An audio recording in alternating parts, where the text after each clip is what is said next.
on. As a maintenance supervisor at a manufacturing facility, he knows keeping the line up and running is a top priority. That's why he chooses Granger. Because when a drive belt gets damaged, Granger makes it easy to find the exact specs for the replacement product he needs. And next-day delivery helps ensure he'll have everything in place and running like clockwork. Call 1-800-GRANGER, click Granger.com, or just stop by. Granger, for the ones who get it done.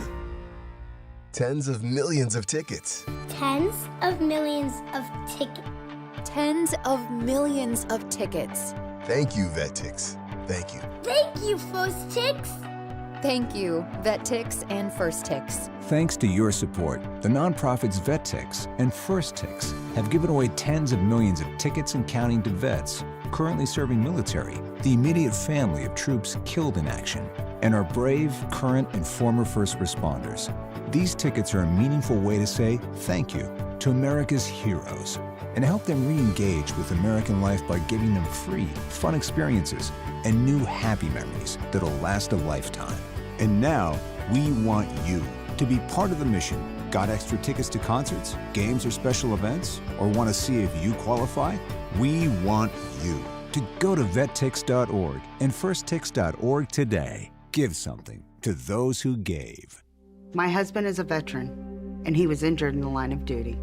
It happened while I was deployed to Iraq. We were stopped at a checkpoint, and then all of a sudden, there was a loud explosion. An IED detonated 3 feet from my face. It was bad. I remember thinking, who's gonna take care of my wife and daughter? We took care of each other, with a lot of help from DAV. When America's veterans face challenges, DAV is there. I don't know what we would have done without them. DAV was the voice that we didn't have.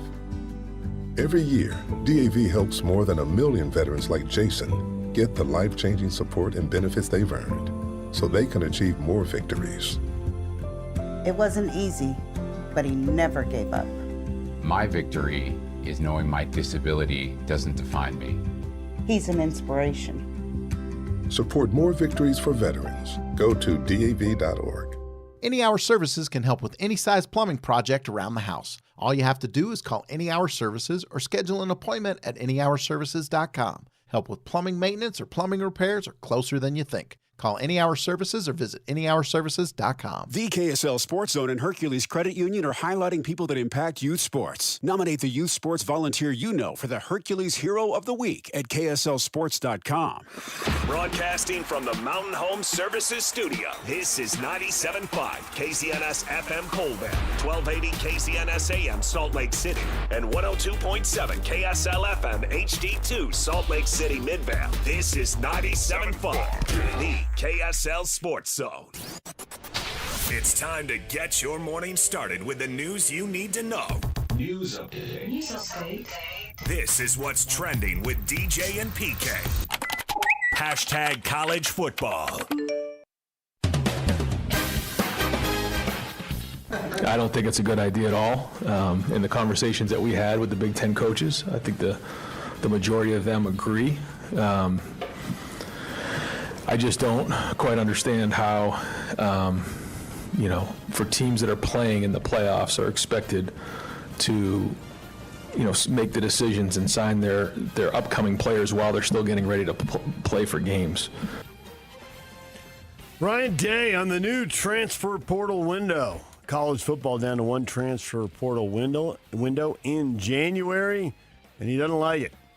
Oh, poor Ryan. He doesn't like it. Letting people go, telling people to go, having people announce they're going. How's he going to juggle it with a staff of 200 people? Oh, so much work he's going to have to do. It's so unfair to Ohio State. I don't even know how they win a game. It's transfer portal. Everybody is a free agent every year. What do you need a time frame for? Coaches can come and go whenever they want. Why are we putting a specific time frame on the players? Power and control, baby. Well, then, if every player should put his name in, because he can go anytime he wants. So just everyone put your name in. Then you keep your options open. Yeah. And if And you can be like Whittingham. You put your name in, you're gone. Oh, wait a second. You can help us? No, not anymore. So he backed off that. He Tough did. guy. Yeah, that sounded good. But then It sounded good, but it wasn't best for building the winning team. Right. So he decided, let's build winning teams instead of worrying about so that. everyone should be a free agent every year. Because essentially they are. Just put your name in. What's the difference? And then then you can evaluate. If they want to do a thing by June 1st, then whatever team you're on, that's the team you got to stay on. But until they have restrictions on coaches, I want no restrictions on players. And because I don't care that, it's so tough for roster building. Okay, I'm 17 and I choose to go to school ABC, and then in April or May, one of the coaches who recruited me and I had a great close relationship gets a better offer. He takes off. Happens frequently. Coaches aren't going to agree on limitations on them because they're saying, well, there's no limitations on the school. They can fire us whenever. Look at the timing of Troy and they Taylor's get paid. Troy Taylor's dismissal. Yeah, and they do get it. As long as it's not for cause. You're right. And there's usually some kind of settlement there. If you cheated, we understand that. So I don't want to hear any of this. And this is the system you created. You don't like it, go to the NFL. Go to high school then. Yeah, right. They're not doing that. Riding buses. Stop it. Federal judge in California has heard arguments in the Mountain West Conference motion to dismiss a lawsuit filed by the Pac-12 over $55 million in poaching fees. But the judge was not expected to make a ruling immediately. Pac-12 and some of its schools have filed legal actions claiming the poaching clause the league agreed to and signed a scheduling agreement is invalid. So, Utah State in the middle of that. Will they have to write a check or not? Is this going to be when the House settlement in like 14 years, when the House settlement is done, when they reach the House settlement, oh my gosh. I do wonder how long this is going to take, yes, to your point. Because I don't care.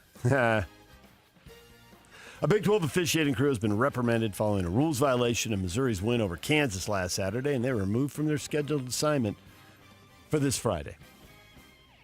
Botched a rule on a punt. You're not reffing. We are holding you accountable. I've seen that. Yeah. Think that'll make referees better? Knowing they can be suspended. I don't think they try to screw up. Yeah, I know. But there's consequences, so it's the way the world works. DJ and PK. Hashtag NFL.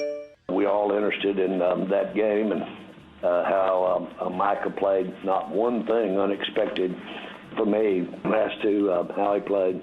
And he's gotten on a good team up there in Green Bay. We're going to get to have him right here.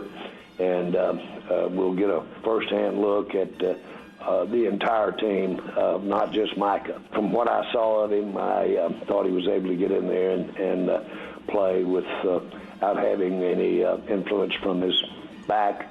And I say that with a straight face, I do. And having said that, wish him well. Jerry Jones and Micah Parsons play for Green Bay. Packers, meanwhile, signed wide receiver Christian Watson, 1 year, $13 million, so he won't be a free agent next year. He was in the final year of his rookie deal this season. I love it when sports people say, we gone. I just love it. That gets me fired. We gone. Oh, man, it's time to play ball. Hit hat on hat. We gone. I love that phrase. We gone. NFL announced that Eagles defensive tackle Jalen Carter will not miss any additional games for spitting on Cowboy quarterback Dak Prescott. He was ejected before playing it down in the game, and the league said they considered that a one-game suspension, while he will also pay a fine of 1 game check. So if your ejection comes early enough, that's a suspension. Well, it came before the game, essentially. Yeah. 49ers placed tight end George Kittle on injured reserve, meaning he will miss at least 4 games as he deals with the hamstring injury that he suffered Sunday in the opener. Team also let kicker Jake Moody, a former third-round draft pick, go, and they signed Eddie Pinheiro to be their new kicker. Third-round pick. Out the door. But missed too many. So, back your point. There are consequences. DJ and PK. Hashtag NBA. Toronto Star columnist Bruce Arthur reported that Kawhi Leonard's uncle and advisor, Dennis Robertson, asked the Toronto Raptors during contract negotiations in 2019 for ownership stakes in outside companies or teams like the Toronto Maple Leafs and so-called no-show endorsement deals, which the Clippers have been accused of giving Leonard via an endorsement with former team sponsor Aspiration. I mean, the guy went to San Diego State. I mean, he's been doing this for years. Had his hand out. Let's go. I'm worth more. What do you think is going to be done to the Clippers ultimately? I think they'll be forced to relocate to Europe. I doubt that. They'll take away draft picks. Take away a draft pick and find him, call it good. What else can you do? Make them run around the block. The Bulls agreed to a 4-year, $100 million contract extension with Josh Giddey. The deal's fully guaranteed, has no team or player options built into it. He averaged 14 points, 8 boards, 7 assists last year. So 4 years and $100 million for him. LeBron James on a tour of China told reporters basketball is not only a sport, but a bridge that connects us. A story by the AP yesterday incorrectly reported that James wrote an op-ed for Chinese state media, setting off a round of criticism for the Lakers star. The story was sourced from talks James had at multiple stops on the tour and compiled from those group interviews. So he didn't write it. No kidding. DJ and PK. Hashtag Major League Baseball. The 2-2 line drive to the gap in left center field. That's going to get all the way to the fence. 2 more runs in. Kerry Carpenter rounding second. He's heading to third, and he will make it without a throw.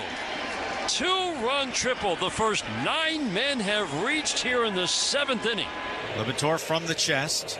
Looks at second, the pitch. Swung on. That is crushed. It's going to go. How far? It's just short of the upper deck. Goodbye, Randy Arozarena. A 3-run blast. 3 balls and 1 strike to Schwarber, the pitch. Swung on, hit deep, center field. Siri just watching as that ball is gone.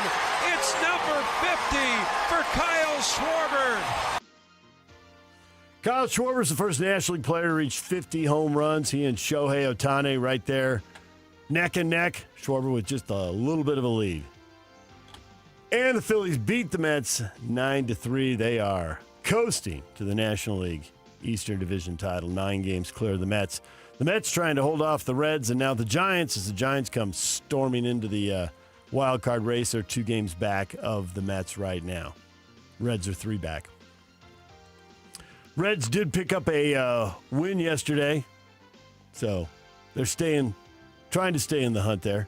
Dodgers beat the Rockies 7-2. Reds beat the Padres 4-2. So the Reds stay in the wild card race. Padres are 2 back of the Dodgers now. And you heard the Yankees getting blown out in the 7th inning. They gave up 9 runs, lose to the Tigers 12-2, and both the Red Sox and the Toronto Blue Jays win in the East. So bad news for the Yankees there. These beat Tacoma 6-1 in the series opener. Game 2 tonight. It's the last 5 home games of the year out at the ballpark. I went out to the ballpark last night. Oh, yeah? Have you been there? No, I have not. How was it? Awesome. Yeah. And you saw a W. So there's that. Yeah, that's good nice. mountain views. New mountain views. Good mountain views. They don't really have the mountain views because they got the big scoreboard there. But they've got a big putting green for kids, like a miniature golf thing. Had a mariachi band out there past center field, and they've got 2 Mexican teams coming in. I think October 10th and 11th and 12th, somewhere around there. So yeah, it was a good time. Nice crowd. You should get out. Bees are back at it tonight. Tony Park's on the call, 7 o'clock right here on The Zone. What is trending is brought to you by Shamrock Plumbing. There's no job too big or too small. Get the personal touch with Shamrock Plumbing. Coming up 9 o'clock, Alex Taylor, Wyoming Cowboys beat writer for the Laramie Boomerang and the Wyoming Tribune Eagle. Also, later in the show, we've got tickets to see Breaking Benjamin in 3 days. Grace with Return to Dust Saturday, September 27th at the Utah First Credit Union Amphitheater. On a Win Tickets Wednesday, we'll give those away in the 8 o'clock hour. DJ and PK, it is time now for the question of the day, hot takes or toast, and we will get to that next right here on The Zone. And now, a look at traffic from the KSL Traffic Center.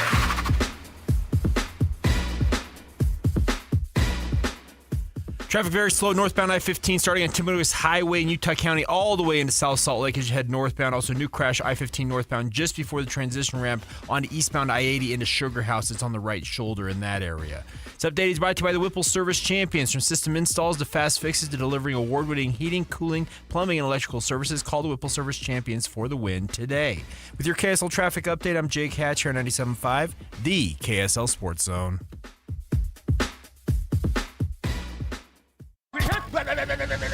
It's game week for the Aggies, and the KSL Sports Zone is getting you ready for kickoff. Bronco Mendenhall and the Aggies return home to Logan to open up Mountain West Conference play with a showdown against Air Force. Listen all week long for the best coverage of Aggie football. Then catch the play-by-play action beginning with the Aggie pregame show game day at 6:30 on 1280 The Zone. Your exclusive home for Aggie football is live on air, online, and on the KSL Sports app. This is 97.5, the KSL Sports Zone. Hey, it's JJ here. I love hearing from listeners that have also had success with Salt Lake City Fat Loss. I'm with Angela and Jeff. Thanks for coming in. Thanks. We're glad to be here. You both look great. So how much weight have you lost? I lost 36 pounds in the 60-day reduction phase, and I've lost an additional 6 pounds on maintenance. So 42 pounds total so far. And I've lost 59 so far. That's incredible. Tell me what changed about your health. I immediately started sleeping better. I also quit craving things late at night that I knew were sabotaging my diet. What kind of things can you do now that you couldn't do before? I don't have to take a deep breath to tie my shoes anymore, and I can actually stand up after I've been kneeling on the floor without feeling like I was going to pass out. What would you tell someone who's thinking about losing weight with Salt Lake City Fat Loss? Don't wait another day. This plan will change your life. Learn the secret of losing up to 1 pound of unhealthy fat per day at slcfatloss.com. That's slcfatloss.com. Results may vary. The first ever Home Run Derby X Final is coming to Salt Lake City. Wow! Quarterfinals September 19th, semis and finals September 20th at the ballpark at America First Square. MLB legends Adrian Gonzalez, Ryan Zimmerman, and more join softball stars and college standouts for 2 days of nonstop action. Towering home runs, slick defense, target smashing hits, plus fireworks and a drone show to cap the celebration. Get your tickets now at MLB.com/HRDX Salt Lake. Major League Baseball trademarks used with permission. The Utah RV Super Show, the premier RV event of the year, is back at the Mountain America Expo Center Thursday, September 11th through Sunday, September 14th. Come see new 2026 models and special closeout pricing on all 2025 models. The Utah RV Super Show is offering family passes Thursday, September 11th for $10 per family. Unplug from distractions and plug into family at the Utah RV Super Show. Discount passes at UtahRVSupershow.com. The weather is cooling off to the lower 70s and 50s at night. Prep your home early for fall and winter with a call to At Your Service Pros, your whole home service professionals, family owned by people like you. At Your Service Pros cares about their customers and know things are tight. And to help with fall prep, they're offering $49 furnace tune-ups, $39 electrical inspections, and $75 off electrical repairs. At Your Service is all in the name. They're there for you, giving solutions without unnecessary upsell and backed by 5-star reviews. They want to earn your trust to be your go-to whole home service company for commercial and residential. And they support the community they live and serve. Save money, time, and eliminate expensive home utility repairs by using a pro all completely at your service. $49 furnace tune-ups, $39 electrical inspection, $75 off any electrical repairs, plus maintenance or replacement with straight up honest work done right, guaranteed. Call AYSP 801-YOUR-PRO at yourservicepros.com. 801-YOUR-PRO at Your Service Pros. More fiber and laxatives, eh?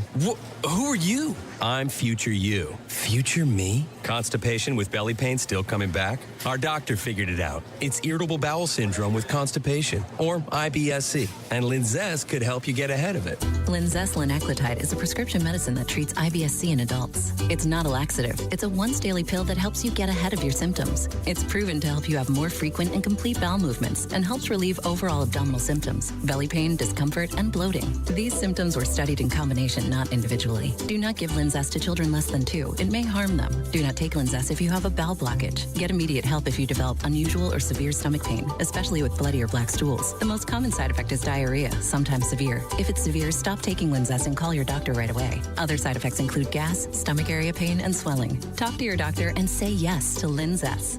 Learn more at linzess.com or call 1-800-LINZESS.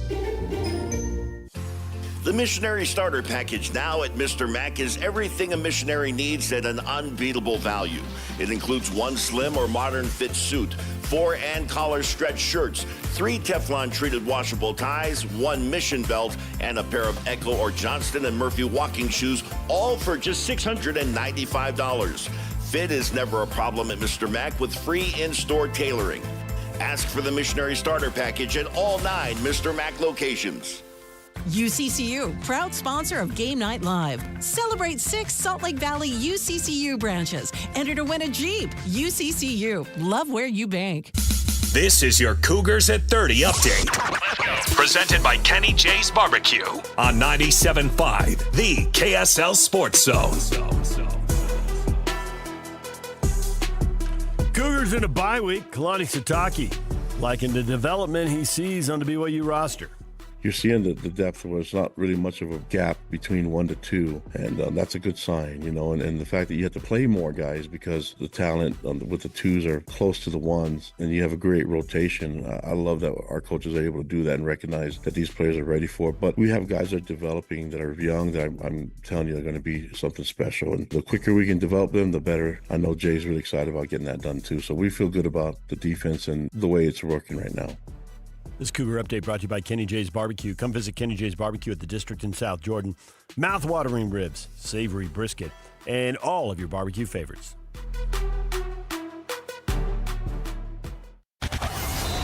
It's another battle for the Aggies, and the KSL Sports Zone has it covered. The Aggies kick off conference play as they welcome Air Force to Logan. Your home for all the play-by-play coverage of Aggie football is right here on 97.5, the KSL Sports Zone. This is DJ and PK on 97.5, the KSL Sports Zone.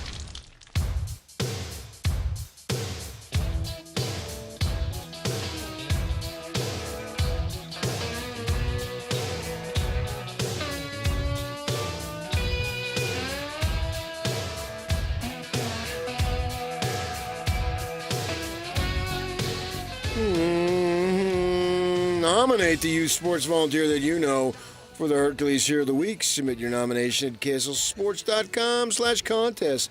Listen every Thursday afternoon to JJ and Alex for the winner.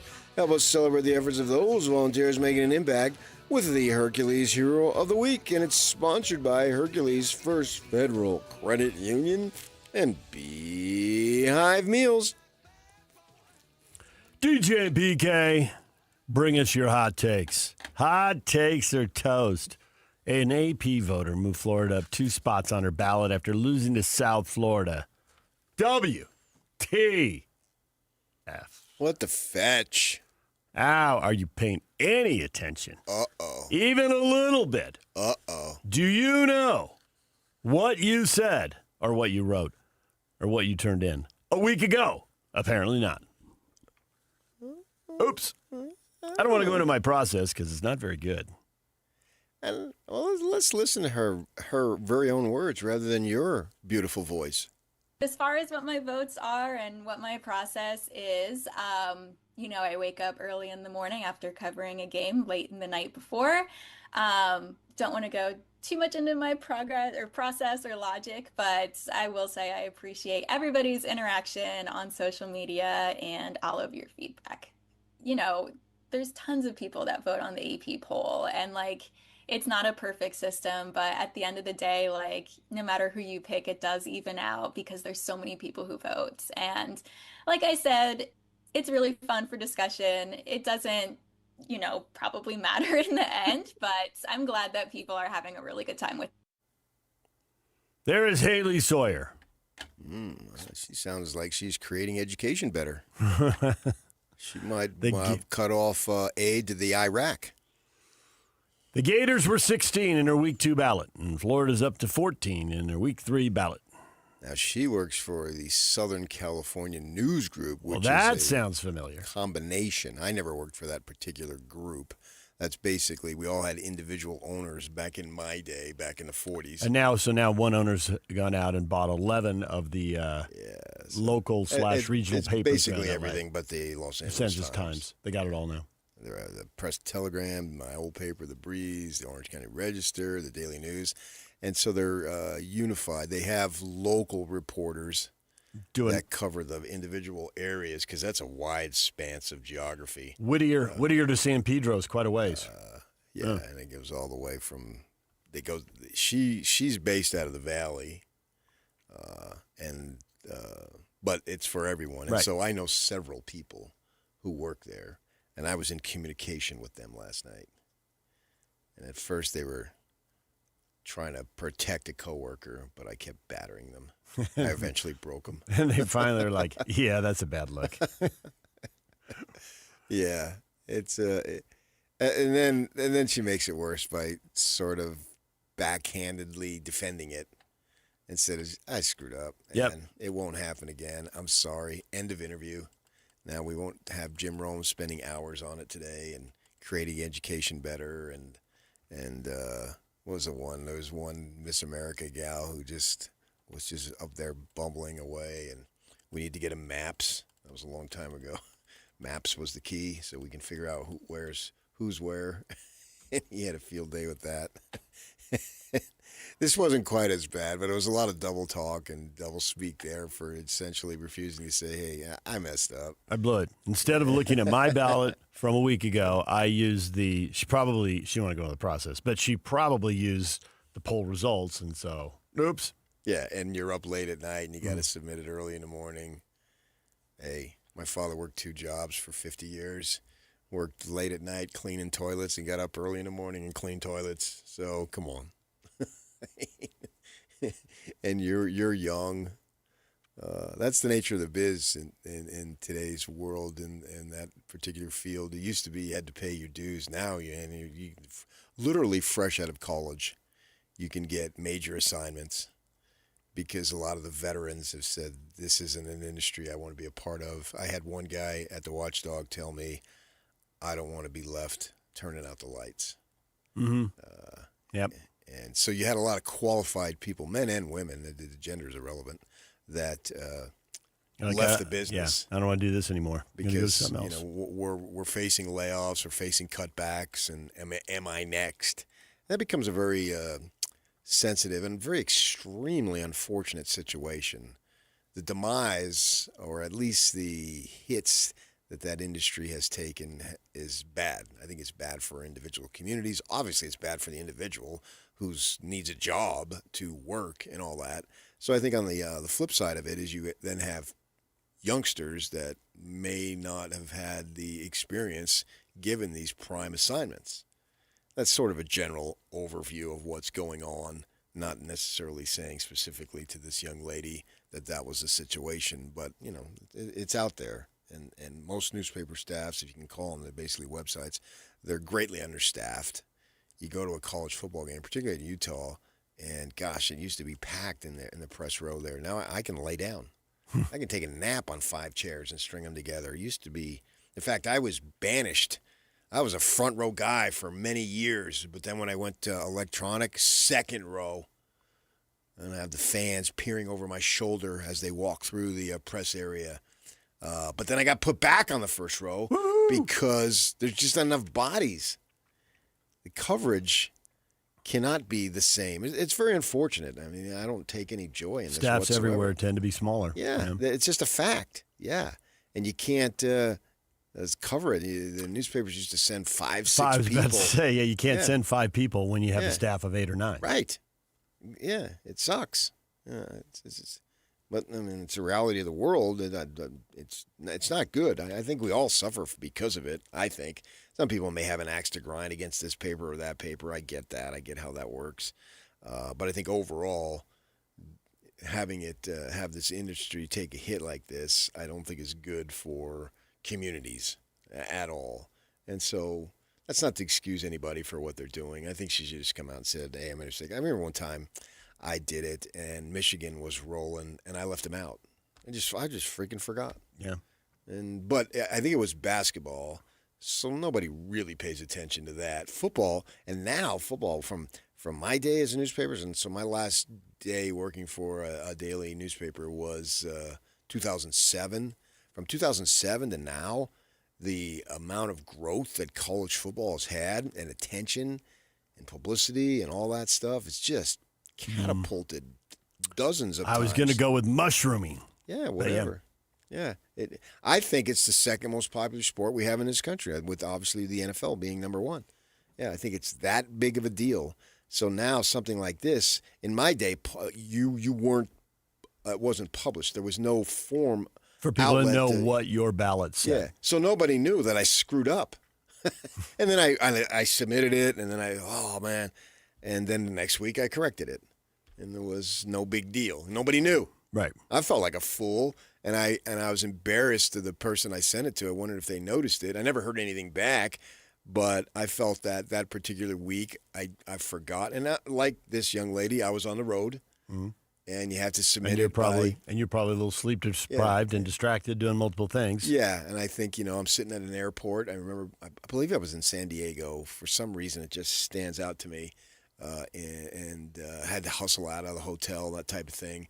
And it needed it. And then I have shortly after this, what am I doing this for? I'm getting nothing out of it. I've already established myself. I don't really need any more attention. I don't need to get my name out there anymore. I keep the Wooden Award vote. That's the one thing I've kept through all the years because I felt it was an honor. When Paul James retired, and he's a legend in this community, obviously, he recommended to the Wooden people that I get the vote. And I was so honored by that Paul James would think that much of me to recommend me. I mean, it could have been that I got to take out the trash downtown somewhere. If Paul James recommends you, I felt honored by that. Yeah, I get why you would. Because of the stature he had and the duration he had been doing what he did. Credibility he built up over time. Yeah. All that. Yeah. And I still have that today. I still do it every season. They make it so easy for you. They send you a preseason list, then they chop it down to midseason, then they send you the final ballot. So you're not going to forget somebody? It's impossible. They got you covered. Right. Yeah. You've got to be just completely careless if you screw it up, and then you vote 10-1, 1 being the lowest, 10 being us. And usually by that point, it's pretty obvious who the player of the year is. It didn't take a basketball genius, David Locke, to vote Cooper Flagg. Good work by you.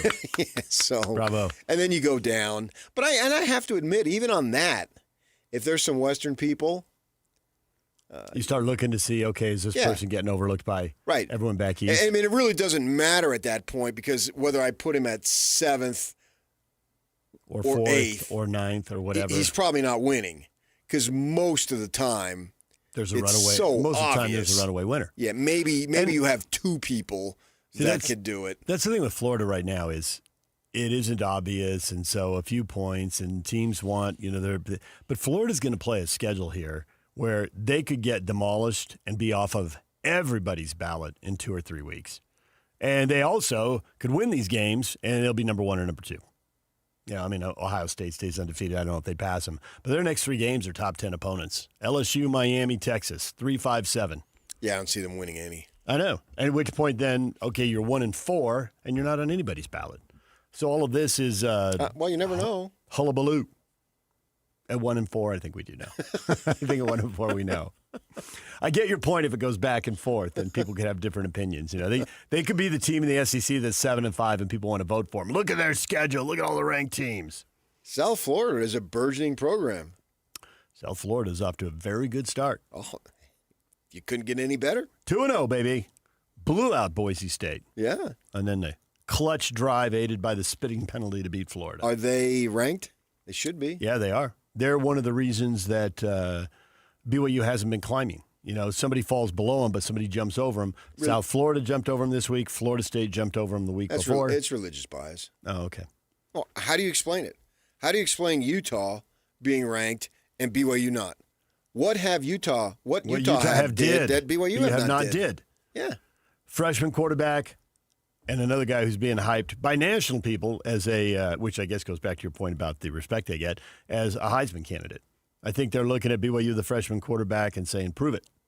Yeah, but you're looking at one versus the other. I'm looking at 25. I'm not looking at BYU versus Utah. I don't pit BYU versus Utah just for radio ratings like you do. You just made it the quarterback over here, Dampier versus Grizzly Bear Bachmeier. That's not what I'm saying. There's 25 spots. It's not one versus the other. I'm not looking for some cheap click on a story like you do, like you just did right there. You literally just said what Utah have did right. that BYU have not did.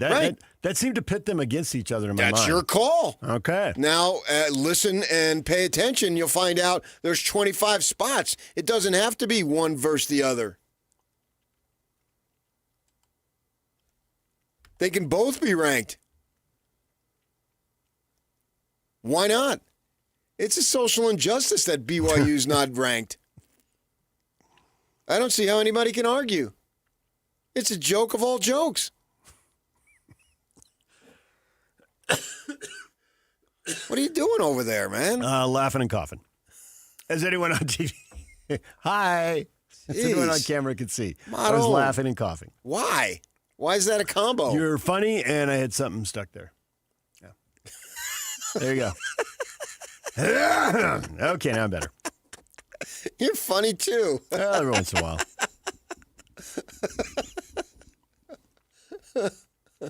These rankings now have taken on a complete and total life of their own. They never matter, but they always matter. It's kind of crazy this way. The rankings in college football, there's not a poll that matters more. Name me a poll that matters more. Because we'll all have the power rankings in MLB, the power rankings in NFL, the power rankings in the NBA. No, this is the one. You guys have one in MLS? Yes, everybody has power rankings. Yeah. None of them matter in pro sports because it's what place are you in, and there are tiebreakers written out in the preseason. Well, I don't know that they matter that much in college, but in terms of attention and discussion that is drawn to it, college football AP poll is the most important. Yeah, gets more run than anything else by a wide margin. Yeah. So it's funny in the way that is, and we dissect it, and we looked at every voter, he or she, this one had Utah 11th, and the other one didn't even have Utah in its ballot. I mean, I'm just throwing out hypotheticals. But that is actually, then we look at that is actually happening this week, and yes, we have on later today. We're having on in part for that reason. Because I was looking at there was a grid where everybody's held accountable in the way they weren't back in 2007, as you told us. And you can see where everybody ranked them. And so you can literally see ballots.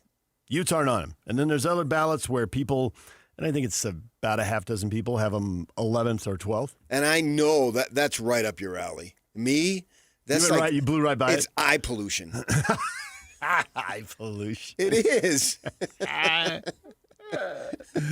It's like looking into the densest smog it's up against the San Gabriels. Oh, my God. We haven't had a storm in weeks. And you're deep into Riverside County, and you can't see a thing. No. I look at that, and it's like it's too overwhelming. They got color-coded. They got this and that. Mm-hmm. It's just eye pollution. It's too much. And all I did was look for Utah and BYU. To your point, don't justify it. You like it. You're okay. I do like it for the locals. People are criticizing me, not you. Of course, you love the locals. Nobody loves the locals more than you. We know that. Looking for a story in a midweek interview. And it worked. You, at all times, enhance the brand. And I believe it's paid off mighty well, even more than people know, if you get my drift. No, I don't. Scotty G completely overestimated. He literally apologized to me later. I thought you were lying. So, I mean, come on. I get it. Man. I only pay attention to Utah and BYU. There could be world chaos around me, but I am focused on the two schools I love the most. The two sports I cover the most. Suddenly it's love. Same thing. Not really. I show, cover, however I devote my attention. It's the same thing, man. However you allocate your time. I know nothing about anybody, but BYU and Utah, I know everything. Just ask me.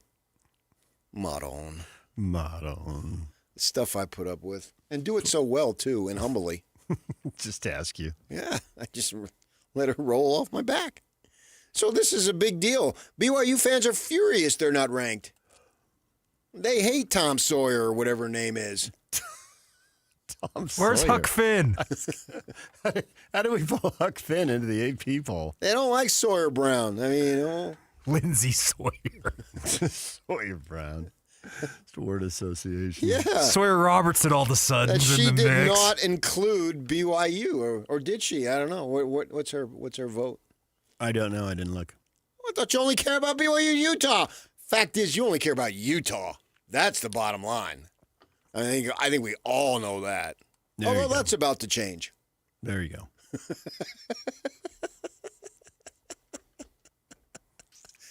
Cracking yourself up left and right.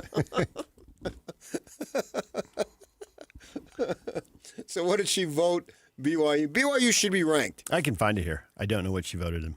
If Utah's ranked, BYU should be ranked. It'll take me a minute. This may have to give me something to do during the break. Because you have noise. It's eye pollution, right? There's so much you got to figure out. Yeah, it's very small print. Right. That's what I'm saying. I can't even find her name, so let alone her ballot. I don't see her on here. She's got to be here. They already demoted her? I see Josh Furlong. We can go through his ballot if you'd like. He's got them both?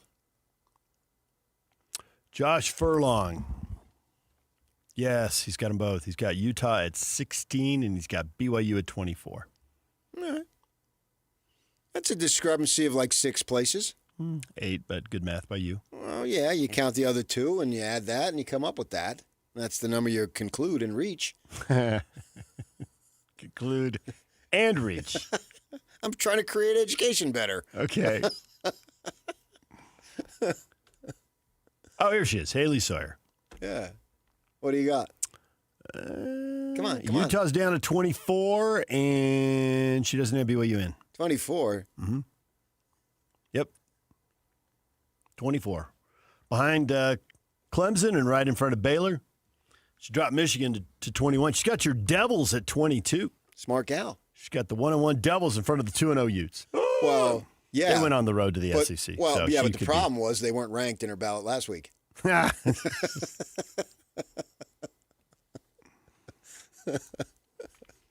don't know that. I just made that up.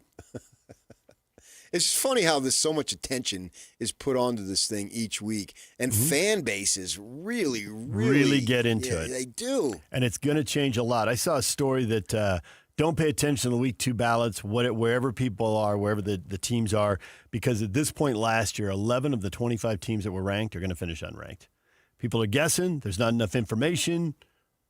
I think they're kind of guessing at all times anyway. Yeah, but at least you have more data later. 10 games to count on. But is I mean, how two. do you know who's 10th and who's 14th? They're all individual opinions and approximations. And if 10 played 14, 14 might beat them by 2 touchdowns. You really have no idea. Nobody would have voted Ohio State in front of Oregon since Ohio State lost to Oregon, but they played again on a neutral field, and Ohio State crushed Oregon and won it all. And nobody would have had a 2-loss team as the number 1 team in America. And yet when they played on the field, that's how it played out. Well, but that's not really a ballot at that point. I mean, it was a ballot every week in the AP. I mean, go back and look at the AP poll last year. Yeah, but I would have no problem if they played in week 7, in week 8, putting Ohio State ahead of Oregon. I mean, Will Howard kind of blew that, thought he had time.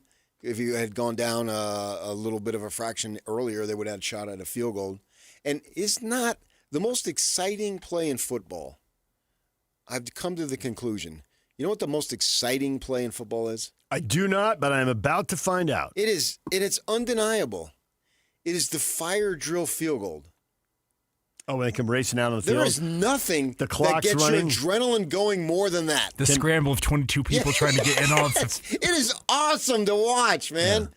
And then didn't TCU do it last year? Yeah. Or was it the year before? Well, they had multiple circumstances, yeah. And you just see these, they just haul out there like their lives depend on it. And they got to get, that was what was sort of unfortunate in Buffalo and Baltimore the other night, is they had enough time that it wasn't the classic fire drill.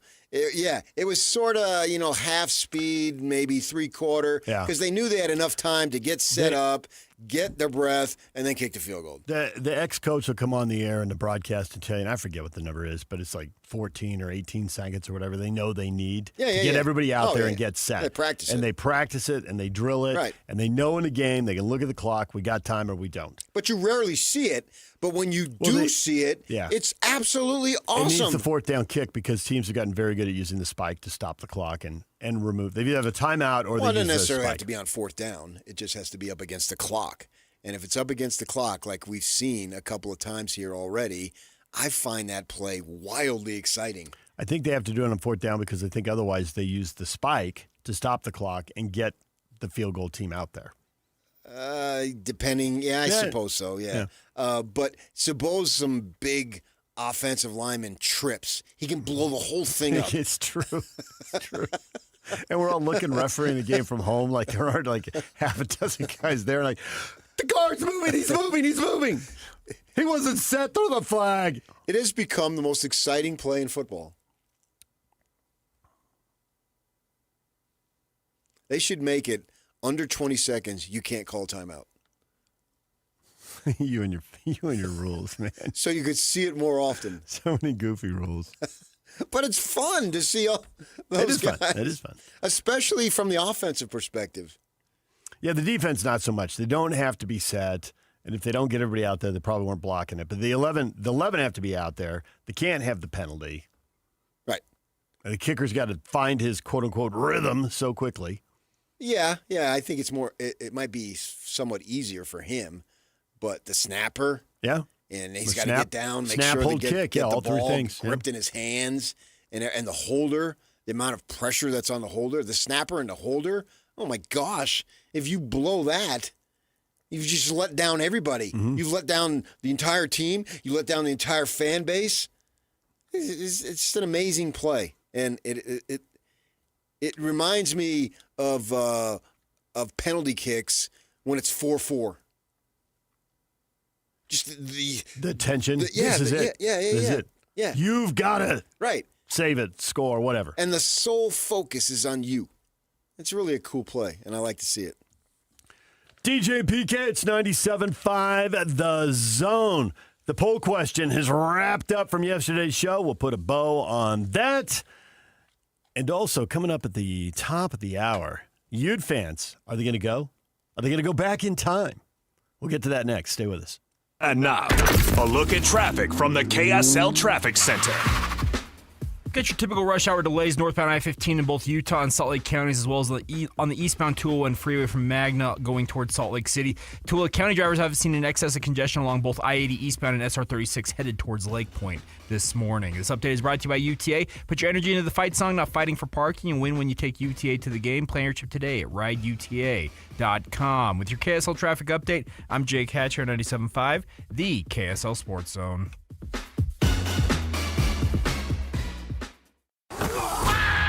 It's game week for the Utes, and the KSL Sports Zone is getting you ready for kickoff.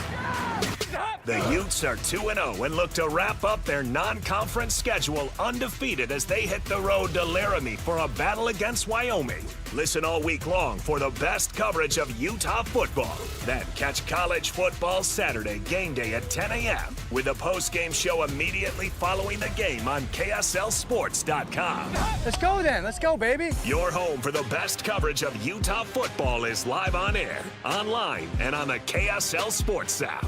This is 97.5, the KSL Sports Zone. When your name's on the paint job, your primer better hold up. Painters trust Kills primers for serious adhesion, stain blocking, and a finish that lasts. Now, the full Kills lineup is available exclusively at the Home Depot. Need it fast? Get same-day or next-day delivery, or order online and pick it up in-store. Kills primers. pro results faster. The Home Depot. If you're a pro, you know. Ooh, ma. What was that? That is business phone bliss with the Ooma Cloud phone system. It handles all our voice, video, and messaging needs. You sound very... Calm? I am. Ooma has everything I need to run my business more efficiently, like virtual receptionist, call routing, and video conferencing. And it starts at just $19.95 per month per user, plus taxes and fees. Ooma. Nice. Find your business comm at ooma.com/radio. Since 1954, Mountain Home Services has been Utah's trusted name in home comfort. Right now, get your AC and furnace tune-ups for just $29. A furnace tune-up helps prevent wear and tear, catches small issues early, improves efficiency, enhances safety, and keeps airflow balanced, adding years to your system's life. And Mountain Home Services is not just heating and cooling. They offer free second opinions on everything, including electrical, plumbing, and fireplaces. Plus, you're backed by Mountain Home Services' upfront pricing guarantee and 100% satisfaction guarantee.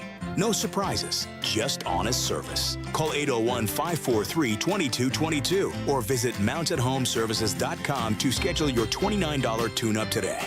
Mountain Home Services. Comfort starts here. Again, that's 801-543-2222 or visit mountainhomeservices.com to schedule your $29 tune-up today. As a Utah business owner, you make smart money decisions every day. And Rocky Mountain Power's WattSmart initiative is the ideal way to take your savings even further. From new LED lighting and HVAC to refrigeration and dishwashers, we help businesses improve energy efficiency with cash incentives to lower your costs, so you can cut bills and boost your bottom line. Plus, we have approved contractors to make it easier on you. Saving energy and money? Now that's smart business. Visit wattsmart.com today and start saving. Right now at Tim Daly Mazda Southtown, you can get any new 2025 Mazda CX-50 for 0% financing for 60 months. Yes, 0% for 60 months. Or extended to 72 months for only 1.9%. You heard right, as low as 0% for 60 months. It's happening now at Tim Daly Mazda Southtown. APR OAC, not available with any other offers. See dealer for complete details. Jared's here for the funnel cakes. Maria's here for the music. And Mike wants to take a spin in a monster truck. So where's the one place they can see and do all of this? Nowhere but the Utah State Fair. And it's going on September 4th through the 14th. Get ready for a scary good time at the Monsters Are Real Monster Truck Show September 14th at the Utah State Fair. It's guaranteed to be an adrenaline-fueled beast of a show. Monsters Are Real September 14th, only at the Utah State Fair. Got an app idea? You're sitting on a gold mine, but stuck on how to bring it to life? Meet Dev Simplify, your superheroes for web and mobile app creation. Dev Simplify. DevSimplify.com. Just ask Coach Mike with Practice Planner Live. You know, as a coach, technology isn't my strength, but Dev Simplify took my idea for Practice Planner Live and turned it into the top practice planning platform on the market. They transformed my non-technical vision into an incredible web and mobile app that coaches like me now can't live without. See, you don't need to be a tech wizard. Your idea plus Dev Simplify's superhero software skills equals a big win, right, Mike? You know, I had big plans for my app, and with Dev Simplify's help, it's now a thriving must-have platform for all coaches. Dev Simplify, turning your brilliant ideas into amazing web and mobile. No tech skills required. Visit DevSimplify.com and let the magic begin. DevSimplify.com. Listen every Monday morning to DJ and PK and Monday afternoon with JJ and Alex for your Chevy Strong Play of the Game. Win great prizes from Rocky Mountain Chevy. 3, 2, 1. This is your Utes at 50 update. 58! Presented by Kenny J's Barbecue on 97.5, the KSL Sports Zone.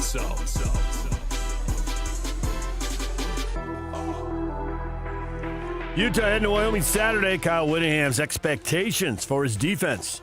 Same things we're looking for every week. To play tough against the run, get after the quarterback, tackle efficiently, take the ball away, get the offense set up in short field situations, and be physical. That's our mantra week in and week out.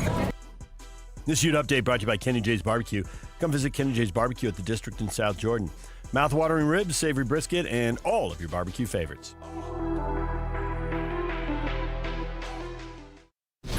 Nobody brings you better coverage of the teams you're passionate about than these guys. Try some more. This is DJ and PK on 97.5, the KSL Sports Zone.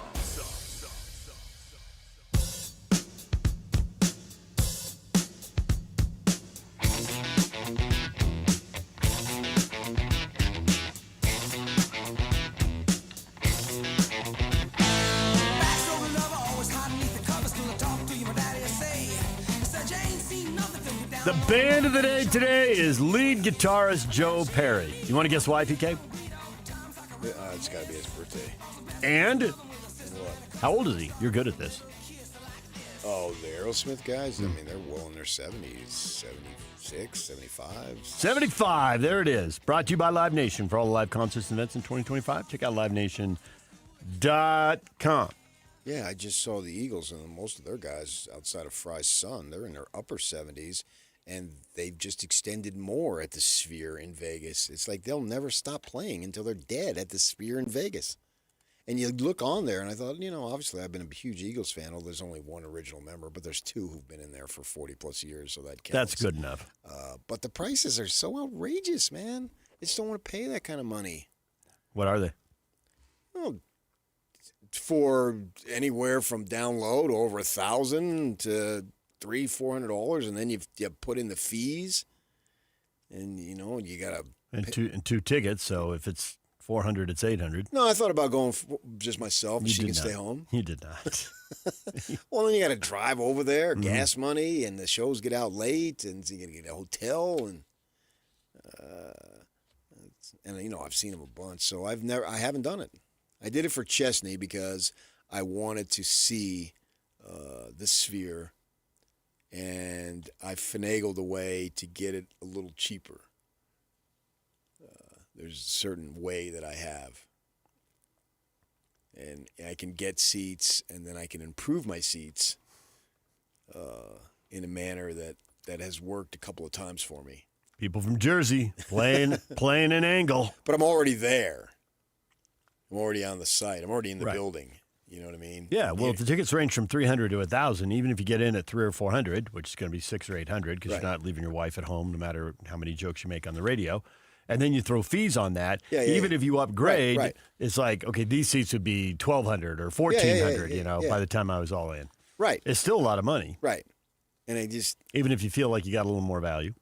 And if you grew up the way I did, spending money... On that kind of stuff? Was Chinese torture. Not doing it. Anything. I went to Niagara Falls this year, and I told you take the boat. They showed a thing on the Buffalo game. They showed a little snapshot when they're coming in and out of breaks of that because it's up the road a little bit there, obviously from Buffalo. And they showed it on the boat, and they get on that boat and they says, "You will get wet." No, you will get drenched. And so I had my wallet. And I had dollar bills in there, and they were soaked. And the other morning, I bought an egg sandwich from the local bagel shop. It was a weekend, and I swear the money was still wet. That goes to show you how drenched you get, and goes to show you that I don't spend money. So there you go. But these bands here continue to play. I may have to go to see Zach Brown there, I was told. And it's a cool venue. I get it. We had a question of the morning yesterday. What's the best kickoff time? And by a wide margin, our listeners prefer the 5 p.m. TV window, which I get is sometimes 5:30 or 6. But that's what they want. They want all day to hang out with their friends, do whatever they got to do with the kids or the chores or whatever, have time to tailgate, and then still get out of there, have the game end, 5 o'clock game, and end around, 8:30. What time of year, though? Does it matter? I did not put that in the question. There's 4 TV windows. When do you want it to kick off? Because this time of year, absolutely. But deep into November, that's essentially a night game. Right. And it can You might prefer the 10 or 1:30 then. Get a little daylight, get a little warmer. Yeah. I mean, a lot of times here on a Saturday in November, at 1:30 in the afternoon, a jacket will suffice. But other times, maybe it doesn't matter. Maybe that's part of the fun. You get all dressed up. Well, I guess you fans are getting what they want then, 4 o'clock and 6 o'clock. I guess for a road game in Wyoming, you're not going to get back after 6 o'clock, but it's not too late. Game will still end at a reasonable hour. It's not like it's going to midnight. Right, yeah. 4 o'clock, that's what the game was the Cal Poly game. Yeah, that was nice. I got home about close to 8:30 by the time I do all my work and get on the road and get home. That was decent enough. Sure beats 2:15 in the morning. That stinks. Little inconvenient to play a primetime game for the West Coast TV audience. Yeah, that's wow. For me, since I get up early every day, there's no way I'm sleeping past 8 o'clock. And then you're gassed the whole next day. But that's if you go to the game. But yeah, I can handle the 5 o'clock. That makes sense to me. BYU's got a 5:30 for East Carolina, so you're probably not traveling, probably watching that on TV. But that'll be over by 8:30 or 9. But then they're right back into the 8 o'clock starts with. Yeah, but if you're a TV Colorado, game, what West difference Virginia. does it make? You're not going anywhere. TV games. Some people, I mean, don't you talk to fans who are like, I just can't stay up to midnight watching games. They crash at halftime, 11 o'clock, whatever. You famously once during the Jazz game, which I get there's a million more of them, but you fell asleep because it was a late game and went way late and ended up being a big shot, and you woke up to replays. Yeah, but football's different. I haven't heard too many people complain about the start time if you're staying at home. You can live with that. Yes. Well, that's what BYU's got these next 2 games. I mean, they're on the road for East Carolina. Well, Colorado. yeah, all these games that'll be starting with the times to come, there'll be a slew of night games. And then they West Virginia, that was always a weeknight primetime game. I would be shocked if BYU at Arizona was not a night game. Still a little warm in Tucson at that time of year. I would really be surprised if they kick off with the sun still up. So I can see your logic. They're going to have, they always do, and we'll see what happens with BYU and Utah. I'm hoping it's 1:30. That would be great in October. If you're going to not have it at the end of the season, can we give you something? Although last year was late, right? And it was an awesome game. It was, yeah. At that point, I declined my membership in the Big 12 afterward. DJ and PK, Wyoming. It's like the good old days. Back to the Mountain West. Back to the WAC. How many of you fans will make the trip? We'll get to that next. Stay with us. Whether you're stuck in the office, I believe you have my stapler. in your car, or at your in-laws, You want a piece of me? You bet I do. The Zone is with you every step of the way. Download the KSL Sports app to get live streaming of your favorite shows and access to all the latest updates on your favorite teams. Your home for the best coverage of the Utes, Cougars, Jazz, and Mammoth is on air, online, and on the KSL Sports app. This is 97.5, the KSL Sports Zone. If you're 55 or older and into that whole saving money thing, T-Mobile has an exclusive phone and internet bundle just for you. Right now, get 2 unlimited phone lines plus 5G home internet for just $30 each per month with autopay, plus taxes and fees. And with 5G home internet, setup is easy with just 1 cord and no technician needed, which is great if you're also into that whole keeping it simple thing. Switch now and experience the best mobile network in the U.S. Visit your local store to start saving. T-Mobile, it's better over here. Based on analysis by Ookla of speed test intelligence data Q4 2024 to Q1 2025, Ookla trademarks used under license. Unlimited on our network. Customers on voice plan may notice speeds lower than other customers and further reduction if using more than 50 gigs a month due to data prioritization. Video streams and SD on this plan. Home internet pricing after $20 and monthly bill credit plus $5 per line without autopay. Debit or bank account required. See 5G device coverage and access details at T-Mobile.com. Well, we are eyeball deep in football talk, and it is sweet, right? And you are all fans of football. One of the frustrating things is if you fumble away a possible win and it turns into a loss. Oh, my gosh. Doesn't that drive you crazy? Well, it happens. What you don't want to do is fumble away the opportunity to have your money make money, right? That'll even be worse because that's far more important. So much is at stake. You want to have some good times down the line, and you're going to need the cash. That's why you want to consider getting with the good folks at Trajan Wealth, because they have fiduciary advisors who do this 24/7, basically. This is their live every single day. And so they're up to date on all the things that are out there, because so much can go in to creating a good financial plan, and you need to be aware of it. A lot of us don't even know what's available. What are our options? Well, what Trajan Wealth with their fiduciary advisors are going to do for you is they're going to sit down, right? You make an appointment, and get this, your first appointment is going to be for free, so it's not going to cost you anything. And what they're going to do right from the start is listen. Find out who you are, what your goals are, because everybody has different goals.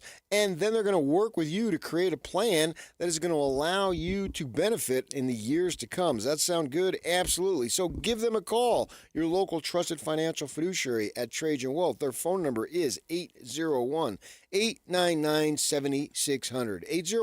801-899-7600.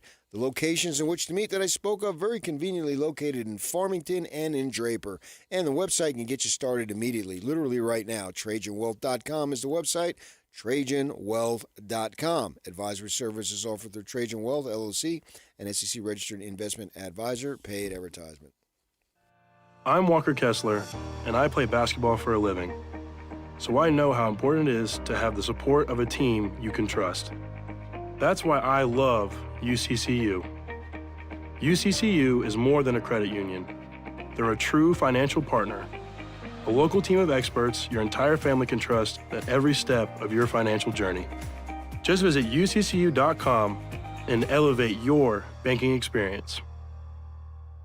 The Utah RV Super Show, the premier RV event of the year, is back at the Mountain America Expo Center Thursday, September 11th through Sunday, September 14th. Come see new 2026 models and special closeout pricing on all 2025 models. The Utah RV Super Show is offering family passes Thursday, September 11th for $10 per family. Unplug from distractions and plug into family at the Utah RV Super Show. Discount passes at UtahRVSupershow.com.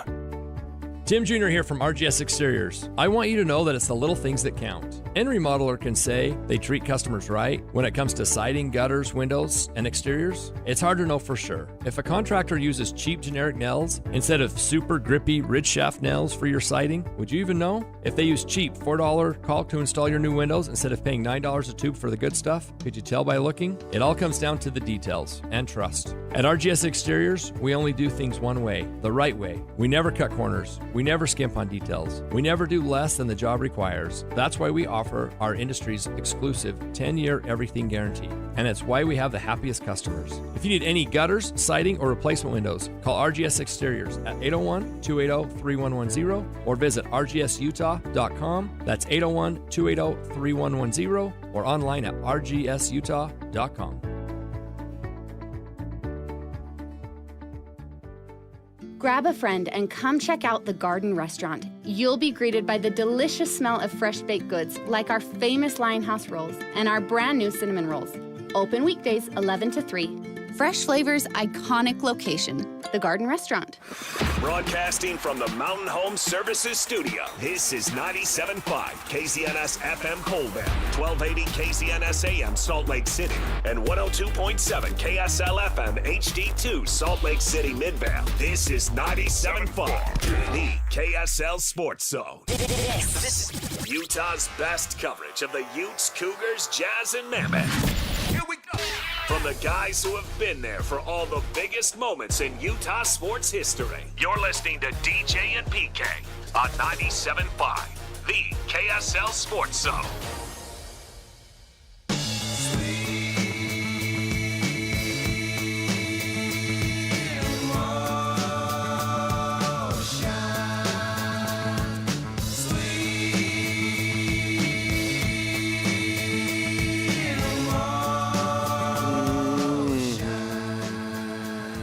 BJ and PK, it's 97.5 The Zone. Got a question up on the Facebook page.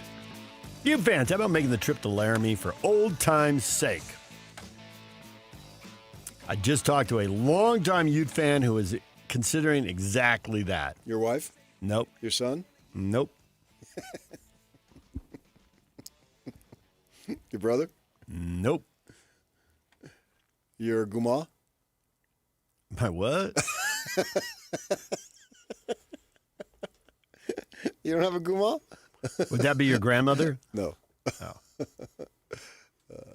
It's somebody else you might be expending sweet emotion on. Got it. Yeah. Mm-hmm.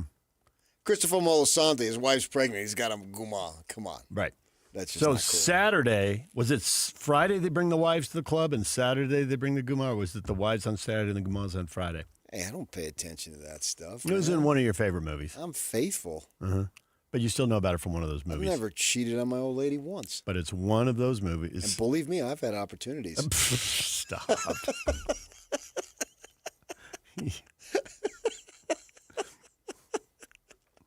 Can I tell a quick story? Yuck. Yeah, just we're going to produce on the air. Yuck. Yuck. This is why I say two guests, one at 8, one at 9. This wouldn't have happened.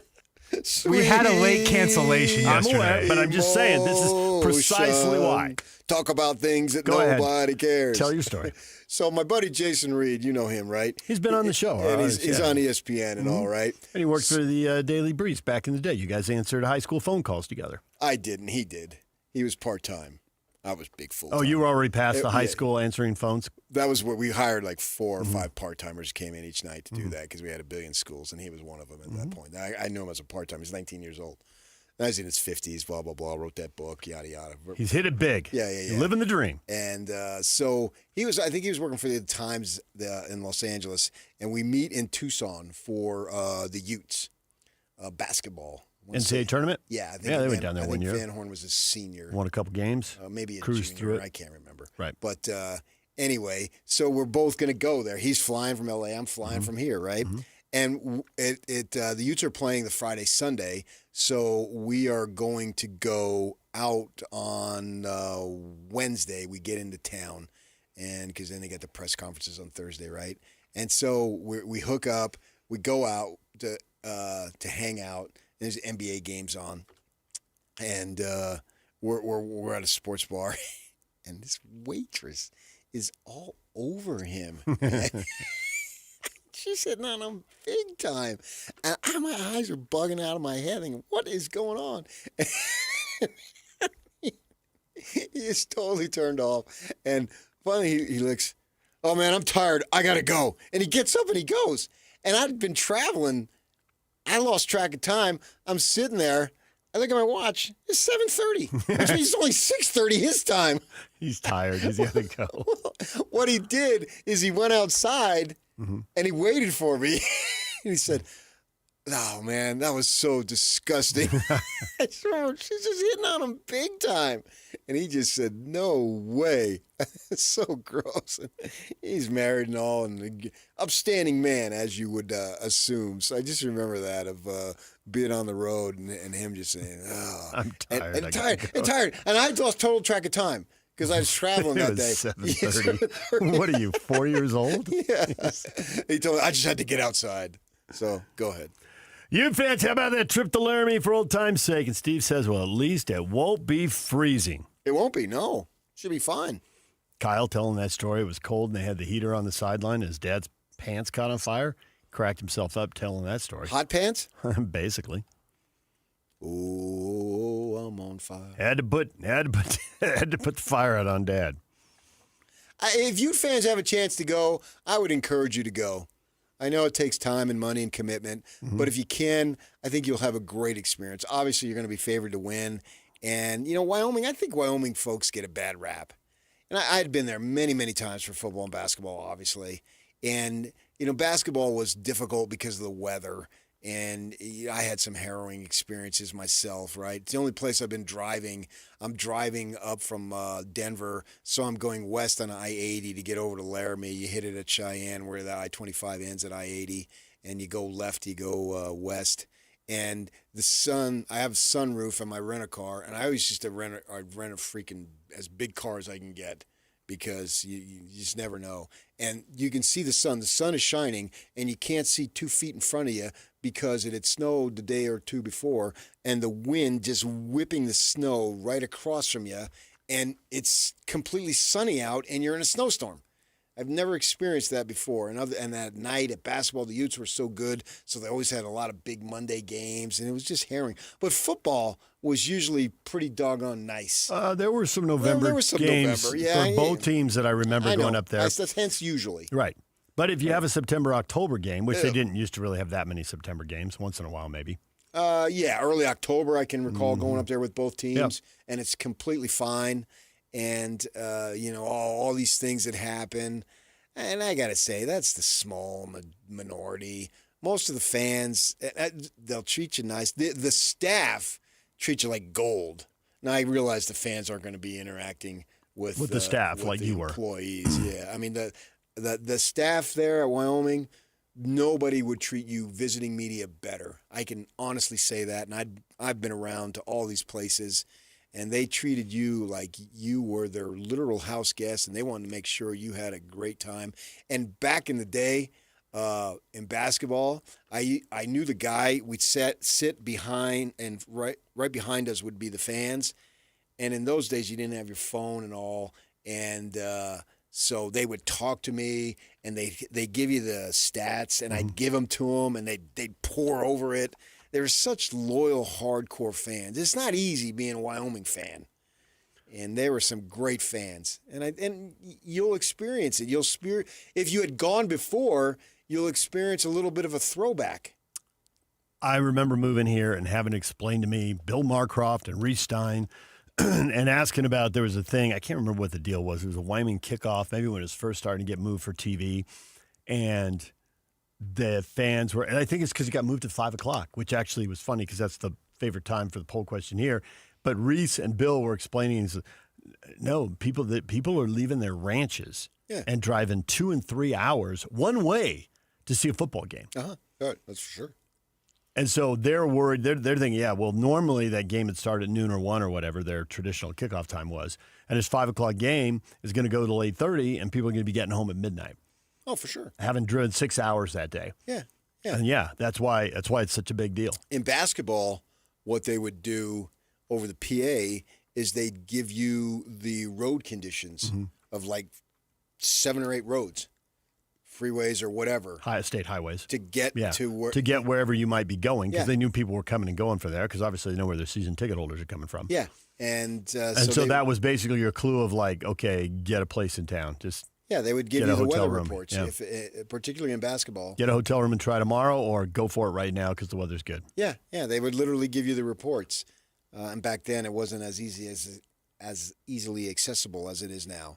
Yeah, always had a good time there, and I felt a sense of, I don't know what's the word that I'm looking for. Nostalgia? Yeah, nostalgia is a good word. When the Cougars played Wyoming in the Poinsettia Bowl, the last Poinsettia Bowl, that was fun, and the Wyoming horse was there, and the Wyoming fans, they stick out. Every year you knew where the Wyoming folks were in the arena at the Thomas and Mack because of the colors. A lot of colors would blend together. Not Wyoming's colors. A lot of different shades of red. UNLV was wearing red. Utah was wearing red. New Mexico and San Diego State were wearing red. Fresno would be in red. And then there'd be a stripe of brown and gold. I know who those people are. The rest of the time I have to wait for someone to score a bucket. And then I know. Right. By the cheering. Yeah, Air Force would be blue. BYU would be blue. But the brown and gold, they stood out. And they relished that. They know they're in a extremely limited population-wise state. They know that Laramie is not a glamour location. Their coach in basketball, Joby Wright, I think his name was, he lived in Fort Collins. His wife had some health issues, too, and needed that. But he would commute. 45 minutes? Yeah. If you went up that, I think it's 287 was that road. So they understand all that, and they revel in it, man. And my experience was they were solid people, really solid people. David says, I'll be there Saturday. Tickets were still semi-reasonable. He says, let's not talk about Utah or BYU tickets. Holy cow. Right. And even high school games over $10 now. Yeah. I don't know what the prices are, but I would imagine that they are reasonable. And you get to go on the road. You get to be with your team. You're most likely going to win the game. And it's outside of BYU, there's not a shorter, I guess Vegas maybe, if you played UNLV or played at Allegiant Stadium in terms of drivable distance. If you can go, and it's one road. You get on I-80, and you are good to go. Nate says, I'll go only if Coach flips off Coach Whittingham. Then it'll be old time's sake. Matt, I was at the game when the Utes did an onside kick up 40-0 on Wyoming and got flipped off by Joe Glenn after he guaranteed a victory against the Utes early in the week. Those were good times. How many years was Kyle into his head coaching job at that point? 2 or 3. Okay, he's a different person. Yeah. I think that game was before the Sugar Bowl, which was his 4th year. Yeah. He would never do that now. No. It would be. He was breathing fire at that point. Yeah. And you have to look at Kyle Whittingham, and I try to understand people and where they're coming from. Sometimes I do a crappy job. But he's an undersized guy to play linebacker, right? And he had to bring some fire. Yeah. Right. And he started coaching, and he still had the fire. Right. And he has to succeed Urban Meyer, blah, blah, blah. So, yeah. So Kyle's first year, they beat Wyoming at home 43-13. And it was one of 3 straight whoopings they put on him. It had a 6-game win streak. They went up to Laramie his second year and lost 31-15. So he's probably already on fire about that loss. So it's his third year? So his third year, 2007, they win 50-0. That was the onside That must have been 40-0 with an onside kick. Union. Hey guys, we're going to beat them. Hey, you got to be accountable for what you say. You just can't say anything and get away with it. You've got to be on the record, and when you go on the record, you must pay for your consequences. He's not going to do that now. You got to allow people some leeway here. Mm-hmm. And people grow and change over 20 years. Yeah. Turns out. And his job, you forget he was on the hot seat there at the start. No question. 16-13 record early in his third season, which is the one where he does the so. And there was plenty of speculation. I distinctly remember asking you at the end of a show when we'd been talking about it. What's Kyle's future? What do they have to do? What's success? What isn't? And because he started, I think, 1-3 that year and got shut out of Vegas, and it was going the wrong way. It was. And you looked at me and you really thought about it. It wasn't smart ass PK. Wow. It was rock solid journalist reporting PK. And you're like, it's 50-50. Anything could happen. He could get it together and get on a roll, or it could just keep going wrong. And I was nervous for him. Yeah. Because it turned out I like the guy. Everybody knows that. We're talking about it, and he's literally about to get on the roll of a lifetime. I know. The amount of winning that they had. They went 8-1. It was off the charts. They went 8-1 to finish the year. They went 12-0 the next year, and then they posted back-to-back 10-3s. Yeah, guys winning all the time. If they lost, it was a shock. Yeah. And at that point, he cemented he's good to go. 40 wins, 7 losses to finish his Mountain West portion of his career and into the Pac-12. Yeah, in those days, he had big ears. He did. And big eyes. He did. And now, there was nothing. There was a story along those lines about, it was a bad start. And, there's some reference to digging a hole. And the graphics department at the Trib decided to put a backhoe. We would call it, photoshopping now. Then it was graphics work. But it was like Photoshop a backhoe in there and digging a hole at midfield. And he was mad at the reporter. That was Michael C. Lewis. And I remember I was with him right after it came out. How could he do that? I'm like, Michael doesn't do the graphics. There's 0 chance. He probably didn't know about the graphic until either someone told him or he saw it in the paper in the morning. Those departments are talking. And he's like, no way. I'm like, yeah. But he doesn't worry about that stuff now. Long since stopped worrying about that stuff. Yes, and rightly so. Because once you start worrying about those things, you're distracted from the main thing. Every time it becomes the beginning of the end, or where it's going to end. How many coaches have had big explosions and they end up being okay? Like Sarkisian's thing that he said 2 days ago. That wasn't good. That made me nervous for him. Yeah. Because that was, I told the guys in my golf league, and they hadn't heard about it, and they busted up. Like, what? What are you talking about? I said it was unexplainable. It made no sense. It was ridiculous. And that tends to be a thin-skinned person, and in this business, you got to just take your shots. Shots are going to be taken at you, and you're just going to have to roll with it. I do think there's fewer shots more than ever because I think the media, it's far more acceptable, and maybe this is my bias, but it's far more acceptable to be a fan now. And almost to the point of being open. And so I don't think that they get what they don't get the grilling that they used to get. But some places that's not the same. I think that a big part of it is that they get fired now. It used to be you had 5 years, you had the contract, and you had your 5-year plan, you played it out. And so if a coach was struggling by year 3, there's 2.5 years for the columnists to write the stories about can this guy do it or not. And now you maybe write one of those stories, and some boosters writing the buyout, the fans are way more on fire. The boosters are way more on fire than the fans or the media, and they just pull the ripcord and away you go. I think social media has led to that. Yeah, and I think it's more that, public now. Right. I think Gundy at Oklahoma State and maybe Ferentz at Iowa. That's Gandhi. Not Mahama, as in G-O-N-E. Those two have been on the job for so long that's more old school in the way that there's been a long time to write, hey, the offense at Iowa isn't good enough. The quarterbacking at Iowa isn't good enough. And now it's been multiple coordinators and multiple coaches, so it's on, or multiple offensive coordinators and multiple quarterbacks, so it's on the head coach. There's been time to write that story and develop it, but most places it's just a whirlwind and boom, the coach is gone. Yeah, and then you've got the national stuff too that weigh in that you maybe didn't have, and they could put coaches on the hot seat so they can perpetuate what they call the narrative on that, and it can gain a life of its own. Yeah. I saw something on social media, some lady, probably in her 30s, maybe early 40s. They asked her what she would do if she won the lottery, and she said she would pay off DeBoer's contract at Alabama. No way. Yeah. That'd be the last thing that I would do if I won the lottery.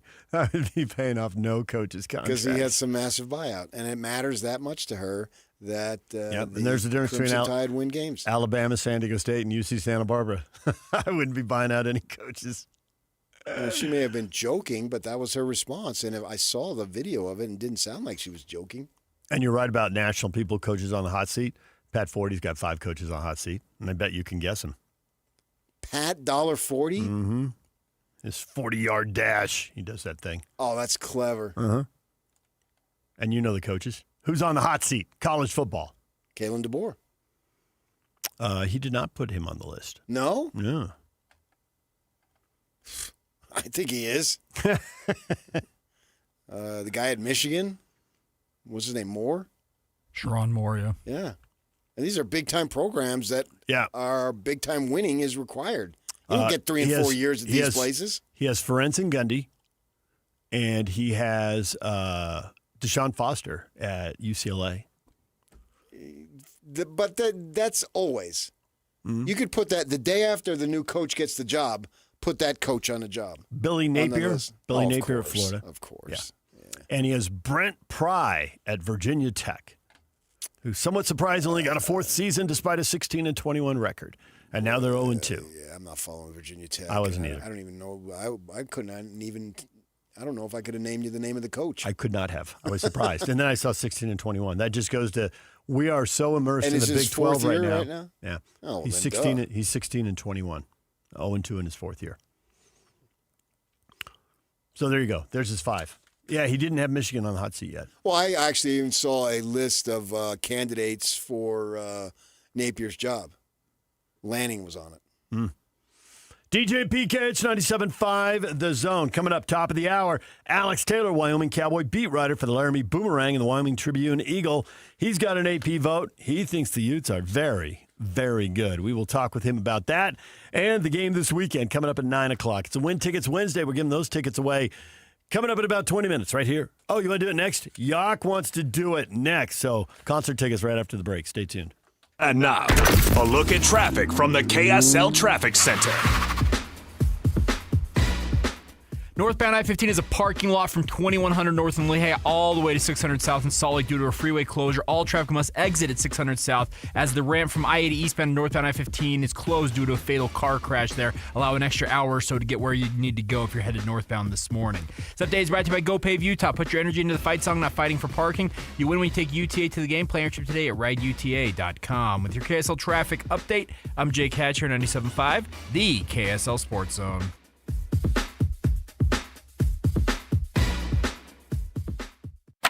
Accessing. This is Hans Olsen and Scotty G.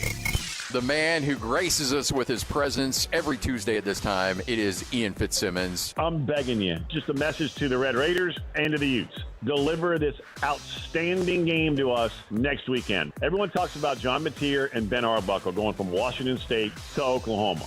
But Dampier, if you want to call it the JV version of that OC and that quarterback coming in from Mexico, go right ahead. But they ain't playing like JV, man. They look good. And that O-line, that D-line, we talked about it before week one. This is a team that is hell-bent to prove that last year was a fluke. And they're doing it right now. They're trucking anybody in front of them. So, Wyoming, I hope you're next for the old Kyle Whittingham bus to come and run you over. And then let's get ready for a hell of a contest next week. Catch Hans and Scotty weekdays from noon to 3 on 97.5, the KSL Sports Zone. Right now at Tim Daly Mazda Southtown, you can get any new 2025 Mazda CX-50 for 0% financing for 60 months. Yes, 0% for 60 months. Or extended to 72 months for only 1.9%. You heard right. As low as 0% for 60 months. It's happening now at Tim Daly Mazda Southtown.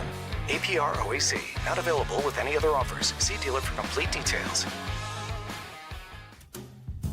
DJ PK and John from J. Brooks Jewelers. John, you refer to yourself as a full-service jeweler. What does that mean?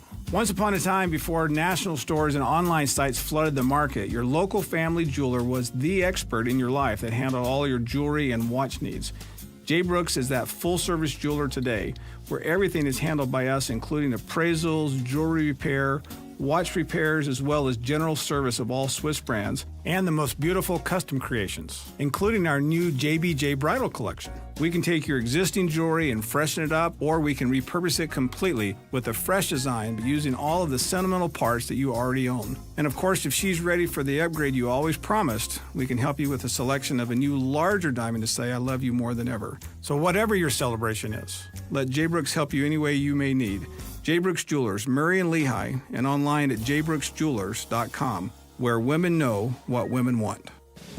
The first ever Home Run Derby X Final is coming to Salt Lake City. Wow! Quarterfinals September 19th, semis and finals September 20th at the ballpark at America First Square. MLB legends Adrian Gonzalez, Ryan Zimmerman, and more join softball stars and college standouts for 2 days of nonstop action. Towering home runs, slick defense, target smashing hits, plus fireworks and a drone show to cap the celebration. Get your tickets now at MLB.com/HRDX Salt Lake.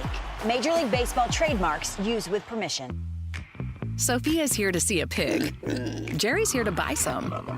And Carl's here for the mutton busting. So where's the one place they can see and do all of this? Nowhere but the Utah State Fair. And it's going on September 4th through the 14th.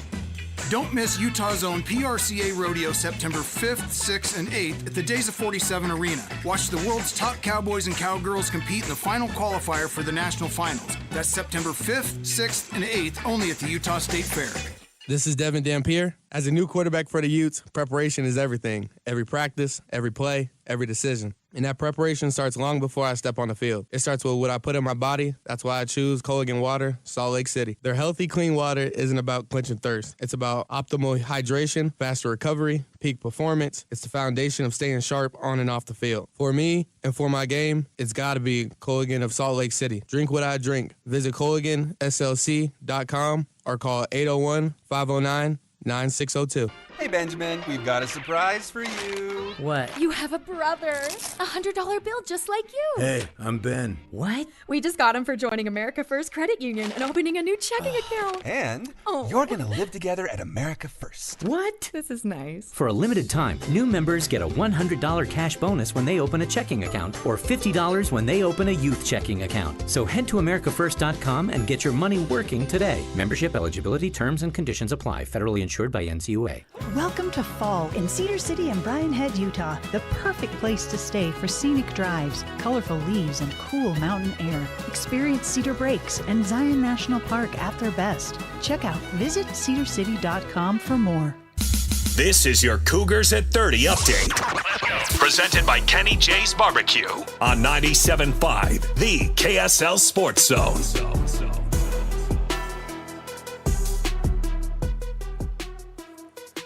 BYU on a bye week. Kalani Sitake on what they can do to help Bear Bachmeier develop. We'll practice the right things, make sure we get him in the right position, make sure that we have the right protection so he's not getting hit in the back when no one's even blocking an edge rusher. So that'll help. We just need to have all the other 10 guys doing their job. And if we can do that, it'll help him out a lot. And, I just talked about a veteran receiver group with a lot of talent, tight end room, O-line, and backfield. So I think everybody else needs to step up a little bit more and make it an easier and a quicker transition for Bear. This Cougar Update is brought to you by Kenny J's Barbecue. Come visit Kenny J's Barbecue at the District in South Jordan. Mouth-watering ribs, savory brisket, and all of your barbecue favorites.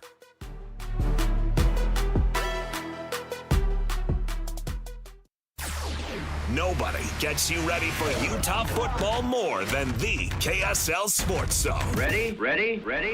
Kyle Whittingham and the Utes hit the road for a battle against Wyoming and Laramie. Your home for the best coverage of Utah football is right here on 97.5, the KSL Sports Zone.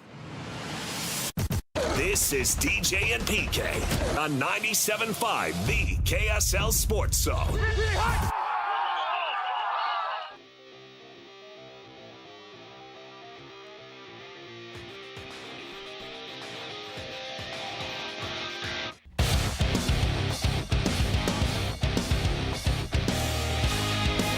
It's a Win Tickets Wednesday. Caller 12 right now. 801-575-ZONE wins a pair of tickets to see Breaking Benjamin and 3 Days Grace with Return to Dust. Saturday, September 27th at the Utah First Credit Union Amphitheater. Call now. Caller 12, 801-575-ZONE. I just clicked on ESPN, and they posted a story that Alabama got a top 50 commit in basketball, Terrace Bowie. Only thing I can assume is that BYU didn't want him. Oh, nice. Can't take all of the top 50. Why not? Don't have that many roster spots. Oh, well, you can have like the Monarchs. Back to the BYU JV. Well, anytime I see a top whatever, and I think, wow, man, BYU must not wanted him. Tony Bryant, rejected by BYU, so he went to Missouri. The number 33 player, ranked 33rd on ESPN 100. Trimmed his list: Alabama, Cincinnati, Georgetown, Marquette, Mississippi State, NC State, Ole Miss, and Texas. But it's going to Alabama. Alabama. I knew Alabama would, but just morph into a basketball school. Used to have a coach who wore a red and white checked sports coat. Wimp Sanderson, I think was his name. Yeah. That was Alabama hoops when I was a kid. I think Oates has broken it out a couple of times. Yes, they've had some good teams. But, I mean, he's wore that coat. Oh, yeah. As sort of a reminder. Yeah. I've been in that arena. The Utes played there many years ago. It was a big deal at the time. Yeah, going down to Alabama, and then Alabama came back here. I think they were number one. I think I was They were. Britain's team, and they beat them. Yep. And there was a court storming. People could have been hurt. That is one of the most overplayed. I know, that's why people I said could die. Nobody's died from a court storming. It's just, you have to have an order. There's got to be rules to court storming. Mm-hmm. Students? No 40-year-olds? If you have a child under 10. So So you can storm to protect the 10-year-old from the 20-year-old trampling. When you're him. a 10-year-old and you're seeing a 20-year-old, this is like bigger than life. Those players. So then the students go first, and then you have it in 5-minute increments. And that ought to give you enough time to get off the floor.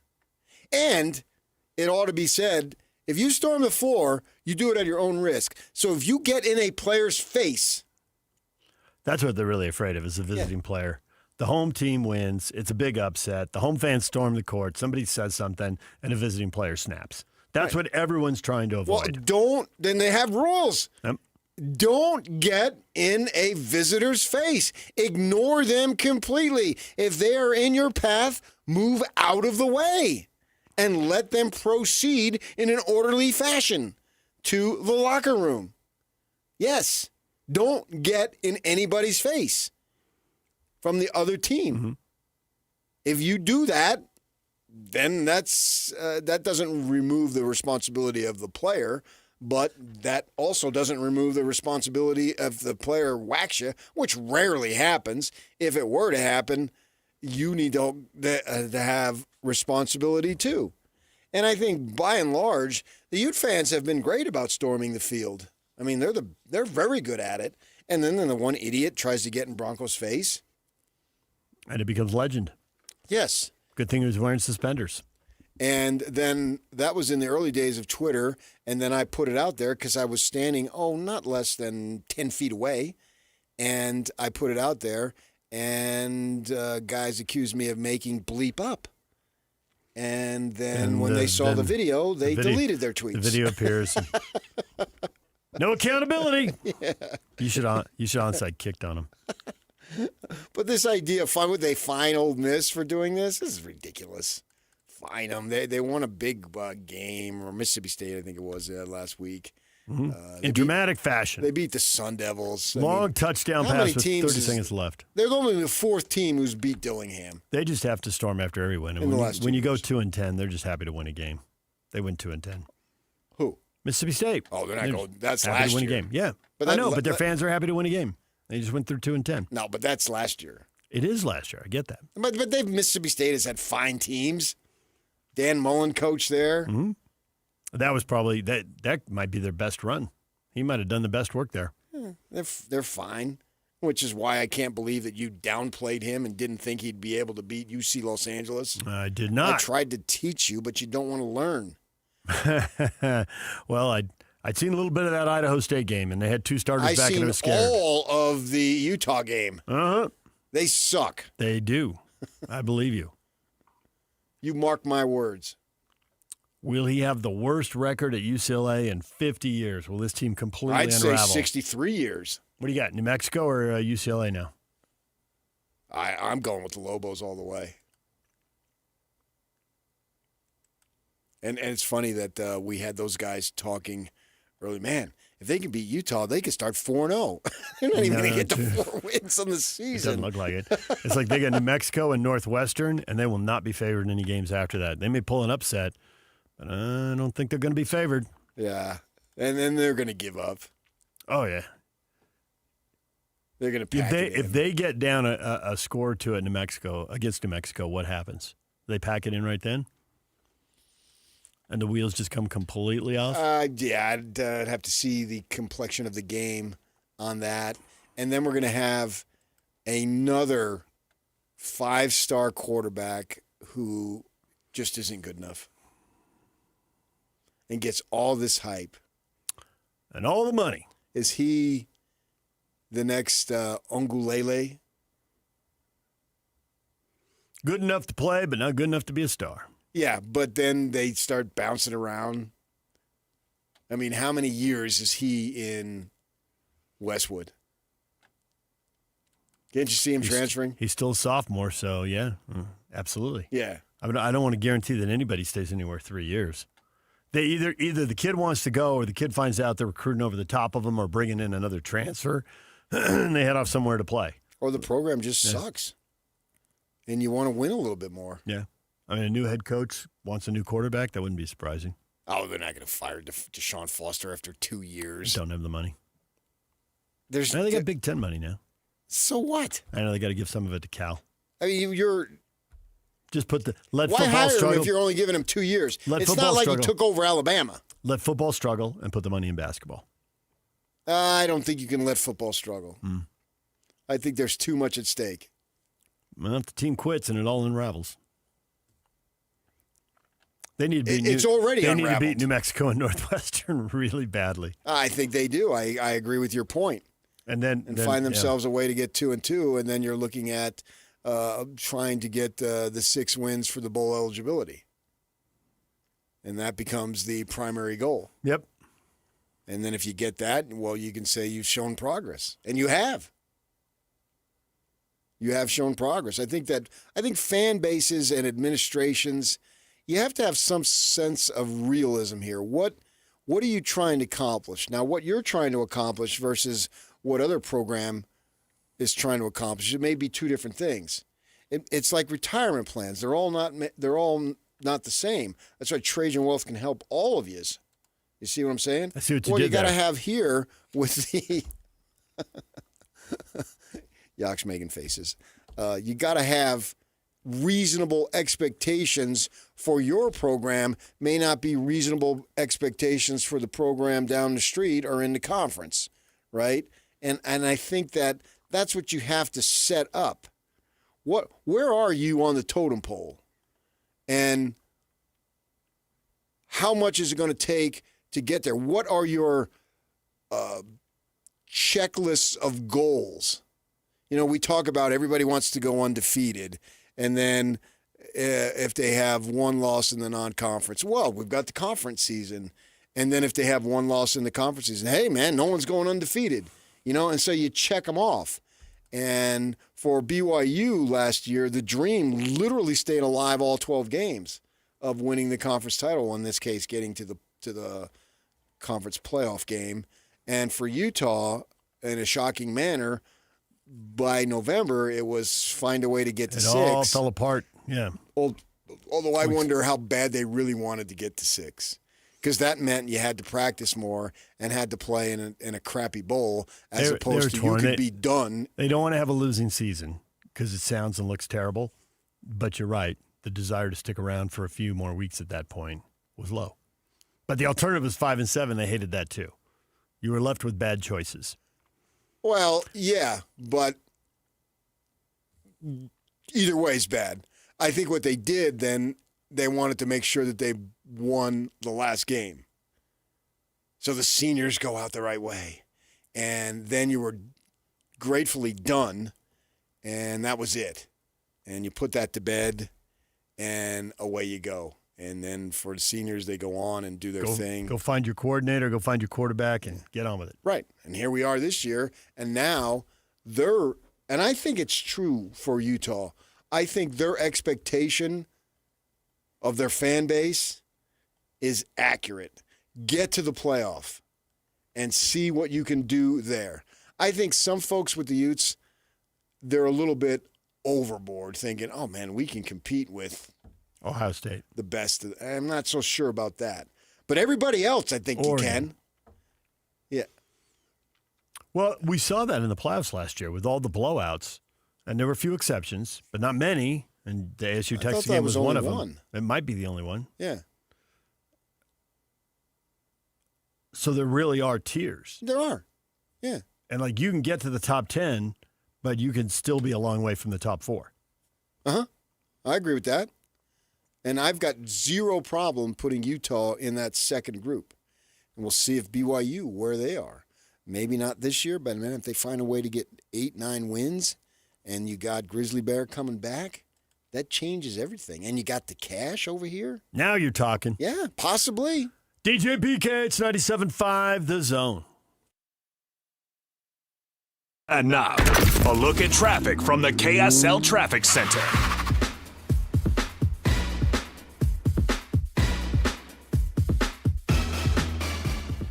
Utah Highway Patrol is hoping to reopen 2 or 3 of the left lanes northbound I-15 in downtown Salt Lake City in about 10 minutes, but the ramp from eastbound to I-80 from the airport to head on I-15 northbound remains closed. for several more hours due to a fatal crash in that area. Is obviously going to snarl traffic for quite a while. This update is brought to you by Advanced Window Products, factory direct affordable windows. Call today. They're on their way. Financing is available. Save now, pay later. Go to advancedwindows.com. With your KSL traffic update, I'm Jake Hatch here on 97.5, the KSL Sports Zone. You've been listening to The Zone for decades. Yes! But now you can watch the guys break down your favorite teams. Some viewers may find the following video disturbing. Viewer discretion is advised. Catch the video stream of DJ and PK, Jake and Ben, Hanson Scotty, and JJ and Alex right now at KSLSports.com or by searching KSL Sports on YouTube. Utah's best sports radio is on air, online, and on the KSL Sports app. This is 97.5, the KSL Sports Zone. If you've ever had to deal with a plumbing problem, you may have felt the pain of realizing you don't know any plumbers. Whether you're trying to stop a leaky faucet, fix a running toilet, replace your old water softener, or install a tankless water heater, the plumbers at Any Hour Services can help. All you have to do is call Any Hour Services or schedule an appointment at anyhourservices.com. Help with plumbing maintenance and repairs is closer than you think. Call Any Hour Services or schedule an appointment at anyhourservices.com. No one helps more homeowners than Any Hour Services. Right now at Tim Daly Mazda Southtown, you can get any new 2025 Mazda CX-50 for 0% financing for 60 months. Yes, 0% for 60 months. Or extended to 72 months for only 1.9%. You heard right, as low as 0% for 60 months. It's happening now at Tim Daly Mazda Southtown. APR OAC. Not available with any other offers. See dealer for complete details. The Garden Restaurant has been open for a few months, and if you haven't stopped by, now is the time to get downtown and check out what everyone's been raving about. And if you have visited the new space, schedule a time to come on back. Grab a friend and come visit one of Salt Lake's best gathering spots for lunch. You'll be greeted by the delicious smell of fresh baked goods like our famous Lionhouse rolls, perfect for taking home for family dinners. Or maybe you have a sweet tooth and are craving one of our brand new cinnamon rolls. They're the size of a dinner plate and perfect for sharing between a group of friends. Come smell and taste the garden for yourself. Enjoy the beautifully reimagined space and convenient location with new street access on the ground floor of the Joseph Smith Memorial Building. Open weekdays 11 to 3. Choose from healthy and delicious options like the turkey pot pie, jalapeno pork and grilled cheese sandwiches, tomato bisque soup, and nut and berry salad. All favorites not to be missed. So much to choose from. Check out the menu at thegardenslc.com. Fresh flavors, iconic location. The Garden Restaurant. Life doesn't wait, and neither should you. Aleve can help you deal with pain less throughout your day. Whether it's a long day on your feet, a demanding workout, or everyday aches and pains, you need relief that can keep up when pain persists. Aleve is here for you with longer-lasting body pain relief compared to leading OTC-branded pain relievers. With just one pill, Aleve lasts up to 12 hours. Don't let those aches hold you back from doing what's important to you. Use as directed. When your name's on the paint job, your primer better hold up. Painters trust Kills primers for serious adhesion, stain blocking, and a finish that lasts. Now, the full Kills lineup is available exclusively at the Home Depot. Need it fast? Get same-day or next-day delivery, or order online and pick it up in-store. Kills primers. Pro results. Faster. The Home Depot. If you're a pro, you know. A 15-year-old girl who chewed through a rope to escape a serial killer. I used my front teeth to saw on the rope in my mouth. The killer prowled the Pacific Northwest in the early 70s. He's been convicted of murdering 2 young women, but suspected of many more. Maybe there's another one in that area. Follow Stolen Voices of Dole Valley now, so you don't miss an episode. Hi, this is Derek Overstreet, president of the New Millennium Group and co-host of Stop Working, Start Living with KSL News Radio. Can you imagine what your life would be like if you could retire 3 to 5 years earlier than you thought possible? The things you could do, the loved ones you could spend time with, the memories that you could create. That's what our team at the New Millennium Group does. We'll walk you through the entire process every step of the way. If you'd like to get a copy of the 5-step proprietary plan that will help you retire 3 to 5 years sooner than you thought possible, give us a shout right now. 888-999-6370. That's 888-999-6370 or utahsfinancialplanner.com. Listen, most of our listeners right now have a tax problem, not a money problem. There's not enough money in Social Security Medicare as it is. Let us show you how you can significantly reduce your taxes. That's 888-999-6370. 888-999-6370 or utahsfinancialplanner.com. Hey, this is Chris with JCW's. Craving something sweet? We do ice cream right. Come in and try one of our shakes, freezes, or an ice cream cone, and you'll see why we say JCW's, quality, and a lot of it. 3, 2, 1. This is your Utes at 50 update. 58! Presented by Kenny J's Barbecue on 97.5, the KSL Sports Zone. Utah heading to Wyoming Saturday. Sharif Shah grading his cornerback unit.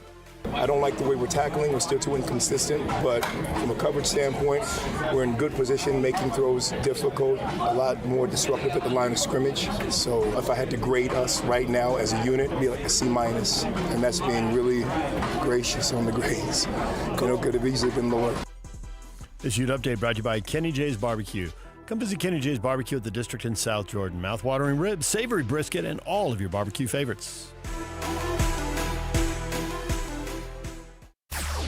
Nobody gets you ready for Utah football more than the KSL Sports Zone. Ready? Kyle Whittingham and the Utes hit the road for a battle against Wyoming and Laramie. Your home for the best coverage of Utah football is right here on 97.5, the KSL Sports Zone. This is DJ and PK on 97.5, the KSL Sports Zone.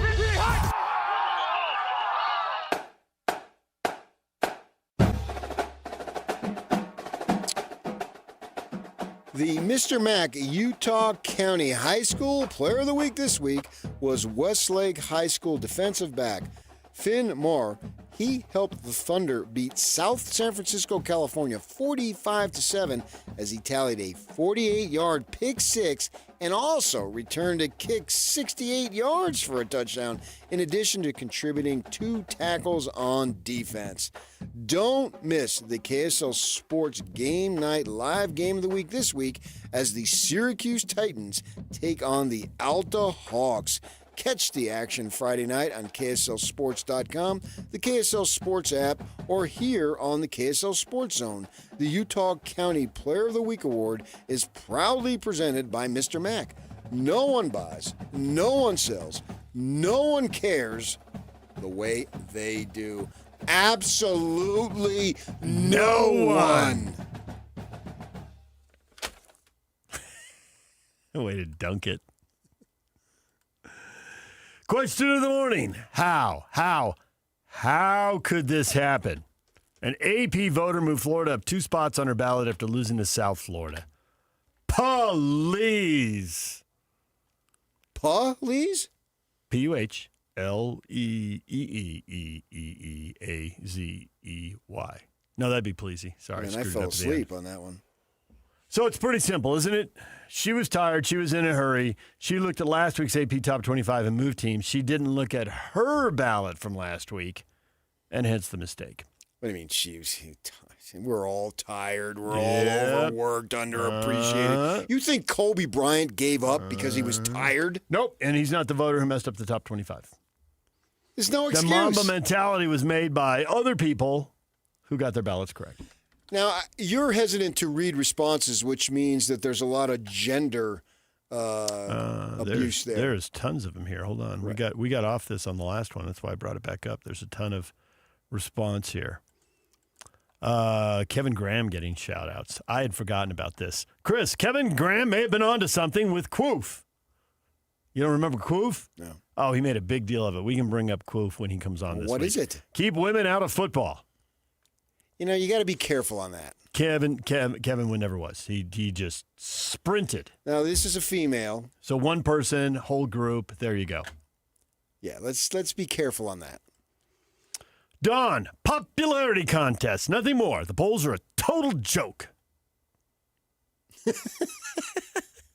Larry, just shows you how stupid the AP poll is. Well, then why do we put so much emphasis on it if it's so stupid? And why do we allow it to craft national narratives? Why do we allow it to craft national narratives? Man. You know, when you said that, I thought there's a 0% chance that PK lets that go. Craft national narratives. Man, I could just sit back and think, wow, what a sentence. The syntax on that was simply beautiful. Well, thank you. Josh, who is she and why does she have a vote? Because she covers college football in Southern California. That is correct. There you go. Why does anybody have a vote? The vote was because they want representation from all regions. Mm-hmm. And therefore so we're having this young fella here coming up, Wyoming, and he has a vote. You need representation from all regions. Joining us next, representing the great state of Wyoming and the Wyoming Tribune Eagle and the Laramie Boomerang, Alex Taylor. The thing about the Boomerang is no matter what you write, it comes back to you. Wyoming Cowboys beat writer and a guy who is very high on the University of Utah. I was always intrigued by boomerangs. How do they do that? Don't know. It's amazing to me. We'll ask him about that next. Utah, Wyoming, get the lowdown on the Cowboys, and he is ranking the Utes much higher than most people in the country. We'll talk to him about that next. Stay with us. Hockey fans, let your voice be heard with the Utah Mammoth Fan Forum. Visit the Utah Mammoth page on KSLSports.com to connect with the team, other fans, and our KSL Sports insiders. Start chatting today in the Utah Mammoth Fan Forum on KSLSports.com. Register for Jazz Youth Camps and Clinics, brought to you by PB Fit. Whether you're a beginner interested in learning basketball basics or an advanced player wanting to hone your skills and techniques, there's a camp for you. Let's go! All kids ages 4 to 17 are welcome. You'll get the chance to learn directly from Utah Jazz Camps and Clinics coaches and Jazz personalities at select camps at various locations throughout Utah, even the Jazz practice facility. If you love the Jazz and the game of basketball, this is an opportunity you can't miss out on. Register for your spot now at jazzyouth.com. So many commercials you encounter these days include generic people engaged in generic activities, frolicking in generic locations, accompanied by generic music and a generic voiceover.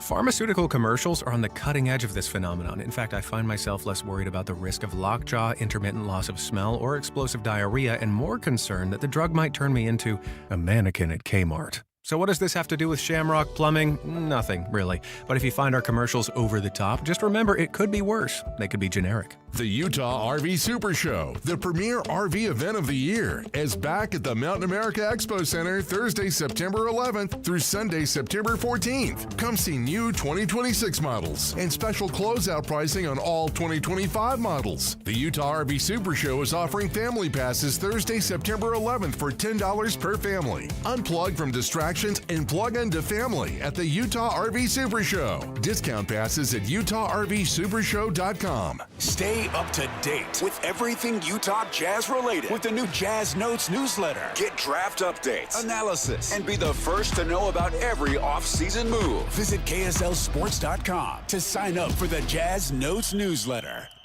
It's time. Time for the pro to get everything for the entire job, all from one partner. To get access to over 3 million products, including many products you won't find in our stores. It's time to get delivery on your schedule or next day on over 50,000 products. And time to get dedicated support on the job site or in our stores. From ordering to planning, we've got you. One partner, any job, all in. Ask about all we can now do at the Pro Desk. The Home Depot Pro, it's about time. You like saving money, right? We all do. That's why Allstate just lowered the price of car insurance. Not, but wait, there's a catch. Lower. Actually lower. So if you're shopping around or just want to see how much you could save, check Allstate first for a new lower auto rate that could save you hundreds. You're in good hands with Allstate. Not available in every state. Only applicable for new auto insurance business. Rates will vary by several factors, including how you purchase the policy. Potential savings vary. Allstate North American Insurance Company and Affiliates, Northbrook, Illinois. Tom, I'm on the sideline here with Doug Smith Chevy. Doug, the NCAA has changed its rules regarding NIL money. What do I have to do to land an amazing new 2025 Chevy Silverado? Just come on down to Doug Smith Chevy in Spanish Fork. Doug, I'm more than happy for you to use my name, image, and likeness to talk about these amazing new trucks all you want. All I want to know is, how do I get one? You have to buy it, Scott. Drop in a Doug Smith Chevy in Spanish Fork. No one knows Chevy like Doug. Discover the exceptional value of Bar W Beef, where quality meets convenience. Bar W Beef's dry-aged beef, aged for 14 days, offers rich marbling and tender texture, perfect for grilling, roasting, or pan-searing. Enjoy the rich flavor and generous size. Shipped directly from the ranch to your door. Now hosting one-day pop-up events, go to barwbeef.com to find a pop-up event near you, or stop into the store in Nephi for weekly in-store specials. barwbeef.com. That's barwbeef.com. Are you looking to upgrade your outdoor space? Mountainland Supply has you covered with Keystone Pavers, the trusted name in durability and design. With easy installation, weather-resistant strength, and a wide range of beautiful styles, Keystone Pavers turn any yard into a dream getaway. And here's the bonus. Right now, Mountainland contractors get double peak points on all Keystone purchases over $1,000. Head to your local Mountainland Supply or visit mountainland.com today. Your perfect patio starts here. Listen every Monday morning to DJ and PK and Monday afternoon with JJ and Alex for your Chevy Strong Play of the Game. Win great prizes from Rocky Mountain Chevy. Broadcasting from the Mountain Home Services Studio, this is 97.5 KCNS FM Colbert, 1280 KCNS AM Salt Lake City, and 102.7 KSL FM HD2 Salt Lake City Midvale. This is 97.5, the KSL Sports Zone. It's another battle for the Aggies, and the KSL Sports Zone has it covered. The Aggies kick off conference play as they welcome Air Force to Logan. Your home for all the play-by-play coverage of Aggie football is right here on 97.5, the KSL Sports Zone. This is DJ and PK on 97.5, the KSL Sports Zone.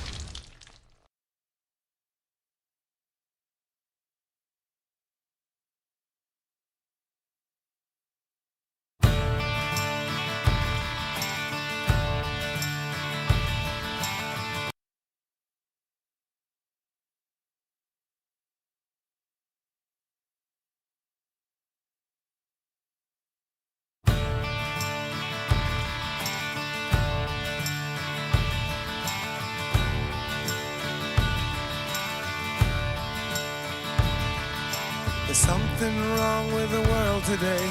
I don't know what it is. Something's wrong with our eyes. DJ PK, it's 97.5 The Zone. We're joined now by Alex Taylor, Wyoming Cowboy beat writer for the Laramie Boomerang and the Wyoming Tribune Eagle. Also an AP Top 25 voter. Alex, good morning. Gentlemen, how's it going? Good to be on. Alex, did you flinch when you found out some voter moved Florida up 2 spots after a loss to South Florida, and you think, man, I got to make sure I check every ballot every week against what I did last week, not against what the poll was last week? Yeah, I was. It took me like a couple hours to kind of process that video. I feel like because I've been on the other side of that. I've made a little mistake before, and then I had to hear from it. Or hear about it from Miami fans last year and that's a long week when you make a mistake like that. But I never went out and made a video and said that the vote or the ballot doesn't actually matter. So I think that was I tweeted something about it, but I think if you would have just got ahead of it and said I read the box score wrong. Yeah, I made a mistake, and I'll fix it next week. I think we wouldn't be here talking about it. I agree 100%, my man. That's exactly – it's like if you get caught doing something, they say the lie is worse than the actual offense.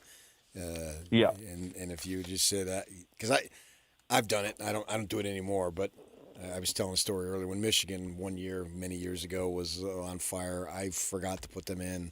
I was on a road trip, and I was hustling to the airport, and I screwed it up. But didn't get near the attention. It's funny. We've talked about this. We keep hearing that these poll, particularly the AP poll, doesn't mean anything, right? That's the big storyline. But yet it still gets so much attention, which sort of is incongruent. If something doesn't mean it's literally meaningless to some folk, why does it matter so much? You know what I mean? It doesn't really make sense.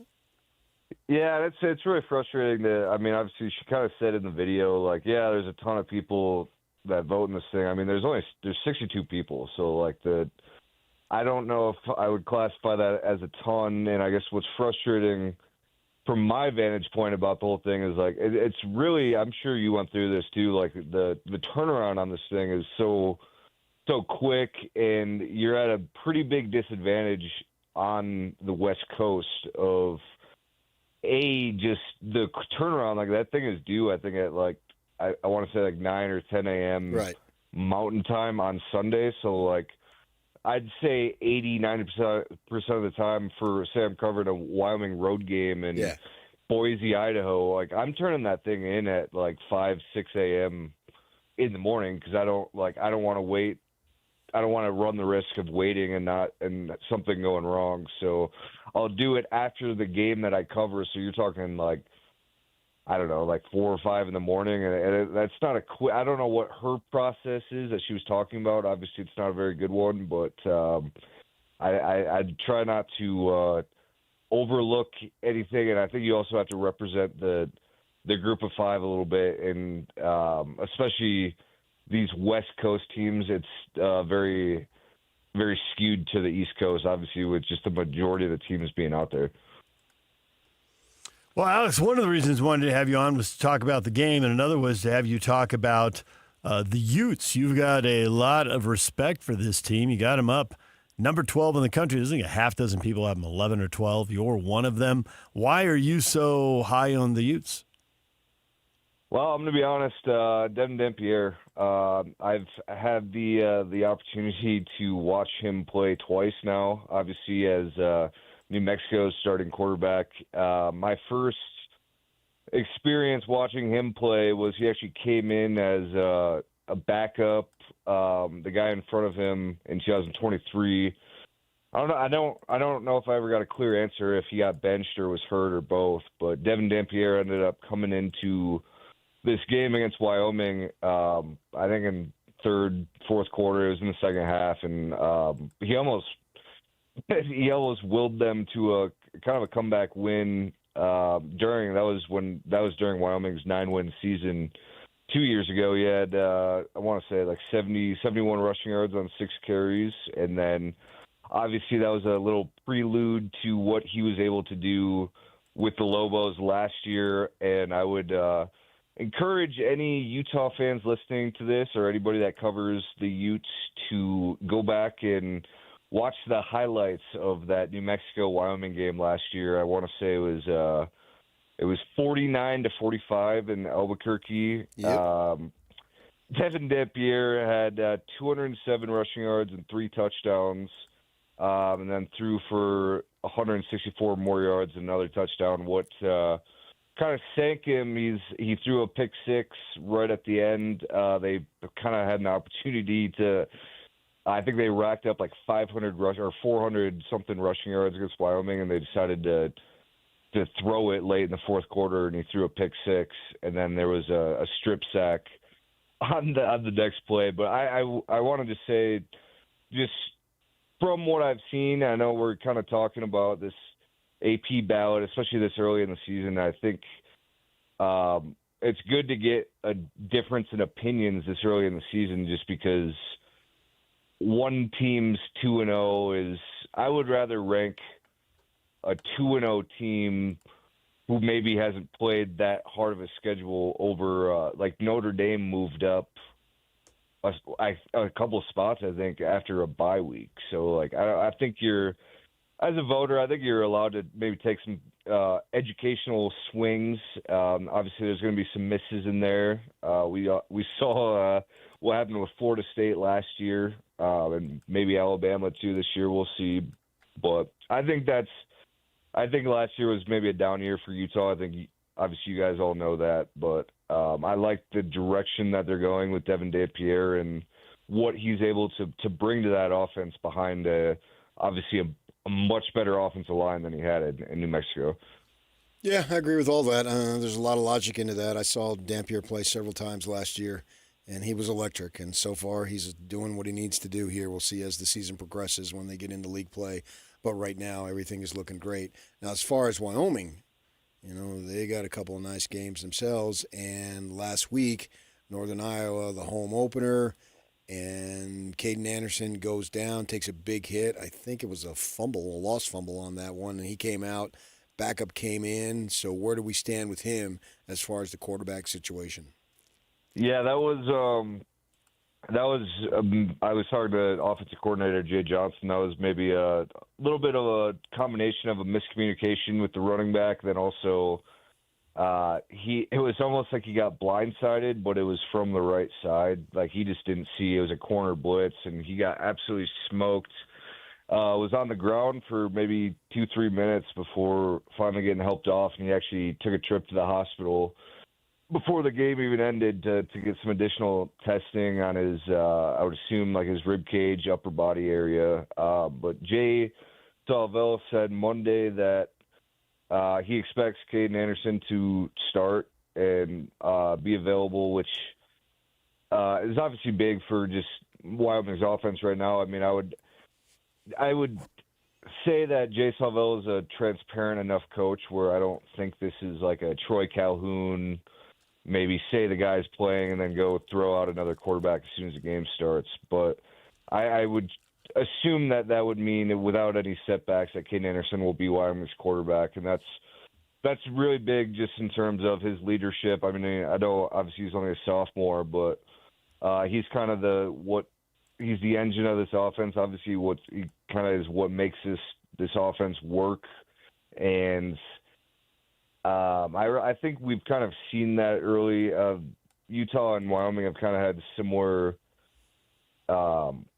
starts to the season, just in terms of just Akron's obviously not a very good comparison point for where a Division I football program might be, and then obviously an FCS game. But I think this is kind of the first real true test of this offense, and it's kind of weird. I don't know if Salvell or Jay Johnson or anybody would ever call it this, but it's more of they've kind of switched to more of a spread offense since Craig Bull retired, which is obviously it's been a while that we've seen a balanced, like a 50-50 offense in Laramie, Wyoming. Aiden's top receiver is Chris Durr Jr. It doesn't look like he played last year, but he didn't do that much. And now he's catching a third of the passes. He's got more than half of the yards. He's got 2 of the 3 touchdowns. Is it largely a one-man receiving crew, or are the Utes going to double him and dare everyone else to make a play? Yeah, he should have played more last year. Salvo has said that. They made a change at wide receiver coach, partly because of that, I would like, or one of the reasons, obviously. But yeah, Chris Durr, he's not a big guy. He comes out of the slot. He's probably 5'10", maybe 170 pounds. So I'm curious. I've talked to Caden Anderson about it before, so I'd say him and tight end John Michael Gillenborg are 1-2 just in terms of favorite targets. And you kind of saw that against Northern Iowa, where it's kind of a matchup nightmare just in terms of you kind of got to pick one, and with them both operating out of the middle of the field, you would think that eventually that would open up something outside. So I'd say right now, Jalen Sargent, he was an All-Mountain West honorable mention. He plays out wide. He hasn't done much this year. He kind of came on late last year. He had a really big game in that New Mexico game I was talking about earlier. So I'd say him and Arizona transfer Jackson Holman are probably the top 2 outside wide receivers. But, yeah, I would say Utah's defensive game plan is going to start with Chris Durr and John Michael Gillenborg in the slot and at tight end. Tell us about the defense. They're top 10 in terms of fewest yards allowed per play. So I'm wondering, you think that obviously Utah's offense has been really cooking so far. What do you think about that matchup? Yeah, like I said, it's hard to kind of know where this Wyoming defense is. I mean, obviously 2 games is 2 games regardless of who you play. But, I mean, when you're talking about Akron, who's probably a bottom 5 FBS team, and then Northern Iowa was kind of a bottom Missouri Valley FCS team. So it's kind of hard to gauge maybe where this unit is at, but I've been impressed just in terms of how many guys have played. I think in that Akron game, Salvell said they played 22 defensive players over the course of the game, which was the most that they have since his time here in the last 5-6 years. So I think they had 2 returning starters both on the defensive line, Ben Florentine and Tice Westland. And I think the biggest guy that stood out to me, just newcomer-wise, is Braden Johnson, linebacker. He had a interception in the end zone that kind of kept that shutout against Akron. Ended up really swinging the momentum in that game. And he's just kind of he's a stud. I mean, he was at Oklahoma Baptist for the last 3 or 4 years, so he's just kind of one of those small-town kids that gets an opportunity with this new transfer portal era to come play at the Division I level as a senior. I was talking to him a couple weeks ago. He said he was growing up in Ringling, Oklahoma. He had like 27 teammates on his high school team, and it was 11-man Class 1A in Oklahoma. So just super, super small-town kid that ends up coming to Laramie, Wyoming, and I think he's leading the team. I want to say it's like 14 tackles, that interception, pass deflection. So he's really stood out to me so far. Well, it goes from Oklahoma's small town to the big city of Laramie. How's he adjusting? Well, he said, actually, it's funny because Jay Salvo kind of made a joke about it, but I mean, the Wyoming spring game was probably the biggest crowd he's played in front of in his entire life, and then I'm sure you saw maybe some highlights of that Akron game. I want to say Wyoming spring game was probably a higher attendance than the Akron game. So last week was really his true first experience of, playing in front of 25,000 people on a Saturday afternoon. Is Wyoming getting hit hard by the transfer portal? I mean, if anybody puts up any numbers here, whether it's a lot of tackles, a lot of yards, whatever, does everybody come, do all the Power 4 schools come calling for him immediately? I would say yes and no. I mean, I think it's kind of like any other school where, I mean, obviously you're going to lose guys. Like, there's going to be tampering. I mean, and I wrote about it plenty with this offseason, just these seniors. I mean, like John Michael Gillenborg's, he was on the John Mackey preseason watch list. Like, he could have went anywhere. And Salvell had kind of a quote in the offseason, like John Michael Gillenborg is going up to Jay Salvell in the offseason. He's like, hey, like, whatever NIL money that you guys want to give me, like, just give it to another guy. I don't need it. Like, I want you to give it to somebody else. That way we can put together a good roster around me.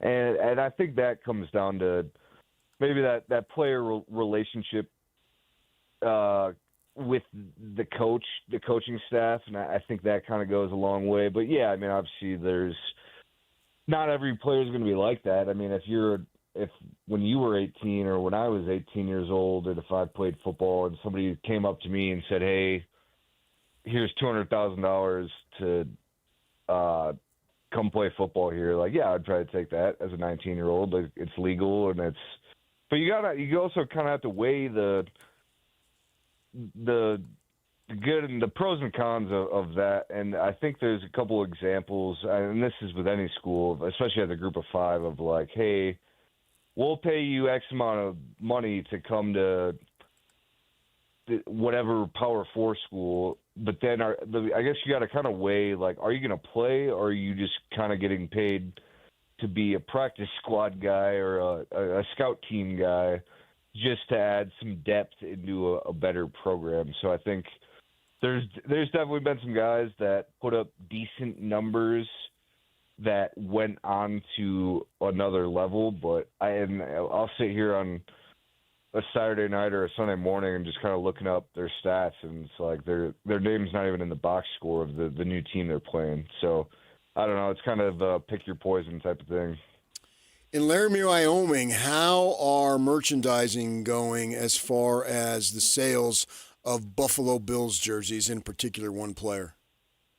Yeah, it's pretty high, I would say. I think they're I'm sure you've seen recently in the news that, I mean, they're trying to really capitalize on the timing of this Josh Allen peak in the NFL thing, just obviously with he's going to become the first player in University of Wyoming history to have his number retired later this season against Nevada in November.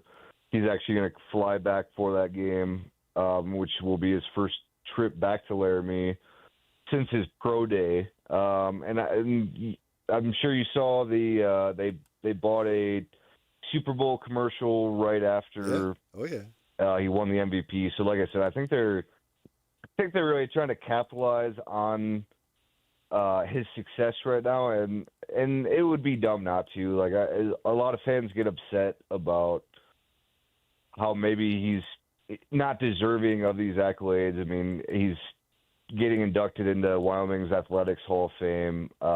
And again, I'm not disagreeing with the sentiment that he's not the best player that's ever played at the University of Wyoming. And that's not what, I don't think that's what this is about. It's the fact that right now he's the most well-known University of Wyoming football player in the world. And not only just as an alum, but just also like he's one of the most popular NFL players on the planet right now. So I think that's turned into kind of a marketing strategy to get people to Laramie, Wyoming, and to get people to tune into Wyoming football. And I think if you asked anybody currently in the program, coaches, players, staff, whatever, I mean, they don't mind it one bit. See, when you need to get out in the winter, you just need to be sent to these small towns in Oklahoma, Firebaugh, California. You get these guys coming out of these small towns. There got to be stories. There got to be great stories. You got to track those down. There's Braden Wilson, defensive end, Weber State. He was like a two-time All-Big Sky guy. I think that was one of the first transfers I talked to in the spring, and he was just a hilarious guy. I can't remember exactly. I remember him saying basically like he had. I think he was from Utah. I'll have to look that up, but he had basically three options coming out of high school. He could either go play rugby in college, play football in college, or go play rugby professionally. And he wanted to play rugby. Went back and forth about it, and then he ended up going to Weber State and was an all-conference defensive end for like 2 seasons, and then he ends up. He said this is the first time I've ever heard somebody say this. He said that when he got in the portal, his coach at Weber State was like, hey, is there any school that you want to go to that hasn't contacted you? And he said, well, yeah, I want to go to Wyoming. And so they obviously, his old coach set up a meeting with Wyoming's coaching staff, and he ended up here, I think, like a week or two later. Good stories. We appreciate the time, Alex. Thanks for joining us, and we look forward to the game this Saturday. Enjoy it. Yeah, guys, appreciate the time. All right. Have fun this weekend. Appreciate it. All right. Keep an eye on that ballot, too, Alex. We don't want you to have to explain anything. There it is. Feels like it's a minefield. Everybody's got a story. He's right. The apology, you were right, too. The apology, worse than the mistake. You had a problem with a basketball ballot once. He had a problem with a football ballot once. Fun week. It happens. It does. There you go. DJ and PK at 97.5 The Zone. When we come back, everything you missed in this show. We'll get you up to speed next. Stay with us. It's game week for the Aggies, and the KSL Sports Zone is getting you ready for kickoff. Bronco Mendenhall and the Aggies return home to Logan to open up Mountain West Conference play with a showdown against Air Force. Listen all week long for the best coverage of Aggie football. Then catch the play-by-play action beginning with the Aggie pregame show game day at 6:30 on 1280 The Zone. Your exclusive home for Aggie football is live on air, online, and on the KSL Sports app. This is 97.5, the KSL Sports Zone. Tom, I'm on the sideline here with Doug Smith Chevy. Doug, the NCAA has changed its rules regarding NIL money. What do I have to do to land an amazing new 2025 Chevy Silverado? Just come on down to Doug Smith Chevy in Spanish Fork. Doug, I'm more than happy for you to use my name, image, and likeness to talk about these amazing new trucks all you want. All I want to know is, how do I get one? You have to buy it, Scott. Dropping a Doug Smith Chevy in Spanish Fork. No one knows Chevy like Doug. Get ready to ride at the Edge Power Sports this Friday and Saturday, September 12th and 13th from 9:30 to 4 p.m. It's your chance to hit the road at the Suzuki Demo event. Suzuki is here with their full lineup of street bikes, and you can take one for a spin. Don't miss the action at the Edge Power Sports in Draper. Details online at gettotheedge.com. The Edge Power Sports, where adventure begins and the thrill never ends. Some restrictions apply. Riders must be 21 and older with a motorcycle endorsement. Hey, Benjamin, we've got a surprise for you. What? You have a brother. A $100 bill just like you. Hey, I'm Ben. What? We just got him for joining America First Credit Union and opening a new checking account. And you're going to live together at America First. What? This is nice. For a limited time, new members get a $100 cash bonus when they open a checking account or $50 when they open a youth checking account. So head to americafirst.com and get your money working today. Membership eligibility, terms, and conditions apply. Federally insured by NCUA. The first ever Home Run Derby X Final is coming to Salt Lake City. Wow! Quarterfinals September 19th, semis and finals September 20th at the ballpark at America First Square. MLB legends Adrian Gonzalez, Ryan Zimmerman, and more join softball stars and college standouts for 2 days of nonstop action. Towering home runs, slick defense, target smashing hits, plus fireworks and a drone show to cap the celebration. Get your tickets now at MLB.com/HRDX Salt Lake. Major League Baseball trademarks used with permission. Water runs Utah. It carves our canyons, fuels our farmers' fields, fills our lakes and rivers. It runs outdoor adventures and economic development. But if we're not careful, water runs out. And in the cooler fall months, your yard simply doesn't need as much water. That's why this is one of the best times to make a big difference. Learn more at slowtheflow.org.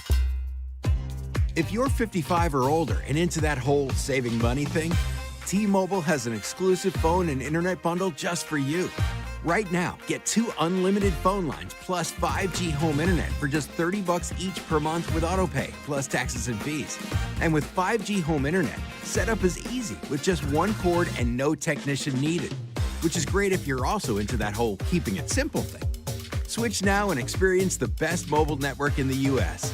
Visit your local store to start saving. T-Mobile, it's better over here. Based on analysis by Ookla Speed Test Intelligence data Q4 2024 to Q1 2025, Ookla trademarks used under license. Unlimited on our network. Customers on voice plan may notice speeds lower than other customers and further reduction if using more than 50 gigs a month due to data prioritization. Video streams and SD on this plan. Home internet pricing after $20 in monthly bill credit plus $5 per line without autopay. Debit or bank account required. See 5G device coverage and access details at T-Mobile.com.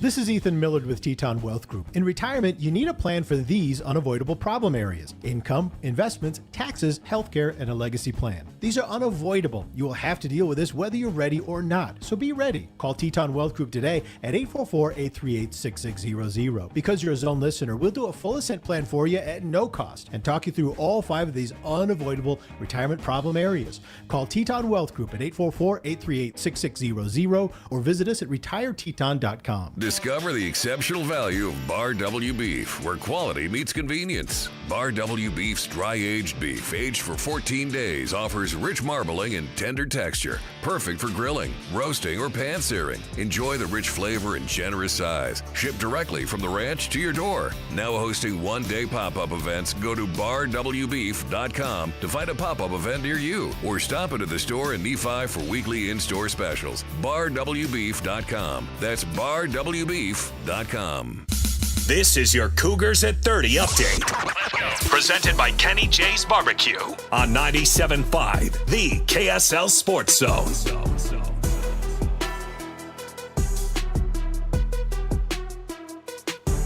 BYU on a bye week. Kalani Sitake on the plan for this week. Well, we want to still keep in the rhythm of our offense and defense. I mean, we knew about this bye a long time ago, so we prepped for it. So we know what we're going to do practice. We also can't just be like a regular work week where you guys get some wear and tear. You got to do enough to keep on top of it and keep consistent, but then at the same time, we still want to gain our legs back and get fresh. And so we'll do whatever it takes to get better as a team, but that means that this week's got to be important. It's not a week off. This Cougar Update is brought to you by Kenny J's Barbecue. Come visit Kenny J's Barbecue at the District in South Jordan. Mouth-watering ribs, savory brisket, and all of your barbecue favorites.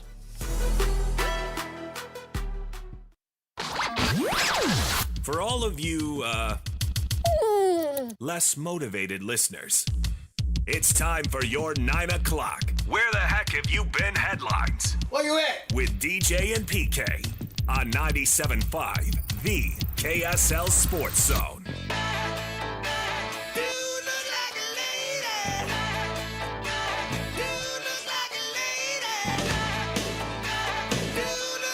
DJ and PK, it's 97.5, The Zone. Dude looks like a lady? It's a song you chose. Yak chose Dude Looks Like a Lady. Da-da, da-da-da. Time to get you up to speed, everything you missed in this show. I want to get up to speed. Your best take of this show. Choose from all those fabulous nuggets you have shared. The AP poll means nothing, and we obsess over it.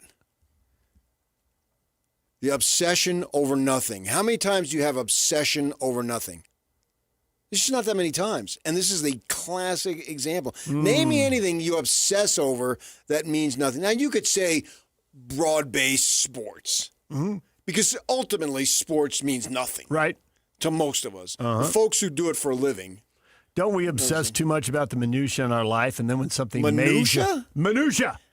And then something happens, and we say, well, that puts everything in perspective. And then PK says, I didn't need it put in perspective. Yes, but other people did. You have perspective at all times. Well, not necessarily life, because I'm a flagrant offender on that. But sports, when there's some type of calamity or tragedy, and the coach says, oh, this puts it in perspective. No, you're a freaking coach. You're not that important. I don't need a national or local or personal tragedy to put sports in perspective. I've had sports in perspective virtually my whole life. So, but real life, I suck at.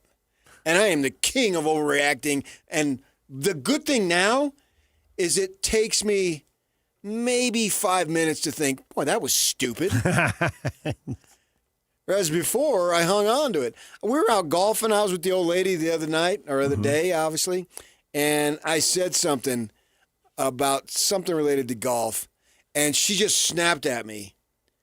And I immediately said, you're absolutely right. What was I thinking? That like 2 minutes ago, I said something stupid. And you slapped me back to reality. And thank you for doing it. But when it comes to sports, it just gets under my skin. Oh, that puts it in perspective. Why isn't it already in perspective? And don't tell me a guy who's making $5 million tells me to have perspective. The winning coach hardly ever says that. It's just the losing coach. That'd be awesome. You just won the Super Bowl. Yeah. But I got to go visit some people in the hospital Wednesday. I don't know. It's just, I mean, really, this isn't that big a deal. That would be the best Super Bowl postgame ever. He'd be sitting there. If I were the poor slob on the other end of the microphone, I'm like, oh, what am I supposed to ask now?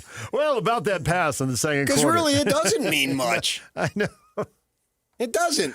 But the truth is, even when that's going on, mostly we end up protecting. Like if I walk up to you, and I've done this 100%, and there's something going on in your life that's bad, that you don't like, that's awful. How's it going, PK? Oh, okay. You're just protecting me. You don't say, well, blah, blah, blah, blah, blah, blah, blah, and list off 10 things in your life that are going sideways. And nobody does that. We say that. How's it going? Oh, you don't really want to know. You're right, I don't. Good to see you. Hardly ever. Yeah. maybe something. You got to have a really good relationship with somebody, and there's got to be the time, and it's got to be the right time. There can't be anybody around. It's not in the hallway, right? With random people walking by, hearing you talk Next about. thing whatever, you know, you're sobbing. Yeah, whatever crisis is going on. It's like, yeah, we all have to. We should all. That's where you're very good about. You're very precise with your words, right? And there are no assumptions. And if I summarize something and make an assumption along the way, well, you didn't say that, and then I go, I didn't. Most people would have known, but and in real life he wouldn't do it. But on the radio, he'll absolutely call me out for that.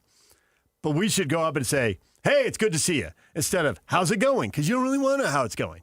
It's really good to see you.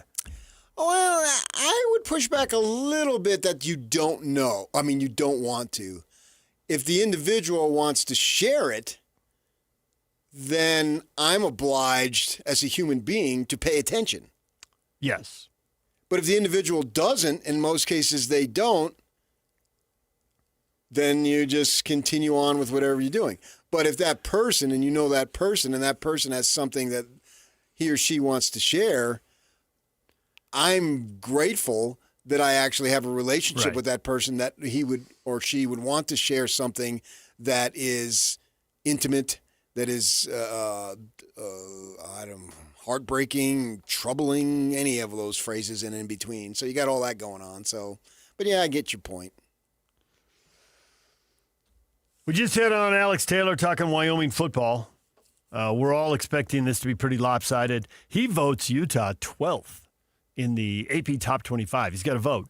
And he says it's because he watched Devin Dampier at Wyoming last year. He has a bias. He does. And it's not a bad bias. I was going to say maybe he has information other people don't know. We view the word bias as negative. Yes, we do. But it doesn't have to be. His bias is he sat there and watched this kid explode. What do you think he's going to think? It's like BYU fans jumped Kyle last year.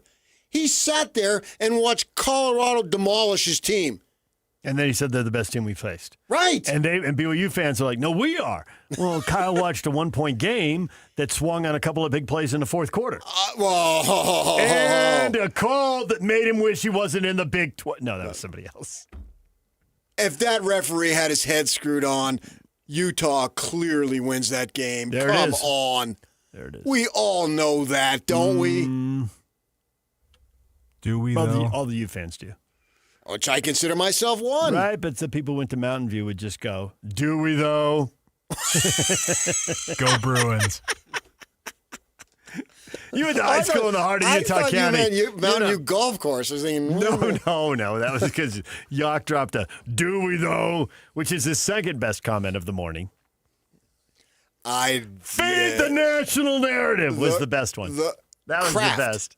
Kraft's the net. Oh, Kraft, my bad. Yes. Yeah. Misquoted your genius. Just Shame. for you, Get it right. on Accurate. something that will, Shame. a way that you'll always remember that the word was Kraft, just think of the cheese company. Okay. I thought you were going to say former Aztec football coach Tom. No, I went more to your heart. Food. Funny man. So I get the Wyoming reporter, Alex Taylor, I think his name is, right? He saw Devin Dampier go off. And he went off. Look at the numbers. You don't even have to watch the game. You just look at the numbers. Oh, that kid he went off. He had a phenomenal game. So I get that. I've got no problem with Utah being ranked 12th. By him. Or by anybody. Yeah. And there are a handful of people who have them 11 or 12. I would have them around 16-ish. I said when they debuted in the poll, I would have put them at 19. And now you'd have them at 16. Yeah, I mean, I'm just kind of picking numbers. They're in the running. You and Zach Klein from WSB TV. He put them at 16. Ooh, and that's on the other side of that big river. Go with the W's versus the K's. It is. Other side of the Mississippi. Why do they have that? Do you know? Why is it the W? That's how they originally labeled them. Why, I don't know. I just know that was back 100 years ago. That's how they started labeling stations. Yeah. It's C in Canada, it's X in Mexico, it's W in the eastern U.S., and it's K in the western U.S. When I moved to Arizona, man, that was a big adjustment for me. The W's to the K's. I was used to WPIX. No WOR anymore. WWOR, WABC, and so forth. And then you get out there. And then when I moved to California, I had to adjust again. It was KPHO. No, now it's KABC. Oh, boy.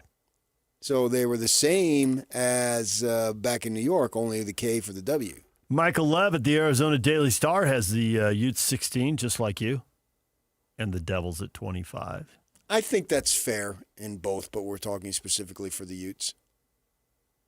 The Devils, I mean, their problem is they're not fighting a loss to Mississippi State. They're fighting 50 years of history. There it is. We don't really believe in you. Right. You had a nice year last year. Good on you. But whoop-de-doo. You've done this before. But have you backed it up ever? No. I mean, you in the 70s and early 80s, yeah, but that might as well be 500 years ago. All the TV stuff changed in 84 and changed recruiting, the Supreme Court case. So, yeah, you're right. 70s is a totally different set of rules, Yeah, I like a totally different era. It was 86 and actually, when the Cardinals moved. Well, that was a big factor for ASU, right? Not for the whole sport, but for ASU. Right. But the whole sport was revolutionized again, basically in 2021 with NIL and the transfer portal. So everything changes here in the 20s. This decade is unlike any other decade. Yeah, and I think if you look at their roster, it's still mostly 3 stars, a handful of 4 stars. Things broke their way last year. I always thought, man, if they can get 8 or 9 wins this year, I'll sign off on that right now. That's my expectation. Done. Yeah. But I don't want to hear every time Levitt throws an incomplete pass. Jeez. George Kittle to the injured reserve. So the 49er tight end is out for at least 4 games with that hamstring injury, maybe more. And Brock Purdy, not sure of his status for this weekend. The injuries piling up for the 49ers. Huh. Sucks for them. Yep, there you go. There's your NFL. The Eagles, Jalen Carter will not get suspended. He missed almost all of that game. I mean, he wasn't going to play on the kickoff, I guess. and then he was out. So that was enough of a penalty for him. Apparently, the NFL says he's going to be able to play then week 2 here. Well, then right on the board, promise I will never spit on a human being or animal again. DJ and PK will come back with your feedback next. Stay with us. And it's all over almost here. Don't go nowhere. It's game week for the Utes, and the KSL Sports Zone is getting you ready for kickoff. The Utes are 2-0 and look to wrap up their non-conference schedule undefeated as they hit the road to Laramie for a battle against Wyoming. Listen all week long for the best coverage of Utah football. Then catch college football Saturday game day at 10 a.m. with a post-game show immediately following the game on KSLSports.com. Let's go then. Let's go, baby. Your home for the best coverage of Utah football is live on air, online, and on the KSL Sports app. This is 97.5, the KSL Sports Zone. Do you need an electrician? Any Hour Services has a team of licensed electricians that can help with any size electrical project around your house. Whether it's help troubleshooting, installing a ceiling fan, replacing smoke detectors, or upgrading your old electrical panel, the electricians at Any Hour Services can help. All you have to do is call Any Hour Services or schedule an appointment at anyhourservices.com. Help with electrical projects and repairs is closer than you think. Call Any Hour Services or schedule an appointment at anyhourservices.com. No one helps more homeowners than Any Hour Services. The Utah RV Super Show, the premier RV event of the year, is back at the Mountain America Expo Center Thursday, September 11th through Sunday, September 14th. Come see new 2026 models and special closeout pricing on all 2025 models. The Utah RV Super Show is offering family passes Thursday, September 11th for $10 per family. Unplug from distractions and plug into family at the Utah RV Super Show. Discount passes at UtahRVSupershow.com. At Peach Windows and Doors, they help homeowners stay in the homes they love while upgrading to the elegance, efficiency, and natural light of today. With hundreds of 5-star Google reviews, their clients know Peach Windows and Doors deliver what they promise. I wanted to replace standard-sized French doors with a large custom sliding door. The update required checking a weight-bearing wall. Plus, I wanted a couple of different styles of windows. The new sliding door created a much brighter and open look. Peach was so helpful along the way with recommendations and ideas, and the installers were efficient and respectful of my space. I was thrilled with Peach windows and doors. Give your $1 million home the $1 million feel it deserves. Don't wait on that someday project. Visit Peach Windows and Doors Salt Lake Showroom. Schedule a free in-home visit. You can also explore at peachwindowsanddoors.com or just call them at 801-566-1255. Peach Windows and Doors, where amazing home transformations begin.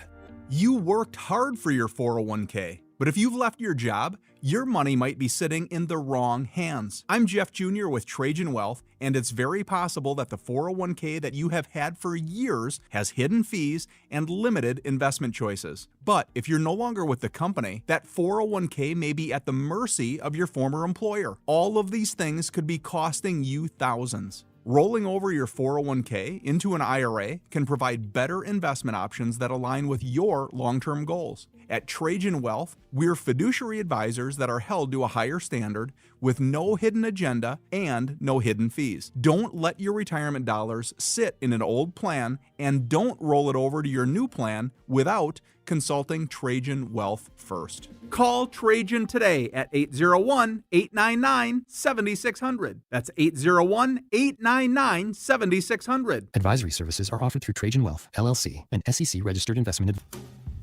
DJ PK and John from J. Brooks Jewelers.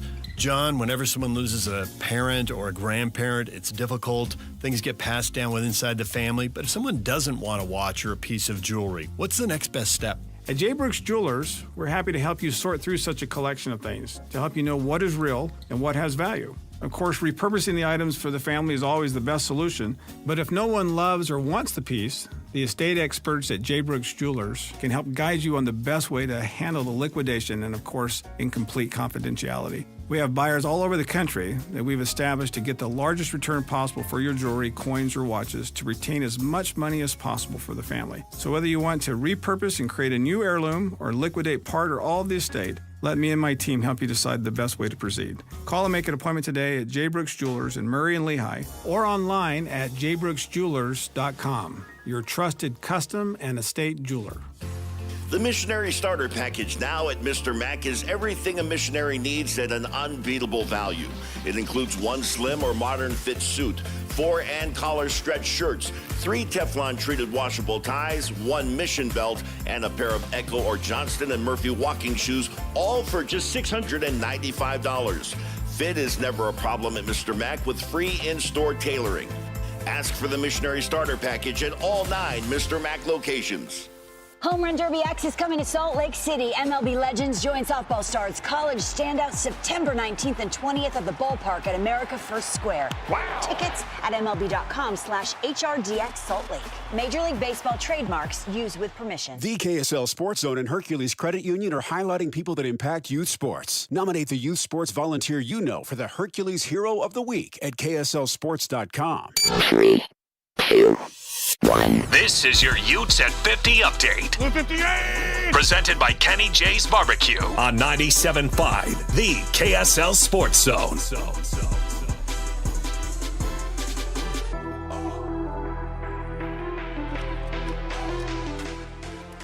Utah heading to Wyoming Saturday. Kyle Whittingham on the health of Utah's roster right now. I'd say pretty good. Going into Game 3, we got some guys that were missing last week. Everyone in the country's got a few guys that are missing here and there. Hopefully we get those guys back, and I would say no complaints at this time injury-wise. This Ute update brought to you by Kenny J's Barbecue. Come visit Kenny J's Barbecue at the District in South Jordan. Mouth-watering ribs, savory brisket, and all of your barbecue favorites. And now, enough of us. It's time to hear from you. From all your texts, tweets, and posts. This is the best feedback of the day. Ooh, I was there. It's the best game of my life. With DJ and PK on 97.5, the KSL Sports Zone.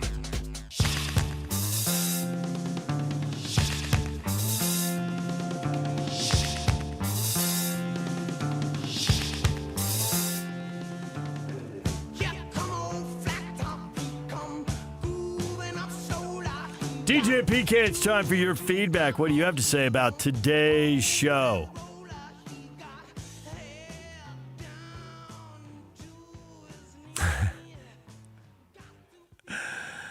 Oh, man, this is awesome. People are now going through everybody's poll vote and criticizing. So we've had all this stuff this morning on the voter in Southern California who moved Florida up 2 spots after losing to South Florida. It was a good loss, though. Danny Cannell, another favorite pollster, meet Coco Riley from Baton Rouge. She has Alabama 2 spots ahead of Florida State, Florida 5 spots ahead of USF, and Arizona State's ranked, while Mississippi State is not. Yeah, I have a problem with isolating one single game, though. When not that Florida should have moved up by losing. Mm-hmm. Comparing Team A to Team B, the ranking isn't just based on one game of the result of that game. The winning or losing is, and the playoff is, but after 2 games, here's 3 examples where a team lost on the field but is ahead in the polls. After 2 games. And I get it. It gets confusing later in the year. If some team that's 4-4 beats a team that's 7-1, I don't necessarily want to rank that season, team. I guess, you have more of a leg to stand on. Late in the year, just because a 4-4 team beats a 7-1 team doesn't mean the 4-4 team should jump over them in the poll. No, I get that. But if that game was played in Tempe, do you think it would be the same? Are we not factoring in other things? Which team do you think is better? I can live with that to a degree. And as the season progresses, I can live with it more. I'm not that upset by that theory. That person or voter could say, well, yeah, I just think that they made a mistake here and, blah, blah, blah. You can rationalize it easier. That makes it, I don't necessarily agree with it 100%, but I can find see the rationalization and buy it.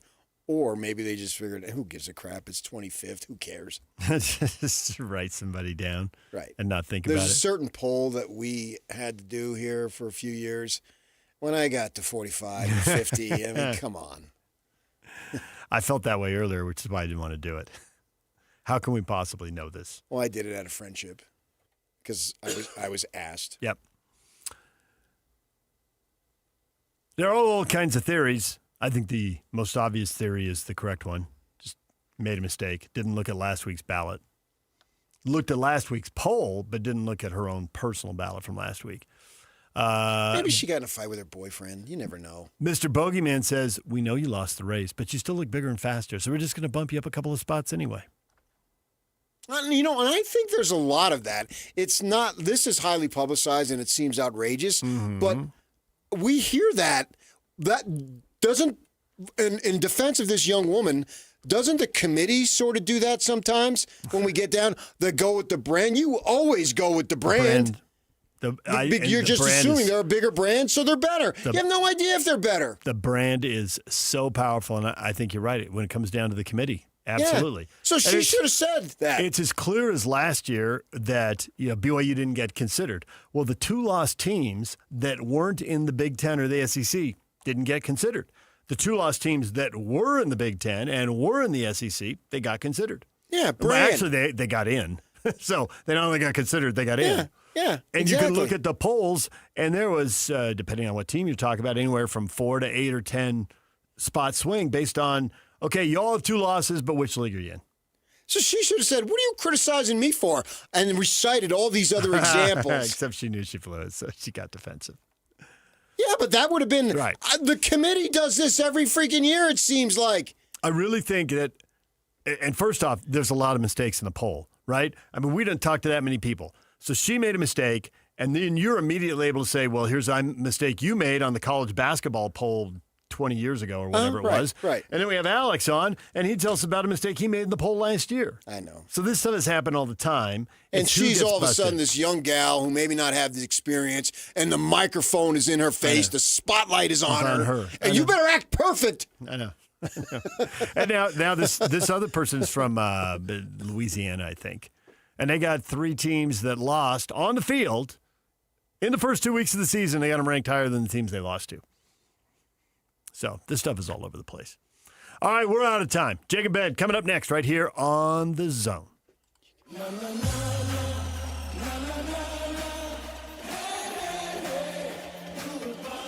That's it. We're gone. We are done. Gang, show's over. It ain't over yet. Oh, yes, it is. That was the whole show. See you next time. Bye. Whether you're stuck in the office, I believe you have my stapler, in your car, or at your in-laws. You want a piece of me? You bet I do.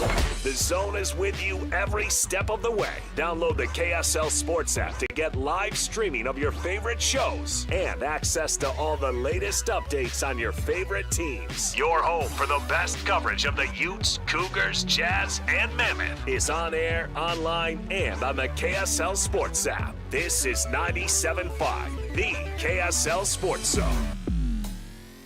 Everybody knows that exterior remodeling salespeople are all about the high-pressure sell. Am I right? Windows, siding, gutters, those suckers are going to twist your arm and get you to buy, or they won't leave your house at night. Tim Jr. here from RGS Exteriors, and I want you to know we don't have high-pressure sells. In fact, we don't even have salespeople. Nope, we have estimators. That's a huge difference. Estimators are trained to look at the entire scope of the project, to see and know if there are any problems, like rotten wood, wood-borne insects, or construction issues specific to your house or your neighbors. Salespeople are more concerned about playing those silly price games. Buy one, get one free, sign today and get 40% off, as if they didn't just jack the price up to give you a fake discount. RGS Exteriors estimators are going to give you a great quote. No games, no tricks, no nonsense. Call RGS Exteriors to quote your exterior project. Our number is 801-280-3110 or visit us at rgsutah.com. That's rgsutah.com. If you're 55 or older and into that whole saving money thing, T-Mobile has an exclusive phone and internet bundle just for you. Right now, get 2 unlimited phone lines plus 5G home internet for just $30 each per month with autopay, plus taxes and fees. And with 5G home internet, setup is easy with just one cord and no technician needed, which is great if you're also into that whole keeping it simple thing. Switch now and experience the best mobile network in the U.S. Visit your local store to start saving. T-Mobile, it's better over here.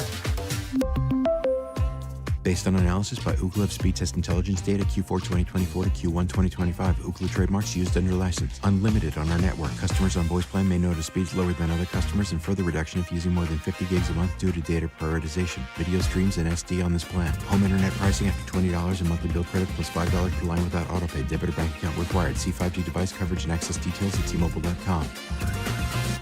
If you've been quoted for a new furnace or AC and it felt more like a sales pitch than a solution, you're not alone. Many home service companies in Utah have been bought out by big corporations focused on profits, not people. At Your Service Pros is different. Locally owned, family operated, 5-star rated and trusted by Utah families for over 20 years. Let them help you with their $49 furnace tune-ups, $39 electrical inspections, and $75 off electrical repairs. Because they know things are tight and want to help you prep your home affordably. Get a free second opinion because you deserve honest answers. If your system can be repaired, they'll fix it. If it needs replacing, they'll show you affordable options. Their goal is to earn your trust, not upsell you. Let At Your Service Pros be your pro and go-to for heating, air, plumbing, and electrical. Call 801-YOUR-PRO or online at atyourservicepros.com. At Your Service Pros. 801-YOUR-PRO. It's time. Time for the pro to get everything for the entire job, all from one partner. To get access to over 3 million products, including many products you won't find in our stores. It's time to get delivery on your schedule or next day on over 50,000 products. And time to get dedicated support on the job site or in our stores. From ordering to planning, we've got you. One partner, any job, all in. Ask about all we can now do at the Pro Desk. The Home Depot Pro, it's about time. You hear that? That's Mike, sleeping soundly on a Sunday night. That's because Mike was smart this time. He took ZzzQuil Ultra to fall asleep fast, stay asleep longer, and get the deeply restorative sleep he needs. So now he wakes up refreshed and ready to conquer Mondays. Let's do this Monday. ZzzQuil Ultra. Not for colds, just for sleep. Really great sleep. Use as directed. Keep out of reach of children. Hey guys, Alex Kirry from the KSL Sports Zone here. I'm here with Blair today. Blair's also been on the program at SLC Fat Loss. Thanks for coming in, Blair. Pleasure to be here. Awesome to see you. So let's get down to it. How much weight have you lost? I've lost an amazing 52 pounds in just That's awesome. 60 days. But I guess more importantly, how do you feel? Oh, I feel great. I have more energy, and the GERD and acid reflux is gone. Now, talk to me about the scale for a minute. Were you surprised how quickly that number came down for you? It was astonishing to me as I'd get on the scale, even in the very beginning when I saw, 2-3 pounds drop off. But I ended up looking forward to getting on the scale to see how much I'd lost in the last day. And what are the biggest benefits that you've seen now that you've worked with SLC Fat Loss for a while? I have much more confidence in myself, lots more energy, much more adventurous walks with my dogs. Blair, thanks for sharing your success with SLC Fat Loss. To learn more about the secret of losing up to a pound of healthy fat a day, just like Blair, get a hold of the folks at SLC Fat Loss. That's slcfatloss.com. That's slcfatloss.com. Results may vary. Broadcasting from the Mountain Home Services Studio, this is 97.5 KZNS FM Colbert, 1280 KZNS AM Salt Lake City, and 102.7 KSL FM HD2 Salt Lake City Midvale. This is 97.5, the KSL Sports Zone. And now, it's 10 a.m. Let's just get down to it. And it's time for your sports fix. Strap yourselves in, folks. From two guys who have covered the teams you're passionate about for years. We are professionals. This is Jake Scott and Ben Anderson on 97.5, the KSL Sports Zone.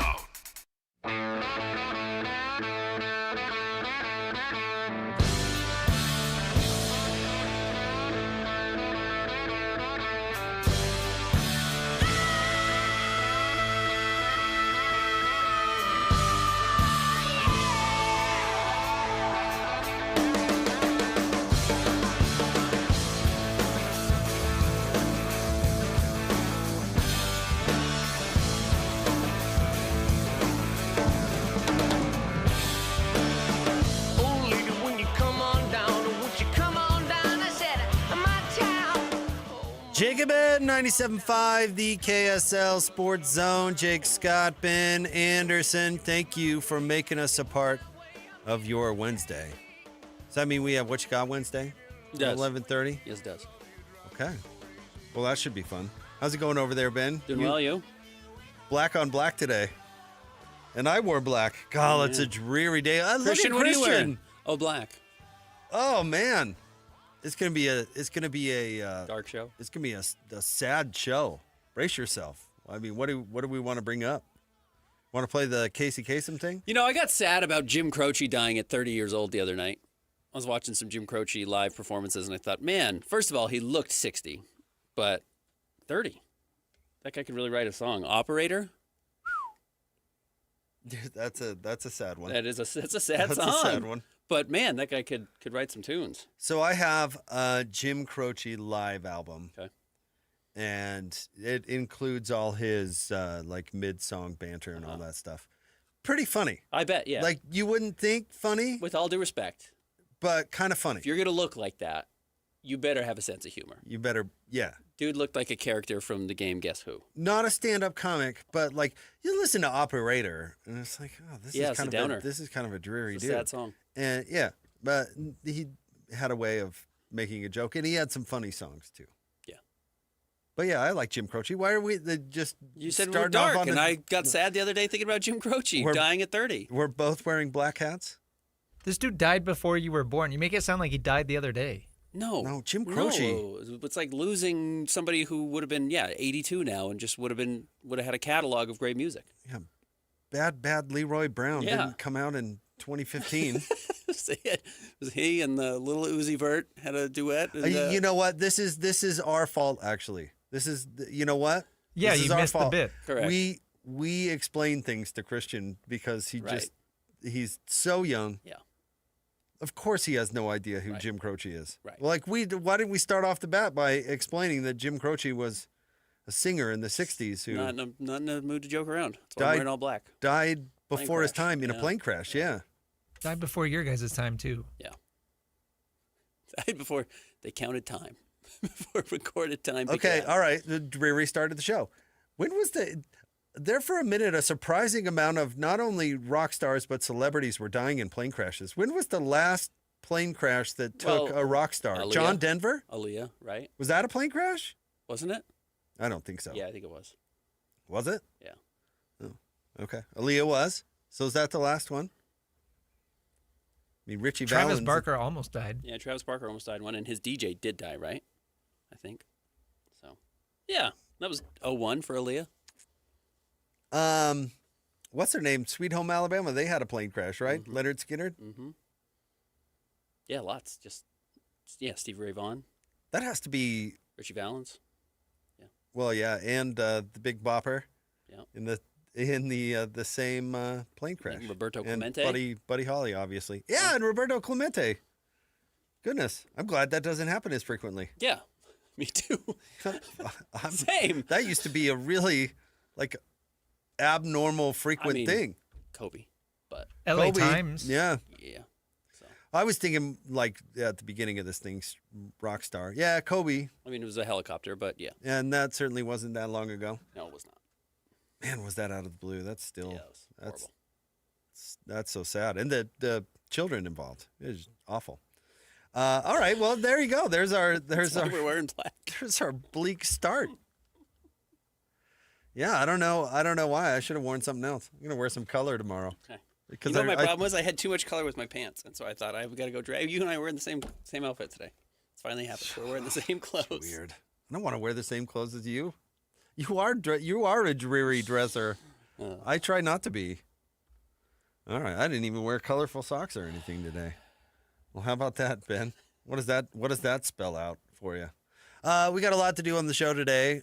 We can talk some football as it is game week for the Utes. Weird, early buys I think are strange. It feels like you just got rolling and now they're taking a week off, so nothing for the Cougs. And Utah State opens up conference play with the mighty Falcons of Air Force. Yeah, which will be a great challenge. I watched the A&M game, and it looks a lot like a Bronco Mendenhall team. Not that I think we're gonna go a lot over Utah State today, but maybe. But Utah State is interesting. Bronco makes Utah State more interesting. He absolutely does. And yes, they lost 44-22, which they did cover the spread, which is not surprising. I bet you Bronco covers the spread way more often than not because it's really easy to undervalue his teams from a roster standpoint. And then they get on the field, and it's like, yeah, they weren't perfect against A&M by any means, but they just feel they're tough. They execute well. The penalties they do make are not the penalties they were making last year or committing last year, which was just it seemed like a bunch of guys playing for themselves, just kind of some basic procedural stuff that I think they're going to clean up. But no, Bronco, I hope he sticks around for a few years because he's going to have Utah State back and clicking. I don't see why he wouldn't. While you were out of town, we had a long chat with Scotty G about the Aggies and Bronco, and I think it's actually a really good fit for his life, and he's a really good fit for them, and they're a really good fit for him. I think to sum up kind of what you were saying about how Utah State played was they represented themselves well. I mean, not that they, the first half was rough. Don't get me wrong. I mean, rough. Yeah. Go in at halftime, you say, hey, we're not gonna be embarrassed. Right. We're not gonna go out like that. Like that. And fun tough. They're very Bronco. Very, very much. He's going to be really good for Utah State. I truly think that. And he does make Utah State more interesting. And this is kind of, the Mountain West can be interesting. Air Force has always been interesting. Ben, I've been doing this job for a long time, talking about teams getting ready for Air Force. It's a funny, quirky thing about the Mountain West for years. That Air Force is always dangerous because of how they play, and you have to figure it out, and you're probably going to come out of that game just beat to shreds because they're mean and they're dirty and they're tough, and they're not there for NIL. They're there to serve the country, and it means there's a little bite on that program. It's never easy. Even when they're not good, it's never easy. I mean, that stuff is interesting. I agree. I've always liked Air Force is the idea of a college school, and yes, the way they play, you certainly feel it. And then you get a nice little bit of a reprieve against McNeese after that. But then you're at Vanderbilt. So, do you think games coming up? The service academies in this new day and age eventually are just going to have to, and not go away because that's not going to be a thing? Are they going to have to drop a level or something? I mean, not being able to do to participate in the transfer program or the NIL situation. I don't know. Maybe it's dividing up the same amount of players, and the guys going to those schools were never going there for football reasons, and they competed anyway. Maybe there's an argument to be made there. But I could imagine in today's day and age, if how do you get a player to go play at Air Force, like a truly talented football player, other than service of the country, which is a great sales line for a certain number of people. It's kind of funny that Army is kind of bucking the trend. I guess you would think they would. You would think these teams would go independent, and Army just joined the American, right? So you've got more teams joining leagues as opposed to maybe what I would think would be the opposite. They would go independent and try and figure out, we'll play a few games. That way we can stay FBS and not have to go to the FCS level. But they're not going to have to compete head-to-head with these same teams over and over that, have the transfer portal or have whatever. And maybe they can get old and stay old better than other schools. Maybe that's their advantage. Of course, the option has always been, it's the reason Princeton has won games in the NCAA tournament. If you play a certain way, you automatically even the playing field, and they do that. And it is what makes them interesting. And Utah has a former Mountain West foe in Wyoming that they're taking on that should not, I don't think, present that big of a problem to the Utes. However, I never thought Utah would go to Laramie again. Right. This is going to be one of the last times. I wouldn't say never again, but talk to anybody who covered the Mountain West Conference when Utah and BYU and anyone who's covered Utah State, certainly in the Mountain West, but everybody's got a Laramie story. Yeah. Everybody's got a covering Wyoming story. We used to play that. Did you ever hear that song? I think it was made famous on that Bob and Tom radio show, that Beer Run song, BWERR, you win, Beer Run. Yeah. Kevin heard that song once, covering Wyoming at the Wyoming tailgate, and we could never mention the Cowboys without playing that song, ever. All of a sudden, he got obsessed with it. The rest of the world knew about it years before, right. But Kevin's like, wait, what is this Beer Run song? And then just identified with Wyoming, which was funny. Yeah, absolutely. Was funny for sure, but everybody had a story. Like it's kind of a notorious place. Witt talked about it in his press conference of his story of going up there when he was. He talked about as a player and losing up there while playing for BYU in the snow and just a terrible game. But he talked about his dad's pants getting caught on fire because it was so cold they had the heat torches out. And that was back in the day when it wasn't a dish. I think it was literally just a huge open flame. Right. And they said his dad's pants caught on fire. Hilarious. And they had to douse him in water, which I can't imagine being doused in water in the freezing cold in Laramie and then having to coach the rest of the game was a pleasant experience. But, it is the town ripe for those types of things.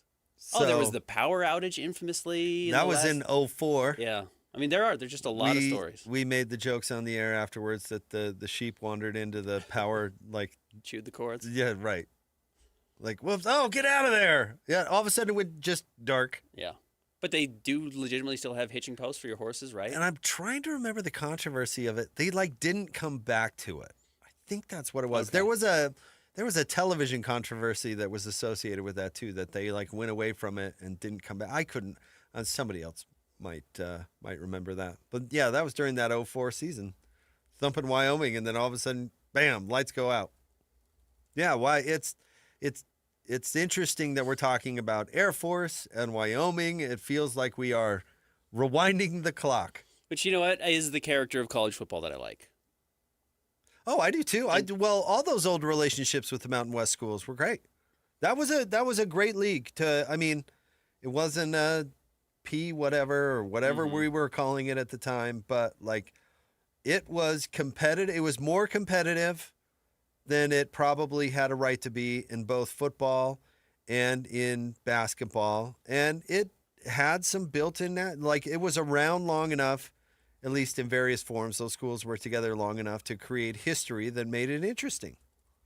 You think of some of the BYU UNLV basketball games, Hoffa knocking that dude's teeth out or whatever it was. Playing down in New Mexico. Yeah. Or, the only, what was it?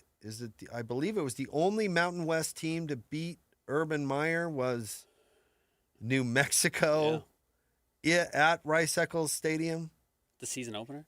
No, it wasn't the season. It was the middle of the year. Okay. He obviously didn't lose one in 2004. I think that was the only one he lost in 2003, and it was definitely to New Mexico. Okay. Like you could think of like Ronnie Mack, Colorado State, like Sonny, Sonny, almost said Sonny Dykes. That's not it. God, why am I getting so old, Ben? Or Sonny Lubick. Yeah, Urban Meyer's mentor, Sonny Lubick. Yeah. You know, there was history there, and it was fun. I remember when Utah or Wyoming finally beat BYU, I think during the Croton era, and it was the best thing to happen to Laramie since, oil was struck in Wyoming all those years ago. I've talked about it a lot. That's why I love the NFL. I love the big production of the major games. That's why I'm excited for Utah to play Texas Tech at 10 a.m. I know people are worried about the 10 a.m. game. The fact that you're getting the best cameras and the best talent, and it's on, it's on Big Fox, it's cool. The production level is higher. There is character that I do think you start to lose with some of the games of some of the old, the power went out. She's like, you just had to go up there and play the game. You had to figure out how to get it done, and the surrounding storylines were part of the story. I mean, it was part of the product. It just needs time. I mean, honestly, there will be a story after the Texas Tech. Of course, Utah of course, game. There will be there will be two undefeated teams. The two teams that are probably the hottest in the league, Iowa State, maybe you could throw in there. Going head to head early for the early jump on the conference race. That's a storyline for a really big game, and a game you probably remember years going forward. I remember those. I remember we talked about this yesterday when we were talking about how when there's only 3 teams in the league, how interesting is it because there's only 3 games that you have to pay attention to a year or whatever. Right. I remember all of those TCU, BYU, Utah games. Yeah, of course. All of those in that little 4 or 5 year stretch when those 3 teams were dominant in those leagues. You remember every single game. There's a lot of red hair and Andy Dalton in there. Yeah. A lot of that guy. Yeah. Remember, who was it? Jerry, who Dustin Hensel shut down on the outside? Jerry. Oh, we shouldn't do these segments where I sound so old because I can't remember people's You're names. 2 for 2. I know. But he was dominant, like all-American dominant, and Hensel fell out of nowhere and shut him down. Yeah, wild stuff. I mean, but you got to have time to get all that. Jerry Hughes. Yeah. And shout out Dustin Hensel, who was not dominant. Dustin, I met several times because he and Kyle Gunther were very good friends. And Dustin, I think, is now a high school teacher, but was just blessed with a huge body. Well, he was all conference by the end. Don't sell our guy Hensel short. I'm not. But Gunther famously told the story that if Dustin Hensel didn't fall down in practice during a rep, he won the rep. Not meaning he was so good that he beat you, meaning that was the qualifier. Just don't fall down, and we're going to count that as a win for you. And then you got him on the field, and he was a true gamer. He was just a real animal and a staple for the best Utah football teams, at least of that era.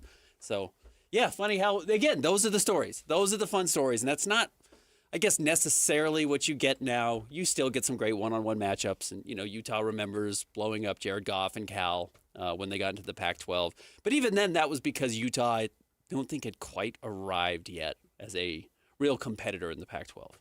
And what did Goff have, 6 interceptions in that game? I mean, he was just not good. But, yeah, those storylines seem to come out more from the Mountain West. But maybe that's just time and lore that comes with it. Hance is part of the history of the 2008 BYU loss to TCU, if you want to hear funny. I mean, as long as we're talking about funny stuff. And my guy Hance, he'll love this story. So not in 2008 though, Ben. In 2007, Hance was new to the radio and fresh off the AFL field. And I think it was the Cougar Club invited Hance to come down and speak. Okay. So on the air all week, Hance had been saying that he thought that TCU was going to win the game. He stands up in front of the Cougar Club, and this is why I love Hance. He's not going to go the other way and say that the Cougs are going to come out and beat him. So he stands up there in front of all the most loyal, true blue people and is like, man, the Cougs are going to get stopped today. I got TCU in this one. Oh, I mean, stunned room of fans like, really? Is this the Hans Olsen? Picking the Our Hans Olsen? Picking the Horned Frogs, huh? Did TCU win? No, BYU won. Wow. The Cougs responded. Good. But then you'll remember famously going into 2008 in camp, TCU had dressed up all their tackling dummies with BYU uniforms. And all of a sudden after that upset, and it was fairly evenly matched, but I call it an upset, BYU beating TCU in Provo, which Hans predicted against, was the marked game on that schedule for TCU. They were like, hey, we could lose every game, but we are beating the Cougs. And that was that since camp. And really, it was a one-sided performance. It was like BYU's worst performance in 2008 was the TCU game. And TCU just came out on fire and stomped the Cougs. And then Utah beat TCU, you remember, in absolutely of a prayer of a comeback fashion. True Brian Johnson magic to beat TCU. And obviously that was kind of a charm season because he did the same thing to Oregon State. Yep. And then culminated in beating up on Alabama. But that TCU game was wild. Those teams were awesome. Max Hall, Dennis Pitta, BYU. You're looking at Andy Dalton and Jerry Hughes. And, man, they had more weapons than that offensively. Yeah. Like, good teams. Well, college football hadn't been, I don't want to say ruined, but it hadn't been hurt the way it's been hurt now. You know, there were, the ability to be a very competitive non-P5 team still existed. And I know we weren't giving them credit, which is why we changed the bowl system and added the playoff and liked the idea of maybe, you know, or the BCS and being able to allow Utah to bust into that. But I do think we probably had more good G5 teams at that point. And that's not to discredit what Boise State's done historically or what South Florida's doing this year, apparently. But it did seem like it was possible to get a Utah and a BYU and a TCU all in the same league, where that might consist of the entire country now that there's three teams of that level. And there's probably not even three teams of that level. Maybe. I hope not. I hope not too, but I don't have a lot of faith. Those were really good teams, though. They were cool. But what the coaches would have told you at the time is the number ones were really good, but the twos and the threes were the difference between Utah in the Mountain West and Utah in the Pac-12, or if you want to look now into the Big 12 era. But look, Utah is the reason why that doesn't exist anymore. And I don't mean because Utah went to the Pac-12. I mean, Utah's the type of school that goes and gets Devin Dampier. And that used to be the Brian Johnson or the Andy Dalton or the whoever good G5 quarterback now goes and takes $1 million to go play in the P5. Yeah, we'll see how frequently that happens. Yeah. I mean, this South Florida kid, if you haven't watched South Florida yet, I don't know what class he is. I mean, he looks like Cam Newton. He's just enormous, and he runs, and he can throw the ball. Like, he's going to get $2.5 million this offseason by a huge P5 school as soon as he hits. He should shut it down now and enter the transfer portal. But that's what we're going to see happen. Top three stories of the day, KSLSports.com. Coming up next, it's Jake and Ben, 97.5, the KSL Sports Zone. It's game week for the Aggies, and the KSL Sports Zone is getting you ready for kickoff. Bronco Mendenhall and the Aggies return home to Logan to open up Mountain West Conference play with a showdown against Air Force. Listen all week long for the best coverage of Aggie football. Then catch the play-by-play action beginning with the Aggie pregame show game day at 6:30 on 1280 The Zone. Your exclusive home for Aggie football is live on air, online, and on the KSL Sports app. This is 97.5, the KSL Sports Zone. The first ever Home Run Derby X Final is coming to Salt Lake City. Wow! Quarterfinals September 19th, semis and finals September 20th at the ballpark at America First Square. MLB legends Adrian Gonzalez, Ryan Zimmerman, and more join softball stars and college standouts for 2 days of nonstop action. Towering home runs, slick defense, target smashing hits, plus fireworks and a drone show to cap the celebration. Get your tickets now at MLB.com/HRDX Salt Lake.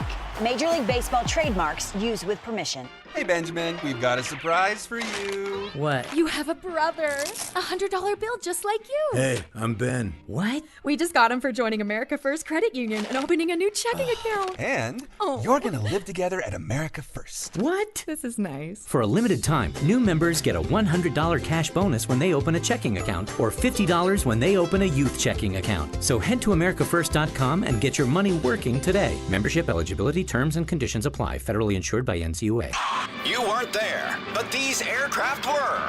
Now, see and ride the magnificent warbirds that won World War II.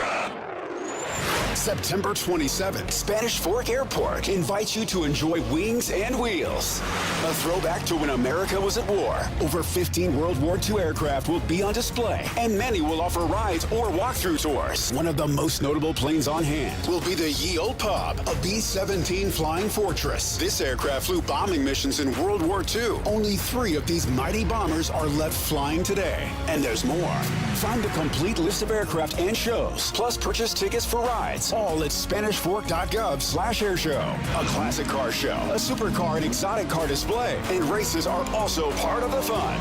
It's all there September 27th, starting at 9 a.m. Visit SpanishFork.gov/airshow for event and ticket information. Kids under 12 admitted free with paid adults. SpanishFork.gov/airshow. This is a real good story about Bronx and his dad, Ryan, real United Airlines customers. We were returning home, and one of the flight attendants asked Bronx if he wanted to see the flight deck and meet Captain Andrew. I got to sit in the driver's seat. I grew up in an aviation family, and seeing Bronx kind of reminded me of myself when I was that age. That's Andrew, a real United pilot. These small interactions can shape a kid's future. It felt like I was the captain. Allowing my son to see the flight deck will stick with us forever. That's how good leads the way. Whoa! Jason Kelsey just found out that NFL Sunday Ticket now lets you subscribe month to month. Yeah! He just realized you can join and cancel anytime. Ha-ha! Now that's what I'm talking about. Now he just found $1 in the sofa. Yeah!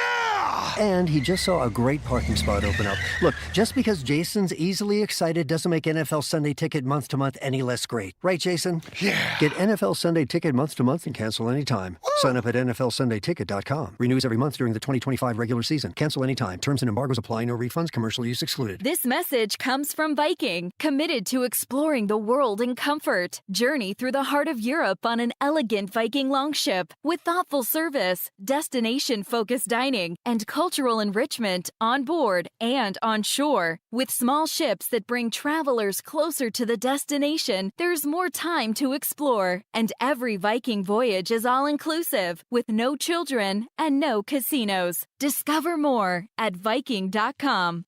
This message comes from Viking, committed to exploring the world in comfort. Journey through the heart of Europe on an elegant Viking longship with thoughtful service, destination-focused dining, and cultural enrichment on board and on shore. With small ships that bring travelers closer to the destination, there's more time to explore. And every Viking voyage is all-inclusive, with no children and no casinos. Discover more at Viking.com. Get ready to ride at the Edge Power Sports this Friday and Saturday, September 12th and 13th from 9:30 to 4 p.m. It's your chance to hit the road at the Suzuki Demo event. Suzuki is here with their full lineup of street bikes, and you can take one for a spin. Don't miss the action at the Edge Power Sports in Draper. Details online at gettotheedge.com. The Edge Power Sports, where adventure begins and the thrill never ends. Some restrictions apply. Rider must be 21 and older with a motorcycle endorsement. The Utah RV Super Show, the premier RV event of the year, is back at the Mountain America Expo Center Thursday, September 11th through Sunday, September 14th. Come see new 2026 models and special closeout pricing on all 2025 models. The Utah RV Super Show is offering family passes Thursday, September 11th for $10 per family. Unplug from distractions and plug into family at the Utah RV Super Show. Discount passes at UtahRVSupershow.com. Listen every Monday morning to DJ and PK and Monday afternoon with JJ and Alex for your Chevy Strong Play of the Game. Win great prizes from Rocky Mountain Chevy.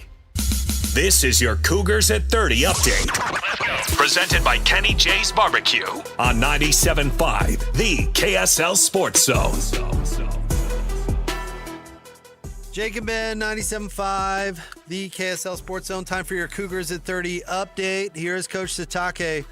Loves having a physical identity as a team. We've never had a problem with not being physical, so I think having a tough brand of football matters. It's just good when people want to line up and play some smash mouth football. It's nice that we can respond the right way. I think a lot of times the game has gone where a lot of people don't think it's really physical. It's gone more trying to spread the field and do things like that. And that's always been something that we're proud of with our team. Glad that our staff was able to get that out of the players. This update is brought to you by our friends at Kenny J's Barbecue of the District in South Jordan. Mouth-watering ribs, savory brisket, and all of your barbecue favorites. That's Kenny J's. It's time to break down the biggest stories of the day. This is the top 3 stories of the day on KSLSports.com. 97.5, the KSL Sports Zone.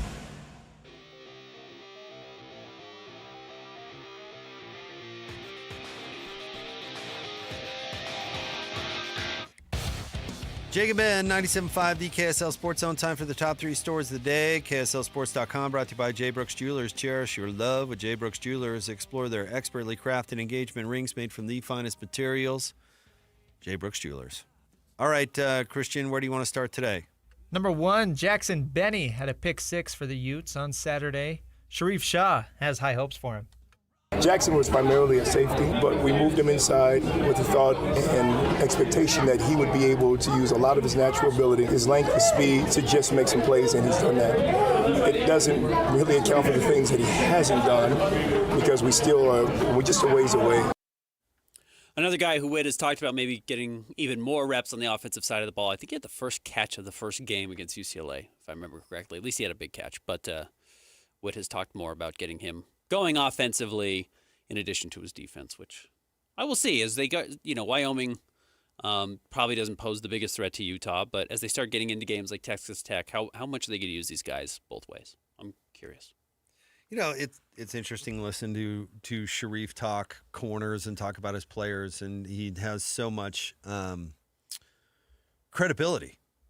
And I got to tell you, I remember when Sharif first got hired, Ben, and God, I'd have to go back and look at the year. But do you remember Sharif's relationship with the program before that at all? No, remind me. Christian, Sharif Shah was a corner for the Utes back in the early to mid-'90s, who eventually got his law degree and was a practicing lawyer, a partner at a law firm around town, and would come... Personal injury, right? Yeah, would come and be around the program from time to time because Sharif has a great story. And he's a really great example of what Coach Witt wants out of a football program. He's ideally what a college athlete is. Developing humans and all these things. He has just a remarkable story. He's smart and he's a great communicator. And he would come around the program and he would have an influence, but it would more be like, hey, come be a positive influence around the program, talk to our guys, and that sort of thing. And he was really good at that. And Witt made him a corners coach, just plucked him out of the boardroom, the law office, the courtroom, and dropped him in as a corners coach. And I thought, how's this going to go? Like I thought, okay, recruiting-wise, I'm sure he's going to really identify with young people like a real strength, but there's more to recruiting. There's more organization and nuts and bolts and stuff that he's never done. And then come on and be a coach. And I admittedly had public doubts that it was going to be successful. And fast forward to just listening to that clip. That dude has all the coaching credibility in the world, coaching this position at Utah, part of this staff. And if you look at the players that have come, the big storyline in the Bears game the other day, I'm watching as it's getting ready to kick off, and we're going to watch Fingernails deal. Joe Buck and Troy Aikman were like, huge storyline in this game, guys. I don't know how the Bears defense is going to function without Jalen Johnson, big star, huge impact NFL player. Like Sharif is a total success story at Utah. And part of the reason that everybody has such high hopes for Utah is because nobody doubts the defense. For a good reason. That they're consistently good. And they have a good staff, and they recruit well, and they recruit to what they do. And Tanavasa left, and he's doing great at BYU. Did anybody in this room have any doubt that they were going to find guys that were going to be great? They've had a stud corner at Utah going back pre-Sharif Shah. They find a guy every year. They do it. And it's pretty remarkable. They deserve a lot of credit. But Sharif deserves a ton of credit as a coach Because it was no guarantee that he was going to come in and be awesome. That wasn't his background. That wasn't his thing. I'll be very curious what his role is when Witt decides to retire and Morgan moves up to be the head coach, and what role, if maybe he just continues to play corners. I don't know. We'll see if he gets a bigger role. I don't know if he wants one, honestly. He may not want. Yeah, this may be the ideal role for him. Because if he wanted to make $1 zillion, you know what he'd be doing? Be a partner at his law firm. Yeah, he probably could be already, or open his own firm. Yeah. I'll use his name. I will also add, it's just going to be interesting to watch how the corners progress. Corners are a room that has a lot of talent. Smith Snowden, Benny's a very good player. They need to play better than they have so far. And I don't mean those two specifically, though Jackson Benny even had blown coverage. But I think solidifying that group is going to be really key throughout Big 12 play. Now, how about this, too, for a transition to another huge story today? Okay. Sharif Shah is married to Jen Shaw. Local reality TV star Jen Shaw. Yes, sir. In other local reality star TV news, Taylor Frankie Paul will be the next Bachelorette. Which is not our number 2 story, actually. No, I'm tying this into story 1. But this is 1.5, 1B. I'm tying it in. Jake, remind us who Taylor Frankie Paul is. She is the star. She's kind of She's one of the stars. But she's like the main one of the Do you feel like she's the main one? I do. Well, I kind of feel like she was like 1A, 1B. The Secret Lives of Mormon Wives. Taylor Frankie Paul will be the next Bachelorette. Yeah. If you were a contestant, my buddy Bill almost made that show. He made final cuts on casting for The Bachelorette. Like a winemaker, so he had a fairly interesting, handsome guy. Mm-hmm. But if you were a contestant, Ben, would you be competing for the heart of Taylor Frankie Paul, or would you be kind of mailing it in? I think you probably get paid the longer you survive, right? Don't you? I would imagine you get, maybe $10,000 an episode or something like that if you're a contestant, $5,000 an episode. So yeah, stick around, and then leave her at the altar, and then be the guy who left Taylor Frankie Paul at the altar. The couple from Love Island just broke up. The winning couple. There should be a contractual obligation for them to stay married for a period of time, and they should film that. You know what I mean? Yeah. Like, you have to stay married for 5 years. If you want to get to this $5 million or whatever at the end of the rainbow, you have to stay married for 5 years, and we're going to film every second of it Ed TV style. Okay. Revisit. Ed TV, Christian, was a movie television.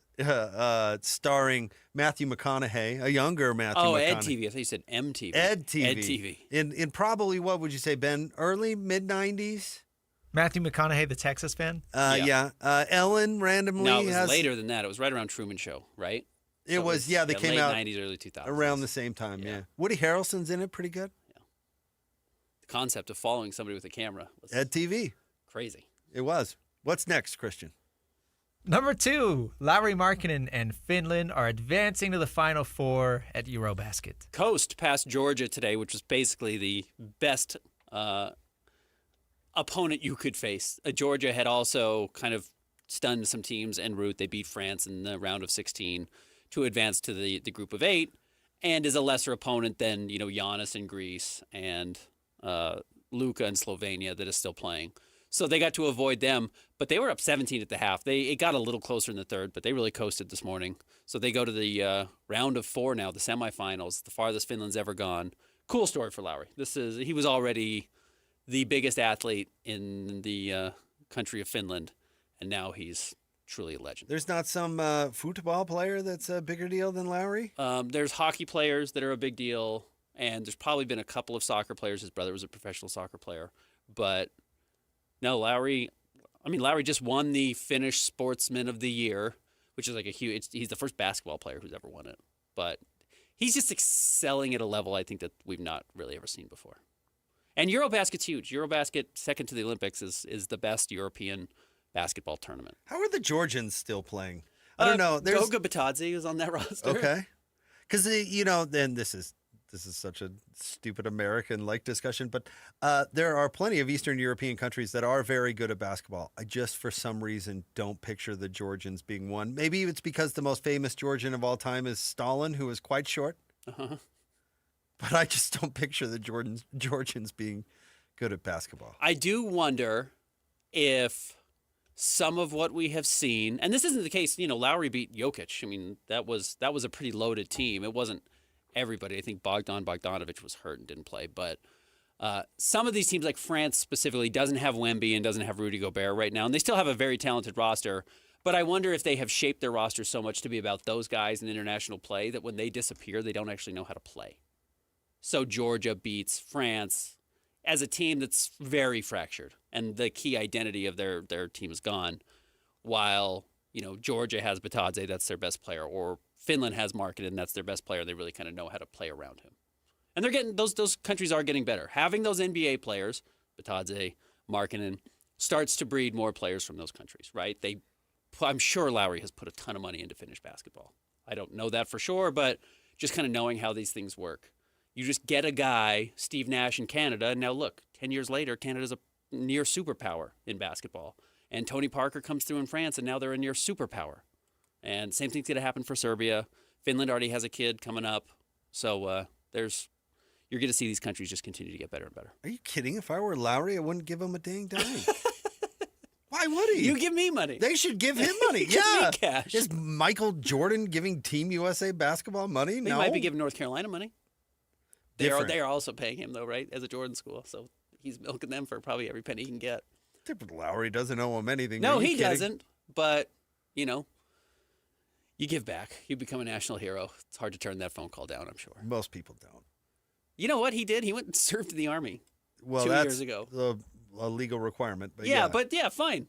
Actually, there is somebody who's not doing it, a hockey player who's not doing it. And they're like, you can't do that. And he's like, watch me. Well, an off-season at boot camp sounds a whole lot better than jail. So I don't know.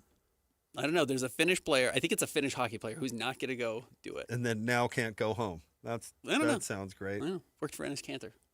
Different reasons he That couldn't is go home. That is not a funny joke. He couldn't go home for different reasons.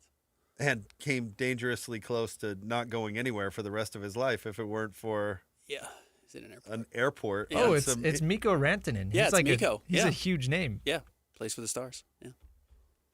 Well, he's staying in the States for a while. Yeah, I'm not sure exactly what the story is and how he's trying to get out of it, but yeah, it's like a huge deal. Just go for an off-season and do boot camp. Yeah, you'll be fine. Probably not a big Lowry deal. did it. I don't think they're going to send you to war. Now they're closer every day, so we'll see. All right, what's next? Number 3, the NBA to change rules on end-of-quarter heaves. So if you've watched the NBA, and this has been a quiet pet peeve of mine, but I think everyone who watches the league is guys are afraid to shoot full-court heaves or half-court shots at the end of quarters because they're afraid it's going to hurt their field goal percentage, which is an area where analytics has over-invaded sports to make people care so much about these couple of percentage points of, taking 5. How many are you taking a season, honestly? 10? 15? Maybe? You're talking about 15 missed shots really radically changing. The league is going to change it to a missed field goal for the team and not a missed field goal for the player. So while the team's field goal percentage will dip, the individual player will not dip. So you will no longer see guys taking that one extra step, being like, oh, didn't get the shot off in time, but I still shot it. Guys are going to shoot that ball more, which I guess is a good fix. But just say, look, I don't know how you fix it. You can't fine players for not shooting the basketball, but come on, guys, shoot the basketball. Who cares if it affects your field goal percentage by 1% at the end of the year? This is a problem. And there are guys who probably get paid based on what their field goal percentage is. You get bonuses for things like that. And I'm sure there are guys out there who'd say, yeah, it cost me $10,000 to shoot that shot, so I'm not going to. But yes, this is a problem that did not need solving. Correct. It should have been solved otherwise. Should have been an email. Shoot the shot. The problem is that people are dumb, and so they only look at numbers and they think that is truly the identity of everything going on. Players are smart enough to know that people are dumb, so they're not going to. It's the whole Shedeur Sanders taking 100 sacks instead of just throwing it away. Yeah. And we've lost the point. Yep. We've lost the idea. You know what? Players, don't shoot it then. Just dribble out the clock. One of those goes in a season. Yeah. And I think we'll all survive if you just dribble it out. This is a solution searching for a problem. And the solution, as every good cat in the wall, enables the problem further, the actual problem further, which is that players, fans, owners, general managers are way too wrapped up in the stats. Yeah. It's way too important to everybody involved. And instead of just taking a big step back and being like, wait a minute, You're talking about 10 shots a season here, and that's if you actually play. So, right. What are we talking about here? What exactly are we talking about here? I am glad more players are going to be shooting the shots. So if that fixes it, I guess, but it just... But truly, you don't care. It's an eye roll. Part of you is like, oh, okay. Well, to the point I've never talked about it before. You don't really care. No, I've never written about it. I've never talked about how it bugs me. It does when I watch it. This hopefully makes it a little bit better. But you're right. This is a big, not big, 'cause it doesn't change a whole lot, but it's a solution to a problem that wasn't overwhelming. Clearly, the league didn't care and people didn't care. This doesn't bring more eyeballs to the sport. Do you know what this is? This is my guess. Okay. This is somebody in the NBA office that their whole job is doing nothing. Okay. And they're getting paid a crazy amount to like your CIA job. Right. To do nothing. Just take up space. Uh-huh. And they're like, okay, well, once in a while, I got to do something. Well, look at that Ben Anderson. Yeah, he's doing something. Yeah. I got to do something. Yeah. And this guy's like, do I have a solution for you? Fix full court. We're going to fix it, and we're going to fix it good, and you're going to look like a champ. And they go, that's why you work here, Bob. See you next year. God, what a stupid story. Anyway. Okay, well, I'm sure happy for the Heavers of the world that I'll be curious. It will not count against them. I'll be curious how many players still forget that that's a thing and take the extra dribble. You know, you've never seen Dame take a full court shot because he would always do the extra dribble. You saw way too many guys do it.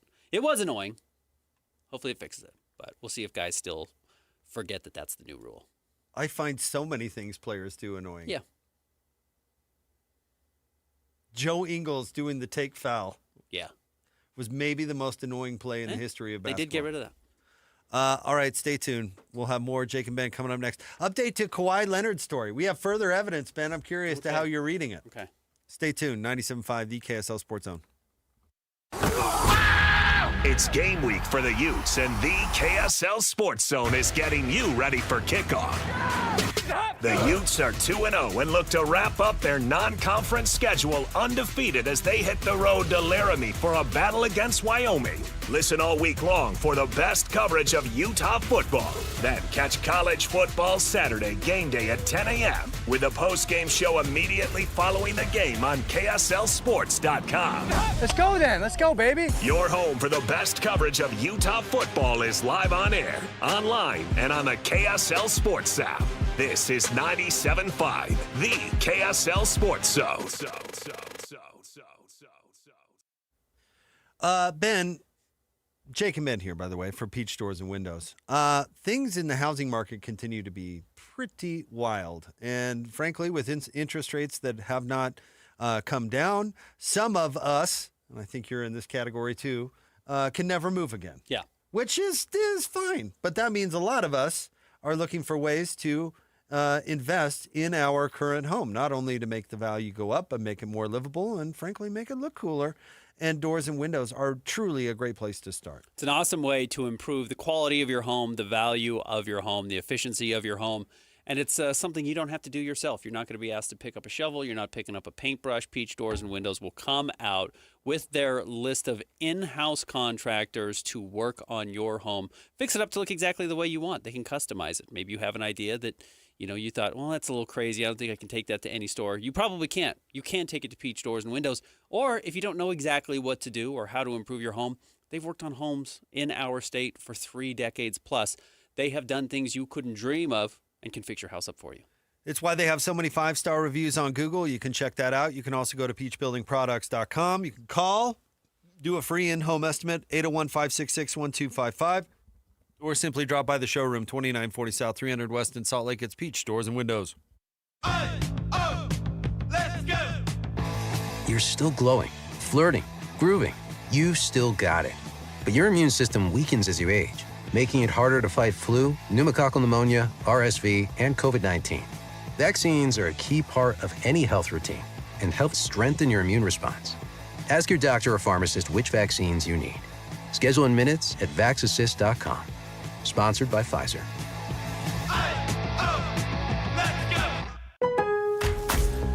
Lowe's knows you've got a job to do, and we help get it done. With the MyLowe's Pro Rewards program, Eligible members save more with volume discounts on qualifying orders through a quote of $2,000 or more. Join for free today. Lowe's, we help, you save. Offer can't be combined with any other discount, contract, and/or special pricing. Exclusions, more terms, and restrictions apply. Details at lowes.com/terms. Subject to change. Hey, it's JJ here. I love hearing from listeners that have also had success with Salt Lake City Fat Loss. I'm with Dale. He's also a client. Thanks for coming in. Thank you. Why did you join the Salt Lake City Fat Loss program? Because it has to do with accountability. I need somebody to hold me accountable. What was your goal with your weight loss? I started out at 330 pounds, and my goal is to get down to 200 pounds. Were you able to meet that goal, and how were you able to do it? I've lost 46 pounds. I still got a ways to go. I figure I probably have 2 more sessions to go with it, so I'm going to stay in as long as it takes. What helped you be successful at losing weight with Salt Lake City Fat Loss? Because I believe in it. I'm living it. It's a part of my life now. Would you recommend the Salt Lake City Fat Loss program, and why? Absolutely. It's the best program I've ever been into, and I've tried lots of diet programs. Wow, another great success story with Salt Lake City Fat Loss. Learn the secret of losing up to 1 pound of unhealthy fat per day and start your own success story at slcfatloss.com. That's slcfatloss.com. Results may vary.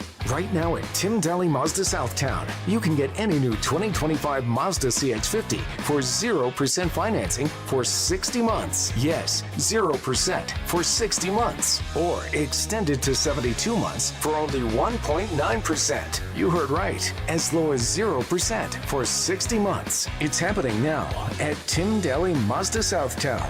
APR OAC. Not available with any other offers. See dealer for complete details. Protein, protein, protein. Everyone is trying to get protein in their diet, but we need fats too. Healthy fat, that is, like the rich, natural peanut and almond butters found in G2G protein bars. Most bars don't have it because, well, most bars aren't real food or refrigerated. Fortunately for you, we aren't most bars. At G2G, you'll find a balanced helping of protein and healthy fat. The fact that they're delicious is just a bonus. They're fast, easy, and perfect for on-the-go families. G2G protein bars. Find them at Costco, Harmon's, Maverick, and now at Smith's. Any Hour Services can help with any size electrical project around the house. All you have to do is call Any Hour Services or schedule an appointment at anyhourservices.com. Help with electrical projects and repairs are closer than you think. Call Any Hour Services or visit anyhourservices.com. The KSL Sports Zone and Hercules Credit Union are highlighting people that impact youth sports. Nominate the youth sports volunteer you know for the Hercules Hero of the Week at kslsports.com. 3, 2, 1. This is your Utes at 50 update. 58! Presented by Kenny J's Barbecue on 97.5, the KSL Sports Zone. Time for your Utes at 50 update here on Jake and Ben. Here is Sharif Shah. Wants the corners to be more disciplined out there. We lost our eyes so many times trying to think that, oh, maybe I can get a feel for what that quarterback is looking at. It makes no difference. Just look at your man, and you say the same thing 1,000 times, and kids think that we're like, oh, coach, I know. You don't. You just don't. And so just having a level of discipline for a more sustained period, that's what we need. Having good eye discipline, because I'm just telling you, the receivers that we're going to play in a few weeks, it'll hurt you if you're not as sticky as you could possibly be. This update is brought to you by Kenny J's Barbecue at the District in South Jordan. Mouthwatering ribs, savory brisket, and all your barbecue favorites. It's Kenny J's.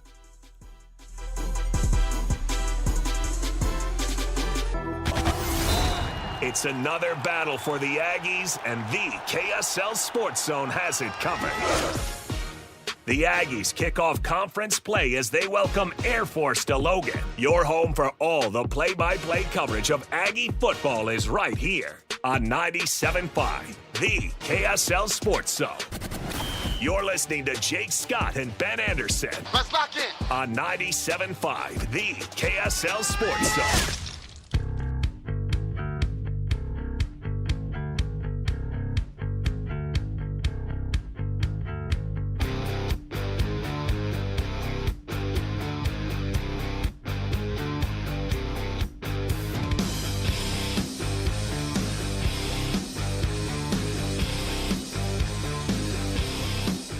Jake and Ben, 97.5, the KSL Sports Zone. It's Wednesday. That means it's a Win Ticket Wednesday. Let's give away some ticks, shall we? Caller 12 right now, 575 Zone. We're going to hook you up with a pair of tickets to go see Breaking Benjamin and 3 Days Grace. They're co-headlining with special guests Return to Dust. Saturday is September 27th at Utah First Credit Union Amphitheater. Caller 12 right now, 801-575-ZONE. This segment is brought to you by our friends at Peach Doors and Windows. Amazing home transformations begin, of course, with Peach, where 5-star reviews are the norm. Call them today for your free in-home estimate, 801-566-1255, Peach Doors and Windows. Ben, I'm curious if this is evidence or a big nothing burger in the Kawhi Leonard saga, which I do think will continue to be a big story. Agreed. Until the NBA sweeps it under the rug, most likely. Okay.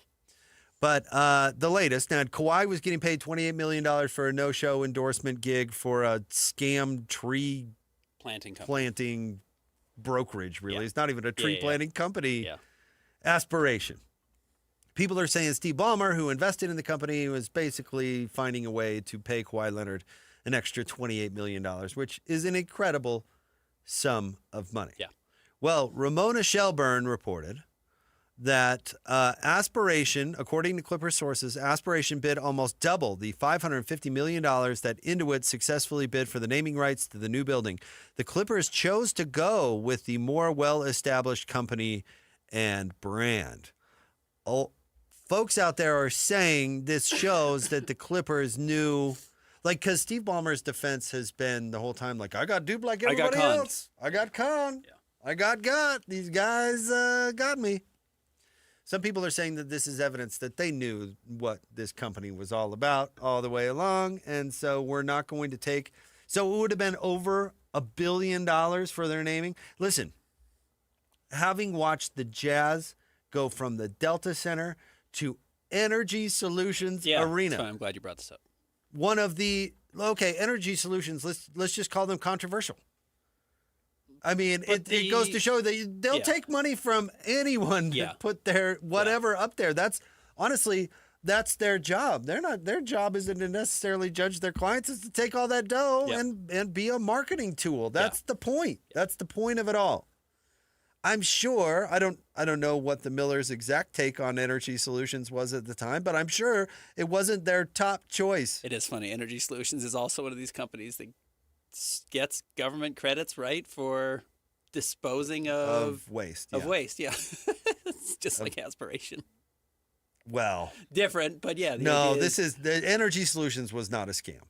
Controversial, but not a scam. Right. People didn't want them disposing of waste in their backyard because of the type of waste it was attracting to the community. It was a controversial yet necessary service. Aspiration was doing nothing but taking investors' money and spending it on not trees. Yeah. So inventing numbers to defraud investors, which is a very different thing than Energy Solutions, and want to be very careful about that. Yeah, of course. I bring up Energy Solutions as an example of, like, Delta Center made a ton of sense. Delta, home, or as a hub in Salt Lake. Delta is a part of our community for that reason. It's a big part of our commerce. It made a lot of sense. It even sounded cool, right? The Delta Center. You know what? I'm thinking of Washakie, which was a scam. That was a scam. The Energy Solutions and Washakie are not the same thing. Correct. And Washakie never had naming rights to the building. Now, Washakie sponsored all sorts of stuff. And there was a different connection there. There was like a polygamist organized crime connection with Washakie that made that Energy extra Solutions touchy. does just dispose of like radioactive material, right? But does a real job. But is a real company that does a real thing. You're right. My apologies. They were just not. Yeah. Anyway. Well, the other aspect my of this, point is they're not passing on double the dough because they're like, we're going to go with a more consistent name. Sure you are. Yeah. Boulder Dash. Right. You didn't go with that company because you knew that there was a good chance that that company wasn't going to be around for another dang day. And another part of the issue is that Kawhi's guy, Uncle Dennis, was asking for no-show jobs from the Toronto Raptors. Like, before he signed with the Clippers, about that. He's been asking for exactly the lineup he got with the Clippers. It's a bad look that he was asking for this, and one team gave it to him, and he signed with that team. It's going to be hard for them to prove that they didn't have anything to do with this. But the NBA doesn't want to do anything. No, That's the thing. You're right. They don't want to do anything about it because he's worth $1 zillion. He just built the state-of-the-art arena. But the he NBA did it owners, with all his own money. The NBA owners will, and that's who David Stern works for. Yeah. Or, excuse me, Adam Silver. The NBA owners, if they're not all doing this, and it doesn't sound like they are, we'll want to make sure this gets invested. So how good is Adam Silver at his job? We'll see. Because does he rule with an iron fist like, say, Goodell? Yeah. Or even David Stern before him? Yeah. All right, we're going to talk some Wyoming football with Cody Tucker coming up next. Stay tuned, 97.5, the KSL Sports Zone. Whether you're stuck in the office, I believe you have my stapler, in your car, or at your in-laws. You want a piece of me? You bet I do. The Zone is with you every step of the way. Download the KSL Sports app to get live streaming of your favorite shows and access to all the latest updates on your favorite teams. Your home for the best coverage of the Utes, Cougars, Jazz, and Mammoth is on air, online, and on the KSL Sports app. This is 97.5, the KSL Sports Zone. Hey everyone, Jake here from my friends at Trajan Wealth, and that's Trajan, Trajan. Trajan Wealth. Summer is coming to an end, and have you ever thought to yourself, wow, I'd kind of like my retirement to look a lot like my summer vacation? Well, guess what? You can get there, whether it's playing golf or traveling a lot or going to the beach or whatever you enjoy doing over the summer. Think, well, hey, I could be doing that in my retirement. And yes, you could get there. And Trajan wants to be a team of good folks who've been there, they've done that, they've seen it all, and they can help you make the right decisions to help you get to your goals. So give them a call today, 801-899-7600. Sit down with them. They'll help you establish those goals if you haven't done so already, and they'll show you exactly what they can do for you. 801-899-7600. You can also go online to TrajanWealth.com.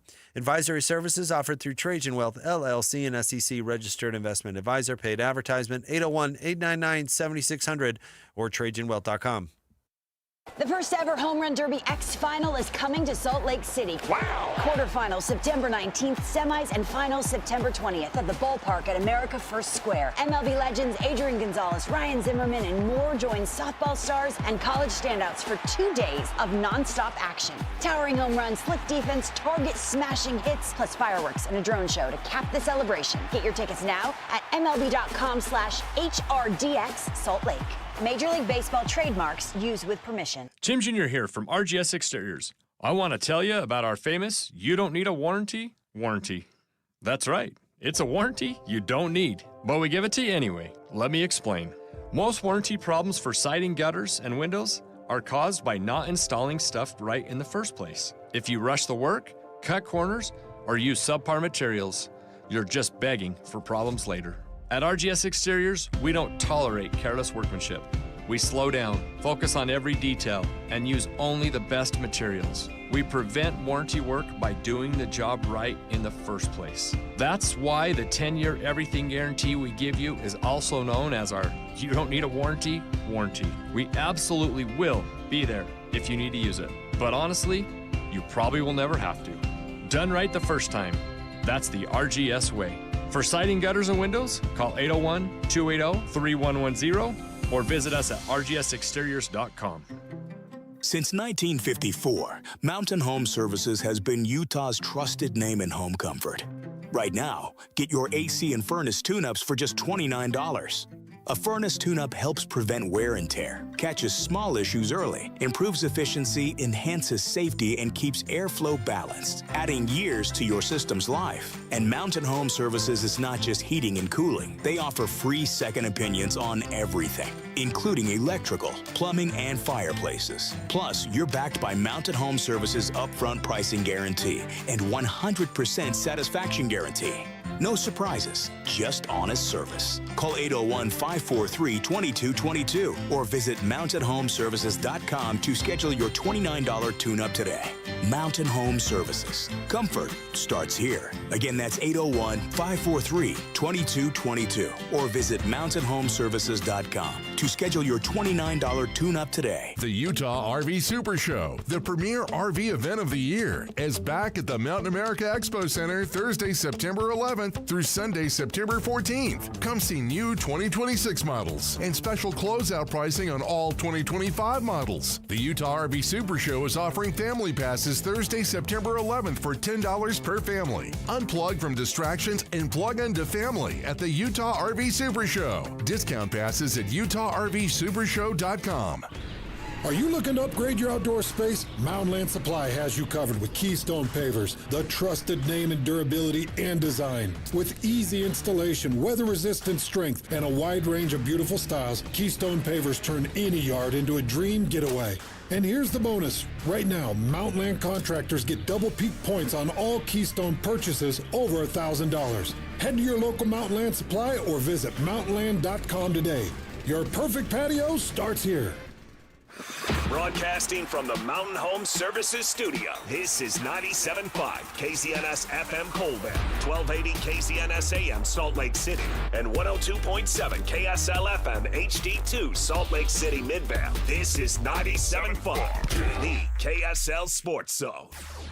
Nobody gets you ready for Utah football more than the KSL Sports Zone. Ready? Kyle Whittingham and the Utes hit the road for a battle against Wyoming and Laramie. Your home for the best coverage of Utah football is right here on 97.5, the KSL Sports Zone. You're listening to Jake Scott and Ben Anderson on 97.5, the KSL Sports Zone.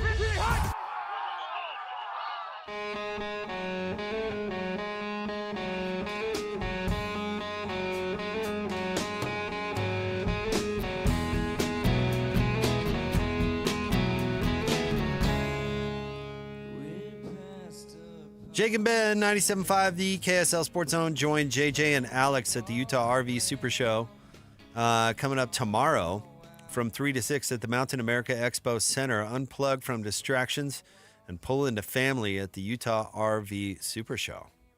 Pile into the RV and hit I-80, right? Yeah. Heading out to Laramie.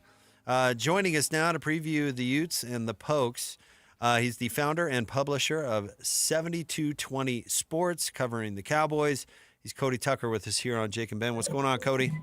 Hey, Jake, Ben. How's it going, fellas? Thanks for having me on. We're doing terrific. We love rekindling this old rivalry and seeing Utah head up to Wyoming. What does this mean? Wyoming it's not totally foreign for them to get a big opponent in, but, a Big 12 team doesn't roll into Laramie every weekend.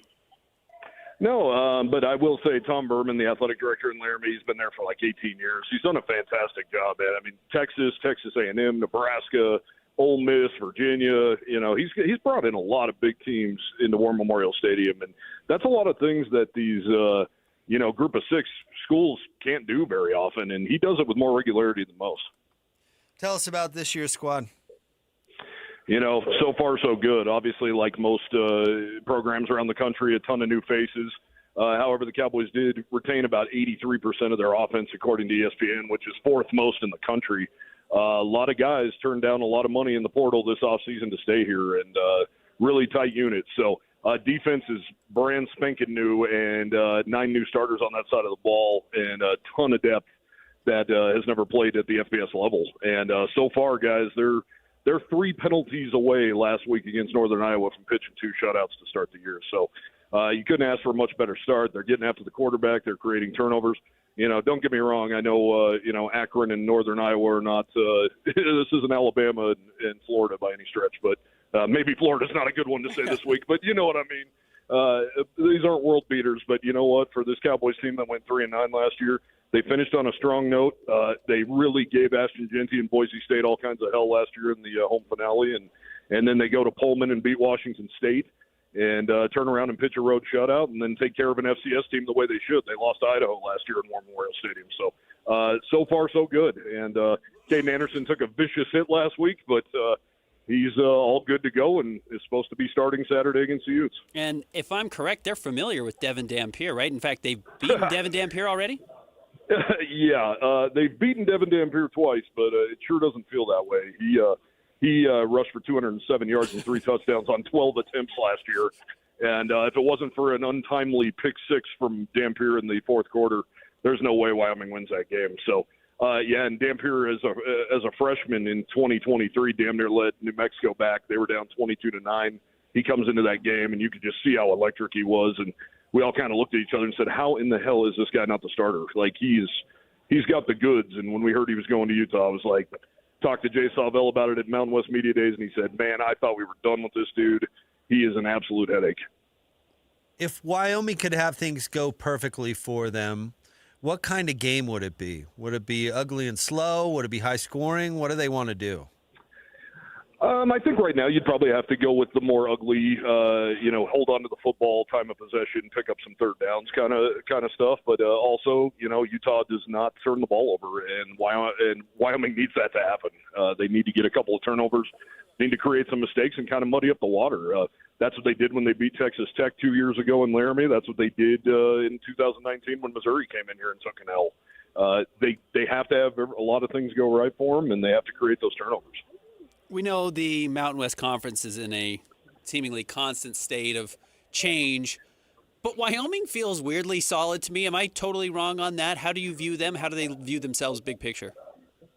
Yeah, I mean, I think they're a founding member of the WAC and the Mountain West, and they're very happy in the Mountain West. I mean, don't get me wrong, the Pac-12 would have extended the invite, they would have gone. But however, they feel like they're comparable situations, and they also feel like they're going to have some money coming their way here when these lawsuits get figured out. So very happy members of the Mountain West Conference.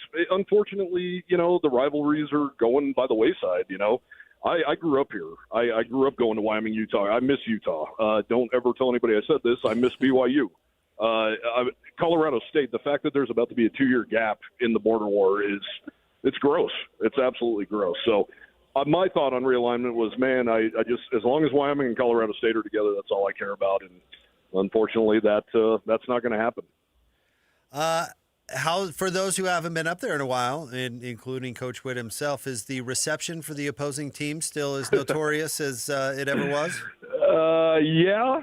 I would say cell phones have kind of screwed that up a little bit. I grew up in the more, late 80s, early 90s kind of student section where, and they sell beer in the stadium now. It's not people sneaking in whiskey in their boots anymore, unfortunately. That was the really rowdy stuff. But, yeah, man, it's a great atmosphere at War Memorial Stadium. I would argue the best in the Mountain West, even with Boise State. They're right on top of you. It's 25,000 now. They have the suites and the low seating now, so the capacity's down to about 25K. But it's now a really hot ticket, and it's an event, and it's the place to be. And, it's rocking, and it's great. And it's a big reason, fellas, why the John Michael Gillenborgs and the Chris Durers and the Jack Walshes of the world didn't leave in free agency this offseason. They said, why would we go anywhere? We have fans that love us, and we're not leaving on a 3-9 note. It ain't going to happen. Is there any money coming in from donors that allows them to avoid some of the transfer portal losses that other schools have suffered? Sure. Yeah. There's some money. I mean, we're not talking big money, and not everybody's getting a truck or anything by any stretch, but it's good. It's comparable to their peers for sure.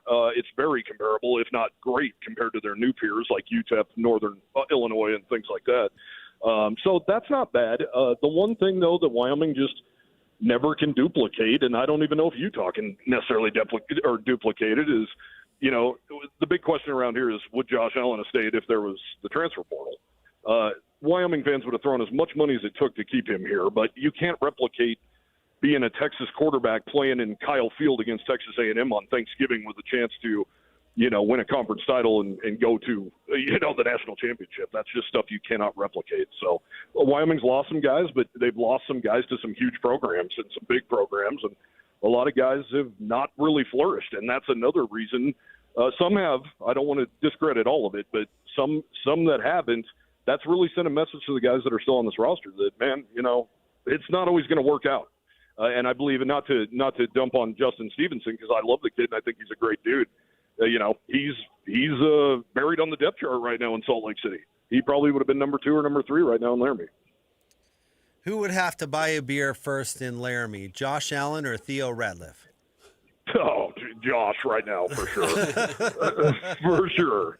Theo was the man. He was the king when I was a kid. But Josh Allen is the man of the hour, for sure. And he's coming back on November 22nd to have his jersey retired. And that game sold out in a few hours. They sold 7,000 additional tickets in like 3 hours when it was announced last Thursday. So he's beloved here, and to have the NFL MVP and just such a great ambassador, and not only because he's a great guy, but because, like Wyoming's commercial that they bought during the Super Bowl says, Wyoming's where underdogs are made, and he's a poster boy for that. He's not gone to Hollywood. No, not at all. Never will. No, not that guy. That's good to hear. I was on the sideline when Joe Glenn gave Kyle Whittingham the finger after that onside kick after halftime, and I will always remember the angry look on Cowboy Joe's face. That was really a moment. Well, you couldn't see the angry look on my face. I was just a fan then, but I was in the upper deck of Bryce Eccles Stadium, and Salt Lake City fine policemen escorted me out of the stadium after that one. And, I had seen enough. I'd seen enough anyway, so it was my time to go back to Wyoming and get the hell out of there. Man, Whit really has changed as a coach. He has, yeah. If memory serves, Joe Glenn was just talking at like a pep rally. He was just talking. He's like, "Oh, we're gonna go down there and give it to him," or something like that. And Whit's like, "He said what?" Just hilarious stuff. In my opinion, guys, you're right. That's in context. He was talking to a bunch of kids, just saying, "Yeah, we're gonna go get them." Really, in my opinion, what happened was Wyoming beat the hell out of Utah the year before in Laramie. They hammered them, and it was 31-0 in the third quarter of that game. So I think that had a little more to do with it. That coupled with Joe Glenn talking about a guarantee, it got Wyoming a 50-0 burger that day in Salt Lake. Powder River, let her buck. Yes, sir. As Joe used to say. I love that guy. But that was when Mountain West Conference, teleconferences were truly magic.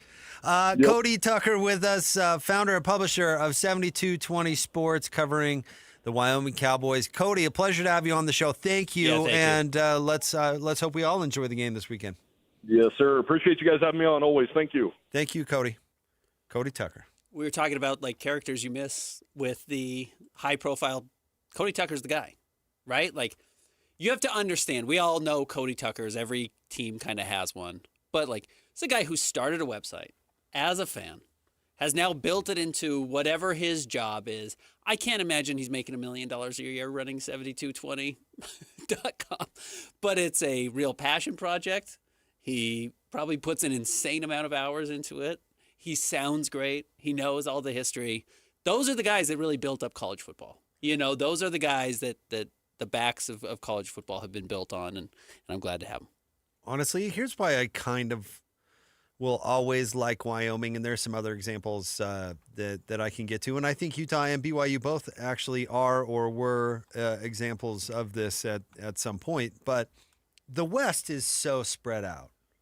And especially you get into, Montana and Idaho and Colorado. Really spread out. And then you get to a place like Wyoming, which is this giant state, but has the smallest population of any state in the country. Rhode Island has a higher population than Wyoming, and Rhode Island would fit into a little corner. You get what I'm saying? Yeah, this absolutely. Vast geographic distance. Yeah. And there are these pockets of fan bases that are just uberly into whatever. Wyoming certainly qualifies. He's talking about, they've got a lean and mean 25,000, and it's going to be nuts. I bet it's going to be crazy. Yep. But you look at Montana, and you look at Montana State, and there are other examples out there where it's what the town does. It's what the community does. It's what, if you live on the Wyoming side of Laramie or whatever, and you live within, 200 miles of Laramie, you're going to go to the Wyoming game. Yeah, I've got of a buddy, I went to college with a buddy who grew up a Colorado fan and moved to Wyoming, and not even Laramie, but is now the most diehard Cowboy fan on the planet because that's what everybody does. I love that. I do. I love that stuff. And I wish, this sounds stupid, but I wish the Pac-12 would have invited Wyoming.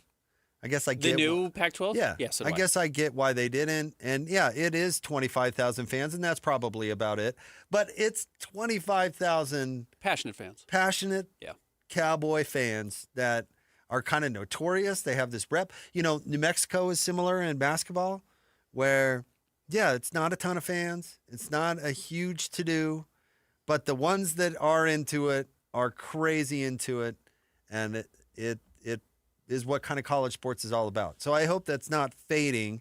And talking to Cody, obviously, Wyoming's going to continue on being Wyoming. But they will. They will bunker down, and they will survive the storm like a real cowboy. They will make it through. But Wyoming Grand Canyon isn't really doing it for me. No, it's not. No, Wyoming Northern Illinois doesn't make a lot of sense to me as divisional matchup. Yeah. Or conference matchup. So I'm with you. I would have liked to have seen them make the jump with some of those teams as an original member of the WAC and the Mountain West Conferences he had mentioned. So I've always had a fondness for Wyoming. I can't believe Utah hasn't played them since 2010. That's crazy. I can. 15 years. That's wild. It doesn't seem that long ago to me. Those matchups, because they were heated, because they were significant, because they were a pain, are memorable. I can't believe it's been a decade and a half. No, that when Utah and BYU, for that matter, to a lesser extent, because they needed the games, but when Utah got out of the Mountain West, I think it was a lot like when a teenager leaves a small town. I'm never talking to you bozos ever again. Shake the dirt of this You town. guys have been annoying me for 30 years. I've had enough. We're going to go play Fresno and Florida. I guess Fresno is technically in the Mountain West, but not Wyoming. You know what I mean? And let alone go to Laramie. I still can't believe they agreed to play this game. Yeah. I'm glad they did. I'm glad they are too. Yeah. I think it's cool. Would I rather Utah play Ohio State? Sure. Would I rather Utah play Wyoming than Northern Illinois? Absolutely. I'm glad this is a Wyoming game with some history and the fans can funny drive. Location, fans can go. Yeah. Yeah. All right, stay tuned. What You Got Wednesday is coming up next. I have no idea what we're doing. Yeah, we have not picked a thing yet. We're in trouble. Sometimes that spawns the greatest ideas. It's going to be something it's good. It's going to be rushed. Coming up next. Jake and Ben, 97.5, the KSL Sports Zone. It's game week for the Aggies, and the KSL Sports Zone is getting you ready for kickoff. Bronco Mendenhall and the Aggies return home to Logan to open up Mountain West Conference play with a showdown against Air Force. Listen all week long for the best coverage of Aggie football. Then catch the play-by-play action beginning with the Aggie pregame show game day at 6:30 on 1280 The Zone. Your exclusive home for Aggie football is live on air, online, and on the KSL Sports app. This is 97.5, the KSL Sports Zone. After 30 years of plumbing experience in Utah, we've compiled a list of items we plumbers commonly find in sewer systems. First off, hair. Lots of hair. Like, so much hair. Oh. Roots, dental floss, marbles, and every other toy imaginable. Dentures, watches, coins, live animals, also dead ones. Photographs, we assume from active and very healthy relationships. Wigs, kitty litter. Look, the point is, don't use the toilet as a landfill. This has been a public service announcement from your buddies down at Shamrock Plumbing. Worried about market losses? If headlines are keeping you up at night, it's time to take control. Hi, I'm Jeff Jr. with Trajan Wealth, and I know you've worked hard to save. But in times like these, what if can turn into what now? If you're planning to retire or are in retirement, you need a strategy that helps protect your future. At Trajan Wealth, you can capture market gains, protect your account from losses, and guarantee income for life. Right now, you could receive a bonus of up to 30% or annual growth of up to 10% for retirement income. You heard me right. An upfront bonus of up to 30% or annual growth of up to 10%, all guaranteed to boost your lifetime income in retirement. Don't leave your future to chance. Plan with confidence. Call Trajan today at 801-899-7600. That's 801-899-7600. Annuity guarantees are based on the claims paying ability of the issuing insurance company, DBA, in most states as Trajan Wealth Insurance Solutions. Water runs Utah. It carves our canyons, fuels our farmers' fields, fills our lakes and rivers. It runs outdoor adventures and economic development. But if we're not careful, water runs out. And in the cooler fall months, your yard simply doesn't need as much water. That's why this is one of the best times to make a big difference. Learn more at slowtheflow.org. These days, many companies have turned to influencers to tout their products or services. But here at John Watson Chevrolet, the only endorsement we need is from our customers. Because of their feedback, we're proud to be Utah's best reviewed Chevy dealer. Visit us today to see why we get reviews like, "Their sales team is the best. Didn't put on any pressure, just super helpful and fun. They made the process a breeze." John Watson Chevrolet, your 5-star Chevy dealer. 3535 Wall Avenue, Ogden. Chevrolet. Together, let's drive. Attention sports fans, drive into fall savings with Hercules First Federal Credit Union. This fall, score auto loan rates as low as 4.99%. Plus refinance with Hercules and save an extra 0.50%. Open a new Visa card and get an additional 0.25% off your rate. Enjoy 90 days with no payments and a $100 gas card when you add gap warranty or maintenance. But hurry, this offer ends soon. Visit HerculesCU.com today. Hercules First Federal Credit Union, growing stronger together. At Fisher Investments, we may seem like other money managers, but we're different. Are you really that different than the rest of us? We are. As a fiduciary, we always focus on what's best for our clients. What services do you offer besides investing? We have a team of specialists in financial planning, estate planning, and more. Your clients rely on you for all that? Yes, we ensure clients receive unparalleled service at every step of the relationship. Okay, but you still sell commission-based products, right? No, because we believe that's a conflict of interest. We prioritize service over sales goals. So, then how do your fees work? We have a simple and transparent fee that's a percentage of our clients' portfolios. So we do better when our clients do better. Wow, we're more different than I thought. At Fisher Investments, we're clearly different. Learn more at fisherinvestments.com. Investing in securities involves the risk of loss. Welcome to fall in Cedar City and Bryan Head, Utah. The perfect place to stay for scenic drives, colorful leaves, and cool mountain air. Experience Cedar Breaks and Zion National Park at their best. Check out visitcedarcity.com for more. This is your Cougars at 30 update. Presented by Kenny J's Barbecue on 97.5, the KSL Sports Zone. Your Cougars at 30 update. Here's Coach Kalani Sitake not stressing some of the team's mistakes against Stanford. There's a combo of mistakes where they're missed assignments, and then obviously the penalties don't help you. They can kill drives and kill touchdown drives, but it's just a little mental errors that we had. And then some of the mental errors were actually not doing your assignments, not catching the ball, things like that. Stuff that we can fix. So I'm not too worried about it. We know what the problems are. We know what the solutions are going to be, and we'll get working on it. Cougars at 30 brought to you by Kenny J's Barbecue with the district in South Jordan. Mouth-watering ribs, savory brisket, and all your barbecue favorites for the whole family.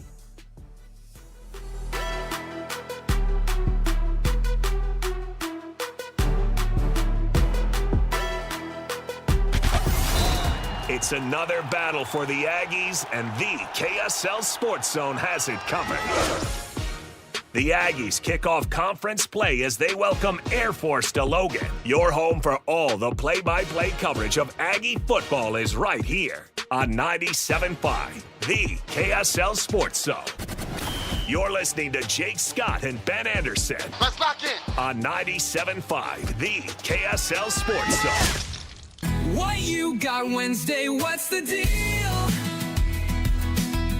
Jake Scott rules, Ben's out to steal. Bozo takes their spinning around. Flush it down, flush it down. Emo skater Ben with a devious grin. Jake rolls his eyes, lets out a sigh within. If rules had feelings, they'd probably cry. Ben's chaos. Jake and Ben, 97.5, the KSL Sports Zone. Join Hans and Scotty coming up tomorrow from noon to 3 at the Edge Power Sports in Draper. Get ready for a Suzuki demo event on Friday and Saturday. Come in for a test drive where adventure begins and the thrill never ends. Time for What You Got Wednesday. If you're new to the show, Ben and I go head-to-head in 2 5-selection drafts, one sports-related, one not. And then we put it out for you to vote on who's the winner. What happened last week, Christian? Last week, best NFL studio analyst, Jake, you won 72-28. Domination. And best fast casual restaurants, Ben won 65-35. It's not really my genre of food, but I know what I like, and I'm with the people. All right, what is today's sports-related topic, which Ben has the first selection? For our sports draft today, we are going to have you guys draft the top NFL quarterbacks right now. Just current NFL quarterbacks. This is kind of a stretch. It's in honor of Josh Allen, who is a Wyoming Cowboy, who the Utes are playing this weekend. I'm going to go Josh Allen. I do think Josh has probably crossed over to being the best player in the world. And I think he showed that in week 1. That comeback, his arm talent, they made a lot in the broadcast about how he's improved his throwing motion. They also did that in Hard Knocks as well. Just how much he has changed his game to become the superstar that he is. And Christian, you said yesterday, his first year and a half in the NFL was not that pretty. And we were comparing him to fingernails to see if he can come back and put it together for the Bears. Josh Allen has, and I think he's exactly what you want in a quarterback. I'm a little torn on this one, but I'm going to go with Lamar Jackson. Okay. Who statistically is the best quarterback in the NFL. With both Jackson and well, we'll see where you go. I'll fill this in after you make it. I think I have to take Mahomes. I mean, it's Patrick Mahomes. And still, if I was picking one quarterback to win me a Super Bowl this year, I may actually still take Patrick Mahomes. See, the thing, yeah, that's fine. I think that's who I would have taken too. And my debate is that Josh Allen and Lamar Jackson ain't won a dang thing. They haven't. It's like MVPs, but nothing else. It's like if Elway were playing against Marino in 1990. It's like, well, I think these are the two best quarterbacks in the NFL, but haven't won a thing. Haven't won, yeah. So I was debating on Mahomes at 2 just because, or for my first pick, our second pick, just because he's actually won. But to be honest with you, our board has gone a 1, 2, 3, how I had it on my list. This is how I have it too. This is where it gets interesting, though. I think it really opens up here. There's a clear second tier of players behind those 3. I'm going to go with Jalen Hurts. Okay. He has one. I need a winner. And he's looked great. He's a great quarterback. I love Jalen Hurts. I loved him at Alabama. I loved him at Oklahoma. I loved he went with the Eagles and got that job and then has just done nothing but quite literally and figuratively run with it. He's awesome. That's why I picked him. He's Jason Tatum of the NFL, right? It's like he wins, he's young, he's awesome, and for some reason no one's quite willing to be like, yeah, but you're one of the guys. He's clearly one of the guys. He rules. But people are like, he's not even the best player on his team. Yeah, I know it was a great pick, Ben. Thank you. Pretty dang good. I'm just talking about how I like Jalen Hurts. Filling some segment. It's not where I would have gone. It's the wrong pick.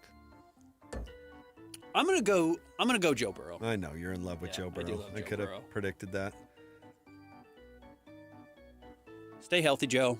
I wish they had better teammates around you, but yeah, Joe Burrow's awesome. He's probably the best college football player I've ever seen. Let's see. I'm gonna go with Justin Herbert. Hard to argue after week 1, beating Patrick Mahomes and maybe the best game I've ever seen. Yeah, he's really good. He's really good. He was really good at Oregon. I hope this is his breakout. Crazy that he was a walk-on at Oregon. He's actually from Eugene. Mm-hmm. They made him earn it. They accidentally found the best quarterback in the country. Just fell into their lap. Yep. What a joke. And he's a lot like Josh Allen. I'm sure you've talked to him a few times at Pac-12 Media Day and stuff. He's just awesome dude. Way down to earth. Just seems like a nice kid. Exactly what you want to have in a quarterback. Dating a pop star. Yeah, who's he dating? Madison Beer. Madison Beer. That's right. Turns out I was wrong on her. I got her mixed up with another person. Okay. She's just like a TikToker. Madison Beer is? Yeah. And that's like all she does. She has released music, but not like hits. I like her last name. It's so funny to be like, yeah, I just got a TikTok page and now I'm dating an NFL quarterback. Or Josh Allen's like, yeah, I just went to Wyoming and now I'm married to Haley Steinfeld. Weird world.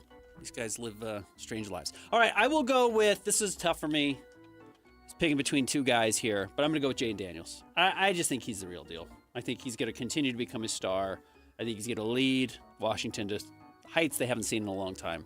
I'm a real believer in him. Well, if you can win with the commies. Yeah, you can win anywhere. You can probably win anywhere. I'm going to go with someone else who's at least won, Matthew Stafford. Okay. He was number 10 on my board.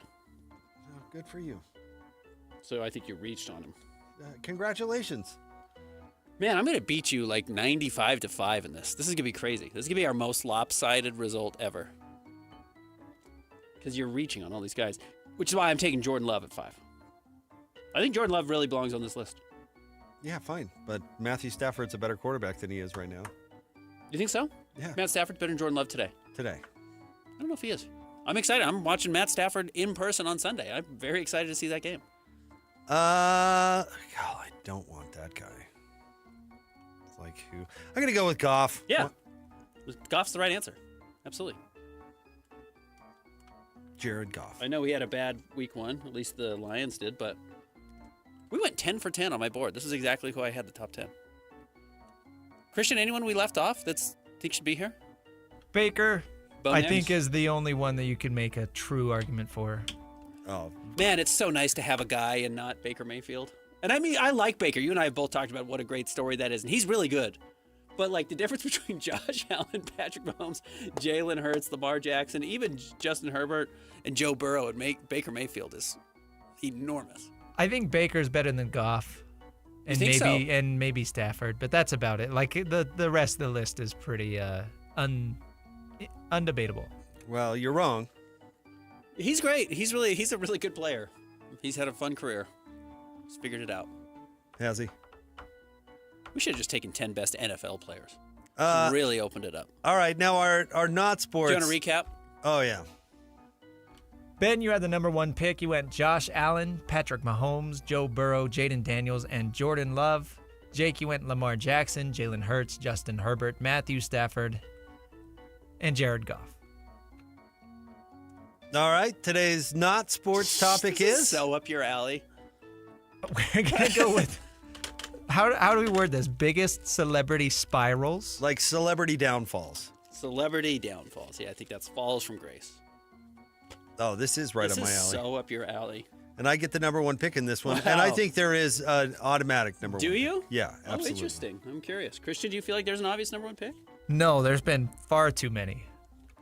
Seems like every celebrity for the most part. O.J. Simpson. Okay. O.J. Simpson I is will admit O.J. was number 2 on my board. O.J.'s number 1. He is the number 1 pick. To go from It is as not bad as it only gets, yeah. to go from All-American and then sports star and then crossover celebrity into culture to murderer. Yeah. To what? Kidnapper to prison inmate. Right. Then right back to the country club. Right. And then dead. O.J. Simpson. O.J. is the answer. Yeah, you're not wrong. OJ's up there. He's the worst. He's the worst. Just the worst. All right, I will go with my number. I had my number 1 on my board. It's who I thought of immediately because he was equally beloved. Uh-huh. It's got to be Cosby. Bill Cosby. Bill Cosby. Christian, Bill Cosby was a TV dad, former stand-up comedian, had the number 1 show in TV, which was pretty revolutionary for a black family at the time. And he's the worst. He's one of the worst human beings that's actually alive right now. Absolutely abused that power in the worst way a human being could.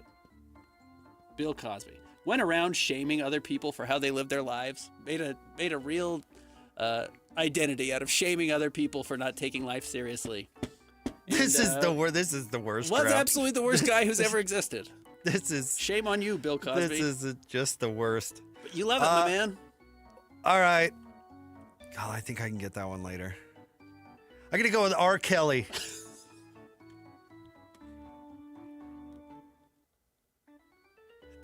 the I Believe I Can Fly guy.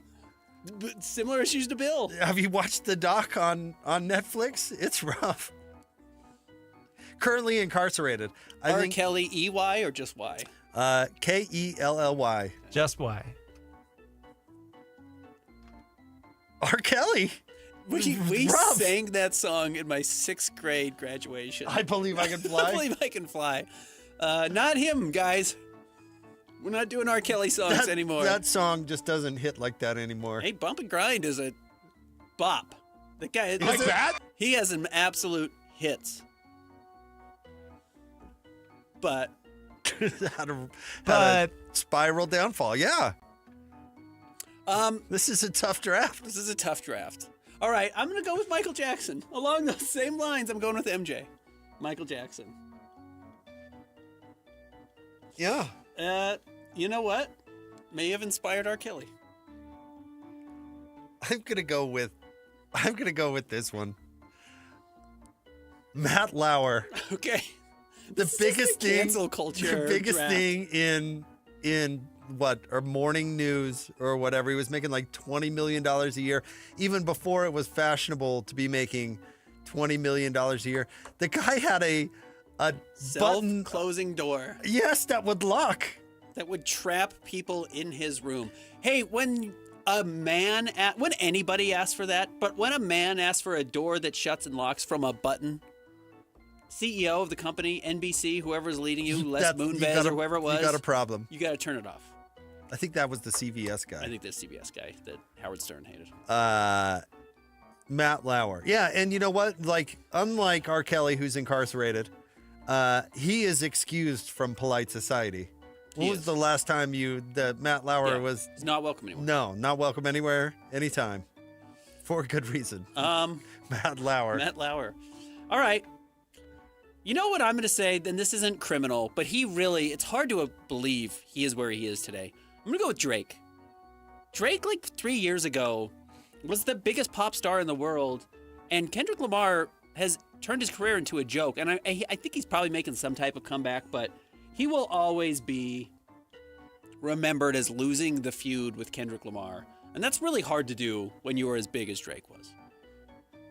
So that's not criminal, even though there are some allegations against Drake as well. But I'm going to go non-criminal related, because the rest of my board's probably going to be criminal. It is funny seeing Drake on a list with O.J. Poor Simpson Drake. and R. Kelly. Bill Cosby. Yeah. All right. I'll go with a more recent one, too. And this guy may have cost himself $1 billion, billion with a B. Uh-huh. Kanye West. Kanye's got to be on the board. Kanye West. Absolutely. Had that, the sneaker deal with Adidas? Yeah. The Yeezys, yeah. Yeah, the most popular sneaker on the planet. Kanye has legitimately lost his mind. Like, oh, yeah. Kanye doesn't have anyone in his corner anymore. You know, there's no... Well, there's his nude wife. There's his wife that he... They got divorced. No, they're back. I think they might be back together. But they're yeah, back. he said Trust he wanted me. to... This is my wheelhouse. They're kiss back. her mother, quite literally. And... Kanye.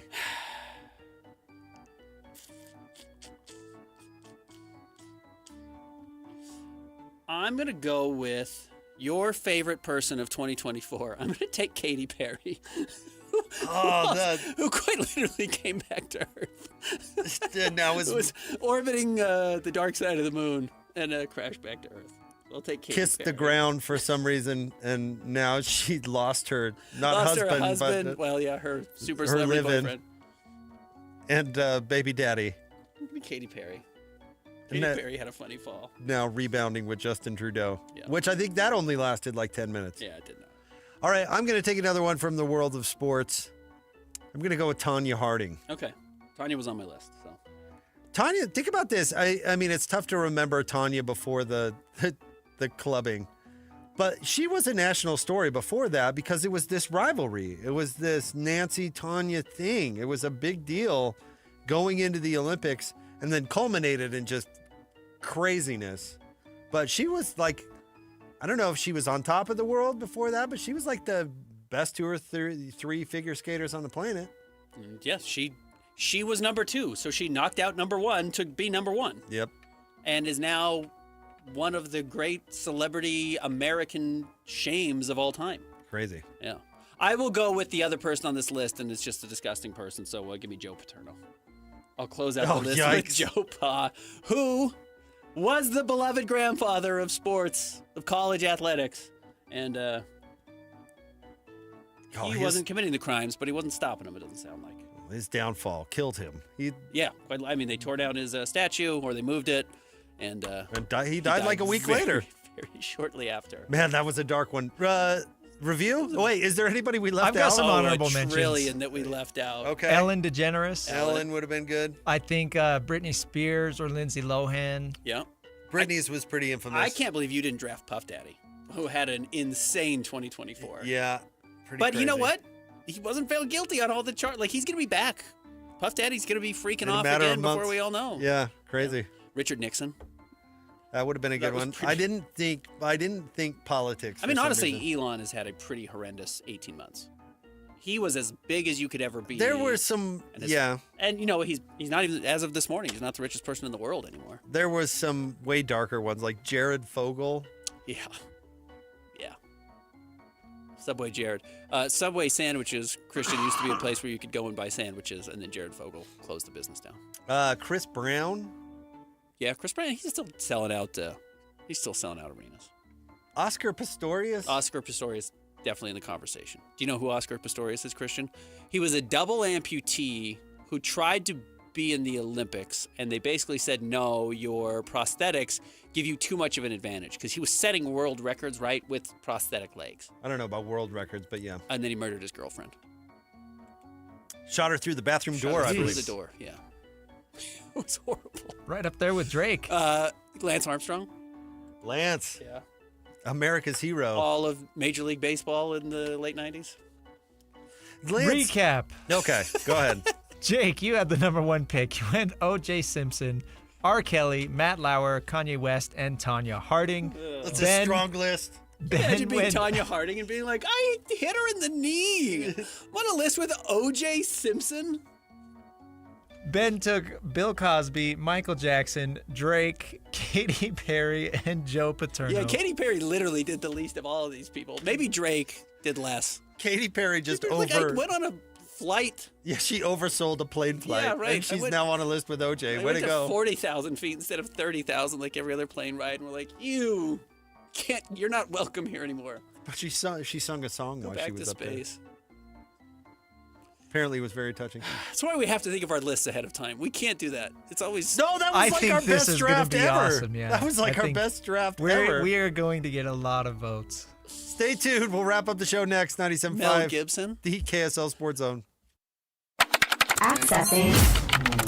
This is Hans Olsen and Scotty G. The man who graces us with his presence every Tuesday at this time, it is Ian Fitzsimmons. I'm begging you, just a message to the Red Raiders and to the Utes. Deliver this outstanding game to us next weekend. Everyone talks about John Mateer and Ben Arbuckle going from Washington State to Oklahoma. But, Dan Pierre, if you want to call it the JV version of that OC and that quarterback coming in from Mexico, go right ahead. But they ain't playing like JV, man. They look good. And that O-line, that D-line, we talked about it before week 1. This is a team that is hell-bent to prove that last year was a fluke. And they're doing it right now. They're trucking anybody in front of them. So, Wyoming, I hope you're next for the old Kyle Whittingham bus to come and run you over. And then let's get ready for a hell of a contest next week. Catch Hans and Scotty weekdays from noon to 3 on 97.5, the KSL Sports Zone.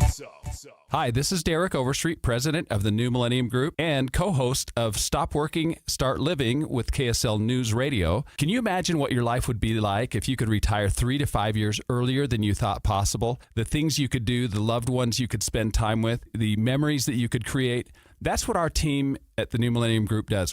We'll walk you through the entire process every step of the way. If you'd like to get a copy of the 5-step proprietary plan that will help you retire 3 to 5 years sooner than you thought possible, give us a shout right now. 888-999-6370. That's 888-999-6370 or utahsfinancialplanner.com. Listen, most of our listeners right now have a tax problem, not a money problem. There's not enough money in Social Security Medicare as it is. Let us show you how you can significantly reduce your taxes. That's 888-999-6370. 888-999-6370 or utahsfinancialplanner.com. Discover the exceptional value of Bar W beef, where quality meets convenience. Bar W beef's dry-aged beef, aged for 14 days, offers rich marbling and tender texture, perfect for grilling, roasting, or pan-searing. Enjoy the rich flavor and generous size. Shipped directly from the ranch to your door. Now hosting one-day pop-up events, go to barwbeef.com to find a pop-up event near you, or stop into the store in Nephi for weekly in-store specials. barwbeef.com. That's barwbeef.com. As a Utah business owner, you make smart money decisions every day. And Rocky Mountain Power's WattSmart initiative is the ideal way to take your savings even further. From new LED lighting and HVAC to refrigeration and dishwashers, we help businesses improve energy efficiency with cash incentives to lower your costs, so you can cut bills and boost your bottom line. Plus, we have approved contractors to make it easier on you. Saving energy and money? Now that's smart business. Visit wattsmart.com today and start saving. This is Ethan Millard with Teton Wealth Group. In retirement, you need a plan for these unavoidable problem areas: income, investments, taxes, healthcare, and a legacy plan. These are unavoidable. You will have to deal with this whether you're ready or not, so be ready. Call Teton Wealth Group today at 844-838-6600. Because you're a Zone listener, we'll do a full ascent plan for you at no cost and talk you through all 5 of these unavoidable retirement problem areas. Call Teton Wealth Group at 844-838-6600 or visit us at retireteton.com. At Peach Windows and Doors, they help homeowners stay in the homes they love while upgrading to the elegance, efficiency, and natural light of today. With hundreds of 5-star Google reviews, their clients know Peach Windows and Doors deliver what they promise. I wanted to replace standard-size French doors with a large custom sliding door. The update required checking a weight-bearing wall. Plus, I wanted a couple of different styles of windows. The new sliding door created a much brighter and open look. Peach was so helpful along the way with recommendations and ideas, and the installers were efficient and respectful of my space. I was thrilled with Peach Windows and Doors. Give your $1 million home the $1 million feel it deserves. Don't wait on that someday project. Visit Peach Windows and Doors Salt Lake Showroom. Schedule a free in-home visit. You can also explore at peachwindowsanddoors.com or just call them at 801-566-1255. Peach Windows and Doors, where amazing home transformations begin. It's time. Time for the pro to get everything for the entire job, all from one partner. To get access to over 3 million products, including many products you won't find in our stores. It's time to get delivery on your schedule or next day on over 50,000 products. And time to get dedicated support on the job site or in our stores. From ordering to planning, we've got you. One partner, any job, all in. Ask about all we can now do at the Pro Desk. The Home Depot Pro, it's about time. You hear that? That's Mike sleeping soundly on a Sunday night. That's because Mike was smart this time. He took ZzzQuil Ultra to fall asleep fast, stay asleep longer, and get the deeply restorative sleep he needs. So now he wakes up refreshed and ready to conquer Mondays. Let's do this Monday. ZzzQuil Ultra. Not for colds, just for sleep. Really great sleep. Use as directed. Keep out of reach of children. Home Run Derby X is coming to Salt Lake City. MLB legends join softball stars. College standouts September 19th and 20th at the ballpark at America First Square. Wow. Tickets at MLB.com/HRDX Salt Lake.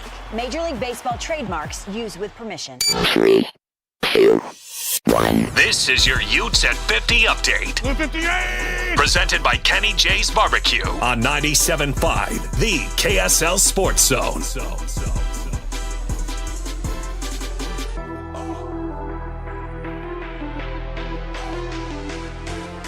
Utes at 50. Here's Kyle Whittingham on how the two-way players balance both sides of the ball. We have a good idea going in every game what the ratio is going to be, offensive snaps to defensive snaps, and we try to mimic that in practice. We also have to divide the meeting time up as well, and so it's a balancing act, but through the first 2 games I think it's been really good, and we'll continue down that road. We keep learning every week how to handle it, and they've definitely been a shot in the arm for the offense. Utes 50 brought to you by Kenny J's Barbecue at the District in South Jordan. Mouth-watering ribs, savory brisket, and all your barbecue favorites.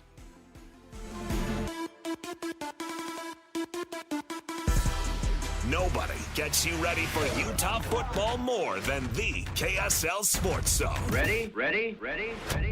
Kyle Whittingham and the Utes hit the road for a battle against Wyoming and Laramie. Your home for the best coverage of Utah football is right here on 97.5, the KSL Sports Zone.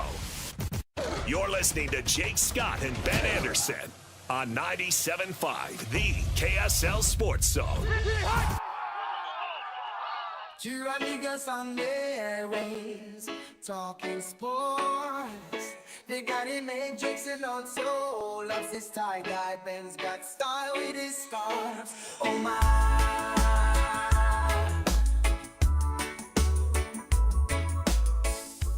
Jake and Ben wrapping up a Wednesday show. Want to remind you to nominate the youth sports volunteer you know for the Hercules Hero of the Week. Submit your nomination, kslsports.com/contest, and listen every Thursday to JJ and Alex for the winner. Help us celebrate the efforts of those volunteers making an impact with the Hercules Hero of the Week. Sponsored by Hercules First, Federal Credit Union, and Beehive Meals. Tell me, Jake, is this the funniest troll job that we've seen from an NBA team ever, or is this just raw ignorance? Okay.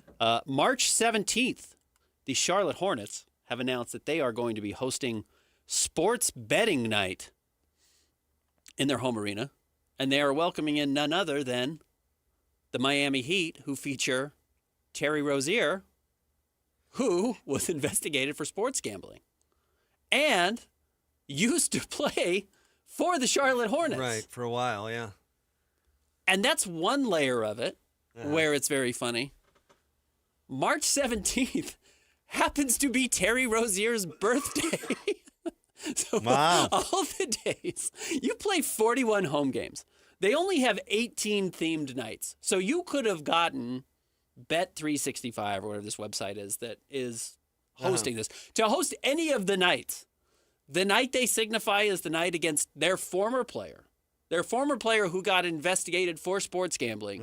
Their former player who got investigated for sports gambling on his actual birthday. Okay, I hope, let me put it this way. I hope the marketing person that came up with this was ignorant, not trolling. Okay. Because they're probably going to be fired either way. But if they're trolling, then they're never going to get a job again. That's also true. Because there's no way the NBA wants anybody to call any sort of attention to this. Right. And if a team went out of its way to call attention to it in any way, shape, or form, that is going to attract backlash from the NBA. Maybe not. We probably won't read about it, and the Shams isn't going to be tweeting about it. Yeah, right. But the marketing bozo that came up with that is going to be fired one way or another. And if they're basically being insubordinate by calling attention to that, they're done working in sports. Yeah, they might end up changing this night. And you're right, the person who came up with this idea, who didn't check it, might lose their job. It's like the person or the Oro Mouse that came up with White Bread Night or White Heritage Night or whatever it was. Yeah, it was White Bread Night or White Pride Night or whatever Or it was. something, And and it it's was like- not a Klan rally. No, But it was someone was- being like, isn't it funny that white people like Friends? It and, was yeah. Just a bozo idea god that went too far. Yeah. So, yeah, whoever came up with that is getting fired either way. You're probably right. Someone's going to lose their gig. But I hope it was ignorance. Because if it was on purpose, then they're getting fired with malice. You know what I mean? I will say, and I know marketing people, they're generally not this creative.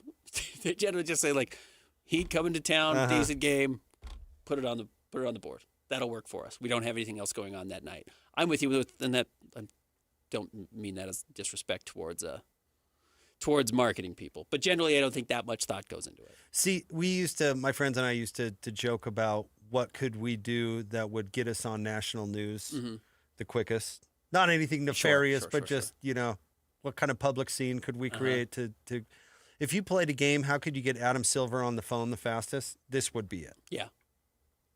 If your goal was to get Adam Silver on the horn personally firing you, this is the way you do it. What do you think? Sorry, I know we're up against it.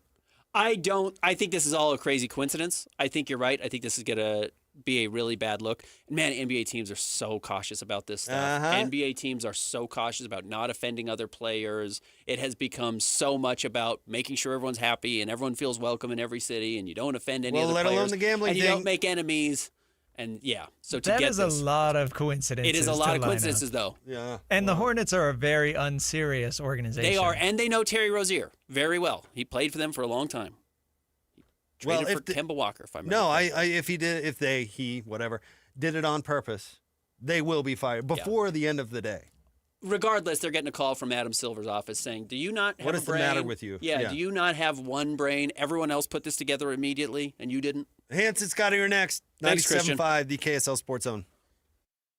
Stay up to date with everything Utah Jazz related with the new Jazz Notes newsletter. Get draft updates, analysis, and be the first to know about every off-season move. Visit KSLSports.com to sign up for the Jazz Notes newsletter. Hockey fans, let your voice be heard with the Utah Mammoth Fan Forum. Visit the Utah Mammoth page on KSLSports.com to connect with the team, other fans, and our KSL Sports insiders. Start chatting today in the Utah Mammoth Fan Forum on KSLSports.com. The Utah RV Super Show, the premier RV event of the year, is back at the Mountain America Expo Center Thursday, September 11th through Sunday, September 14th. Come see new 2026 models and special closeout pricing on all 2025 models. The Utah RV Super Show is offering family passes Thursday, September 11th for $10 per family. Unplug from distractions and plug into family at the Utah RV Super Show. Discount passes at UtahRVSupershow.com. So many commercials you encounter these days include generic people engaged in generic activities, frolicking in generic locations, accompanied by generic music and a generic voiceover. Pharmaceutical commercials are on the cutting edge of this phenomenon. In fact, I find myself less worried about the risk of lockjaw, intermittent loss of smell, or explosive diarrhea, and more concerned that the drug might turn me into a mannequin at Kmart. So what does this have to do with Shamrock Plumbing? Nothing, really. But if you find our commercials over the top, just remember it could be worse. They could be generic. Fall is here, and the cooler months are upon us. Hans and Scotty here, and it's time to talk about your windows, where you can now get the best windows on the planet, courtesy of Advanced Windows, and be prepared for the fall and winter months. I had an amazing experience with Advanced Windows where they replaced 5 windows for me. They gave me a quote. They stuck to the quote. It was that cost. They ended up saving me money. And their experienced window specialist will help determine why you have a draft coming in, how you can save the most money on utilities, how your house can be transformed in one day just by upgrading those windows and doors. And right now it's time to take advantage of a fall special, $2,500 off when you change out 10 windows or more. That's $2,500 off when you swap out 10 windows or more. Options are available for any budget, great financing as well, but you gotta call 801-850-9100. That's AdvancedWindows.com or 801-850-9100 for the best window experience you could ever imagine. Hey, Benjamin, we've got a surprise for you. What? You have a brother. A $100 bill just like you. Hey, I'm Ben. What? We just got him for joining America First Credit Union and opening a new checking account. And you're going to live together at America First. What? This is nice. For a limited time, new members get a $100 cash bonus when they open a checking account or $50 when they open a youth checking account. So head to AmericaFirst.com and get your money working today. Membership eligibility, terms, and conditions apply. Federally insured by NCUA. If you have unfiled taxes or are in debt to the IRS, this is important news. Did you know the IRS has programs specifically designed to help people struggling with tax debt? Powerful tax assistance programs that can save you thousands if you qualify. No one knows these programs better than the experts at Optima Tax Relief, America's most trusted tax resolution firm. A-plus rated by the Better Business Bureau, their award-winning tax attorneys and licensed professionals have resolved over $1 billion of tax debt for their clients. One call to Optima can start the process, helping to put an end to your worries about wage garnishment, asset seizure, and other aggressive IRS actions. Find the best options to solve your tax problems. Call the experts at Optima Tax Relief today for a free consultation. Call 800-343-6460. 800-343-6460. 800-343-6460. Optima Tax Relief. Some restrictions apply. For complete details, please visit OptimaTaxRelief.com. A 15-year-old girl who chewed through a rope to escape a serial killer. I used my front teeth to saw on the rope in my mouth. The killer prowled the Pacific Northwest in the early 70s. He's been convicted of murdering 2 young women, but suspected of many more. Maybe there's another one in that area. Follow Stolen Voices of Dole Valley now, so you don't miss an episode. You worked hard for your 401k, but if you've left your job, your money might be sitting in the wrong hands. I'm Jeff Jr. with Trajan Wealth, and it's very possible that the 401k that you have had for years has hidden fees and limited investment choices. But if you're no longer with the company, that 401k may be at the mercy of your former employer. All of these things could be costing you thousands. Rolling over your 401k into an IRA can provide better investment options that align with your long-term goals. At Trajan Wealth, we're fiduciary advisors that are held to a higher standard with no hidden agenda and no hidden fees. Don't let your retirement dollars sit in an old plan, and don't roll it over to your new plan without consulting Trajan Wealth first. Call Trajan today at 801-899-7600. That's 801-899-7600. Advisory services are offered through Trajan Wealth, LLC, an SEC-registered investment Broadcasting from the Mountain Home Services Studio, this is 97.5 KZNS FM Colbert, 1280 KZNS AM Salt Lake City, and 102.7 KSL FM HD2 Salt Lake City Midvale. This is 97.5, the KSL Sports Zone. The noon hour is here. Check it out. And you're locked on to Utah's highest rated, most listened to sports radio station. It's my station. It's my station. This is Hans Olsen and Scotty G on 97.5, the KSL Sports Zone.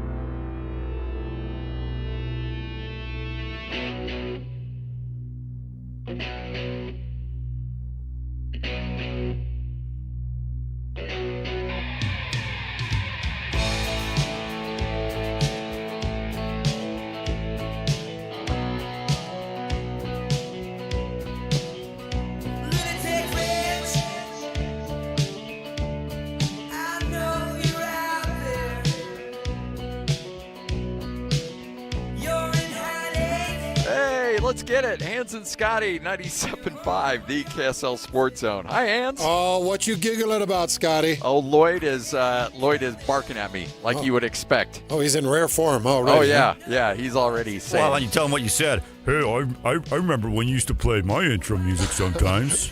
And what did I say? And Lloyd goes, I give it to people who show up to work. Oh, okay. All right. Which, I don't know. I feel like I'm working right now. I feel like I'm doing the show.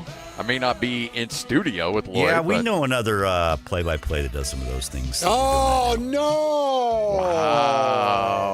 Wow, shots are taken. Dang. I do miss you, though, Scotty. Like, I don't get my Scotty hug. I don't get my Scotty knuckle bump. Like, I miss you when you're not here. I miss you, too, man. I'm up in I am overlooking the family field, Merlin Olsen Field, here in Logan, Utah, at Maverick Stadium. There's a big event coming up tonight that I'm looking forward to being a part of. Sam Merrill, Nemish Keita, Joe Mazzulla, head coach of the Celtics, is in town. A little fundraising event going on up here at Utah State that I get to be a part of. So I'm excited about that. That'll take place later on tonight. Joe Mazzulla. Yeah. You're going to get to meet that guy. Yeah. He's been around a minute. He's done a few good things. Let me tell you what's more important going on in Logan. That is the Utah State Hall of Fame run, and the one and only Gary Anderson will be not induced, but will be inducted into the Utah State Hall of Fame. Induced is way better. Oh, man. Do you realize that is one of the worst moments of my broadcasting career? Saying that Vai Sekahema was going to be induced into the Polynesian Hall of Fame? Yeah. The worst moment. But Gary Anderson is going to be inducted into the Utah State Hall of Fame. And Gary's going to climb up in those stirrups and just ride into that Hall of Fame. Get that Potosim. Yeah. And he'll be in the Hall of Fame in no time. Oh, my gosh. Is there anybody that's more deserving? And was there a certain amount of time that had to pass before this could be done?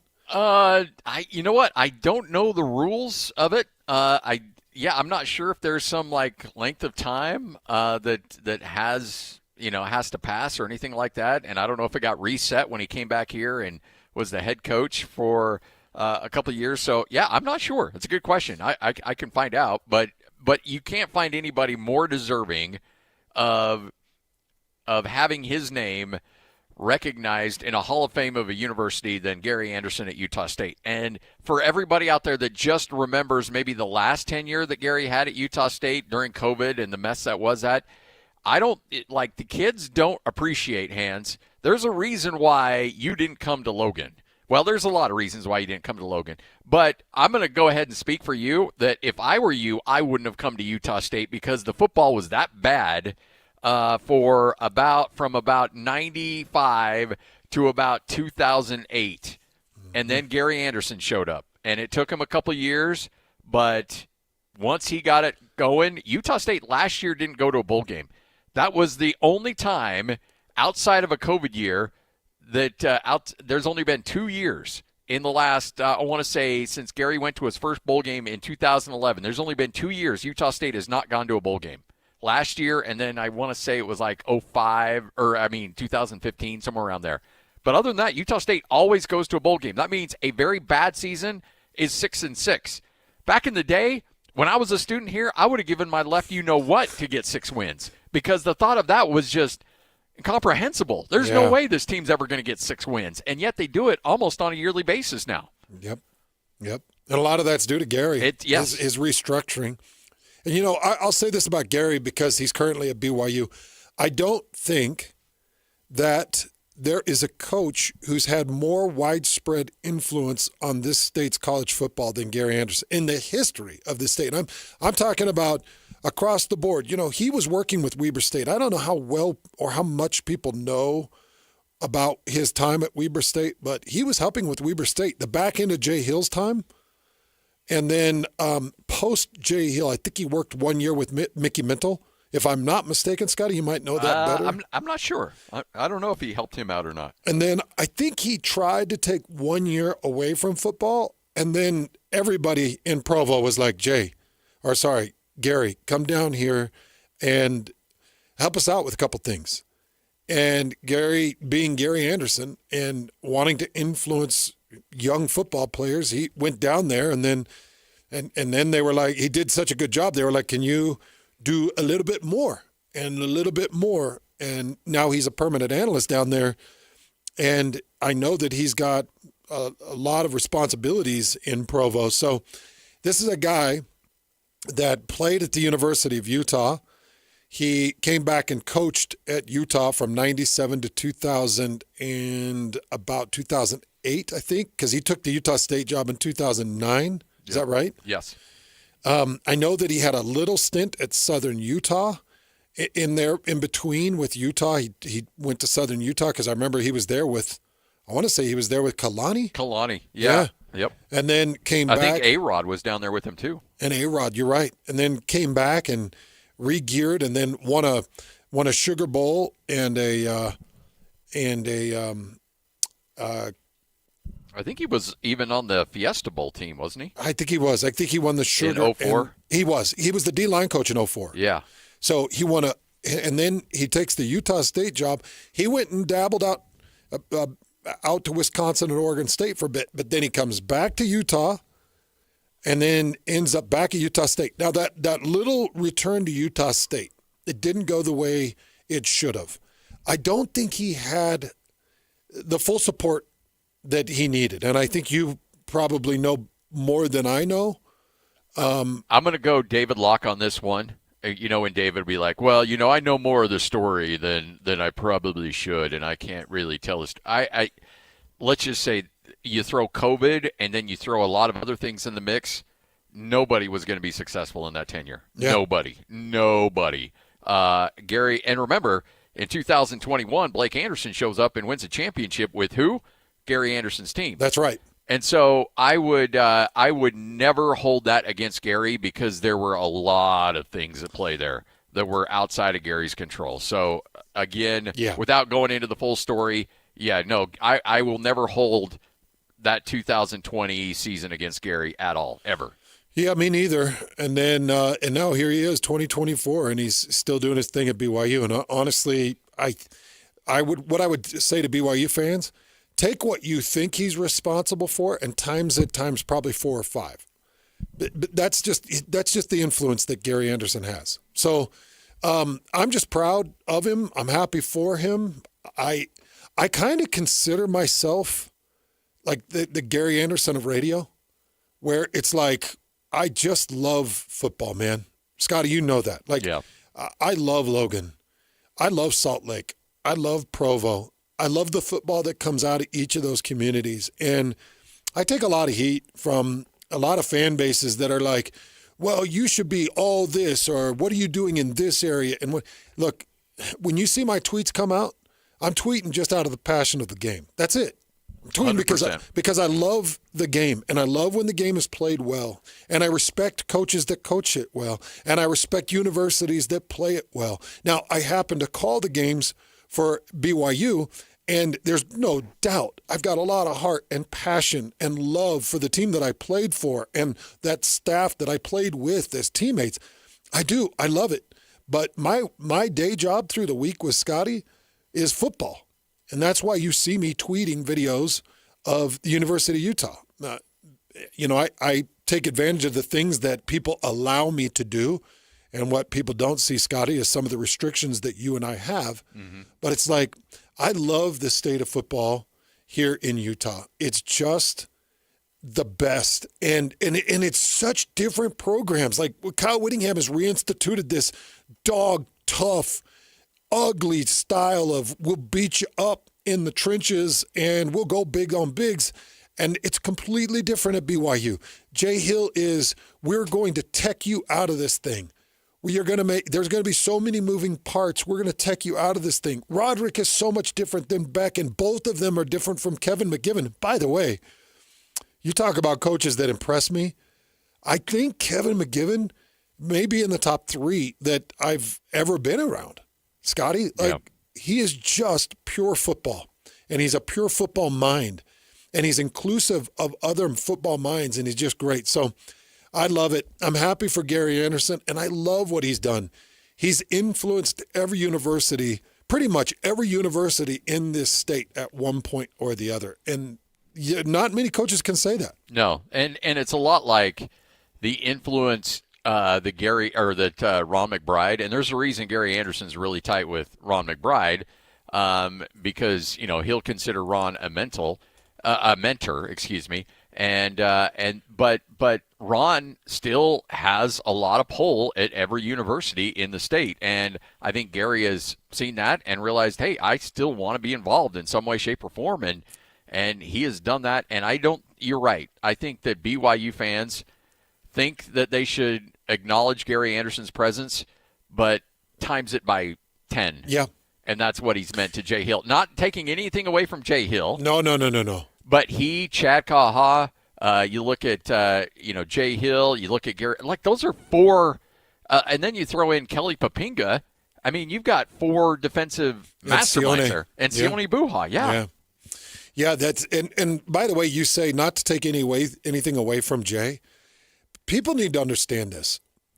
When Kalani hires Jay, that shows how great of a man Kalani is. Yes. Because you hired a guy that could potentially replace you. He's that good at his job. But instead of worrying about that and being intimidated by that, you think to yourself, I want to work with that. So how can I make that happen? So you hire Jay Hill. That only talks good about Kalani Sitake. Kalani has no ego. Kalani just wants to win. That's it. He'll do anything to win. He'll hire anybody. He'll do everything he possibly can to make sure that the kids are happy and that he's winning. And I can totally appreciate that. Same goes to Jay Hill. Jay Hill has no ego. If he can get help from Gary Anderson, a man that's got a deeper, broader, and longer resume than Jay, and you can be like, hey, come in here, Gary, and work with me. And I don't care. Look, put your face anywhere. Go take this Hall of Fame gig at Utah State. Have all the Utah recognition you want. Be beloved. That's fine. That says a lot about Jay Hill. That's it. It says that he's a great man with no ego, and he will do whatever he needs to win. And you got to appreciate personalities like that. And, Scotty, I was thinking about this with Gary Anderson because Gary Anderson is clicking along at the University of Utah. He's a defensive coordinator. He's working with defensive line. He was the assistant head coach. I think he was the assistant head coach for like 3 years at the University of Utah. And something is different and unique at this point. Because in 2008, he's looking at Kyle Whittingham like, geez, you're young. You're not going anywhere. Like this is going to be your program for a long time. So if I want to go take reins and be a head coach, I'll go. And he did. And he went to Utah State, Wisconsin, Oregon State. What's interesting is I look at the Kyle Whittingham, Morgan Scalley situation right now. Like Morgan is where Gary Anderson was in like 2005. Yes. Where Morgan, if Morgan really wanted to go take the reins somewhere back in 2005, 6, 7, or 8, he would have had to leave the University of Utah. But right now, Morgan is just kind of looking at it like, hey, stay as long as you want. But, you know, I want to take those reins at some point, right, Scotty? I mean, yes. Morgan is an alpha dog. Oh, yeah. He's an alpha dog, but he's the best kind of alpha dog. I can sit in a room and I could talk to Morgan and not take a breath for 6 hours, and we would relate, we'd laugh, we'd have fun, we'd talk about our families, we'd have a blast. That's just who he is, no ego. But when it comes down to it, the brass tacks, when he's asked to work, nobody's going to outwork him. No. And nobody out-scheme him. And Morgan will be the type of guy that Kalani is or Kyle Whittingham has been, which is, if I can hire a guy that's better than me at coaching and have him coach for and with me, I'm going to do that. That is the Lavelle Edwards model. So I know Morgan's got to be looking at this like, okay, we are 2025. Kyle is, 68? Kyle is 65. He'll be 66 in a month. Can you believe that, Scotty? Kyle's going to be 66 in a month. That blows me away, honestly. That means PK will be 70, because I think PK is 5 years older than Kyle. And because I think that their birthdays are like a day or two apart. Yeah. So I'm sure PK loves that too, by the way. Actually, PK might be 72. I think he might be 7 years. Is it 75? I think PK's a little closer to 80 than he is 70. So if you were to push PK, he'd fall towards 80. Mind, I tell you. Love you, PK. Kidding. Yeah, we're kidding, PK. We love you. I think that they're the same age. I think they're both 65 or something like that. But very similar birthdays. But Kyle will be 66. Is Morgan not like... hey, buddy. At some point, because let's think about that. How long has Morgan been waiting for this? Geez. I want to say since 2019. Yeah, I'd say so. I think it was pre-COVID, Scotty. That it was like maybe he takes it, maybe he doesn't. But no, I think you're spot on. I think that's about the same timeline, because it was 2021 or 2020 or 2021 when the tweet situation happened, so they pulled back the offer and then gave it back to him just a year ago. So I mean I think you're right. I think 2019 is about the right time. So I want people to kind of put this in perspective, because when I sat down with Kyle Whittingham as this season got going, and we had our nice long meeting, and we sit down, we go through a lot of different things, Scotty. Yeah. And I don't see any slowdown at all. I'm seeing Kyle Whittingham no breaks. Like when I'm sitting there talking to him, just seeing like how much he loves the program, how much he loves to coach, how much he loves this team, how much he loves his assistants.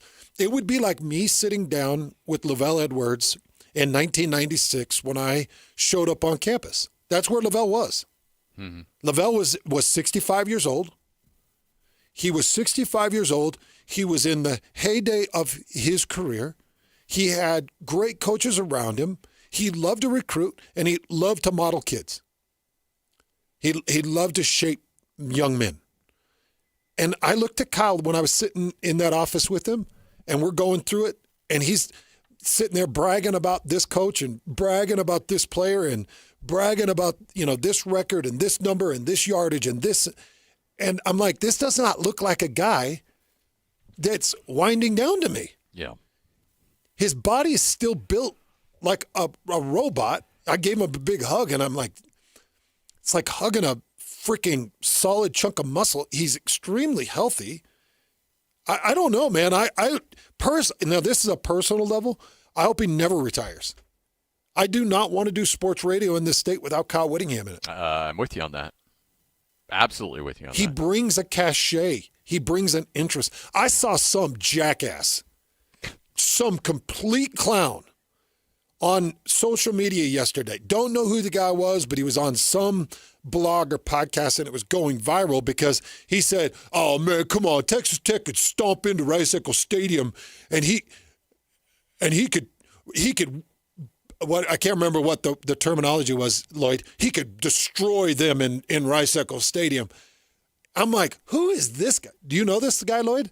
I think that was Chris Level, who does he's the Texas Tech sideline guy. Oh, we've had him on. Yeah, we've had him on before. Oh, so that was the Texas Tech guy saying that? Yeah, that was the Texas Tech sideline guy, Chris Level. I didn't know he had any ties to Texas. That makes it even worse. Yeah. That makes it even worse. Yeah, we're going to get him on next week. Like, I can't imagine, as a color analyst of BYU, saying, "Oh, man, we could stomp into Lubbock right now, or we'll kick them around." Because, BYU does head to Lubbock, Scotty. Oh, yeah. And I'm sure I'm very uncomfortable with that place. I don't know what to expect. I've never called a game there. So the last thing I'd do is sit there and try to poke the bear that is Kyle Whittingham. Are you out of your mind? Yeah, that's not smart. Not smart, Bob. But that's the cachet that Kyle Whittingham gives you. Yeah. And it's like, I don't see slow down. I see Kyle Whittingham, no breaks. If Kyle does leave this program, if he decides he's going to walk away, I think after a year he'll regret it. Yeah. And I'm going to tell you this too. We go back to that COVID time, and I saw Kyle Whittingham had extra time on his hands. I thought for a bit, I was like, oh, he's going to fall in love with that. I actually think it was a reset. I think that he got a couple of months to take a breath and say hi to everybody, and then was like, you know what? I'm still 60 years old. I'm going to bury my head down, and I'm going to go to work. I'm going to further my career. That's what I saw. Mm-hmm. And I think he knows, like, man, I had those 2 months, and those 2 months were nice, and they'll be waiting there for me when I'm 70. I just think it's an interesting position. I don't expect him to go anywhere, and I've got to wonder what Morgan thinks about that. Yeah. Hans and Scotty, 97.5, the KSL Sports Zone. Coming up next, we'll get a little preview of the Wyoming Cowboys. Their play-by-play voice will join us coming up next. And then remember at 1:05, even though there's no game, we still have your Cougar preview show beginning at 1. This is 97.5, the KSL Sports Zone. It's game week for the Aggies, and the KSL Sports Zone is getting you ready for kickoff. Bronco Mendenhall and the Aggies return home to Logan to open up Mountain West Conference play with a showdown against Air Force. Listen all week long for the best coverage of Aggie football. Then catch the play-by-play action beginning with the Aggie pregame show game day at 6:30 on 1280 The Zone. Your exclusive home for Aggie football is live on air, online, and on the KSL Sports app. This is 97.5, the KSL Sports Zone. Do you know the secret to losing up to 1 pound of fat every day? At Salt Lake City Fat Loss, we know the secret. Our doctor-developed, easy-to-follow weight loss program helps you lose weight fast, naturally and safely, with no drugs or injections. No prepackaged meals, bars, shakes, or exercising required. Our program helps reset your metabolism so you can lose weight quickly and keep the weight off for good, with an easy-to-follow maintenance plan that includes ongoing personal support. And our program costs half as much and works up to twice as fast than most other programs. Go to slcfatloss.com to schedule your free consultation now. Alex Kirry here. I dropped 50 pounds in 60 days on the SLC Fat Loss program. JJ here. I lost 40 pounds in 60 days, and more than a year later, I'm keeping the weight off. You've got to get with SLC Fat Loss. Go to slcfatloss.com. Many clients lose 20 to 30 pounds in about a month or two. That's up to a pound per day. Schedule your free consultation now at slcfatloss.com. That's slcfatloss.com. Results may vary. Worried about market losses? If headlines are keeping you up at night, it's time to take control. Hi, I'm Jeff Jr. with Trajan Wealth, and I know you've worked hard to save. But in times like these, what if can turn into what now? If you're planning to retire or are in retirement, you need a strategy that helps protect your future. At Trajan Wealth, you can capture market gains, protect your account from losses, and guarantee income for life. Right now, you could receive a bonus of up to 30% or annual growth of up to 10% for retirement income. You heard me right. An upfront bonus of up to 30% or annual growth of up to 10%, all guaranteed to boost your lifetime income in retirement. Don't leave your future to chance. Plan with confidence. Call Trajan today at 801-899-7600. That's 801-899-7600. Annuity guarantees are based on the claims paying ability of the issuing insurance company, DBA, in most states as Trajan Wealth Insurance Solutions. Trucordia Insurance and Risk Solutions. You chase your dreams. Trucordia protects them. With national headquarters right here in Linden, Utah, Trucordia is centered on relationships. Relationships with their clients and the communities where they have such deep roots. Relationships with team members and businesses for an ever-expanding range of solutions. And relationships with national and regional carriers, providing competitive rates and enhanced market access. And Trucordia is proud to be a founding partner of Game Night Live. Another relationship right here in their own backyard. Protein, protein, protein. Everyone is trying to get protein in their diet, but we need fats too. Healthy fat, that is, like the rich, natural peanut and almond butters found in G2G protein bars. Most bars don't have it because, well, most bars aren't real food or refrigerated. Fortunately for you, we aren't most bars. At G2G, you'll find a balanced helping of protein and healthy fat. The fact that they're delicious is just a bonus. They're fast, easy, and perfect for on-the-go families.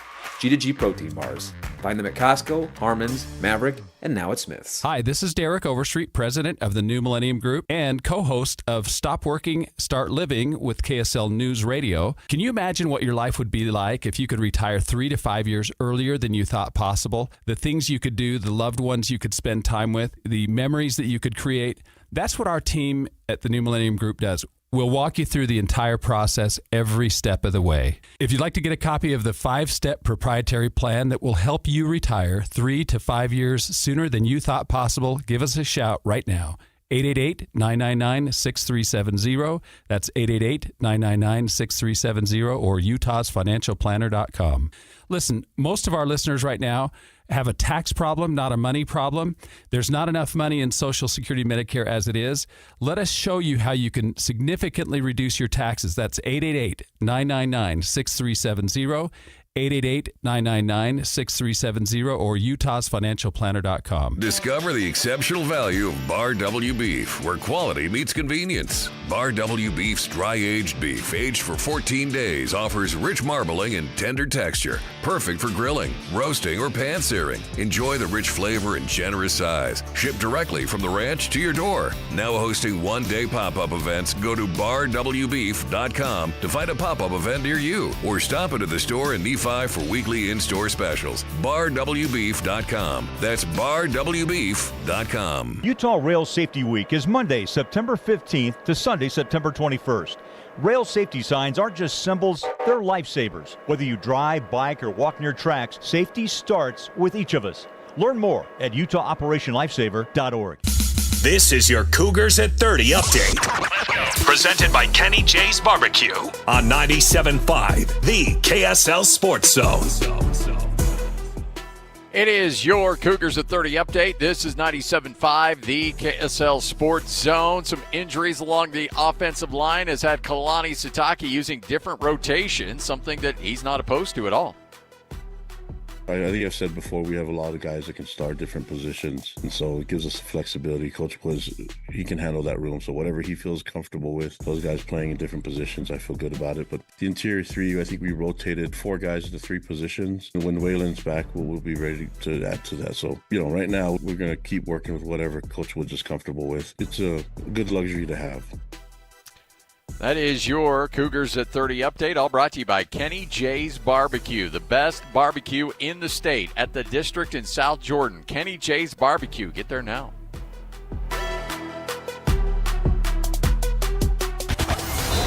It's another battle for the Aggies, and the KSL Sports Zone has it covered. The Aggies kick off conference play as they welcome Air Force to Logan. Your home for all the play-by-play coverage of Aggie football is right here on 97.5, the KSL Sports Zone. This is Hans Olsen and Scotty G, presented by Mountain Land Supply on 97.5, the KSL Sports Zone.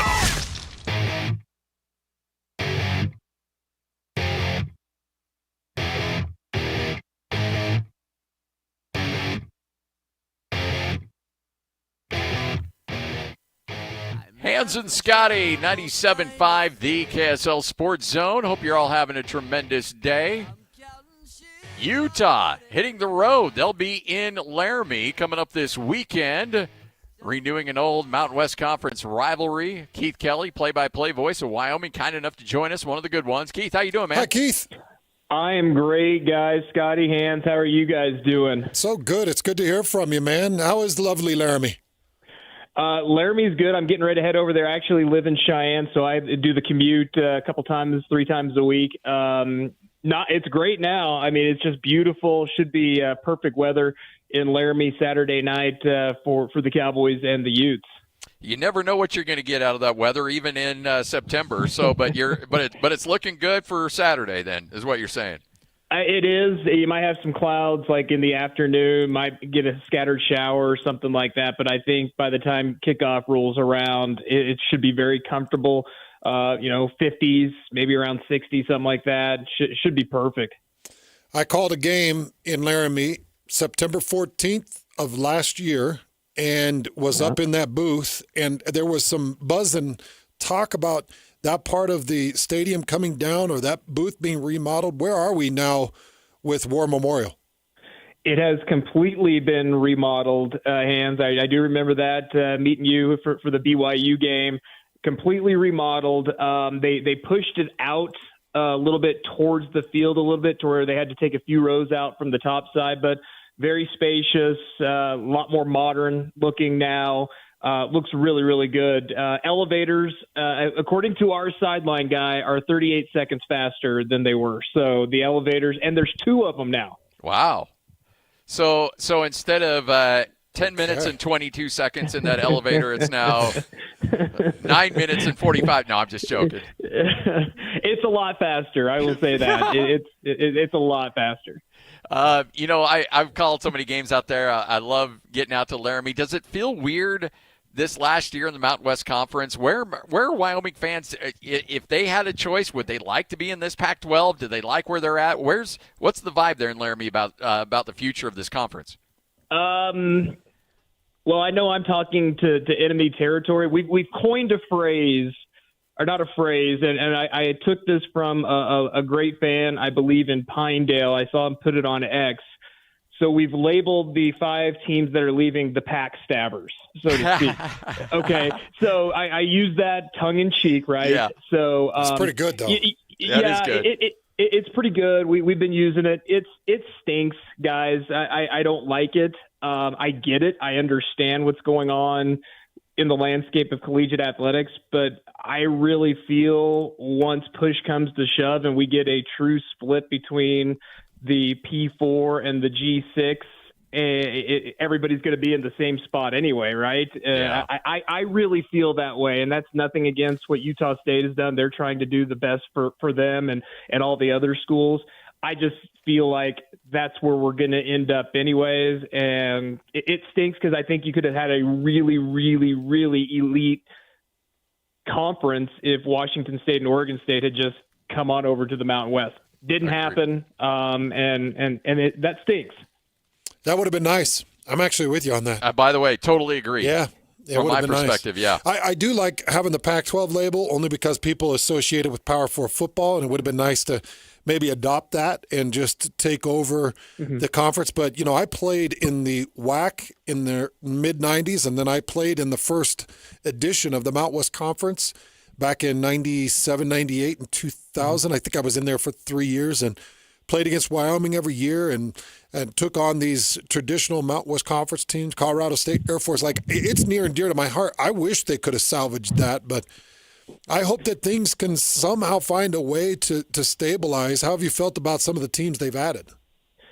I like it. UTEP is a fun one. You get Hawaii in all sports. That's kind of a pain to get to, right? Especially for a once-over in basketball. But, UTEP is coming in. I like the addition of Northern Illinois. You add another time zone to kind of bring in a new market. But, we all know, you can claim certain markets and things like that. But the reality is, who's watching Northern Illinois? You can claim it all you want, but who's watching them?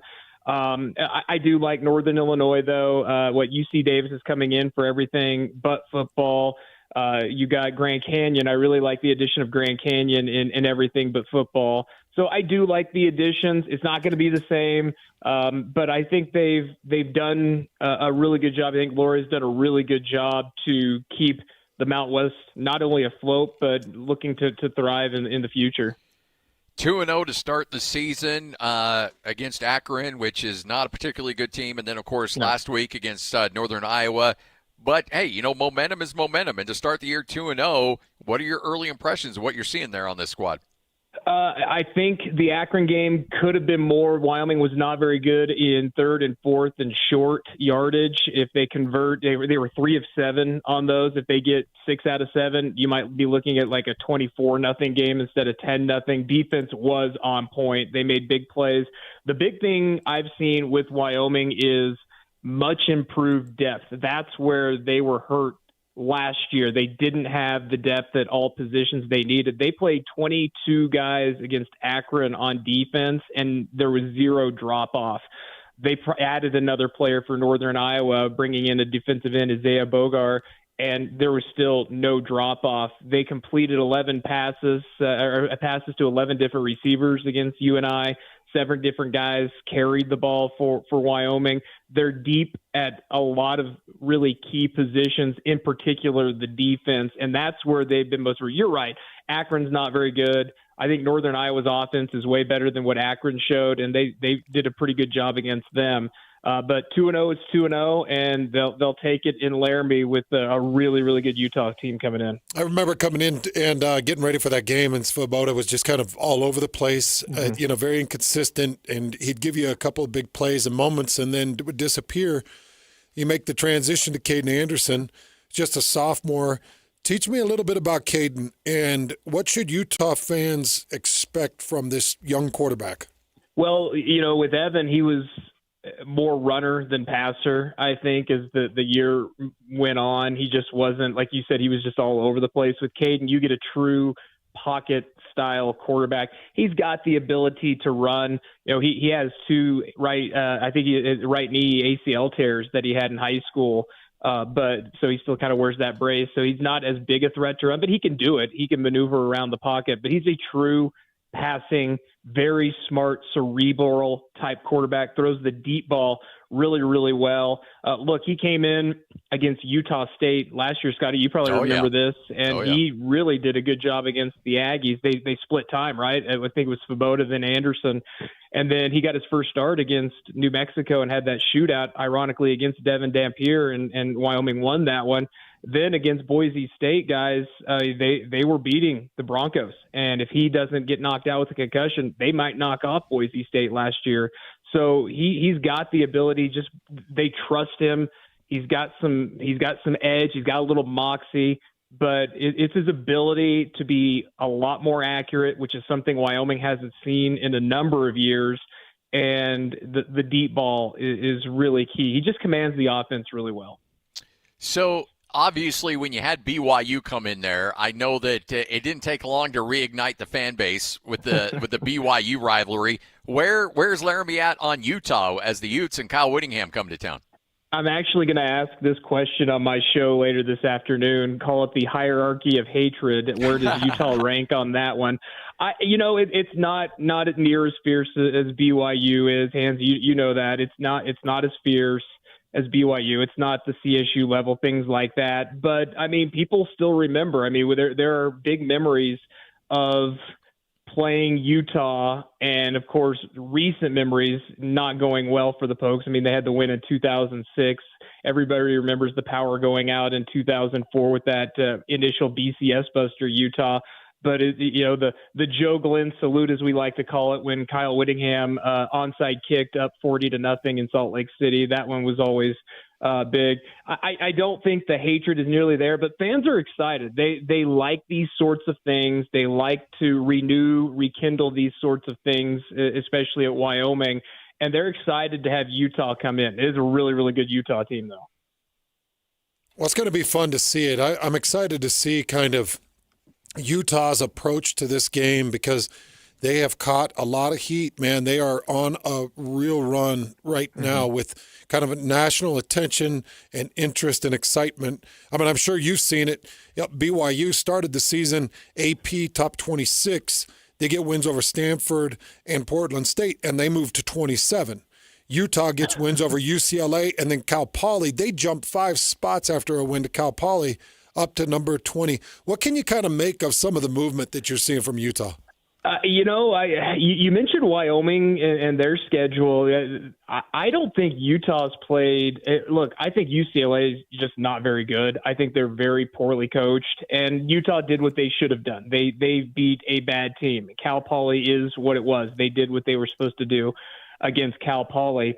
I just think the excitement is there because so much was expected of Utah the last year, and they fell completely flat. I think Devin Dampier has definitely brought in something exciting to where he's completing, 80% of his passes. He's running the ball well. We know how dynamic he is, but it's their ability up front that concerns me and I think concerns the Cowboy coaches. They have 2 excellent tackles. They're just so physical at the line of scrimmage, and that's where it's going to be really, really key for Wyoming. But I think there's just some flash about Utah this year that hasn't been there because of Cam Rising's injury. I think there was a lot of expectation, but the flash Devin Dampier's brought in definitely has them. But that's a curious thing about BYU actually falling a spot and Utah actually catching fire. I think, people see UCLA, oh, that's a big one. I just think UCLA is not very good, guys. I don't know what you think. I think they're very bad. Yeah, I do. I actually think Stanford and UCLA will both be eaten off the ground in the Big Ten and the ACC. I think they're both really poorly coached and poorly staffed and don't really have a direction that they can go. But, I do think that Cal Poly win is definitely a more intriguing win than Portland State. I just think Wyoming is going to be that next big test. That is kind of a tough, restrictive road trip that you're not used to. You're not used to, I credit BYU for coming to Laramie. I mean, that certainly isn't something. There were a lot of fans who are like, when that series came out, they're like, oh, no way, BYU is going to return the favor. They'll buy themselves out of that game. I give them credit for coming in, and they took care of business. And I give credit for Utah coming in. And, we've seen ranked teams come to Laramie in the recent past, in the recent history, have a lot of hard times. I go back to Missouri in 2019 when Wyoming took care of the Tigers. Texas Tech, to open up a few years ago, came in and really struggled. Boise State last year has had tough times the last 2 times they've been to Laramie.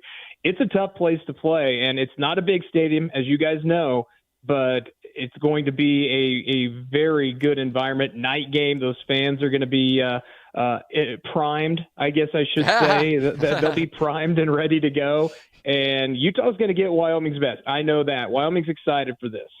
Hey, well, I'm not going to lie. I'm bummed out there's no Utah State-Wyoming matchup this year. I wish it could have ended with a game between the two. I agree with you. Eventually, we're all going to be in the same place again here in the next 4 or 5 years.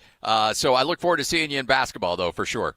Absolutely. I can't wait to get to the Spectrum. It's one of my favorite places to call a game because the fans, especially that student section, I think they're hilarious and they're so good at what they do. And I'm hoping Sonny puts a good gets that Cowboy basketball team going again. Guys, thank you so much. Appreciate it. Have a great call, and we'll talk again soon.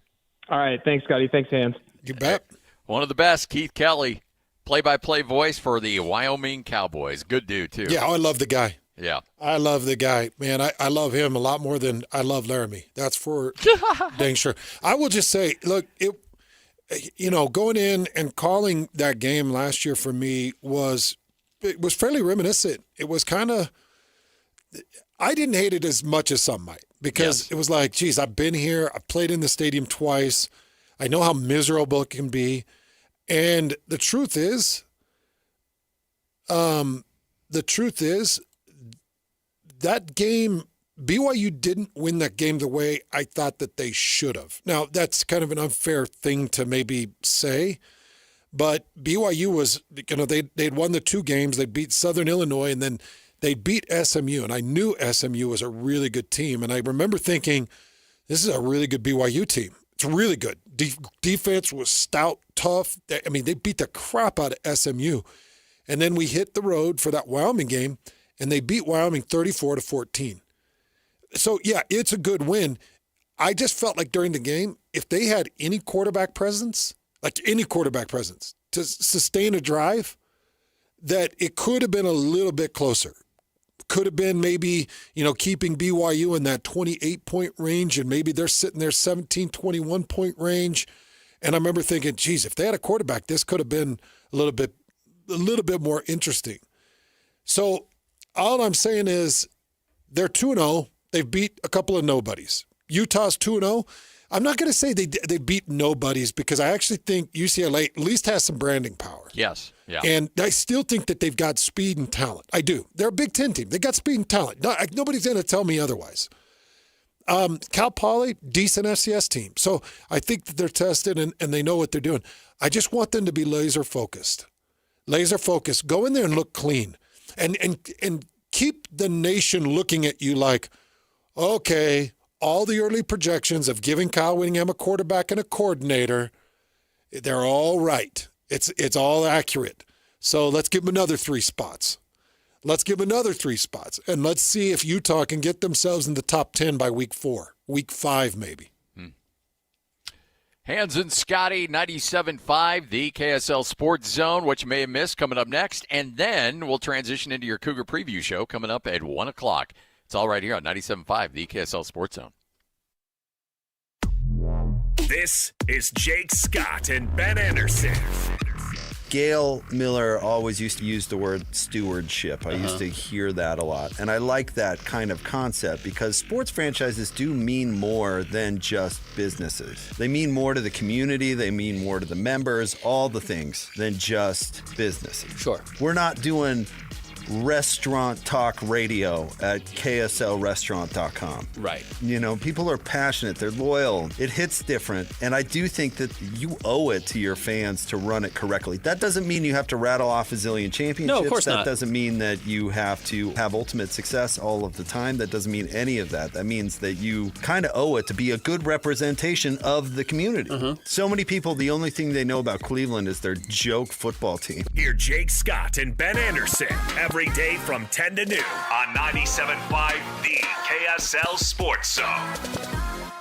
America First Credit Union doing so many great things in terms of finances for you, protecting your money, helping you with lending, all kinds of great things. But one thing I've loved is this 0% interest for the first 6 months, this America First Visa card that you can get access to. And you could get access to it as early as today.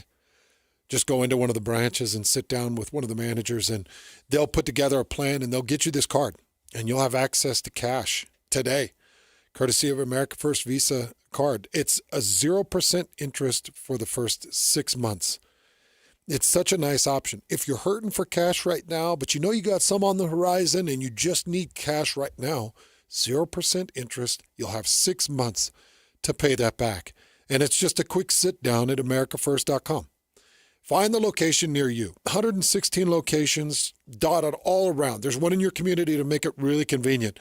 And it all started right here in Utah in 1939. Our trusted partners, the people I love to deal with, that's America First at americafirst.com. Tom, I'm on the sideline here with Doug Smith Chevy. Doug, the NCAA has changed its rules regarding NIL money. What do I have to do to land an amazing new 2025 Chevy Silverado? Just come on down to Doug Smith Chevy in Spanish Fork. Doug, I'm more than happy for you to use my name, image, and likeness to talk about these amazing new trucks all you want. All I want to know is, how do I get one? You have to buy it, Scott. Drop into Doug Smith Chevy in Spanish Fork.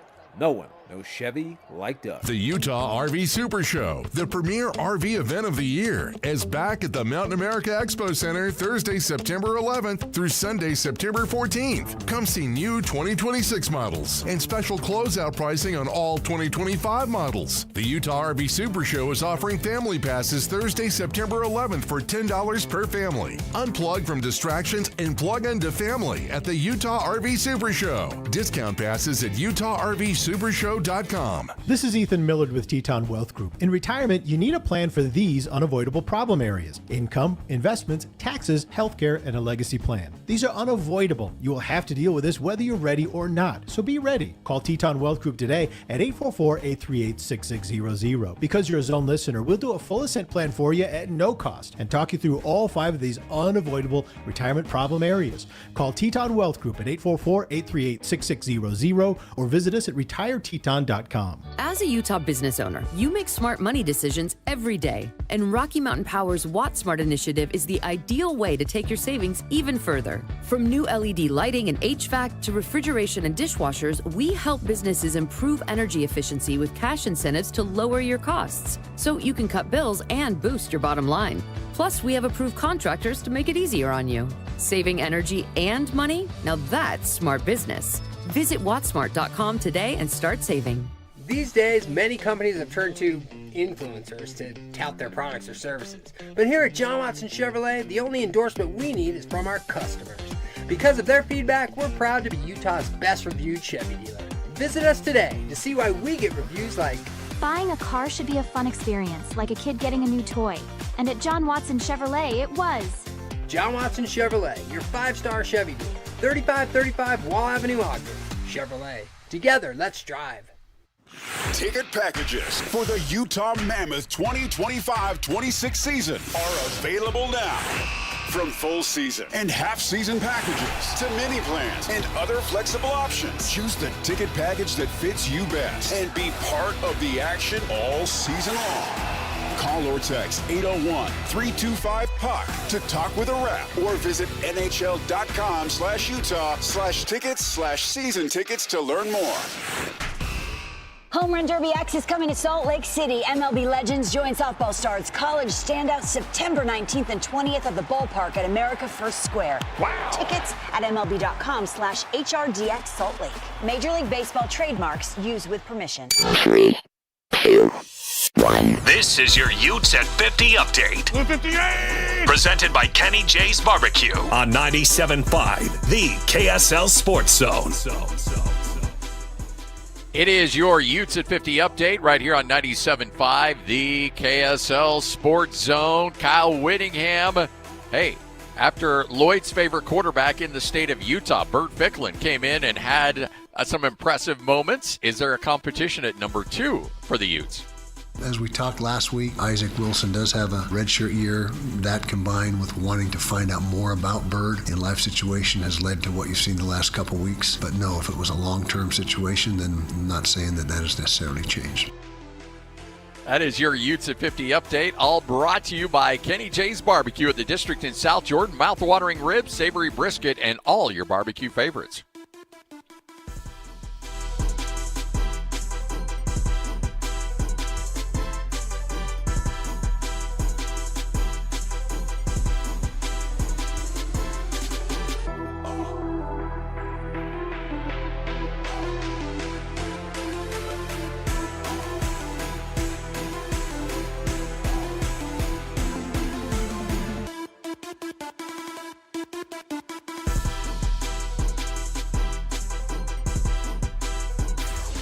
Nobody gets you ready for Utah football more than the KSL Sports Zone. Ready? Kyle Whittingham and the Utes hit the road for a battle against Wyoming and Laramie. Your home for the best coverage of Utah football is right here on 97.5, the KSL Sports Zone. This is Hans Olsen and Scotty G. Presented by Mountain Land Supply on 97.5, the KSL Sports Zone.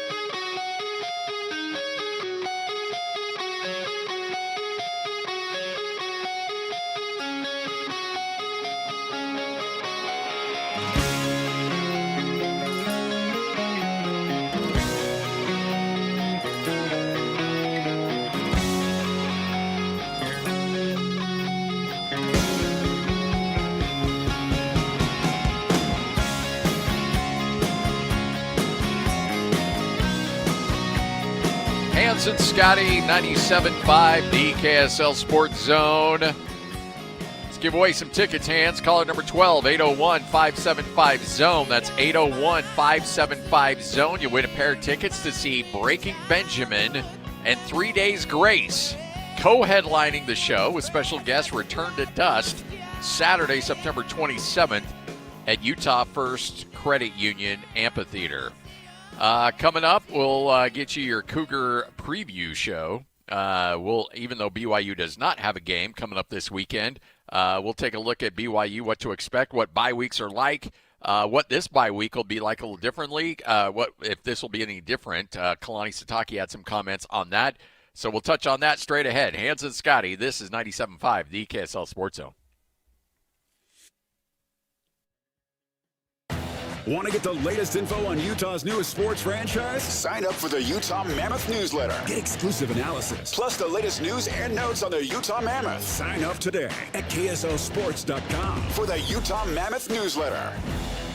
Stay up to date with everything Utah Jazz related with the new Jazz Notes newsletter. Get draft updates, analysis, and be the first to know about every off-season move. Visit KSLSports.com to sign up for the Jazz Notes newsletter.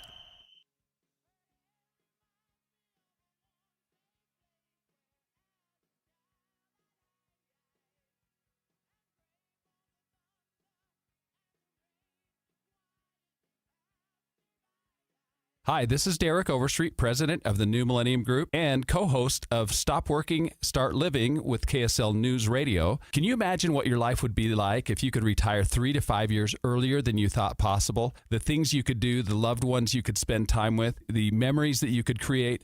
That's what our team at the New Millennium Group does. We'll walk you through the entire process every step of the way. If you'd like to get a copy of the 5-step proprietary plan that will help you retire 3 to 5 years sooner than you thought possible, give us a shout right now. 888-999-6370. That's 888-999-6370 or utahsfinancialplanner.com. Listen, most of our listeners right now have a tax problem, not a money problem. There's not enough money in Social Security Medicare as it is. Let us show you how you can significantly reduce your taxes. That's 888-999-6370, 888-999-6370, or utahsfinancialplanner.com. You're the fall cleanup phenom, the titan of trimming. You wield a leaf blower like a surgeon does a scalpel. When it comes to your lawn, power moves are the only moves you make. That's why you just applied IFA's Fall and Winter Lawn Food for stronger roots and an early green up next spring. IFA's Fall and Winter Lawn Food. It's the ultimate lawn owner power move. The Utah RV Super Show, the premier RV event of the year, is back at the Mountain America Expo Center Thursday, September 11th through Sunday, September 14th. Come see new 2026 models and special closeout pricing on all 2025 models. The Utah RV Super Show is offering family passes Thursday, September 11th for $10 per family. Unplug from distractions and plug into family at the Utah RV Super Show. Discount passes at utahRVSupershow.com. At Peach Windows and Doors, they help homeowners stay in the homes they love while upgrading to the elegance, efficiency, and natural light of today. With hundreds of 5-star Google reviews, their clients know Peach Windows and Doors deliver what they promise. I wanted to replace standard-size French doors with a large custom sliding door. The update required checking a weight-bearing wall. Plus, I wanted a couple of different styles of windows. The new sliding door created a much brighter and open look. Peach was so helpful along the way with recommendations and ideas, and the installers were efficient and respectful of my space. I was thrilled with Peach Windows and Doors. Give your $1 million home the $1 million feel it deserves. Don't wait on that someday project. Visit Peach Windows and Doors Salt Lake Showroom. Schedule a free in-home visit. You can also explore at peachwindowsanddoors.com or just call them at 801-566-1255. Peach Windows and Doors, where amazing home transformations begin. Water runs Utah, but water can run out. And with cooler fall temps, your yard just doesn't need as much. Learn more at slowtheflow.org. Broadcasting from the Mountain Home Services Studio, this is 97.5 KZNS FM Colbert, 1280 KZNS AM Salt Lake City, and 102.7 KSL FM HD2 Salt Lake City Midvale. This is 97.5, the KSL Sports Zone.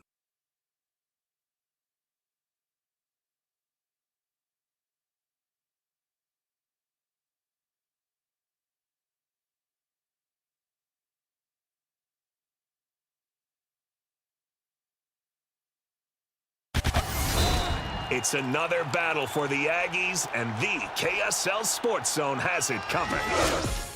The Aggies kick off conference play as they welcome Air Force to Logan. Your home for all the play-by-play coverage of Aggie football is right here on 97.5, the KSL Sports Zone. This is Hans Olsen and Scotty G, presented by Mountain Land Supply on 97.5, the KSL Sports Zone. Hans and Scotty, 97.5, the KSL Sports Zone. It is your Cougar preview show. But Hans, before we get started, and we got a lot to talk about, but yes, it is hitting Twitter. It's starting to hit some national news and local news as well. There is coverage on KSL News Radio as well as KSL TV going on right now. Charlie Kirk was delivering a speech at UVU, and UVU has acknowledged that there were indeed shots fired. There are witnesses there that say Charlie Kirk was in fact hit, but again, that's according to people. There has not been an official statement made acknowledging that. So take that with how it is, or how take that for what it's worth, and we'll keep you posted. Again, more coverage on that over at KSL Radio and KSL TV as well. But I don't care where you're at on the aisle, right or left. This is not okay, and this is a really ugly situation going on at UVU, right in our backyard, Hans. So again, thoughts with the family, thoughts with everybody involved in this, and hope for a quick resolution, and whoever was responsible for this, individual or collective or otherwise, hopefully they come to a very quick and harsh and abrupt punishment as well. Well, I can't help but think about Charlie Kirk. He's got a beautiful wife. He's got a couple of kids. He's got a family, and we think of these political minds as just these robots that don't have a life, and they do. And I'm just hoping and praying that whatever ended up happening to him, because we don't have the details, that he'll be okay. That's hopefully what everybody's praying for, and it's unbelievable that it happened here in the state of Utah. Yeah, right in our backyard too. It just, that rattles the cage pretty good. We can disagree and we can be angry at each other and not like what other people have to say, but come on now. All right, Hans, feels a little odd to be talking football on a situation like this developing in our state, but BYU does have the week off, and BYU is trying to get themselves in a situation where they can hit the ground running against East Carolina here in a couple weeks, their first big road trip, period, but a massive cross-country road trip. Would this bye week be any different for you as a coach, or would you try to keep it just business as normal if it was, week 2 or week 6? Do you treat it the same? Well, I think I'm working a lot on how we're going to deal with the East Coast travel. I think that we're going to be teaching the kids a lot about what they're going to experience, what to expect. Kalani's been to East Carolina, so he knows what to expect there. Didn't get the outcome that he wanted in East Carolina. Is that right, Scotty? Yes. I think that they ended up losing, what was that, 2017, 2018? Correct. Let me just pull this up and see if I can find it. Yeah, 2017. They lost to East Carolina 33-17. That was the tough run. Remember, that was their 7th straight loss. Yeah. They had lost to LSU, Utah, Wisconsin, Utah State, Boise State, Mississippi State, and then East Carolina. Is that right? Yeah. Yep. That's it. Holy cow. That was a rough year. Yeah, it was. In fact, it's funny. Greg Rebel brought up a stat during the broadcast. There's only 4 teams that are non-Power 4 teams that BYU's played multiple times and has a losing record against. Only 4 teams. No kidding. Yeah, so I'll say it slower because it can be a little bit confusing. So 4 teams that BYU has played multiple times that are non-Power 4 that they have a losing record to. Boise State, Fresno State, East Carolina, and I can't remember the 4th, but there's only one other. But East Carolina is one of them. So if I'm this coaching staff, and look, my antennas are very much up, alert, and aware right now, Scotty. Mm-hmm. Like, I am a little bit worried about East Carolina. People can ask why. Okay, well, why? Well, I think that East Carolina is going to really test your passing defense. They're going to test your corners. They're going to test your safeties. And I don't think Stanford, and definitely not Portland State, neither one of them tested safeties and corners, which allowed safeties to go and make big plays. TFLs, big tackles, big hits. It allowed safeties to roam free and just destroy. And now you're going to get your safeties deeply entrenched and involved. Now, the interesting thing, East Carolina is at Coastal Carolina right now. So they're there. I think they get there, maybe they get there tomorrow. But they're going to be there. They play Coastal Carolina while BYU's on the bye week. So we talk about BYU not needing this bye week. And it was funny because there was something about that conversation we had yesterday that when I was driving home from Nephi in about the 3rd hour of the drive, I was like, it's so worth the drive though, man. Oh, man, it was so good. It was so worth the drive. But I'm in my drive, and I was thinking, did I handle that right? Our conversation with the bye week when it sits. I'm going to stay with my thoughts from yesterday. Like, I feel like I'm right. I feel like that this is a misplaced bye week, that there are many more other important weeks where you could use a bye week to heal, to recover, and to prepare. But the thing that caught me was I am kind of glad that they've got the bye week to prepare for the road trip, to prepare by saying, guys, we went here in 2017 with this staff and we were beat and embarrassed and humiliated, and that is not going to happen to us. To prepare for the logistics, like, okay, this is where we're flying into, this is how we're going to fly. I know that Kalani was on with DJ and PK earlier today, and he mentioned that he's expecting it to be a bit different, the way they travel to East Carolina. So this bye week kind of sets it into place of getting these guys ready for their first road trip, which is a big road trip, which is against a team that really could test you. And if this wasn't on a bye week, I might even look at this, Scotty, and say, could this be a catch game? But because it's on a bye week, it better not be a catch game. Because if you got 2 weeks to prepare and you get caught, well, we need to get everybody in this room and we need to have a talk. How did we get caught? How did you have 2 weeks and you get caught? You had 2 weeks and you had 3 game films for East Carolina. How'd you get caught? You know what I'm saying, Scotty? Yeah. So it takes the catch game excuse away from you a little bit. But I think that this is going to be a valuable bye week, but still poorly placed. So yes. I'm conflicted, but if you're telling me get off the fence, Hans, I still think that this is a misplaced bye week. I would agree with that. If I could put it, if it has to be early, and I think you mentioned this yesterday, and I was thinking about this as well, because take your drive and then add an hour to it. That was my drive after. I know. That was rough. You know what, though? Like you said, 1,000% worth it. Yeah. Absolutely worth it. But I would love to have this one be, if I have to go early, first month of the season, I would put it between East Carolina and Colorado and give me a week to prepare for Big 12 play. Yeah, that would be nice. And I know you mentioned that yesterday. I think that's probably best case scenario early in the year, but it is what it is. And I appreciate Kalani's comments. And Kalani's like, look, you know what? We've known about this for months. So, we can sit here and bellyache, but we've had time to prepare for it. So we know it's coming. It's not a surprise that all of a sudden we found out in the locker room, hey, you're taking the week off.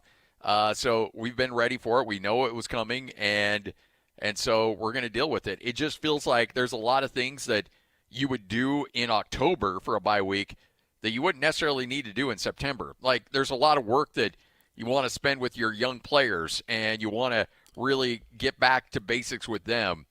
Well, I mean, is that really the best time to spend? You want guys to heal up in October. Well, guess what? They've only played 2 games, and they played inferior competition in both games. How banged up are guys? And I know, look, everybody's banged up because it's football. It's a violent sport. But you're going to be a whole lot more banged up in October than you will after week number 2 of the college football season. So right. I just think there's a lot of things that you would love to address in October that just aren't maybe top of mind in early September for your football team. Well, there are some things that, with this bye week that you can start to prepare for, Scotty. And I was starting my boards for the BYU East Carolina call. I'll head to East Carolina next Friday and be a part of that call. And as I'm putting together the boards for it, I'm looking at BYU's TFLs. And they've got 17 TFLs. We their sacks, let's set aside their sacks. They've got 17 TFLs. They're living in the backfield of offenses. And it was funny because I'm writing down the 17 TFLs and going by individual and kind of getting an idea of where they're coming from and the pressures that Jay Hill is calling. And then I look, there's only a couple teams above BYU in TFLs. And one of them just happens to be East Carolina. East Carolina's got 19 TFLs through 2 games. They got 19 TFLs. These guys are as aggressive and as nasty in the backfield to this point of the season as BYU's defense has been. Okay, so why is that important? Well, Scotty, you know why it's important. Yeah, absolutely. We all know why it's important. You got a true freshman that's sitting back there. So if you're jamming up and you've got 19 TFLs, they've only got 4 or 5 sacks, but they've got 19 TFLs. They're living in the offensive backfields. And this Damian Wilson, he's a senior linebacker for East Carolina. He worries me. Ryan Rossborough, who's he plays kind of the 4-eye, so he's not exactly interior, and they will rotate him. They'll move him around. He's destroying offensive fronts. He's done some really good things. So I look at this and I'm like, yeah, Scotty, you're right. I would love to have an extra week to get ready for Coach Prime in Colorado because they're making a quarterback change and who knows what this quarterback's going to look like. And I'd love to have extra time to prepare for this quarterback. But there's a part of me that's like, you're taking your true freshman halfway across this country. No, across this country. And you're putting him in front of a defense that's racking up TFLs. And you're putting this defensive backfield in front of an offense that knows how to throw the ball. I think it's probably a good thing to have some extra preparation because there's a lot of working parts to this defense. Just like BYU's got working parts to their defense, there's a lot of working parts to this East Carolina defense that's racked up 19 TFLs. They've made it a living hell for their opponents. And, even NC State, I think NC State is going to be a very good team. I do too. Yeah. I do too. I think that they're going to be a very good team, Scotty. And look, NC State beat them. And NC State beat them soundly. It's not like there was a big letdown, but NC State beat them 24-17. It's a 1-score game. That's a ACC. That's one of the top 10 teams in the ACC that just beat Virginia last weekend. That beat them by 1 score, and they did that. NC State did that at home against East Carolina. So you can see why my antennas are going up a little bit, Scotty. Yeah, I think everybody can understand that. I mean, most of the time, my brain works from a player's perspective, so I'm always trying to build a reason to prepare more and practice harder and do more to not have a letdown. So my brain does the same in study for my calls.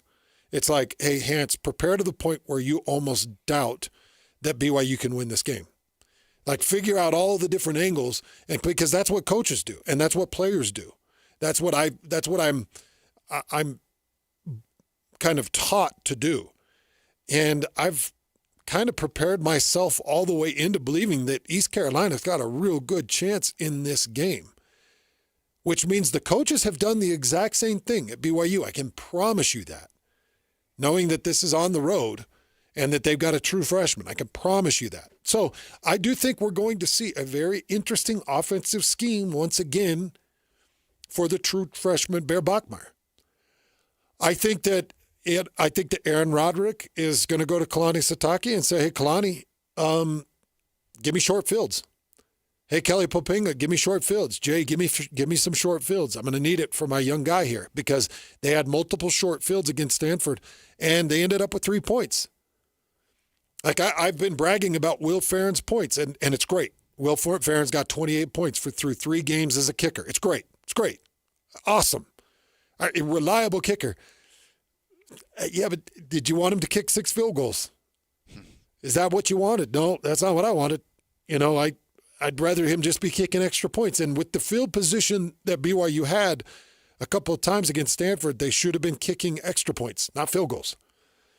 And guess who else knows that? East Carolina. Yeah. So, Scotty, I would expect this BYU offense to push LJ Martin hard and heavy, give a good dose of Sione Moa, probably work certain plays off of the screen game, because they've shown the screen game against Portland State and Stanford. They showed it real heavy.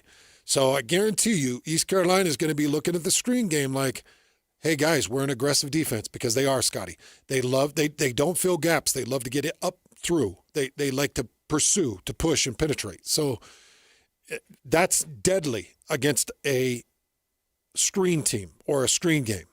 So East Carolina is going to work that in. And now BYU's got to figure out a way to counter the film that's out there of their screen game and what East Carolina is going to do in that aspect, which means you might have some draws. You might have some fake screens where you fake to the screen and you throw down the field. If they want to play their safeties up and they want to slow play the rush, that gives me more time to play action into the screen and throw something way down the field. So I expect that. Aaron Roderick's creative, Scotty. He's a creative offensive mind, and he's going to have to be creative because Bear Bachmeier is not ready to go on the road and put up 32 points against an East Carolina team and do it through traditional routes and solid set pockets and slow delayed deliveries. He's not ready. That's not it. That's not how it's going to go. So get ready for a fist fight. It's going to be a real fist fight against East Carolina. Take a break. Hans and Scotty, 97.5, the KSL Sports Zone. Coming up next, we'll continue to get you ready for BYU and East Carolina and this bye week. You'll also hear from Mitch Harper coming up at 2:05. It's all right here on 97.5, the KSL Sports Zone. You've been listening to The Zone for decades. Yes! But now you can watch the guys break down your favorite teams. Some viewers may find the following video disturbing. Viewer discretion is advised. Catch the video stream of DJ and PK, Jake and Ben, Hanson, Scotty, and JJ and Alex right now at KSLSports.com or by searching KSL Sports on YouTube. Utah's best sports radio is on air, online, and on the KSL Sports app. This is 97.5, the KSL Sports Zone. People don't understand how important quality water is, and if you're in the state of Utah, chances are you're not getting a lot of great quality water. Water is traditionally hands really hard here in Utah. It is rough. It's got a lot of deposits in it, so you need a great filtration system. But first off, you need to know what kind of water you're dealing with, and Culligan Water is going to show up to your home, and they'll perform a test, an audit on that water for free to see exactly what you're working at, and then you can go from there. Cold, clear, delicious, healthy water. That's what you want to be giving to your kids. That's what you want your wife filling her water bottle with. That's what you want to shower in. That's what you want to have in your home. And Culligan can come in and do a whole home filtration system that will take care of all the water in your house. So whether you're filling up a cup from a faucet in a bathroom or you're doing it from the fridge that keeps it refrigerated, you know you're going to get that crystal clear, delicious Culligan water. And Scotty, I hope people understand how affordable these services are. Everything from a whole home filtration system to what you do, which is the bottled service. Yep. It's affordable, and Culligan is still family-owned, family-operated. They're going to take care of you to the bitter end. You know, you mentioned this yesterday, Culligan Water, a national brand, but remember, this is a local Salt Lake family that started Culligan Water. This is a local company in your backyard. Go to CulliganSLC.com for more information, or just give them a call right now and schedule that free test. 801-509-9602. That's 801-509-9602. The first ever Home Run Derby X Final is coming to Salt Lake City. Wow! Quarterfinals September 19th, semis and finals September 20th at the ballpark at America First Square. MLB legends Adrian Gonzalez, Ryan Zimmerman, and more join softball stars and college standouts for 2 days of nonstop action. Towering home runs, slick defense, target-smashing hits, plus fireworks and a drone show to cap the celebration. Get your tickets now at MLB.com/HRDX Salt Lake. Major League Baseball trademarks used with permission. Got an app idea? You're sitting on a gold mine, but stuck on how to bring it to life? Meet Dev Simplify, your superheroes for web and mobile app creation. Dev Simplify. DevSimplify.com. Just ask Coach Mike with Practice Planner Live. You know, as a coach, technology isn't my strength, but Dev Simplify took my idea for Practice Planner Live and turned it into the top practice planning platform on the market. They transformed my non-technical vision into an incredible web and mobile app that coaches like me now can't live without. See, you don't need to be a tech wizard. Your idea plus Dev Simplify's superhero software skills equals a big win, right, Mike? You know, I had big plans for my app, and with Dev Simplify's help, it's now a thriving must-have platform for all coaches. Dev Simplify, turning your brilliant ideas into amazing web and mobile. No tech skills required. Visit DevSimplify.com and let the magic begin. DevSimplify.com. Water runs Utah.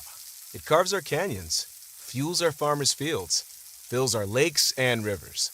It runs outdoor adventures and economic development. But if we're not careful, water runs out. And in the cooler fall months, your yard simply doesn't need as much water. That's why this is one of the best times to make a big difference. Learn more at slowtheflow.org.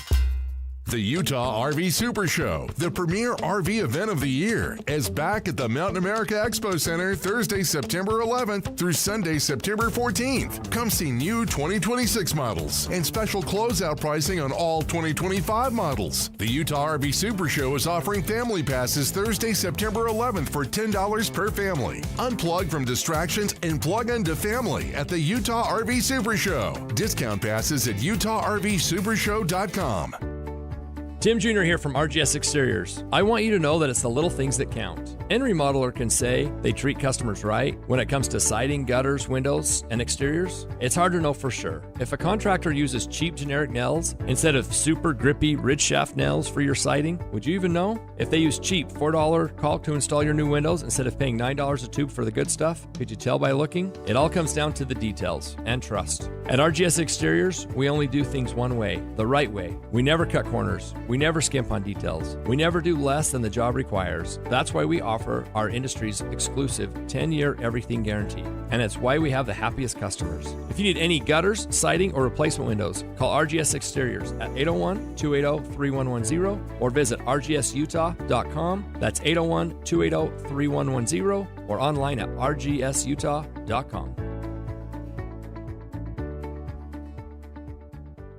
What's up, everybody? I'm Mike Wilson with Any Hour Services, and you might have heard that during the month of September, Any Hour Services is having our free furnace sale. That's the sale where when you have Any Hour Services install a new air conditioner, we'll give you a new furnace for just the cost to install it, about $400. The furnace is free, you just pay the labor. If you think you might be interested and want to know how much you can save during our free furnace sale, call Any Hour Services and schedule your free estimate today. Google Any Hour Services or schedule online at anyhourservices.com. No one helps more homeowners than Any Hour Services.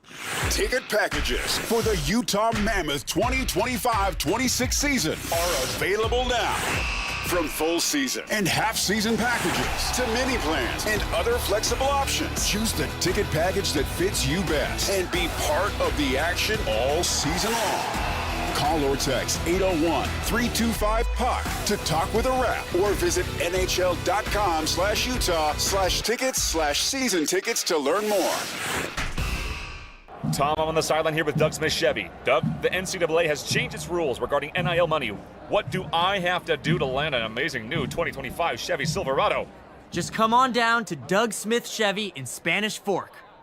Doug, I'm more than happy for you to use my name, image, and likeness to talk about these amazing new trucks all you want. All I want to know is, how do I get one? You have to buy it, Scott. Drop in a Doug Smith Chevy in Spanish Fork. No one knows Chevy like Doug. The KSL Sports Zone and Hercules Credit Union are highlighting people that impact youth sports. Nominate the youth sports volunteer you know for the Hercules Hero of the Week at KSLSports.com.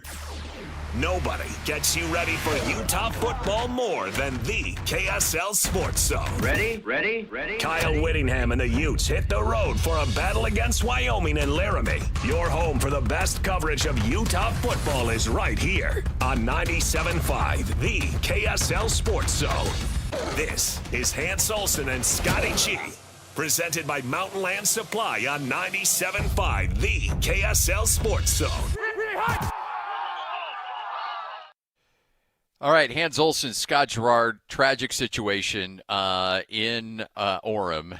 Charlie Kirk shot at a rally at UVU, and considering that it is still a public safety issue, it is been decided that it is in our best interest as a radio station to pick up the coverage of KSL TV.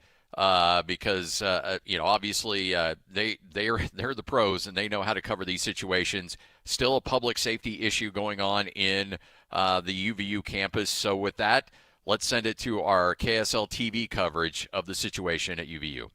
Not going to allow anybody into the specific areas, kind of those rings of security. We may, have magnetometers and we may search bags and things like that as we get closer. But as you get further out, it may be a more open, movable. I mean, this is a campus. People are going to class. There's other things going on during the day that they may not want to interrupt for this one event. That makes sense. And we've noted that a couple of bystanders who were on the ground level of this event, so in the grassy field just in front of the speaker's podium, they described kind of the chaos or the shouting out and ultimately the gunshot coming from upwards. Like there's levels that we're seeing here with different buildings and different balconies, and that just all goes into the complex planning that you described that's required for an outdoor venue like this. Absolutely. When you have elevated positions around where the venue is being held, it becomes, again, that extra layer of security as to what you're going to do or not do in some cases. There's decisions made based on, the amount of personnel, the amount of money that you're going to spend, the amount of, in some ways, the amount of restricted egress and ingress of how people are going to move around. On campuses where we're believing in the First Amendment, we've also got, it's a public campus, so the Second Amendment may apply. We may not want to impede on students and visitors, moving around the campus. On the other hand, if this is an event that we're going to secure that area, again, you're going to move further out and people may be restricted in how they move, which then, impedes on, the educational process and impedes on people's daily learning. We're not locking the campus down for the entire day during this event, it sounds like. And I find myself thinking there's really only so much you can plan. Like, as you described, the detailed planning that is just ultimately required in a climate like ours, in a day like ours, there's only so much you can forecast and can foresee. And all of those variables become, potential safety pain points that unfortunately we're seeing play out today. I agree with that somewhat, but I also disagree. We are, with an event like this, I imagine that there was a lot of security planning going on, a lot of intelligence planning going on. You're right. We can't predict, what we used to refer to as black swan events, things that you just couldn't imagine happening, and you can't lock that down. But there are a lot of things that can be done when we have things that are predictable. Even if it doesn't happen often, we do have great, and I always say this about, with the World Series and the Super Bowl and the Olympics, we have great people that are involved in those logistics and the planning and the security and the collaboration that goes on. And so a lot of that has been vetted out over the last 40 years, last 20 years in Utah, because we've had significant events. We have significant events every single year that are nationally, internationally attended. And Chris, while we cannot speak to the specificity of this particular security plan or execution, is there a point of security that you would like to see implemented more often at events like this, or something that people maybe aren't employing as often that you think would help boost security in outdoor venues specifically? I think that, retrospectively, we always know a lot after events happen, and we tend to respond to that need. On the same time, we have a lot of lessons learned from the past, both here in Utah, nationally, internationally, that we put into practice. And I understand that we can't completely lock down, everything that, i.e. when the president comes to town, we lock down a lot. We keep those areas safe. That's probably not practical, with a situation with a guest speaker like him. But because of, the emotion going on, surrounding, again, Charlie Kirk and other people in similar on both sides, it does require us to be prepared and make sure that everything has been done. I do believe in this case that a lot of planning, a lot of right-minded peoples and collaboration went into planning this. Retrospectively, we're going to know, how that was and if there were any gaps. Chris, before we let you go, I just wanted to ask you, for folks who may be at home watching this right now unfold on TV, or perhaps even who live near Utah Valley University, what happens now as far as our local law enforcement in this investigation? What are the next steps when something of this magnitude happens right here at home? Right. This is a significant investigation that's going to impact all of Utah. I imagine that this is going to be methodical. Both, I mentioned University Police, Orem Police, Utah County Sheriffs, they're probably neighboring agencies. Federal agencies such as ATF and the FBI will definitely be involved, determining what the intent or motive was of the people involved. Were there more than one people? This is something that is not going to take hours. It's going to take days. And there's going to be a lot of effort put into this investigation.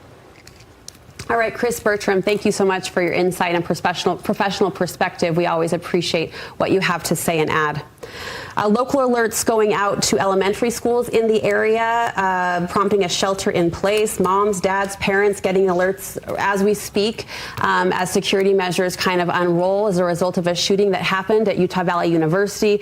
We can confirm Charlie Kirk was shot, as you've likely heard, expected to speak at noon today. We don't have an exact timeline or a breakdown. This was a highly publicized event. There was a petition that had gone out ahead of this event.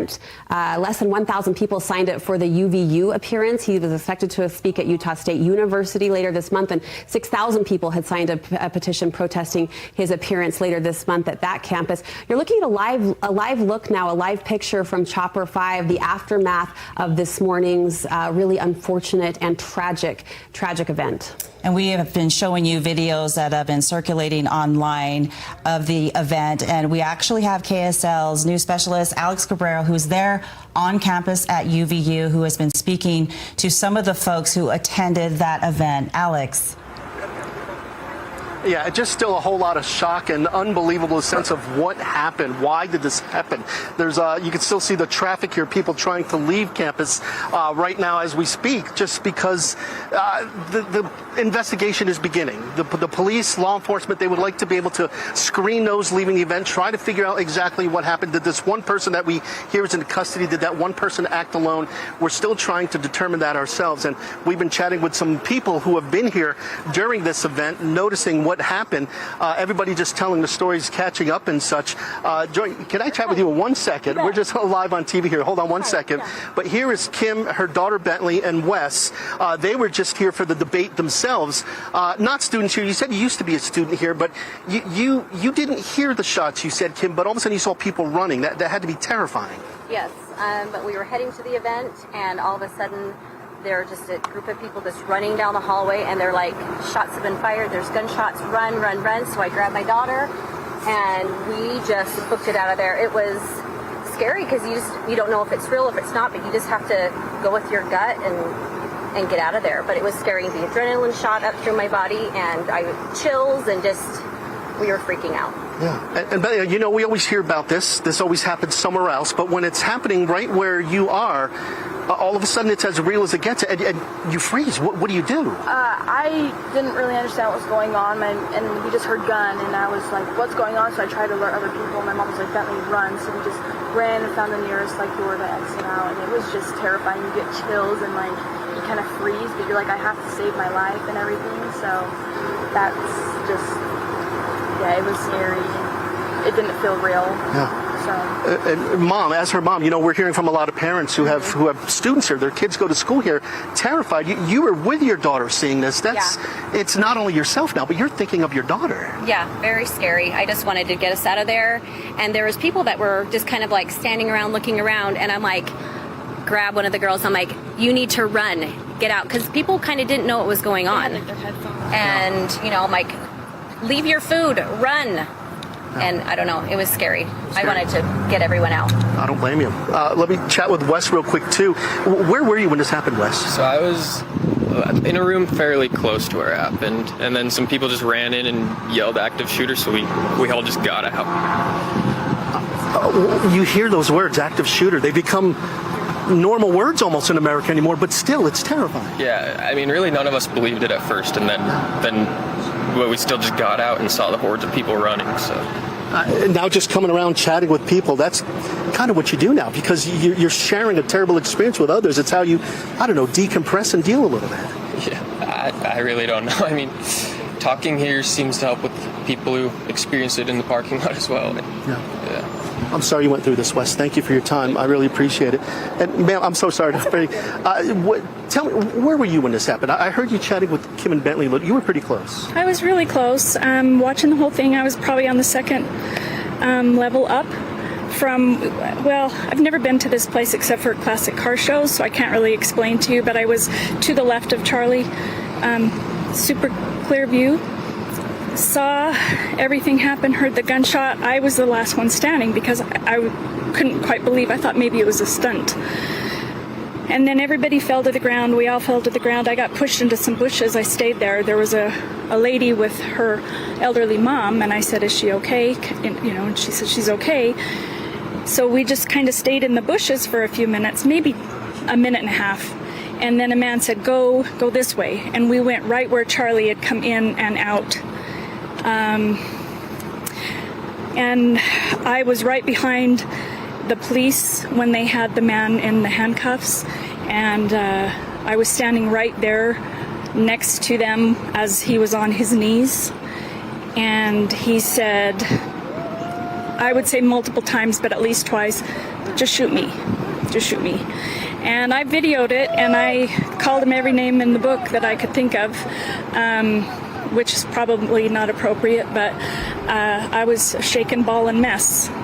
I'm still shaking, and I'm still crying. I love Charlie Kirk.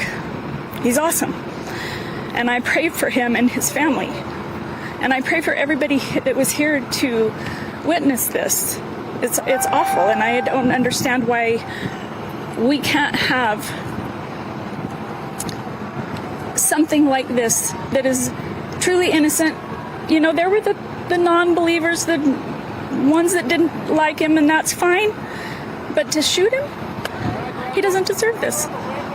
That's the part I keep hearing from a lot of people, too. It's like, look, no matter what side you're on, this shouldn't happen. Never, never, Never. And I will always help anyone. I don't care if they're a Democrat, Republican, conservative, it does not matter. And I asked a girl, hey, can you tell me what building this is? And she looked at my hat and she said, not with that fat hat, no way. And I was like, okay, well, that was rude, but whatever, to each their own. But it's sad. It's really sad, the America that we have today. I don't know. People keep saying, how do we fix this? And you keep thinking, is this tragedy going to be the spark that gets us back together? Because something is wrong, and we need to come together. But how? I wish I had that answer. Oh, gosh, that's the multi-billion-dollar question, isn't it? I wish I knew. Pray, stand up for your beliefs. Don't back down. Don't listen to the propaganda. Do your own research. Don't take one person's opinion as fact. Look into things for your own. I don't know. You're still shaking. I am. I'm shaking just talking to you. But one thing that hit me when you were talking is you saw Charlie get shot. Yes. And then you were waiting because I think you don't know where it came from. You don't know how many people there are. You don't know what's going. That's terrifying. Right. And like I said, I wasn't sure because he was literally talking about how many mass shootings from trans people. That's literally what they were talking about when it happened. And when I saw him get shot, like I said, I was probably the only one standing still for a minute because I was like, what the heck just happened? I thought maybe it wasn't real. And unfortunately it was real. Now you're leaving, you're trying to get out of here, but you're talking with people you probably never met before because that's how you cope. This was a tragedy and you were there. Right. You talk about it. Right, and this lovely lady here, I just said pray, as I didn't realize that you guys were the news. I just said pray for Charlie, and she said, are you okay? I don't know her, and she gave me a hug, and and I thanked her again for the hug because that's how we need to be. We need to be more loving and kind to our people. All of us. It doesn't matter the color of your skin or, your political background. It doesn't matter. We're human beings. We're Americans, and we should stand tall for each other. Thank you for your time. I'm so sorry that you witnessed this and went through this, and I know the adrenaline is wearing down now, and that's where it really hits, but thank you for your time and sharing some of that. You're welcome. I appreciate your time. My name's Elisa. Elisa, I'm Alex. Thank you for your time. Nice to meet Thank you so much. You said you want to talk to me. Thank you. I'm sorry. That's okay. Thank you. So Elisa, Kim, Bentley, Wes, just some of the people here who witnessed this, who were a part of this, just coming here to be a part of the debate, to hear Charlie Kirk speak. Again, no matter what side you're on, there are some people that you follow with the side you believe. And everybody we spoke with said violence should not be the answer. Violence shouldn't happen, that you should be able, especially on a college campus, to come and at least have a debate, talk about things that are tough, and to have it happen like this. I mean, Elise was just shaking when we were talking to her. Her hands were visibly shaking as she's holding onto her purse there. It's just a tough situation, and I'll show you the line again. I mean, we hear more police sirens here. The line, it's just cars backed up all the way, more students and people just leaving campus here, just trying to get out after what they've talked to. But things do certainly appear a lot calmer now than when we first got here maybe 30 minutes ago. We saw some people running when we were pulling into this parking lot here at UVU, and now it looks like people are just casually walking, but just it's a sad day. Again, no matter what side you're on, this stuff people saying shouldn't happen, and they're sharing their stories with us. So let's send it back to you for now. Alex, thanks for catching and carrying that emotion in such a compassionate way.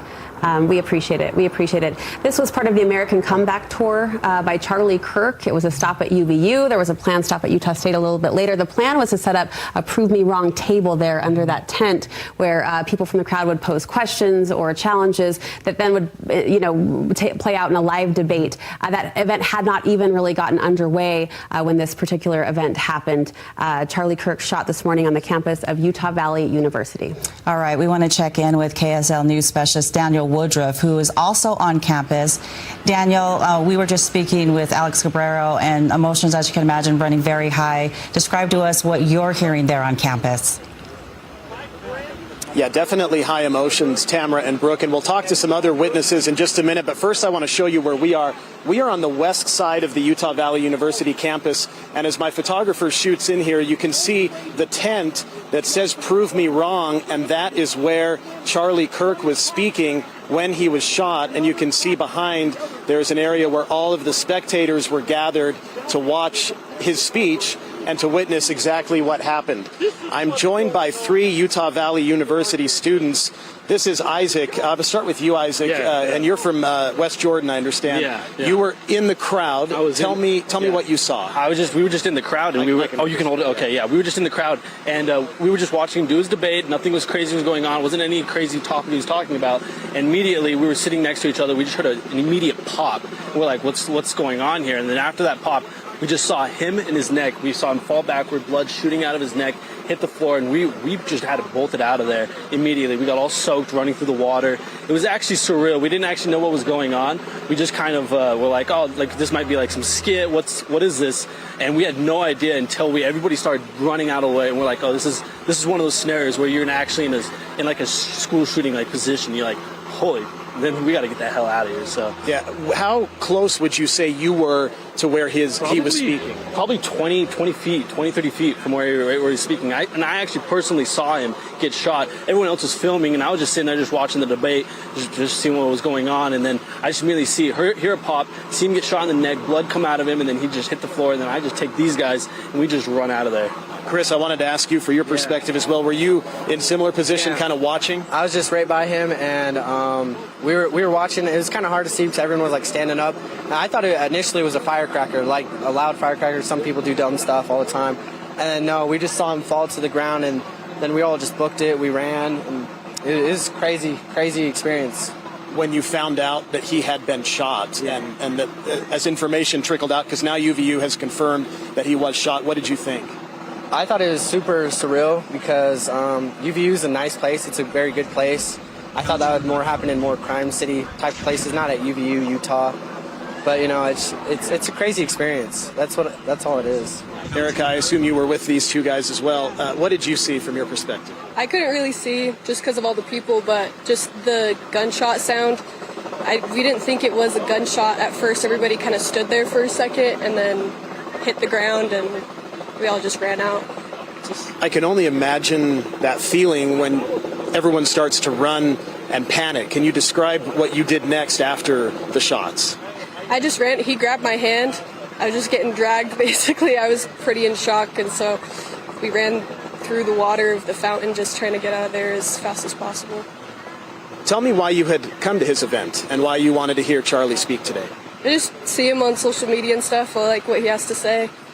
And I was excited to see the debate and hear more of what he has to say. Yeah. We hear about political violence, Chris, and I mean, you don't think of it happening here. You don't think of it happening where you are, but yet here we are. How have you been processing the aftermath of this news? To be honest, it's crazy to me because I wasn't even like that shocked in the moment. I was kind of like, did this really just happen? You know what I mean? I wasn't like frantic or anything. I just got out of there safety quickly, but it was a crazy experience. I don't know why or how this happened, but it's Utah. I feel like this is a pretty nice local neighborhood state, you know what I mean? So I would think that would more happen in other states, you know, a little bit more violent, but it's tragic that it happened here. Yeah, no, I completely agree, and it's actually wild that this is happening. Like, I don't even know how to describe it, but yeah, I can't believe that I was actually part of something like that. Because you hear about it, but you're like, is this actually going to happen, like, to me one day? And then we were actually talking about it right before this, like, oh, the craziest part is, like, there was no checkpoints, nothing to get in here. Everyone was just able to walk in here. I'm like, I have my backpack. I'm like, if I wanted to, I could just bring a gun with me. But, like, I'm like, this is just crazy that everyone was just allowed in here and just with anything you could have in your backpack. And so I was like, and so there was no checkpoints, nothing. I just wish there was like some kind of checkpoints or something to at least check people, because if that was true, this probably wouldn't have happened. But I guess legislatively or by law, you can't have like checkpoints at some public schools. So I don't know how that works, but it's actually wild. Had you seen a law enforcement presence generally around? There was law enforcement presently around, but like the immediate response, I was like, is everyone like why are we not running more? Like, why is everybody sticking around? I was like, let's get the hell out of here. And I don't know. I just thought it was crazy. There was people there, but it didn't really. Everybody kind of just didn't know what was going on at the moment. They were just sitting there, like watching it. Like, oh, did he really? I'm like, yo, dude, he got shot, dude. Get out of here now, dude. Like, what are you doing here? Yeah. And I heard you on the phone earlier sharing, I don't know if you were with family or friends talking, but I imagine you've probably got a lot of people hitting you up to make sure you're okay. Yeah, no, totally. All my friends are like, oh, dude, are you okay? Were you there? Like, what's going on? I'm like, yeah, dude, it was crazy. I'm good. Like, don't worry about it. Like, I'm fine. But it was wild what happened. I saw him get shot, and I just immediately, we got out of there, bolted out of there. Cops are good now. I mean, they evacuated everybody, which is great. But it's just surreal, really, being in the moment, because you're like, this could never happen to me until it does, you know. And I think it's surreal, and I think many would say it's sad that at an event where you come to hear political speech, that this type of thing happens. Yeah, it's crazy because Charlie Kirk, I love the man. He's a great guy, and I don't know why anybody would feel a certain type of way to shoot him. It's just a debater. Like, who cares? You're just a debater. Like, you're not doing anything or harming anyone. So why shoot anybody? Like, let's just talk. If we're gonna be in this environment, let's just talk about stuff. You know, I don't know why we have to become violent about it. So I don't know. It's kind of crazy to me, but. Yeah. Isaac, Chris, Erica, thank you very much for making a few minutes. Glad you're okay. No, Thanks for. I will let you on your way now. Appreciate it, guys. So yeah, obviously these were some tense moments for those students that were here, and now we're going to show you here with some law enforcement walking by with weapons with them here on the west side of the UVU campus. Lots of law enforcement. I mean, where we are, I see law enforcement from Provo, from Orem, from UVU. We've been told the FBI is here. We've been told that other federal agents are here, and it's quite a scene. I mean, I've not seen anything like this. Certainly, I'm from here, grew up a couple miles to the east, and have not seen anything like that here. Certainly at UVU or in this area. But you heard those witnesses here. I have one more individual who wanted to share a little bit more about what they saw. Tell me your name. I'm Wesley. Wesley, tell me what you noticed. You were inside there for this. Yeah, so where I was at the line, I guess this side to the right of him, and I was just there to ask a question. I was there with a lot of my friends just having a good time. We saw one person question him, just seemed business as usual. And then when the second person came up, he asked an interesting question about whether transgenders are disproportionately represented as mass shooters. And then I heard the shot, I looked over, I saw what I thought was smoke, and then I got out of there. And yeah, I think it's really interesting that the person asking the question was asking about shootings right as the shooting happened. A tense moment. What did you do in the aftermath? Because I know everybody started to run. Yes. Well, there was too much of a crowd, to sprint, because, it's a big crowd. So I just act calm. I walked out in that underpass at the pace I could. And then the police, first they said they wanted to interview me, and then as things took a while, they were just like, hey, just give me your number. And then sent me on my way. So pretty. Yeah, it was. Well, Wesley, thank you very much. Get your thoughts there. So we've heard from a number now of witnesses that me and others that have interviewed of people that were inside there, or I should say outside because it is an outdoor venue, when the shots were fired, when Charlie Kirk was shot. That's what we've got here from the west side of UVU campus. We'll continue to be here, but we'll send it for now back to you, Brooke and Tamara, in the studio. Daniel Woodruff reporting live from UVU campus, where earlier today Charlie Kirk was shot. And we are hearing from the AP, who has confirmed that Charlie Kirk is in critical condition at a hospital, again, after being shot at this event held at UVU. And though we don't know any other medical details on that, I think that's an exhale for a lot of people right now to at least hear the initial report of critical condition. The shot was fired. He recoiled. Bystanders describe him recoiling and immediately falling to the ground. It was quite a visually traumatic scene. But that's the latest update we can give, is that he is in critical condition. Dan Rascone is live there on the campus of Utah Valley University. Dan, orient us as to where you are. Yeah, pretty incredible scene out here as far as talking to students. But let me give you a little idea as to where we're at here. Many of you, of course, know where the UCCU Center is at. We're just north of it right here. You can see all the traffic here, people trying to get out of this location, traffic completely backed up, a lot of cops, a lot of officers from a variety of different agencies all out here trying to be able to kind of lock down the campus, of course. And we've been hearing from students all along here. Many of these students right here, all these students have their own story. Let's start at the end here and kind of get your reaction. It's Ike. Yes, you sir. Say, okay, Ike, tell me a little bit about where you were at, how close you were, and what you saw. Yeah, so I was about 20 yards off the right-hand side of Charlie. Obviously, It's a traumatic thing. Nobody should have to see that in their lifetime. The taking of a life is hurtful and hard to see. But, you know, we were talking about, he was having a conversation with somebody about gun violence, actually. And he was hit in kind of the left upper neck area, kind of in the carotid artery area. And it was just a traumatic thing to see. I feel bad for all these wonderful students and alumni that were present and had to see that. It's a tough thing to see, but obviously it's a very serious thing that we need to all be able to work through and work through together as a community and come together and really rally around Charlie and his family. Nobody should have to worry about their father or husband going out and doing the things that he loves, and that's a tough thing to see. How many shots did you hear, and what happened right after he was hit? What was the mood of the crowd? Yeah, one shot rang out from what I heard. I don't know if anybody else heard different. One shot rang out and hit Charlie, struck Charlie, and I don't know if it's angels or good bystanders who jumped in and stopped more shots from coming, but I'm grateful that if somebody did, they deserve high praise. One shot hit Charlie, one shot rang out, lots of chaos, lots of panic. It's hard to stay cool, calm, and collected in those moments. And so, yeah. Thank you so much. I really appreciate that. Stick around for just a minute if you don't mind. Your name and just what you saw, where you were at, what you heard. My name's Kaya Meek, and then we were just about 50 feet from the left of him. And then I just remember he was on his second conversation, and then that's when the shot came. And then we just saw his head jerk back and shoulder, and we immediately just turned and dropped to the ground. And then saw people start getting up and running. So we followed in with that, and were able to get to the apartment buildings and get in with a really kind girl that started driving us. And then, how scary was this? What was the mood there? It was just really terrifying. I mean, I was kind of in shock, because I was like, no way that just happened, you know. But I'm definitely very grateful that there was only one shot and stuff, or else I think that a lot more people could have been injured. Okay, thank you very much. And where were you at, and what did you hear there in the scene? Yeah, I was with Kaya, and we were just 50 to 100 feet to the left, and just heard a shot, and then just saw his head fly back, and he just slumped in his chair and saw blood coming down his shirt, and then this people just yelling "get down," and then just see a flood of people going throughout these doors, so just ran and followed them. Wow. You know, we hear about school shootings or university shootings, those kind of things. To actually be in there when it's happening, your thoughts about that?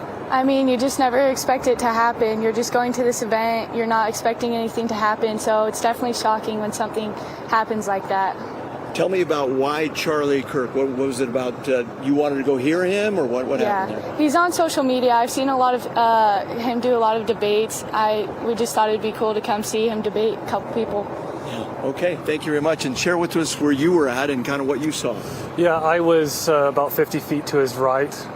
And I want to say that he only got 1.5 questions in. The first question, he was very graceful when confronted about comparing Mormons to Protestant.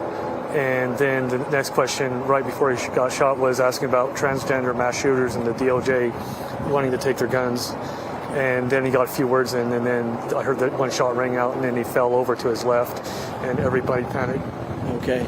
Man, thank you guys very much. I appreciate that. And boy, what a traumatic experience for all of these students here. Again, we're on the north side there of the UCCU Event Center here. Again, let me just kind of show you just traffic right here. You can see traffic completely still backed up. Everybody's still trying to get out of this location here. But you heard the stories there, one after another. Just these are students that are just right there in the middle of it, and all of a sudden to have something like this happen right in front of them and witness something like this, just a very traumatic thing. But again, trying to get out of the north side here of the campus, boy, it is just a parking lot here. This, of course, happened, about 12:30, right around there, a little bit after, and still here we are with traffic just really congested and everybody trying to get out of this location. We'll go ahead and send it back to you guys, and we'll continue to get more information out here and come back to you as soon as we have some more. All right, Dan Rascon reporting live from the Utah Valley University campus there. And just to update you with the latest information that we've received, the AP reporting that Charlie Kirk is in a hospital in critical condition at this time. The AP also reporting a few more details at the moment of impact. They described Charlie Kirk reaching up to grab his neck, right hand grabbing left side of the neck. There's quite a bit of blood. People describe it as very traumatic. He slumped to the floor, recoiled and slumped to the floor, and his security detail immediately assumed this scene. We have Jody Reynosa live on the campus of UVU. Jody, what can you tell us from where you're at? Let me show you what I'm seeing here. You know, people keep mentioning the traffic as students, faculty, people try to get out and off of campus. But right down here, you can see just the line, the very long line of traffic. And then with people trying to get out of, you know, this exit area, it's just taking them a very long time. Some tense moments in the aftermath of this horrific shooting. Now, I'm here on campus just outside of the Wolverine services, and I also have, now there's probably about approximately 50,000 students that attend UVU, and I'm here with Marta Villa. She's a third-year student, and she wasn't there at the event, but she was in class, and still some very tense moments. Marta Villa, tell me, what was that experience like for you? I mean, it was terrifying. None of us knew what was going on. I was just in class. Someone heard a stampede of people running down the hallway. They checked it out, and immediately they locked the doors, just go in. There's been a shooting. How were you feeling in those moments? I think we were all terrified. I mean, yeah, I was very terrified. I didn't know what was going on. I just wanted more information. Now, there are people who have talked about, you know, I wish there were metal detectors and, you know, maybe some more safety measures going on. One thing that terrified you were telling me earlier, is that the doors wouldn't lock. So tell me about that experience. Yeah, we tried to lock the doors, but we were having issues with that. So the boys in the class the men in our class just were guarding the doors. So they barricaded themselves across the door, basically, to help people? Yeah, they were just standing by the doors just to make sure no one came in. You hear about all these things happening across the nation, and folks here in Utah, you know, they don't think it's going to happen here in Orem, you know, Orem-Provo area.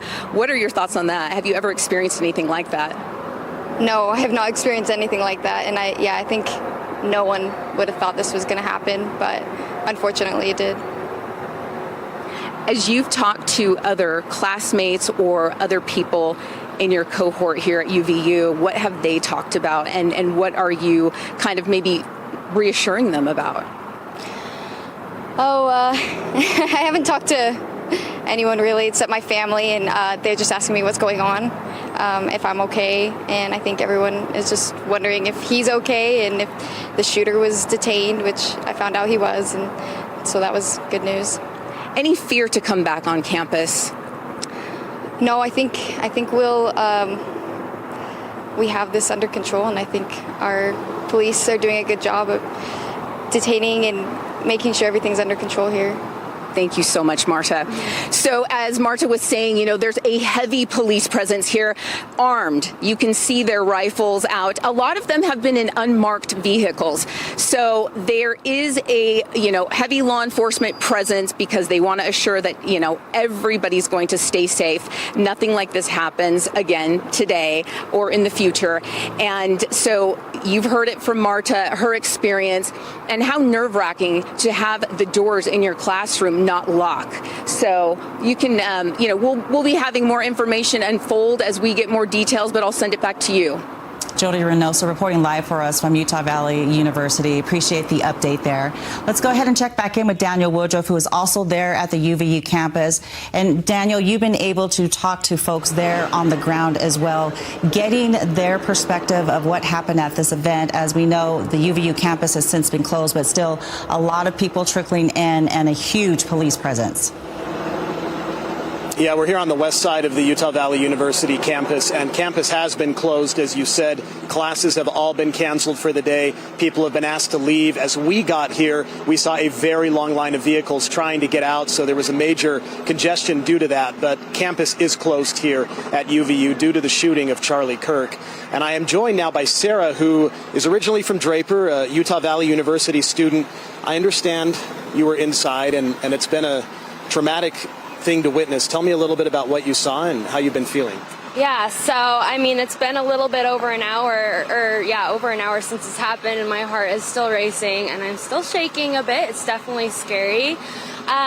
Basically, Charlie Kirk came out at about like 12:06, and everybody was super excited to have him there, and the first student stepped up, and they had a conversation about like Mormonism and Christianity. And then after that, they had another student step up to talk about transgenderism and the violence and gun violence that's been surrounding that recently. And that is when Charlie Kirk was shot. It was in the neck, and I watched the blood just spurt out all over his body as he slumped over and fell down. I believed that he was dead on impact, but it sounds like he is in critical condition. So big prayers going out to him, hoping that everything is okay. After the shooting, everybody was kind of shocked, and everybody fell to the ground. Everyone was screaming and really frantic. My mom was with me, and she looked up at me and said, "Run." So me and my friend grabbed hands, and we ran out of the building, out across the street, all the way to Bucked Up, across from Utah Valley, and just waited there. And we had a sweet retired law enforcement officer kind of help us out and make sure that we were safe. So, because processing something like this, I mean, you mentioned your heart is still racing and probably still replaying what it is you saw and heard. Oh yeah, 100%. It's definitely really traumatic, and I didn't really realize how shocked and traumatized I was until, I mean, at least 30 minutes after. I was really, I just couldn't stop crying. And I mean, it's so sad and it's so evil. So yeah, I'm just glad nobody else got hurt, but big prayers out to Charlie Kirk and his family. And from your description, Sarah, it sounds like you were sitting fairly close to the front. Yeah, I was in the 4th row back. That's when I saw him just get hit right in the neck, lower neck, and just blood spurting out all over. It was awful. You had come here to this event to hear him speak. Why did you want to come, and what were your thoughts about him as you made the decision to be here on a Wednesday morning? Yeah, so I have classes today, or did have classes. I had my morning class, and afterwards I went to see Charlie Kirk. I mean, he's an awesome guy. I agree with all of his political stances, and I was really excited to see him, especially at my own university. So yeah, just going out there to support him before my next class, and what a traumatizing experience it was. So. Yeah, and I think a lot could be said for the fact that at an event like this, something like that happens. Have you been thinking about that since this occurred? Yeah, definitely. I thought it was really ironic that he started talking about gun violence right when he was shot. I mean, it's just awful. And honestly, Charlie is a hero. I truly believe that, and I believe his family are also heroes, and I wish the best for them. And finally, Sarah, what about you personally? Because witnessing something like this, I can only imagine. I have not witnessed something like that. And so where do you go from here, and what do you think about as you process this tragic day? Yeah, good question. I'm definitely going to be seeing my counselor. I will have a lot of therapy, and honestly, I think it's just going to bring me closer to God. And through the whole experience, just lots of prayers, and yeah, it's going to be a lot of personal work. Sarah, I really appreciate you spending a few minutes. Thank you. Best to you and your mom. Thank you so much. So here on the west side of campus, it's just yet another voice of someone who was at this event. And the event happened just right behind us. In fact, I'll step out of the way and let photographer Ray here zoom in again just to show you. And I know we've seen a number of vantage points of this, but that tent in the distance, just past that overpass, is where Charlie Kirk was speaking. And then all of those bleacher type places in the foreground, or background, I guess, that is where people were sitting. In fact, from this distance, I can see a lot of personal items that were clearly left behind in the mayhem of the shooting. And now a lot of law enforcement are on scene, and there is crime scene tape up around the area. This is about as close as we can get from this particular vantage point, but we see police from just in this area, Utah Valley University, Provo, Orem, and then other agencies as well have responded in addition to federal agents. And so this is now sort of eerily quiet on the west side of campus. A lot of people have moved on, left campus. We're just seeing some stragglers walking through, but it seems like everyone who walks by was there. They heard what happened or they saw what happened, and then many of them ran in the aftermath of the shooting. And as you heard with Sarah there talking to me, her heart's still racing. This was a terrifying, scary ordeal for her to witness and to process, and certainly that's only just beginning for her to deal with the feelings and emotions of what she's seen. So that's the latest from the west side of the campus. We'll send it back to you for now in studio. 97.5 KZNS FM Colville, 1280 KZNS AM Salt Lake City, and KSL FM HD2 Salt Lake City Midvale. This is 97.5, the KSL Sports Zone. Now. Right. We've been in a parking lot here for about an hour or so, chatting with some people, some students, some others who just came here for this debate. And you can still see there is still a little bit of traffic as people continue to leave this area, trying to get back to wherever they're going to. But I'm going to interview somebody named Taylor Westmoreland, and she's special to me because this is actually my niece. I've never really interviewed a family member before, but Taylor was on campus when this happened, heard the gunshots, and so I found out she was here. So that's kind of terrifying when you have a family member here. But Taylor, tell me, what did you tell everybody? What did you hear? You know what I mean? What did you hear, and then what happened? Yeah, my friend and I got there pretty late, and so when we arrived, we were right in the building behind him, and we just heard a gunshot, and everyone just started screaming. It was really chaotic, and we just ended up turning and running. There was just crowds of people screaming, and then just like shooter, gun, and then we ended up getting outside, but it was chaotic for a really long time, really scary. Yeah, it's just one of those things. Like, what do you do when you hear that gun shots? Yeah, you freak out. But I was kind of like in disbelief for a second, and when everyone was running, and then I just started booking it. My friend threw her drink, and we just got out of there like as fast as we could. But this is always something that happens somewhere else. Yeah, no, it's odd to be a part of something like this. It's horrible, of course, and really sad for him and his family, but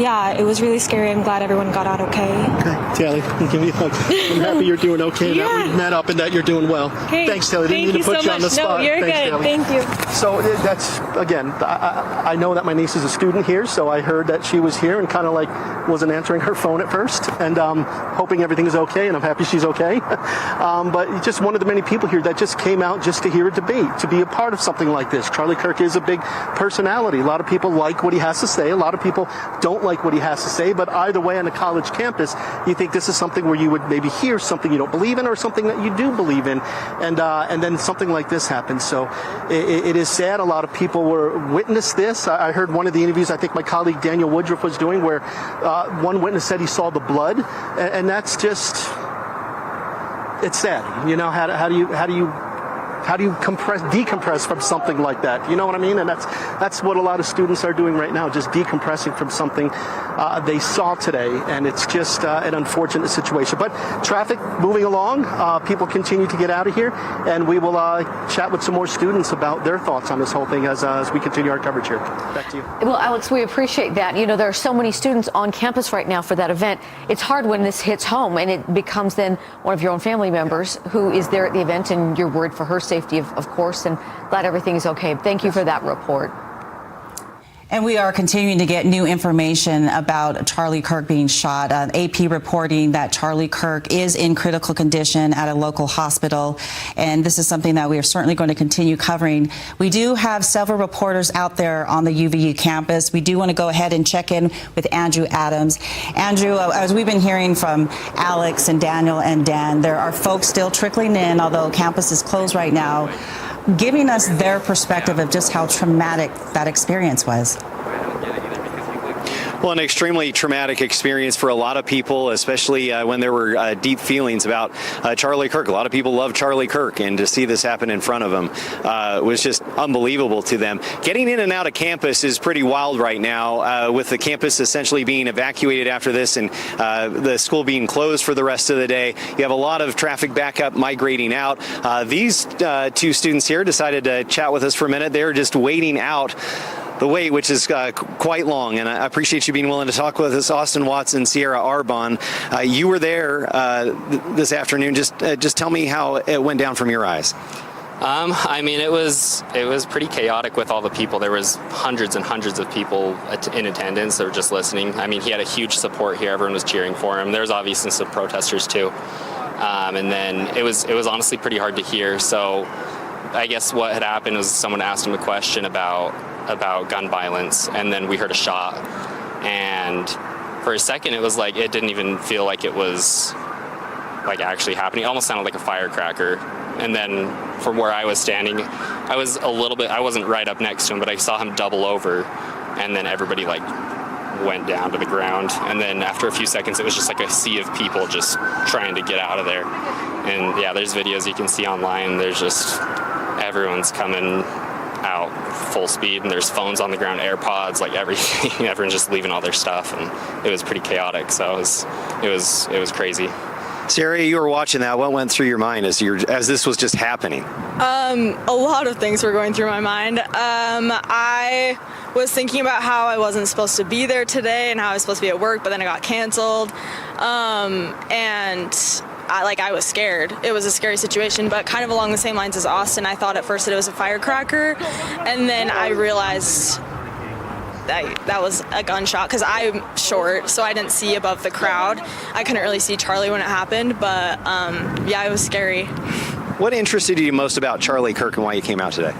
Well, I would say he's just an interesting person. I honestly haven't listened to a ton of his stuff, but I knew that he is like a pretty strong conservative Republican figure, and I lean more that way. So I just was interested to see what questions other students at UVU had to ask, and what his response would be to them is really it.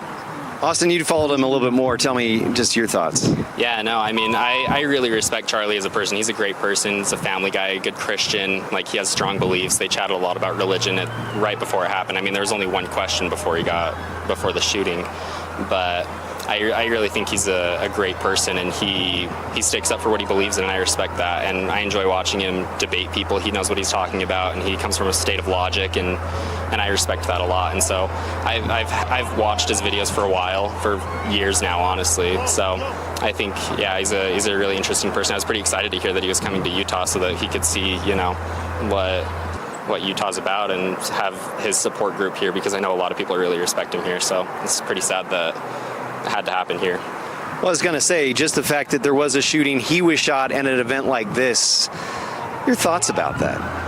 Honestly, it's kind of shocking just seeing how many hundreds and hundreds of people were there in support of him. And, I think it's really sad. I think people are trying to prove a point. It didn't change my thoughts on the right to bear arms at all. And so it seems like it was kind of for nothing. And I think people just want recognition, and they want to think they're doing something in support of their beliefs, and I think that's pretty messed up.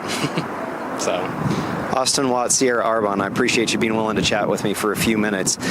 Everybody just trying to take this in, what happened here at UVU, and of course trying to get away from campus is going to take a while. If I can actually just push the camera over here, I didn't prep Stuart for this, but if you look over here, there's this line of cars, and so it's going to take a while. Just getting in here is tough, getting out of here is tough. Some people just wanting to sit it out, because there is no easy way out of campus, as it has been closed, and as police, as we've seen, have been sweeping the grounds here. So we're going to change positions from where we are. We'll bring you more, but toss it back to the studio for now. All right, Andrew, thank you for that update. We have an important update that we want to bring you now. Earlier, this is NBC reporting that the university had confirmed that they had the suspect in custody. Now they are saying they do not have the suspect in custody. That may help explain why the campus has been on lockdown, why they have not been allowing people in and out of the university. We can't confirm that report, but that's the latest on the status of what they had reported earlier. And again, Charlie Kirk reportedly shot in the neck while visiting UVU during his Prove Me Wrong tour. We understand he is in critical condition. We are checking in with our news specialist that we have out there on campus. Let's go ahead and check in with Jody Reynosa right now. You are in one of the parking lots near where this event was taking place, and had a chance to talk to some folks who were there and witnessed this. That is correct. In fact, we are still seeing such heavy traffic, as everybody has mentioned before. Here is an egress right here. Pretty much every artery going in and out of campus is just packed. Because right here it looks like, oh, maybe there's a lull in traffic. Nope, you turn this way. I'm having Greg turn this way, and you have a whole line of traffic trying to exit. And parking lots right now, I'm seeing they're packed because of some students just wanting to kind of, wait it out, see what's happening. Now, let me point you to the direction. Students are telling us that in between these buildings, so you see on the right side, there's like these little pyramids on the top of that roof, and then you see the building to the left. Well, the venue was right between those buildings. We're not able to go close at this point, but that just gives you a perspective as to where the venue was. And as you mentioned before, I do have two students. These are unique students in that they are high school students, okay? They are at Cedar Valley in their senior year. They were just here on campus, though, to take a test. So I'm here with Ryder Warner and Kylie Stauffer. Okay, Ryder, let's start with you. Tell us, what was going on, because you were there at the venue when it first happened. Yes, ma'am. We were driving past it. So when we passed it, obviously you have all the news cameras, all the cameras pointing towards them, all the students rushing in to go and see what's going on. So we got to witness that, and just a normal talk by Charlie Kirk. It was kind of cool to see Charlie Kirk here. We watch him on TV a lot, watch his clips a lot on YouTube, whatnot. So it was cool to see that. I was in a rush for a test, so I didn't get to stop and see, but I did get to see the venue. It was super pretty. Whole student body was there. It was super pretty to see. Got here, and it seemed like everything was in chaos. They were super hesitant about letting us test. Before we get to the test, though, I want to just take us back to where you were in the venue, because you said you actually witnessed the shooting. Mm-hmm. Yeah, so when they shot, it was, I wasn't actually there. I just saw it afterwards, the aftermath. The cops rushing up, the helicopters flying in. I just saw videos afterwards. It was probably 2 minutes after I left that I actually got to see what happened. So when you got video from a student, another student, because you said it was very gruesome. What do you mean by that? Yes, ma'am. The video I had showed the side camera of it, so it was him getting shot in the neck, and you can just see his neck go limp and all the blood come out. Stuff like that. Super gruesome scene. I'm super glad I didn't see it in person. Did you, at that moment, did you go to,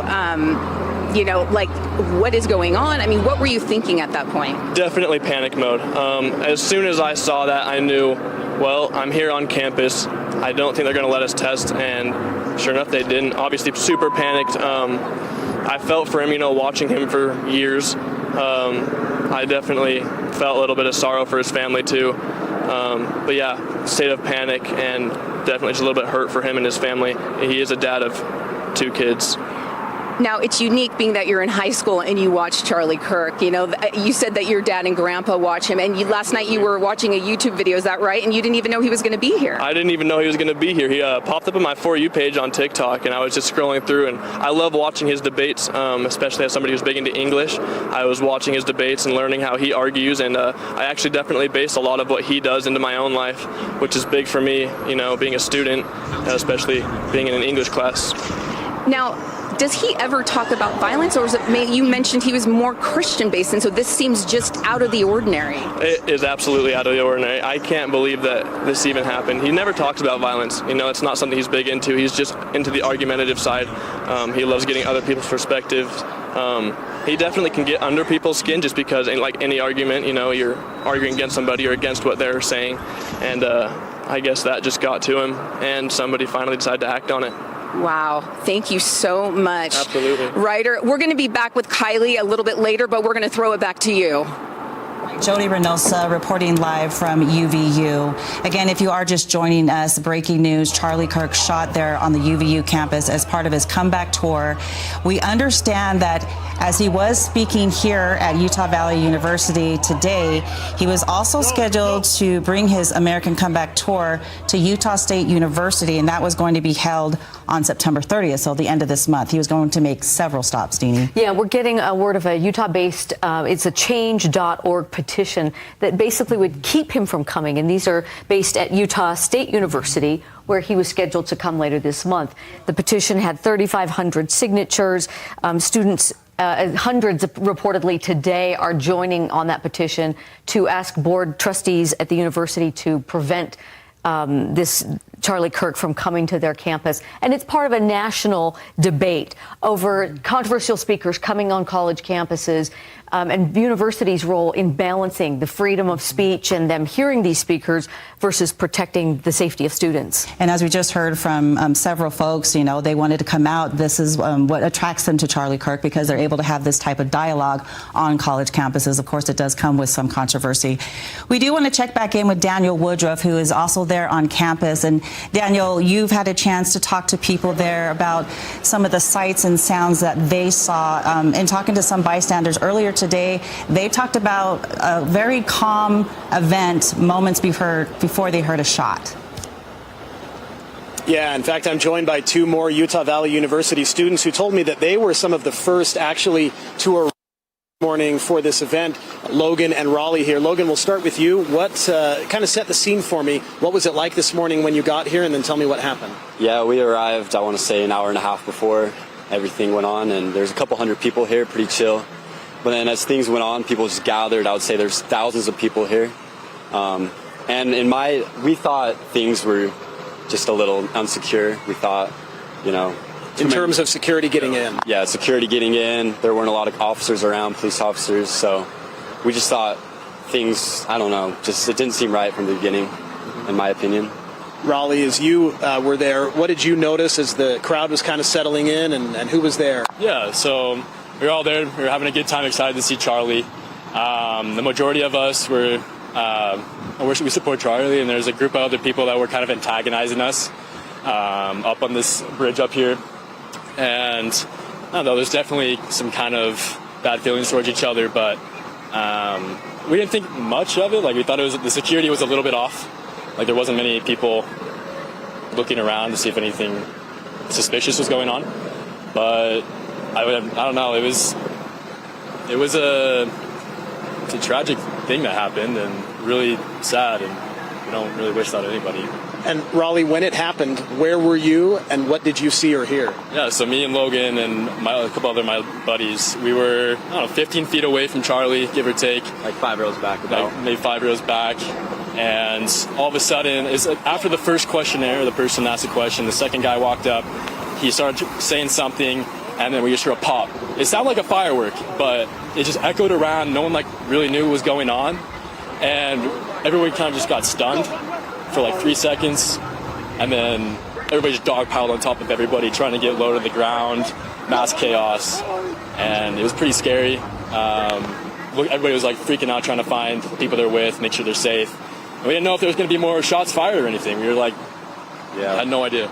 Logan, were you watching the stage where Charlie was speaking when he was shot? Yeah, so I actually saw it happen, and it was really disturbing. You know, he fell back, and we all dropped. He was rushed off, and then we all just ran towards this way, like through that bridge under there. So, yeah, it was just really disturbing, hard to watch. We know that this event had attracted some controversy with the petition to try to cancel it, but as you were here and as the event began, I mean, I imagine that it felt like you were surrounded by people who were like-minded or who at least supported him being here to speak. Yeah, I would say majority of the crowd was for him. You know, there was a lot of chants going on. A lot of the people were for Charlie. There were some people in the back that were, against him, but I would say majority were for him. And as you've processed what happened, I mean, it's been now I guess a couple of hours. I don't even know what time it is, but what's been going through your mind as you've just sort of been replaying what you watched? I'm lost for words. I don't know. It's something we'll remember for the rest of our lives, that's for sure. I don't know. What are your thoughts? Obviously super sad and tragic, and I think it's sad that we can't even have a civil conversation anymore. Yeah. It just turns into stuff like this. Like, he has an open mic. Like, if you disagree with him, come talk to him. But apparently that's not what some people want to do, and they want to just have violence and lash out instead of talking through things. And we love Charlie. We hope he's okay. Yeah, we're praying for him, and we hope everything's all right. And in terms of engaging with him, that's, as I understand, the point of the tour, correct? Is that he'll answer questions and that it's a back and forth engagement. That's exactly right. So if you disagree with him, he welcomes you up, and he'll try to be respectful. Some people aren't respectful to him, and it kind of gets heated sometimes, but he's open to discuss things with you, and he tries to keep an open mind. So I just think it's sad that other people won't give him the same kind of courtesy. Well, you guys are students here. You're from Utah County. Any final thoughts you'd like to share? Just prayers out to Charlie and his family, and stay safe. Yeah. Well, Logan and Raleigh, I appreciate it. Thank you for spending a few minutes. Thank you so much. Yeah, thank you. So some more perspectives here from the west side of the Utah Valley University campus. And the campus is closed now as a result of this shooting for the rest of the day. No classes are being held. I did want to note that I got an alert from BYU, which is not too many miles from here in Provo. They sent out an alert noting that their campus remains open, but that they do have increased security and police presence as a result of what happened here at neighboring Utah Valley University. So a lot of surrounding institutions and organizations are closely watching what's happened and waiting for more information. Obviously, a lot is still unknown right now, but you heard from these witnesses what they saw, what they heard as they were just behind me here where the event was taking place. The tent where Charlie Kirk was speaking is literally a few yards away from where we're standing right now on the west side of UVU. Back to you. Yeah, Daniel, that was some really stark testimony and things that they witnessed today. You know, I had another thought as we were seeing the video from Chopper 5 of those bleachers, an event that had been full just moments before and was now, you see, littered with backpacks and with water bottles. And it's a hard contrast to see an event where people are having open discourse to one where they obviously fled in fear and just left everything behind. That was I don't know, it's very telling, isn't it? It is. It says a lot just by what's left behind. And we've been hearing accounts all afternoon long from our news specialists that out there on campus. We want to check back in with Dan Rescon. And Dan, you have been speaking to so many people there that they're just willing to share their insights and what they saw, some describing it as traumatic and something they're never going to forget. Yeah, that's exactly right, boy. These stories that we're hearing out here on campus are just pretty incredible right now. But we're about 2 hours after the shooting here. Things are finally starting to clear up out here. That's UCCU Center there, just over here. So we're on the north side of it, and as you can see, the traffic right now beginning to clear up. It's pretty much opened up right around in this area also. So it's finally starting to kind of get that congestion out of the way here. But we're going to bring in Gordon Ramses. Now, Gordon, you were actually there at the event also. We've been hearing a lot of stories from people that were there at the event. You were kind of behind the event, and as far as like some windows were right there and then you were seeing, what did you see exactly from your vantage point? So like you said, I was like in the Hall of Flags building. I was behind the window. When I heard the shots, I didn't see where the shot came from. Of course, when that shot happened, everybody from my building ducked down. I ducked down as well, and like before I ducked down, I got like a little glimpse at Charlie Kirk, and there was blood all over his shoulder and on his left shoulder, and that is pretty devastating to see. I wish I could unsee that, but that was pretty traumatizing and stuff. We've heard a lot of that. Your reaction that something would happen like that right here at UVU. I mean, this is obviously a very safe campus, a lot of good students here, a lot of good people. Your reaction? Yeah, no, like you said, like there's a lot of good people, like friends, professors. This UVU is the place for you, and like so far, like it's been an awesome experience. For something that to happen, it's just really devastating, and I can't believe it happened right here. Kind of describe a little bit of the chaos there is what we heard as far as people kind of running and kind of getting out of the way there. I mean, there's some shock there, but tell us kind of what you saw when people started to kind of get out of the way. So yeah, when I saw the one, like after the shot, everybody from the courtyard started running away. Everybody from my building started running away. But me, like I was like a little shocked, so like, I couldn't really move. So I was just standing in one spot, ducking my head down. For some reason, I don't know why I didn't run away. I was just like, oh my goodness, is this really happening? So at first I was like, is this really happening? And yeah, so then like after like everybody was cleared out, I finally got up and looked at the aftermath, and it was pretty devastating. And tell me a little bit about coming back to school now. Of course, campus is closed right now. Yeah. Your thoughts about coming back to school? Is that going to be a little traumatic? I mean, for me, it won't be dramatic. It'll just be like another day, another like life. I mean, yeah, did it traumatize me? Yeah, but like I'm not gonna think about it too much.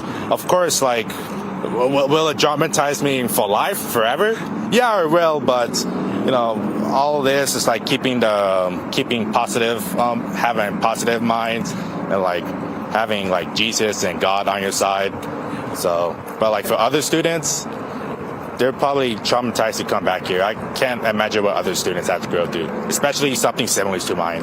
Okay, thank you very much. Appreciate that. That's Gordon Ramsey's just joining us here on campus. Again, we're hearing a lot of the same kind of stories here. A lot of trauma here as far as these students are concerned, a lot of shock, a lot of disbelief that something like that would just happen right there in the middle of the day. It seemed like a very safe venue. It seemed like a very safe area, of course, and then to have something like that happen and to witness something like that. And not only did they witness it, but it was very traumatic as far as what they witnessed. You know, to be able to see someone actually get hit with a bullet, blood coming out, and then that person dropping to the ground. So everybody out here, a lot of people saying that are praying for Charlie, hoping that he will be able to recover right now. But again, campus is finally starting to clear out in this area again, as we mentioned, just on the north side here of the UCCU Center Arena. And boy, traffic is really kind of moving forward finally, but it took a couple of hours to be able to get everybody out of here. But man, it was quite the traffic jam. A lot of police presence still out here in this area. We'll send it back to you. All right, Dan Rascon reporting live from UVU campus. Thank you, Dan. One thing I'm seeing on social media here, just in the last half hour, UVU has put on X, that campus is closed, classes canceled. We knew that, but they're still calling on people who are on campus to shelter in place. You know, that coincides, you know, with information that we've learned that the university has now said they do not have a suspect in custody. So just keeping you up to date. We can't confirm the suspect of the status of the suspect, but within the last half hour, the university is still urging people to secure in place until police officers can escort you safely off campus. Let's go now to Alex Cabrera, who has been on campus. Alex, what are you hearing out there in your vantage point now? Yeah, we made it a little further onto campus from where the parking lot was, and you just mentioned that police are asking those still inside the school to shelter in place until an officer can maybe escort them to a parking lot or to their car. And that's what we've seen a little bit here and there. A lot of police officers here near the UCC Center, and then right behind us over here, I mean, there are several police officers from all sorts of different agencies, not only in Utah County, but I've noticed a few from outside of Utah County as well, just all helping to be a part of this. And just a few seconds, oh yeah, up there you can see the DPS helicopter, Department of Public Safety, up in the air as well. Now, one thing, hearing that maybe a suspect is not in custody at this point. Originally, we were hearing that there was a suspect in custody, and it kind of let a lot of people here on campus that we saw, students leaving the area, maybe think a little bit like, okay, let's just leave, everything's okay. But now hearing that a suspect may not be in custody, it's kind of amped things up just a little bit again with students, as they're saying, is it's safe to get out of here. And last we heard again that if you are in a building right now, shelter in place and wait for a police officer to come get you. But as you can see, I mean, just the parking lot here, it was definitely full a little while ago. Still a lot of cars here from those that are sheltering in place and such like that. But just waiting now to get the official word that it might be okay to come out. And here you can see a police officer right here armed and just making sure everything is tip-top on this end before maybe letting some students that are still in the building out of the building. So we'll continue to stay here. In fact, I was just chatting with an employee, a source of mine, somebody that I've known for a few years, saying that they were inside their offices right back in here. They were brought to the baseball field, and now they have been moved from the baseball field as they still try to figure out exactly what's going on with a suspect and everything about safety on that sort of thing. So again, we'll continue to stay here. We'll walk around, chat with some more people, and try to update you with more information as it becomes available. Thank you so much. Alex Cabrera reporting live from us from UVU campus. And just want to bring your attention to the screen here. We were just looking at chopper video there, and we had just mentioned that Utah Valley University had sent out a post on X reminding folks that the campus is closed right now. Classes have since been canceled. And as we've been talking to our reporters, there's still people trickling in. But as you can see from the Chopper 5 footage here, we did see what appeared to be law enforcement going door to door from building to building. And that coincides with what UVU has posted on X. They are making sure that the campus is secure. They're going building to building. If you are on campus, they are escorting people safely off campus. campus. They're just reminding people to please clear out the campus again, because UVU had reported just within minutes that they do close right now. Classes have since been canceled. And as we've been talking to our reporters, there's still people trickling in, but as you can see from the Chopper 5 footage here, we did see what appeared to be law enforcement going door to door from building to building, and that coincides with what UVU has posted on X. They are making sure that the campus is secure. They're going building to building. If you are on campus, they are escorting people safely off campus. They're just reminding people to please clear out the campus again, because UVU had reported just within minutes that they do not have a suspect in custody. So this is going to be something that they're actively pursuing right now, as we're showing you that Chopper 5 footage where police are going building to building. They're going to be escorting people off campus, making sure that the campus is safe and secure.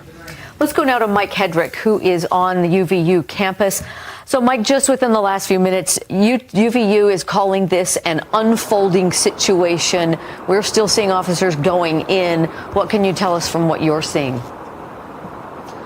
Yeah, as officers are going in, everyone else is coming out. So you can look in the parking lot right here. This is the main entrance of UVU where that roundabout is, and it gets pretty busy during school time. I have never seen this many emergency vehicles in one spot at one time. It's incredible. An armored car is behind me as well. You have SWAT, multiple SWAT agencies that are here. So again, when you look at all these flashing lights, all these emergency vehicles, if there's any question how seriously they're taking this, that's it right there. And so I've spoken to a number of students who were here on campus. As Alex talked about a little bit earlier, as they go inside these buildings here, room by room, clearing things out, they're not letting anyone in. We had one student that I overheard she was trying to get inside there and get her laptop. They're like, sorry, give me your name and number. We can get that to you later, but now's not the time to do so. So right now they're clearing everything out. I'll tell you, I parked about a mile or so away. That's how far I had to be away in order to walk all the way in here. And again, here we are 2 hours after this shooting. You still have this police presence, and you still have the traffic that you do of people just trying to get out of here. Again, Alex commented on the investigative part of this. We're still in the early moments of this, as you know, even a couple hours in. It's still early. They're still trying to gather what information. They're just trying to make sure everyone is safe at this point. And I think once everyone is considered to be safe and there doesn't appear to be any further threats in the area, that's when they're going to come out. That's where they're going to discuss and tell us what they know so far. I spoke with one individual, actually a member of the basketball team here at UVU. He was in the parking lot trying to get out just like everyone else. He said he was there maybe 20, 30 yards away at this event.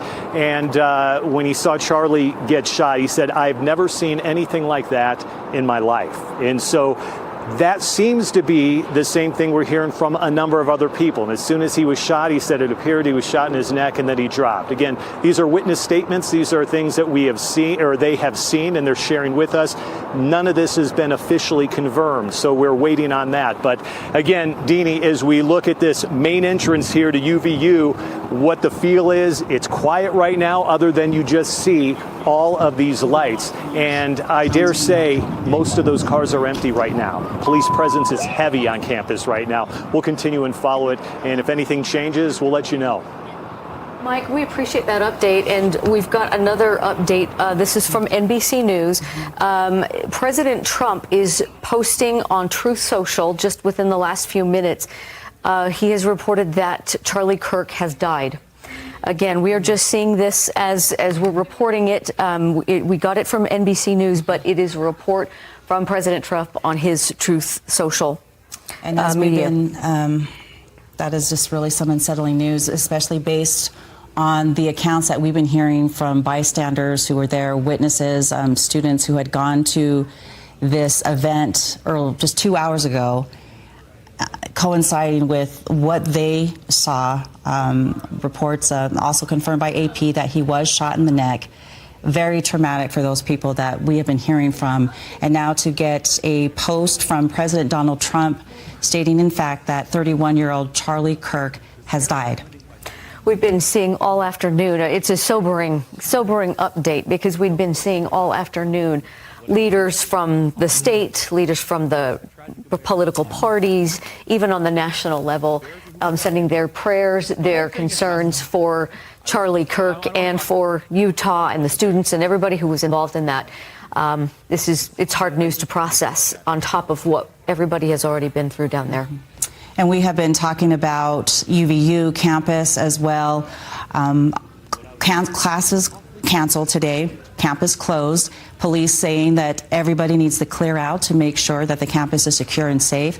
We do have our reporters who have been there on scene, and they've been talking to some folks there about their perspective about what they saw there at that event. Let's go to Jody Reynosa now. Jody, what can you tell us? Well, it's a very solemn feeling right now. As reporters talked about before, it's quieted down here. The parking lots are very thin. You don't see, the stream of cars trying to make that egress, out of campus. A lot quieter than before. But we did see those SWAT sheriff, big vehicles coming in here to make sure things are safe or to see what they can do, figure out what they can do. We're hearing DPS helicopters overhead. I am with a high school senior from Cedar Valley High School.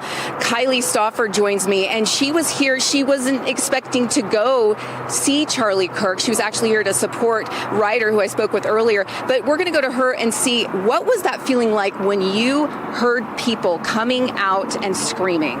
It's a very surreal, scary moment, not knowing what's going on with everybody around, and it's like, where are they? That's the scariest part, not knowing where they are and wondering if you guys are safe and if, everybody else is safe. And you happen to be here to give support to Ryder, who was taking a test, correct? Yes, ma'am. Tell me, what is your family, your friends, is there a flurry of text messages coming in saying, are you okay?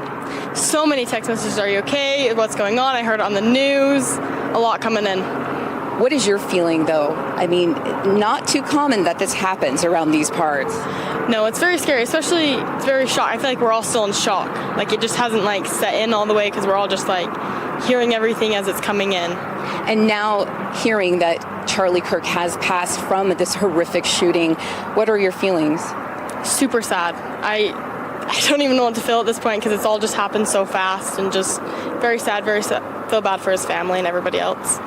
Any of your actions or your path forward in your mind, has that kind of changed, or has the trajectory changed being that this happened? I mean, you're in high school. I mean, are you thinking about, okay, what precautionary measures do I need to take if I decide to go to college around here? Yeah, it really makes you realize that the world is very real. We're not going to be protected much longer as we're in high school. Realizing that I need to look at things when I go to college like that and realize there's a world out there. What are the drills like at Cedar Valley High School? Something like this? I don't know, just locked down in our classrooms. We actually had one a few years back, so just kind of staying put until we get there okay. So you had one at the school not too long ago, you said? Yeah. Okay, and then now this. What is your take on everything? If you could talk to the people who can't be here right now, maybe high school students across the country, what would you tell them? That's a loaded question. Stay safe. I don't know. Just really realize there's real things out there and you need to take those precautions and keep yourself out of those harmless situations if possible. Thank you so much, Kylie. All right, so a very solemn, quiet scene here. People are still in shock. They are just, trying to grapple with what's going on. But I will send it back to you.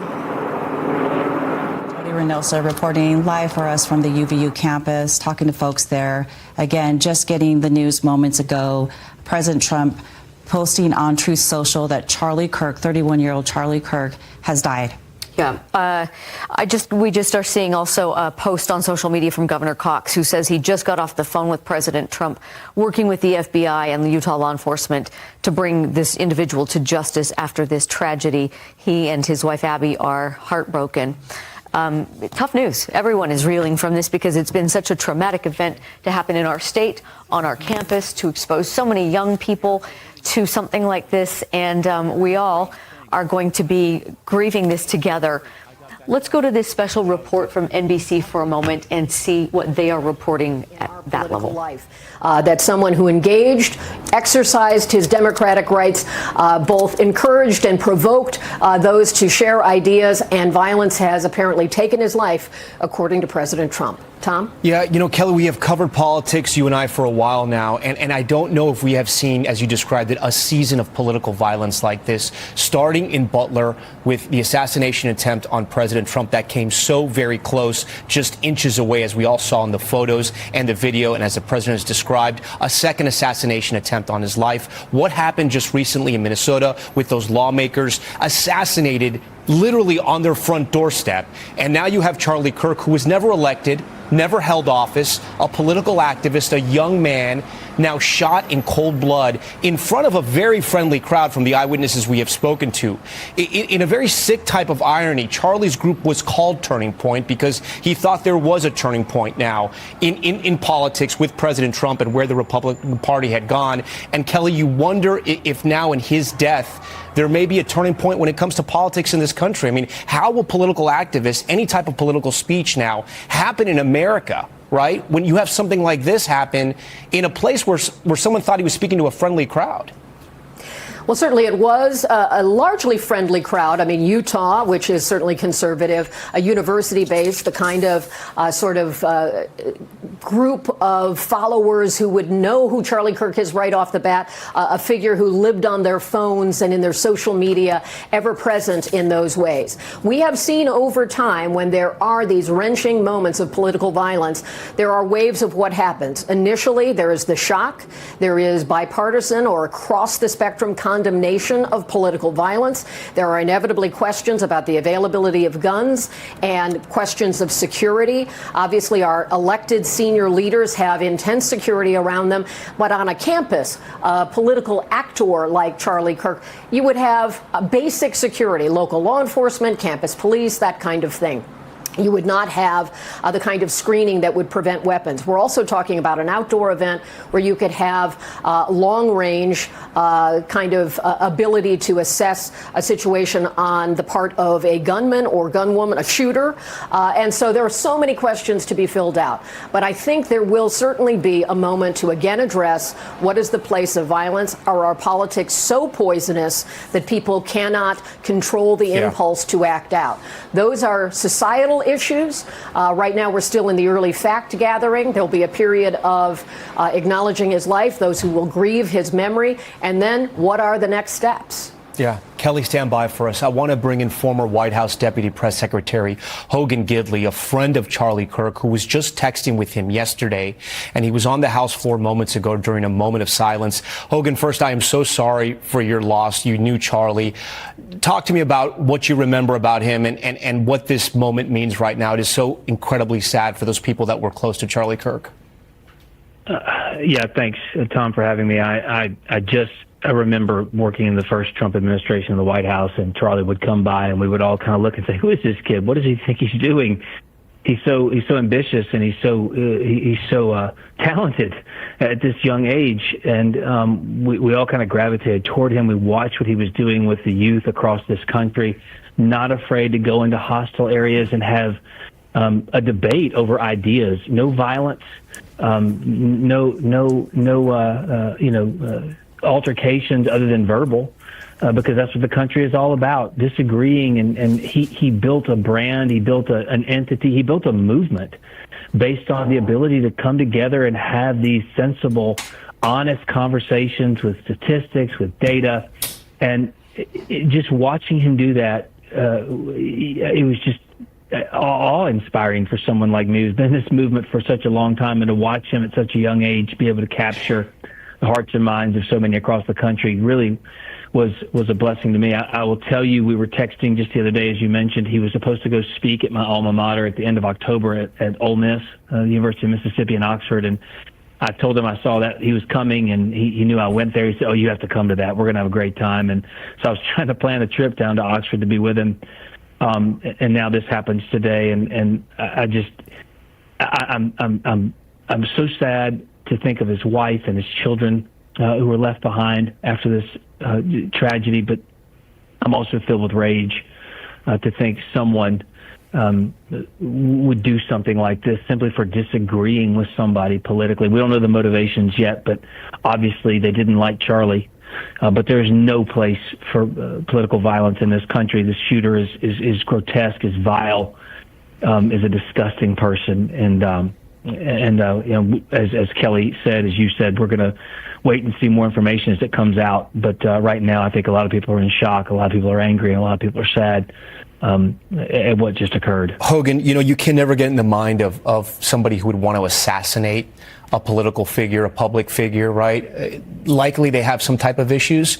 What was it you think about Charlie that would compel someone to do this, in the sense that he, like I said to Kelly, he was not elected. He had never held political office, but he had a huge platform, millions of followers on social media. But he's not a household name. If you're not really into politics, you likely don't know who Charlie Kirk is. And maybe even if you're not into Republican politics, you have never heard of him. We know him because we work in this space. You work with him closely, as you had said. But what do you think it was about Charlie that would have prompted somebody to do something as vile and as violent as this? Well, there is nothing about Charlie that would, should, or could push somebody to do something like this. That is unacceptable, regardless of your thoughts of his policies or his positions. There is no excuse, there is no reason, there is no rationale for this behavior in any form or fashion. I don't care what Charlie Kirk said, what he did, no excuse for this at all. And what is so frustrating is, as the tensions in this country continue to get ratcheted up, you brought this up at the beginning of the segment, we had a former president, a candidate, dodge a bullet in reality, was shot in the ear, and then another assassination attempt was foiled. And now we have someone like Charlie Kirk as well. You mentioned not elected, true, but someone who just wanted to go on these college campuses, and as they used to be places we could share ideas and debate ideas, it seems like they've become petri dishes or cesspools for silencing and censoring voices that differ with your opinions. And so there is no reason for anyone to want to attack Charlie Kirk. There is no reason that is legitimate by any stretch of the imagination. We don't know this person. We don't know the motivation, as you said. However, this is just flat out evil. Yeah, flat out evil, and it speaks to sort of how large of a figure Charlie had become, if you will, Hogan, right? He had become someone who, when we just see that video in Utah, thousands of people had shown up. We've been listening in to NBC News special report on Charlie Kirk, confirmed by President Donald Trump on Truth Social. 31-year-old Charlie Kirk, founder of Turning Point USA, was shot and killed at the Utah Valley University State Campus earlier today at an event that was fairly a friendly crowd. As you know, if you are familiar with Charlie Kirk, he is on this America Comeback tour where he travels across the nation to different college campuses where there is debates and political discourse. And we have been getting statements from, as you can imagine, from local leaders. We want to share with you what Governor Spencer Cox has written on X. In part, it says, quote, "Working with the FBI and Utah law enforcement, we will bring to justice the individual responsible for this tragedy. We are praying for Charlie's wife, daughter, and son." And we should note UVU has confirmed they do not have a suspect in custody at this time, Deanie. And here's a statement from President Trump. "The great and even legendary Charlie Kirk is dead. Melania and my sympathies go out to his beautiful wife, Erica, and family. Charlie, we love you." Those are the latest developments, even as we are still seeing troops and police officers, law enforcement, going into buildings on campus. Let's check back in with Mike Hedrick to see the latest now that this information has been confirmed. Mike? Yeah, so Deanie, again, I'm right here at the center. Anyone who knows and comes off of University Avenue comes through this area. This huge roundabout here on UVU's campus is where you go to park, and you can see all other cars have been cleared out. Look around here. You can just see a lot of flashing lights, police vehicles.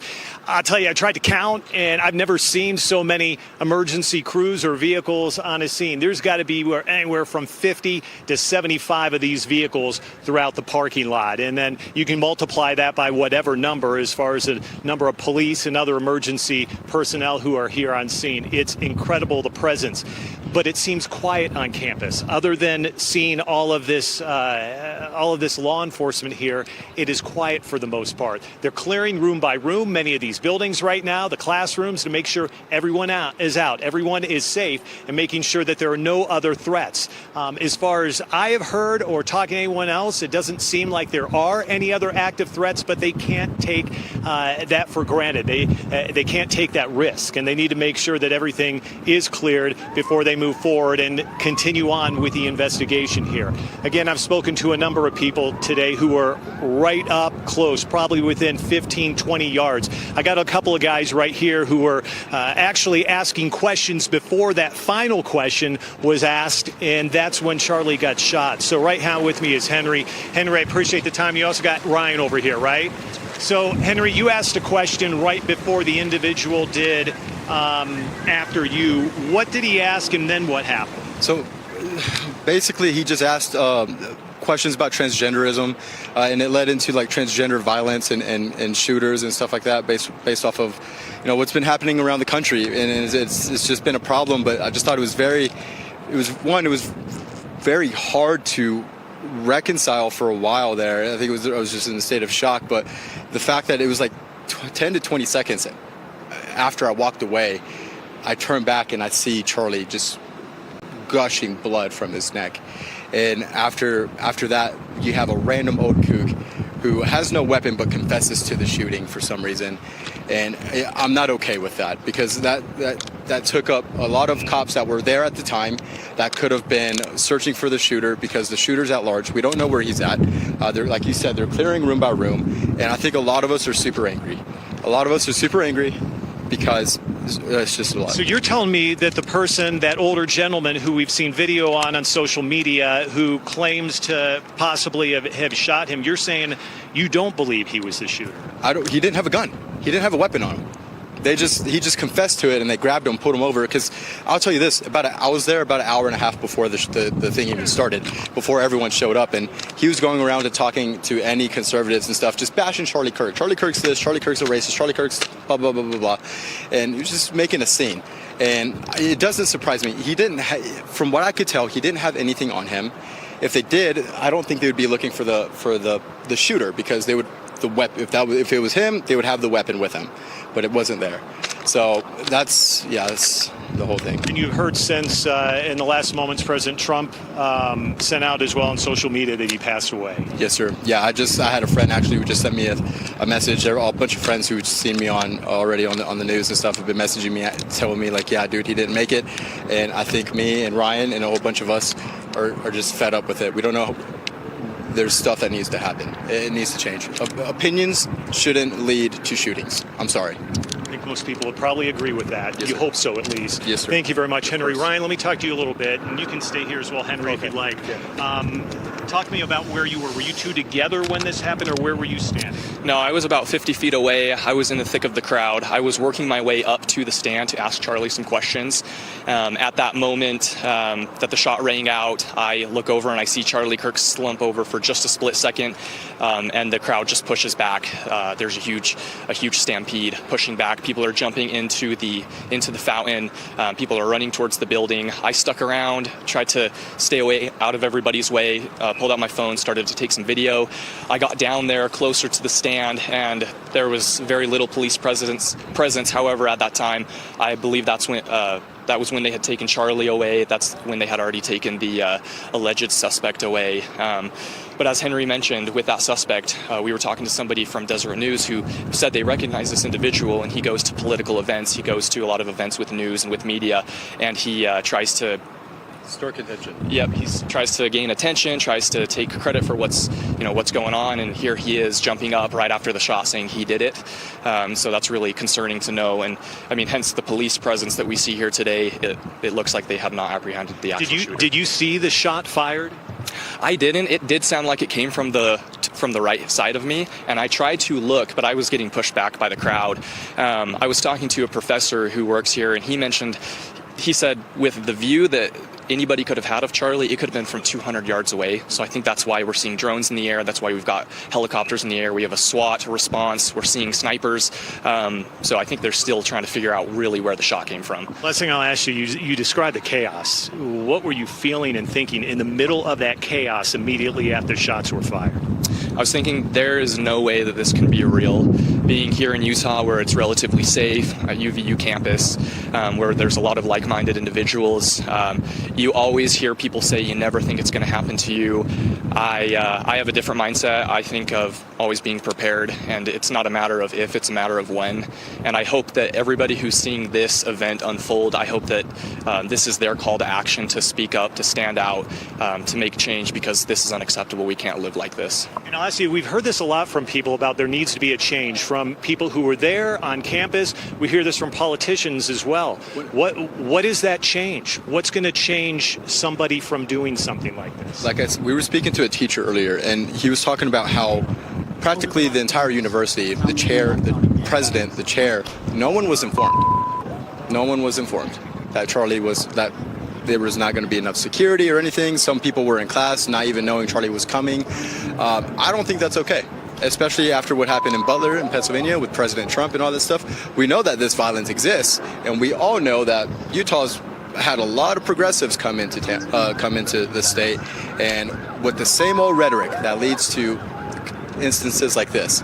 And I think it's the rhetoric of people saying like, oh, well, we saw people that were smiling when it happened. We saw people that were like, oh, good shot. All from, this certain group of people. That's not right. That's not right. Both of you, thank you very much. I appreciate you taking the time. I'm glad you're safe. I appreciate you sharing your stories and your eyewitness accounts. So thank you. Yes. Best of luck to you. Thank you. So, Deanie, as we kind of wrap up that conversation, it's very similar to a lot of other people we spoke with. It's really a surreal situation that happened here. Conservative town USA, that's really what this is. And so a lot of people would not think that something like this would happen. And again, we're still trying to figure it out. Police are still trying to figure out. You still wouldn't have this presence out here if they weren't still trying to figure out exactly what happened. So we hope to get some of those answers at some point today, but I think it may take a while. Back to you. It's disturbing to even hear that kind of testimony and those kind of interviews from students, from young people who had to witness that kind of stuff. Again, if you are just joining us, President Trump confirmed on a post on Truth Social, Charlie Kirk, 31-year-old Charlie Kirk, founder of Turning Point USA, has died after being shot at an event held at Utah Valley University just a couple of hours ago. And I just wanted to read a little portion of that post from President Trump, where he says, quote, "No one understood or had the heart of the youth in the United States of America better than Charlie. He was loved and admired by all, especially me, and now he is no longer with us." And President Trump also added, "Melania and my sympathies go out to his beautiful wife, Erica, and family."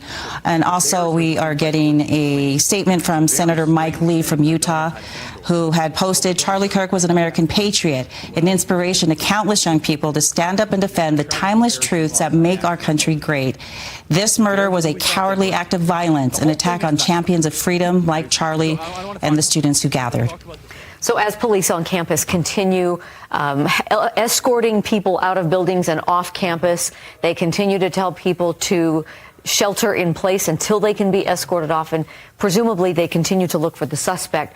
We're just trying to bring you updated information as we can see it coming out. One of the latest bits that we've seen is an update from the University of Utah.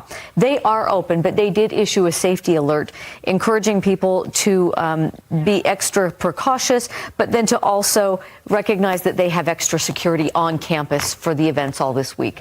Let's go to Andrew, who is also on campus. Andrew, you've been talking to people all day. What have you got at your location? Well, actually, I just wanted to give you a quick scene setter of what we're looking at, because as this situation is getting sorted out and they're going room to room, we're seeing some swift movement over here just south of the Fugal Gateway building, which is directly south of where the shooting took place. And so you see that this Jeep that is speeding off here, it looked like a few guys dressed in fatigues getting into that vehicle and heading off quickly. Just before that, we saw like I would call it a Bearcat-like truck. I don't know if that's the actual description. It also took off off in a hurry. Just prior to that, we saw people in SWAT gear as we're just looking at that vehicle exiting. We did see some swift movements. We saw some police running south, but at the same time, we saw some people rushing into the Gateway building. Again, they're in the process of clearing campus. So walking and going place to place, that can be expected, but we just saw law enforcement rushing to a different location unknown to us. And so that makes you wonder exactly what is going on with those people right now. But just wanted to give you an idea of the situation, that it is continuing to evolve here with the police response. And again, just resetting, if you're just tuning into us, we saw several SWAT people get in vehicles and book it that way, and then up out toward the south end of campus. So we don't know exactly where they are going. Just prior to that, though, and this, I just want to point you this way, as you see, well, between the trees, you might be able to see the legs of a SWAT officer rushing in toward this building. We've seen a lot of attention on the Fugel Gateway building, which is what this is, again, directly south of the shooting area. And so presumably going in to clear it, but we don't know if there is anything more pressing than that in this building. But again, in a larger scale process of clearing the entire campus, can't imagine how a grueling of a process that is, understanding how many rooms there are on a college campus where as many as 50,000 students go to school. It's just wild. But that's what we've just been seeing in the last few minutes. We'll toss it back to the studio, try and see if we can get some more information at some point. All right, Andrew Adams reporting live from UVU campus for us with that update. Thank you. We appreciate just the updated information and seeing that this is still, UVU has reported this is still an unfolding situation. We're seeing that. Police dogs still on campus, officers still speeding to different places. We don't know what the latest developments are, but we will keep you posted, and that's why we keep checking in with our various reporters who are in different spots on campus. Let's check in with Dan Rascone. Dan, any movement on your end of campus? Yeah, that's exactly what we're seeing out here on our end also. We're along University Avenue here and also I-15. You can see officers just behind me here. I'm not sure exactly what's happening here, but they're trying to get out of the way as far as getting over the curb here and flipping themselves around so they can race off to another area. So I'm not exactly sure where these officers are going, but they seem to be heading down towards I-15. That's basically the northbound lanes there of I-15. We see another one racing off right there. So something must be going on where we could obviously see officers jumping in the vehicles right here. And as you see, here we go. Another car that's going to be heading kind of the entrance here. This is the entrance to northbound I-15 along basically right next to the UVU. So I don't know if maybe there's somebody that's been found or the possible shooter that's been located or what happens there. But again, we're seeing a lot of activity, a lot of SWAT members also running across campus to a variety of different areas. But you can just give you a little bit of a picture here. If you were to come off of I-15 here and University, you could see, and then you start heading basically towards UVU, just all this police force right here in this area. And then as we kind of flip around here, it's just completely congested here. And then we go all the way to where that roundabout is, kind of where Mike Hedrick is. And that's where you see all of the congestion there with all of the police officers and all of the agencies from a variety of different places. But again, as everybody's been kind of mentioning here, suddenly we're starting to see a lot of activity as far as officers racing off to different locations. What's interesting, though, is that we saw some officers going this way. Now we see these officers coming our way here. So again, we're not really exactly sure what's happening, but apparently there's a lot of activity as far as officers try to get to a variety of different locations right now. But the stories have just been horrendous to be able to hear some of these students describe exactly what they saw out there. We've been hearing all day long here, one story after another, about the trauma that they experienced as they saw Charlie get shot there. Many of them describing in detail kind of what happened, where the bullet hit, the blood that they saw. So many of these students are saying it's going to be difficult to get back to campus here. And that's going to be one of the big questions here, is trying to get back to campus and trying to get back to reality again as far as getting back to their studies. This is an experience that many of these students told us time and time again that they will never forget, that this is something that they'll never forget in a lifetime. And so very sad, very tragic what happened here, very upsetting. But again, a lot of police activity kind of happening here and there behind us. Another vehicle here, another city police officer from Orem trying to get out to get to another location. So again, we're just seeing this kind of spread out as far as officers trying to get to different locations. If we can find anything out as to what's happening out here, we'll of course bring you the latest. Deanie, back to you. Yeah, great job out there, Dan, and we just appreciate the perspective as we unfold and learn more details. And to that end, we just got a statement from Utah Valley University, still offering a phone number to students or anyone who might still be on campus if they need a police escort out. So as recently as within the last few minutes, they're encouraging people to call a number so they can get escorted out of a building or off campus. And that is an active situation for people who are still on the campus. And Deanie, we are continuing to get reaction basically from the death of Charlie Kirk. I'm just receiving one here from State Senator Mike McKell here from Utah, who posted on X, Charlie Kirk was a father, a husband, a family member, and a friend to many. This violence needs to stop. I'm praying for his family. This loss is immense. Well, let's go check back in with Daniel Woodruff, who is also there on the UVU campus for us. Daniel. Yeah, so we're on the west side, and if you look just over there, that is where the shooting of Charlie Kirk happened. You see a tent. On the outside, it says, "Prove Me Wrong." That was the name of his tour, and he was speaking in that tent on a chair. We've seen from videos on social media, and there were people on those bleacher-type areas watching and listening when the shots rang out. We've seen police officers over there. In fact, a little bit ago, an interesting sight, there is a walkway, a sort of a sky bridge just before the tent, and we saw a number of SWAT officers running, and that's kind of lines up with what Dan has reported and Mike, that there seems to be this activity on campus as there is confusion and uncertainty about exactly where the shooter is or shooters. We don't know a lot of information. As we know, UVU initially said a suspect was in custody, and now reports from NBC News and others say that a suspect is not in custody. And so some of us in the media have been just talking among ourselves about wondering about where we're located and what else might be going on here on campus. I also want to have my photographer pan off to the right there. You can see in the parking lot directly to the south of where we are a number of law enforcement officers. I don't know what agency they're from, but they were just patrolling the far west part of campus, and that is something that we have seen more and more of, these uniformed and well-armed law enforcement officers that have been coming to this area to walk around and go toward the area where the shooting took place. We've also been hearing from people who, in fact, let's look over at the building there. It looks as if law enforcement officers are actually escorting some people out of the building there. It looked to me like they were students, but we've been told that UVU has given people a number to call if they were still on campus.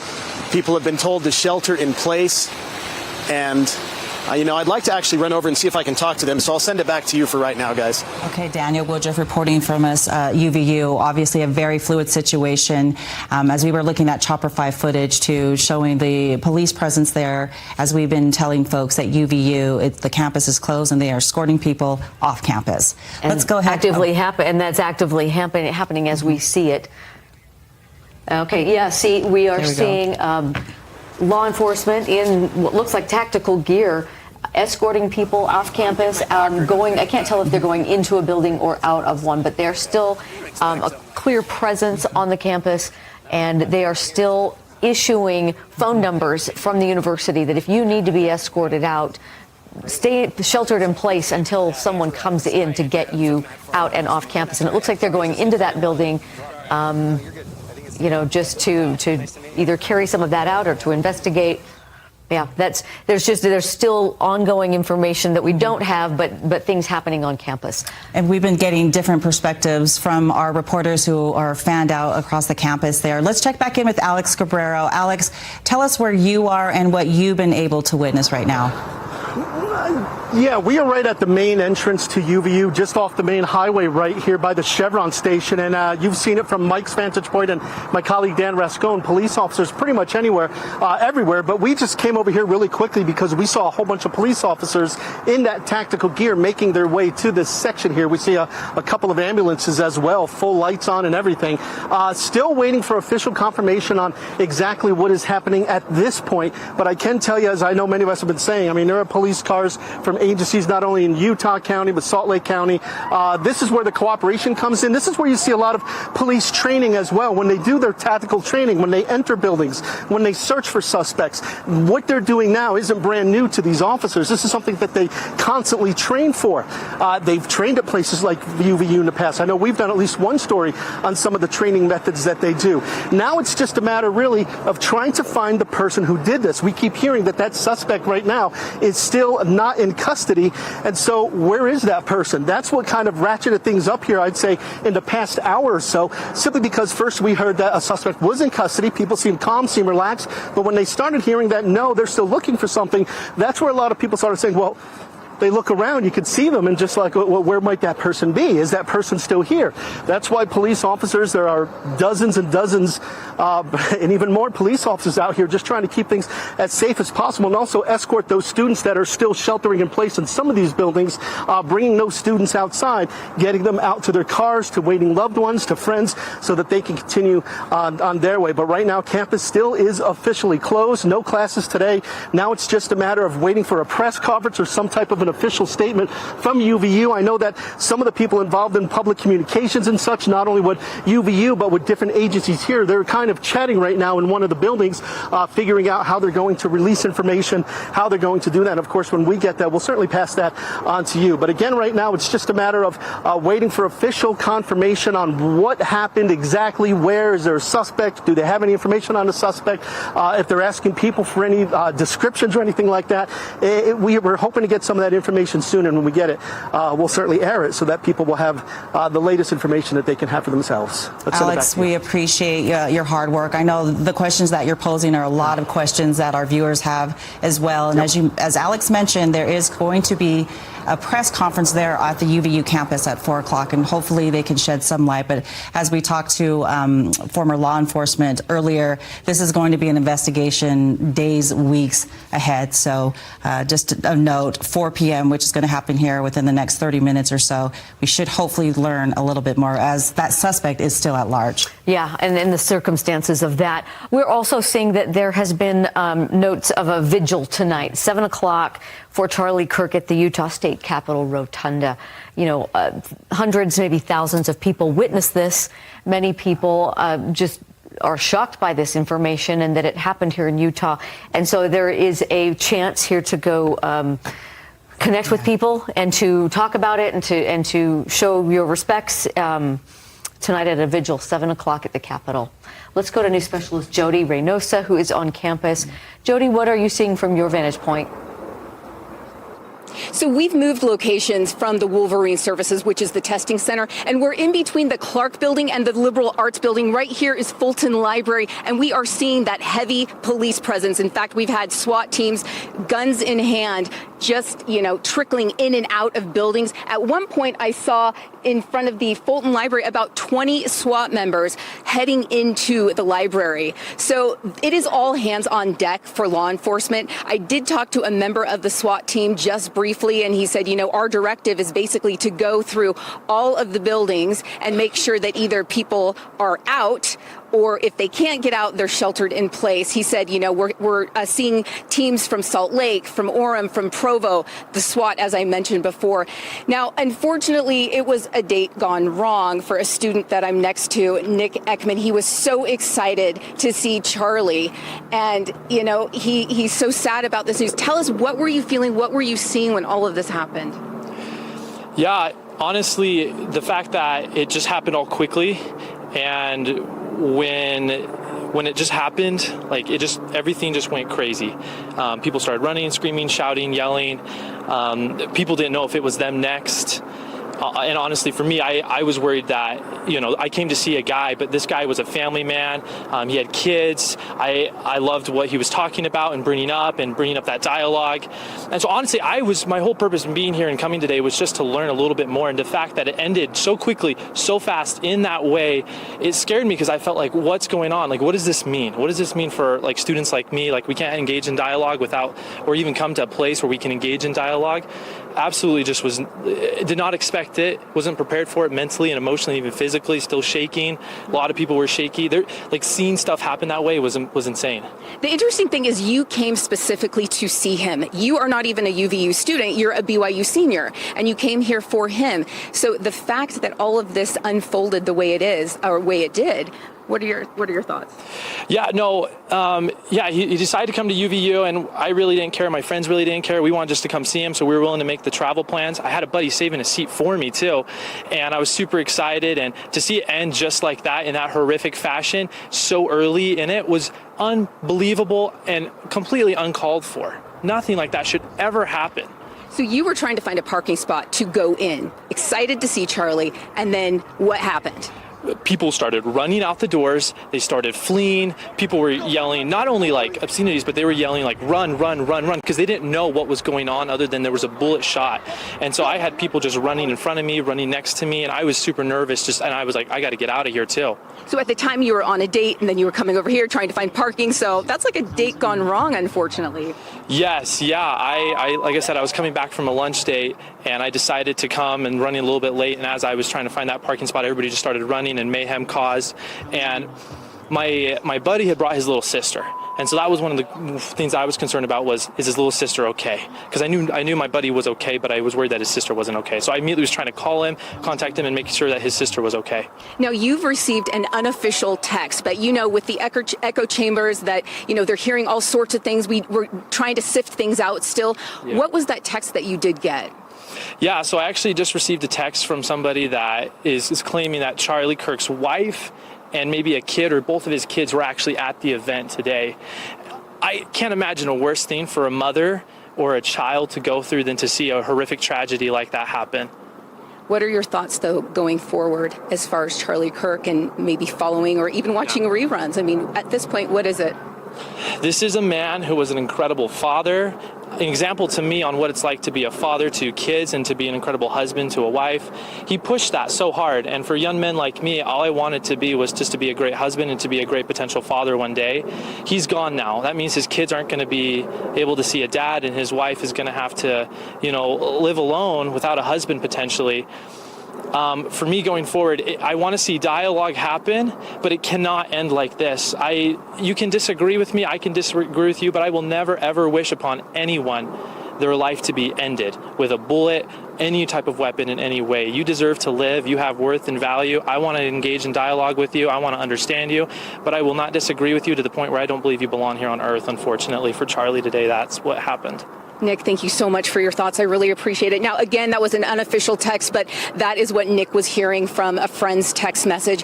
And along the same line of thought, a lot of people, a lot of students I've talked to say it's about respect. Even if you don't agree with somebody's political, side that they're on as far as different sides of the aisle or whatever the topic is, it's about respect and having that dialogue without violence. I'll send it back to you. Jody Reynosa, we appreciate that insight and that report there from the UVU campus. And I did want to mention, Deanie, that we are hearing from Turning Point USA. Of course, Charlie Kirk was one of the co-founders there. A spokesperson saying Kirk was, quote, murdered by a gunshot at Utah Valley University. We ask that everyone keep his family and loved ones in your prayers, and we ask that you please respect their privacy and dignity in this time. We're also seeing statements come out, one from the Utah Commissioner of Higher Education. Of course, this happened on a college campus. So just, again, re-emphasizing that there's no place for violence on college campus and condemning that. We also saw a statement from the Utah Chiefs of Police talking about this outdoor event, that his death was confirmed, and that they are united against violence in all forms. Free speech and respectful political discourse are vital to ensure the health and vitality of our democracy. And I'm sure we will see many of these kinds of statements come out today as people process and take inventory of all that's happened today. And Daniel Woodruff, he's been kind of getting a sense of that as he's been talking to people there at UVU campus. And I know your focus right now, Daniel, is the heavy police presence there. You were kind of painting a picture of what you were seeing as far as police and tactical gear. Yeah, we've seen police. In fact, a little bit earlier on our air live, you saw some officers escorting a group of women out of the building that's just to the south of where the shooting took place. The shooting happened right behind me here on the west side of the campus. And I went over and I talked to the women. They didn't want to speak on camera, but they told me that they had been sheltering in place for several hours. UVU had put out a phone number for people here on campus to call if they needed a police escort, and so police went and escorted them to their cars. This campus evacuation literally is still going on then, because the shooting, according to UVU, happened about 12:10.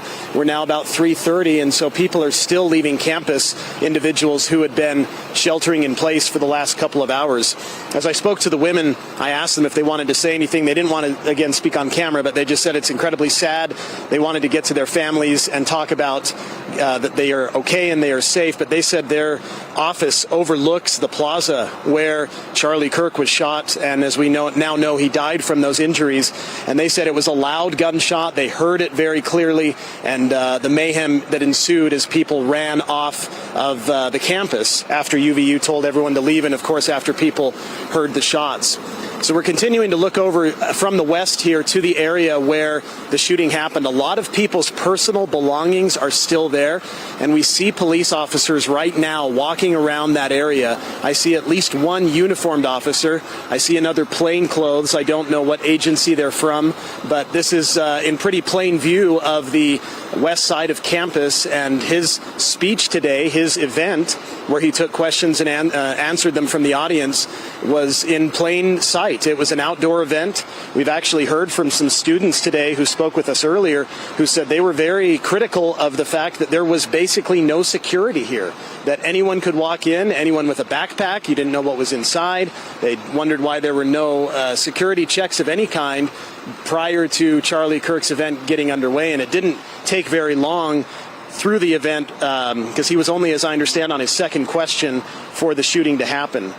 The somber mood here on campus is notable. I know we have a lot of police presence, but we've seen people here not leave campus. I know UVU's been asking people to leave. There was a group over by the trees there a little bit ago. They've since left, and one of our photojournalists approached them after we learned that Charlie Kirk had passed away, and they were crying. They didn't want to speak with us about it, but this is a very somber mood here on campus as the gravity of what's happened is sinking in, that Charlie Kirk was shot in open air here on a public university, a state university campus, and ultimately died from his injuries. And we've talked with people today who were excited to hear from him, and they were here early, they got good seats, they were up front, and they saw him get shot, they tell me, in the neck, and just the mayhem and chaos that ensued after that. So as we are here on the west part of campus, other than that, it is fairly quiet. We see occasional law enforcement presence walking through. Again, we see occasional law enforcement presence in the area where the shooting actually happened, and a lot of law enforcement over to our south, where we've already had reports from Dan Rascone and Mike Hedrick. But that's kind of the mood here, and UVU again is asking people if they're still on campus, give them a call. They'll have a police escort to get them off. Back to you. All right, Daniel, yeah, you summed up some of the people that you've seen there crying and having some real emotional reactions. And that's a lot of the things that we are seeing here on social media and hearing people communicate is the shock, the sadness, even anger that this happened in Utah, and that this would happen on a campus, on a college campus, at a peaceful event that involved political dialogue. And for that and many other reasons, some people have organized a vigil on campus. I mean, not on campus, at the Capitol tonight. It's at 7 o'clock. It's a vigil for Charlie Kirk at the Utah State Capitol Rotunda. It's hosted by the Utah House of Representatives so that anyone can go and, again, have a chance to debrief, have a chance to express the emotions of the day. It's been a heavy day, and there are a lot of people who are feeling that right now. Yeah, and we have certainly been getting a sense of that from Alex Cabrera as well as our other reporters out there. But let's go ahead and check back in with Alex. And I know the last time that we talked with you, Alex, so many questions, not getting those answers right now, but you're out there, you're able to talk to people, just get a sense of what they're going through right now with the passing of Charlie Kirk. You know, honestly, shock. They can't believe that it happened. You know, I know shootings happen often in the United States, but they shouldn't, and they shouldn't happen like this, especially when there's somebody just giving their opinion, somebody debating, somebody who's well known for traveling across the country doing these sorts of speeches and such. So a lot of people came here that aren't even students at Utah Valley just to hear some of that, whether they agree or not, just to be part of somebody who, you know, well-known figure. And now for this to happen, there's a lot of shock. Students continue to leave buildings. We see a lot of police officers here escorting those students out. We also see a lot of ambulances here with the city of Orem just on standby for what may be needed. They don't know. But again, as I mentioned maybe 10, 15 minutes ago, this is something that first responders, law enforcement officers, firefighters, medics, this is something that they train for. So having a response like that is what they train for, as well as this. Mark, if you turn around and show just the number of police cars here that we're dealing with, unfortunately, we're good at this. You know what I mean?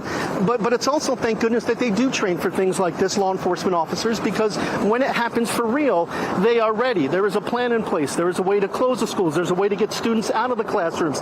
There's a way to screen students that are leaving the area. There's a way to deal with traffic. And that's what we're seeing here now off of University Parkway is a lot of traffic. Even though I think most students and administrators have left the area now and been able to leave campus, there are a lot of people coming here to University Parkway just to see this. And I've seen a lot of people in their cars just taking pictures of the scene here on University Parkway, going slow, going by, just because I think they're in shock too. They can't believe that this happened here in Utah on campus to somebody well-known like Charlie Kirk. So at this point, yeah, there are a lot of questions. The answers will eventually come. We may not like the answers. We may not want to hear the answers, but they will come at some point. And I think that press conference here is in about 20 minutes or so where we will start to get some of those answers and be able to ask some of those questions to administrators and people involved. Was there enough security? What was the plan if something was to go wrong? All those will be questions that will be asked, and we will hear the answer to those questions. But now, honestly, it's just a matter of worrying about Charlie Kirk's family, those who know him, those who love them, and also the students who witnessed this. We interviewed quite a few students who heard the gunshots, hit the ground, started running, scared for their lives. You know, they've all seen the videos. They've all seen the news stories in the past when somebody yells gun, mass shooting, active shooter on the loose.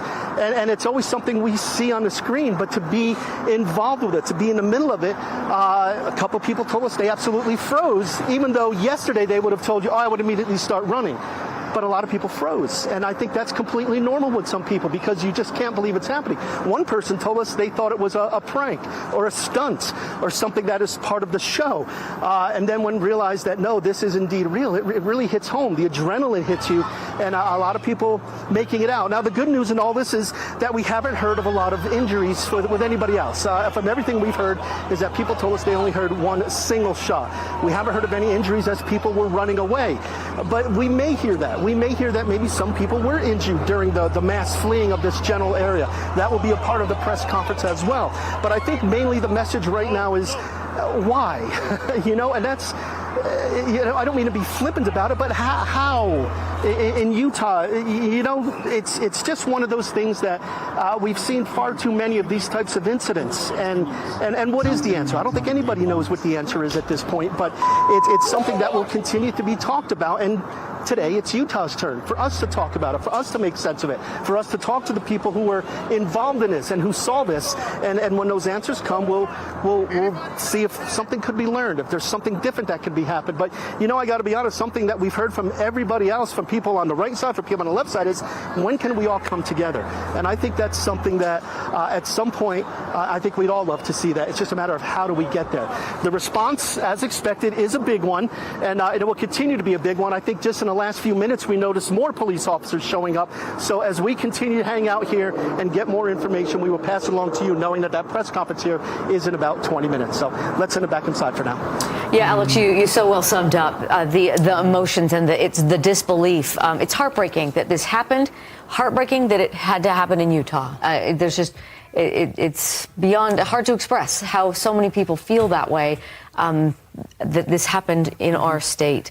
I wanted to read out, we are expecting an update in just a few minutes. I wanted to read a statement from Lieutenant Cam Roden from the Utah Highway Patrol, who regarding whether a suspect has been arrested. He said nothing is confirmed right now. Hopefully we will get an update on that particular question, because that's really the thing that is still outstanding is, do they have someone in custody? Is there still a threat on campus? And the fact that they are still escorting people out and telling people not to leave until they have an escort, there does seem to be that issue of safety.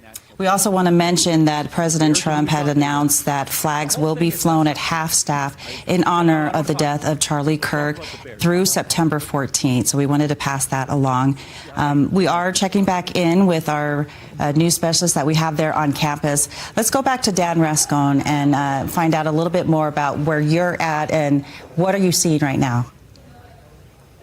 All right, Tamara. Well, we're inside one of the auditoriums here on campus where a press conference is scheduled to take place in just a little bit. We're saying we're being told right now it's supposed to be about 4 o'clock. You can see the media obviously setting up, getting ready for this press conference. But a lot of what we've been talking about here, as far as trying to get some answers, has this suspect actually been caught? You know, what's the latest on this investigation? What went wrong here? Those kind of answers we're hoping to be able to get here shortly. It's going to be pretty much a who's who here in Utah, all the leaders. We're going to have the governor here is what I'm being told. We're going to have the FBI here. We're going to have the Department of Public Safety top brass here also. So there's going to be a lot of different people that are going to be here, the main players as far as knowing what's going on in this investigation. As we've been hearing all along, this is just devastating as to what happened here at UVU. Obviously, this is a campus that has been safe for the most part as far as any kind of activity like this or a shooting like this or anything that where they have political people come here all the time. And so this is not unusual to be able to have different events, different things taking place on this campus, and then to have something like this, everybody is just in shock here. So again, we're hoping to be able to have this press conference here at 4 o'clock inside of this auditorium here, and hopefully be able to get some of those answers. But I'm being told from the FBI and also from the governor's office and also from the Department of Public Safety, all of those people are expected to be here. It's just a matter of trying to get some of those individuals here. You saw some of the traffic outside. You saw where Mike Hedrick is at and Alex Cabrera and some of the others there with all those police activities outside the campus there. It's a full house when it comes to police agencies and the number of officers here, the number of SWAT. We've been seeing, we showed you just a short time ago, we saw some of these SWAT members running, going in a different direction, racing down the street. We see them carrying all their gear as far as, their rifles and everything else like that. And so, there's a little bit of that. So we're hoping to be able to get some of those answers maybe as to what happened there or why were officers rushing to get to a certain location or why were they off to that or that location. But again, these officers combing the entire campus. We've been seeing that all along. We've been seeing officers and SWAT team members going basically from building to building, going inside, clearing them. Even for us to be able to get into this building, we had to go through security to be able to be here. And so they're very tight right now. All the doors are locked here on campus. Everybody, it's pretty much shut down for the most part. But again, a press conference expected to take place here in the next 20 minutes or so just behind me. And we'll, of course, bring that live to you as soon as we have that. And we're hoping to be able to find some of these answers. The scary thing out there, of course, on everybody's mind, if the shooter has still not been caught, where is he? Is he still on campus here or is he off somewhere else? Did he take off, flee the scene? Could it be another location? And so there's still a lot of weariness here and a lot of people just on edge in regards to, what happened and then also what could happen if the shooter is still here on campus. We'll send it back to you guys, but again, we'll come live out here as soon as this press conference happens. All right, Dan, we're glad you're in the spot where you'll get the information first. So we will be checking back in as soon as we need to, as soon as they get started. I wanted to read, we just had a statement issued by the Church of Jesus Christ of Latter-day Saints. They have issued a statement following the shooting of American political commentator Charlie Kirk. The statement reads in part that it is with great sadness that we learn of a shooting that took place at the Utah Valley University, resulting in the death of Charlie Kirk. Our prayers go out to his family at this time. We condemn violence and lawless behavior. We also pray that we may treat one another with greater kindness, compassion, and goodness. For members of the church, we reaffirm the Savior's teaching and admonition is to love our neighbor. And again, we do want to stress that the White House has lowered its flags to half staff. That was just within the hour or so where President Trump has made that statement, also suggesting on Truth Social that all American flags throughout the country should be lowered at least through Sunday. Let's check back in with Daniel Woodruff, who is out there on the UVU campus. You've been talking a little bit about the activity that you've been seeing around you and talking to folks. What can you tell us right now? Yeah, we've seen law enforcement here on the west side of campus because right behind me is where the shooting actually took place. We've also seen some law enforcement walking around in the area where spectators were sitting during Charlie Kirk's speech when he was shot at about 12:10 this afternoon.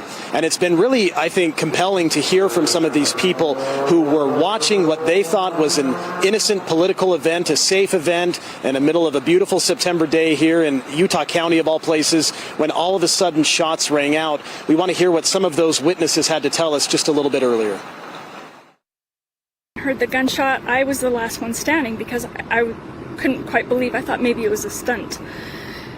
And then everybody fell to the ground. We all fell to the ground. I got pushed into some bushes. I stayed there. There was a lady with her elderly mom, and I said, "Is she okay?" Everybody kind of just didn't know what was going on at the moment. They were just sitting there like watching it like, "Oh, did he really?" I'm like, "Yo, dude, he got shot, dude. Get out of here now, dude."